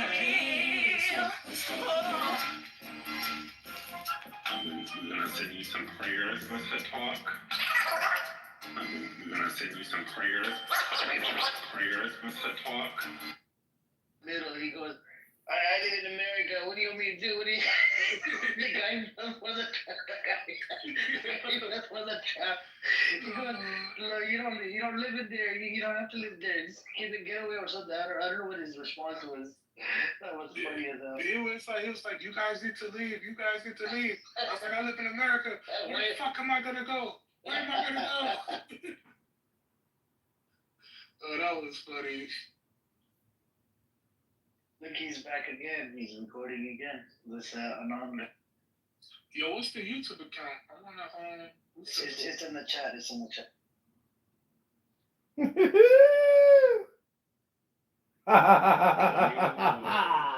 Which one?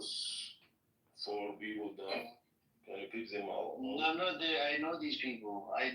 This Anon guy is the one that's. Yeah, where is he? What's the name? Anon? The YouTube. You check. I can't. It doesn't give me the option. There is an option.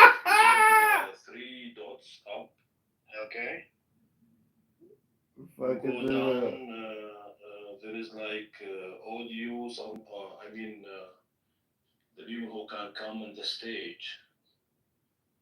You just put it to the first one, the first option. What is the first one? It says not needed. Yalla, yalla, yalla, yalla, yalla, yalla. Can you give me the admin for 1 minute, please? You cannot kick people from the fucking room anymore, motherfucker. You hear, motherfucker? I can't do shit, motherfucker. You can't do shit now, motherfucker. Why? It's okay, brother. You can't stop it, motherfucker. I already checked the instruction. It doesn't give me the option, bro. Respectfully. I already tried it. Not just from this room. This phone. We got this, motherfucker. We are recording you, motherfucker. Sure, let me. Are you afraid? You say something you shouldn't have said. Title. Yeah, titled, and then it says allow in room chat. I have it on blue. The room chat. Room chat has nothing to do with it. Got you, Amir Edward. Okay, pinned link. I have the pinned link. Background music. Hand raising. Everyone can. You hear this? Dr. Australia, they're freaking out. Yeah, but hand raising is for people to come up here on the stage. Yeah, I know, but you put it just 1 minute not to anyone can come up. Okay, let me change it to asshole. No one can. Asshole. That's what you're saying? Yeah. Go down. Now you can. All right, let's try that. Yo, Amir, PTR. Still, I can't, bro. It doesn't give me the option. I'm telling you. I mean, he cannot give you the option. Clubhouse with the anonymous account, you can't kick anybody out, man. If it's an anonymous account. His name is Anon. Yeah, that's not his name. That's anonymous.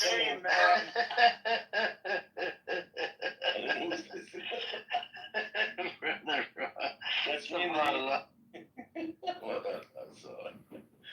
He's very. There is only one viewer anyway. Yeah, but that Anon one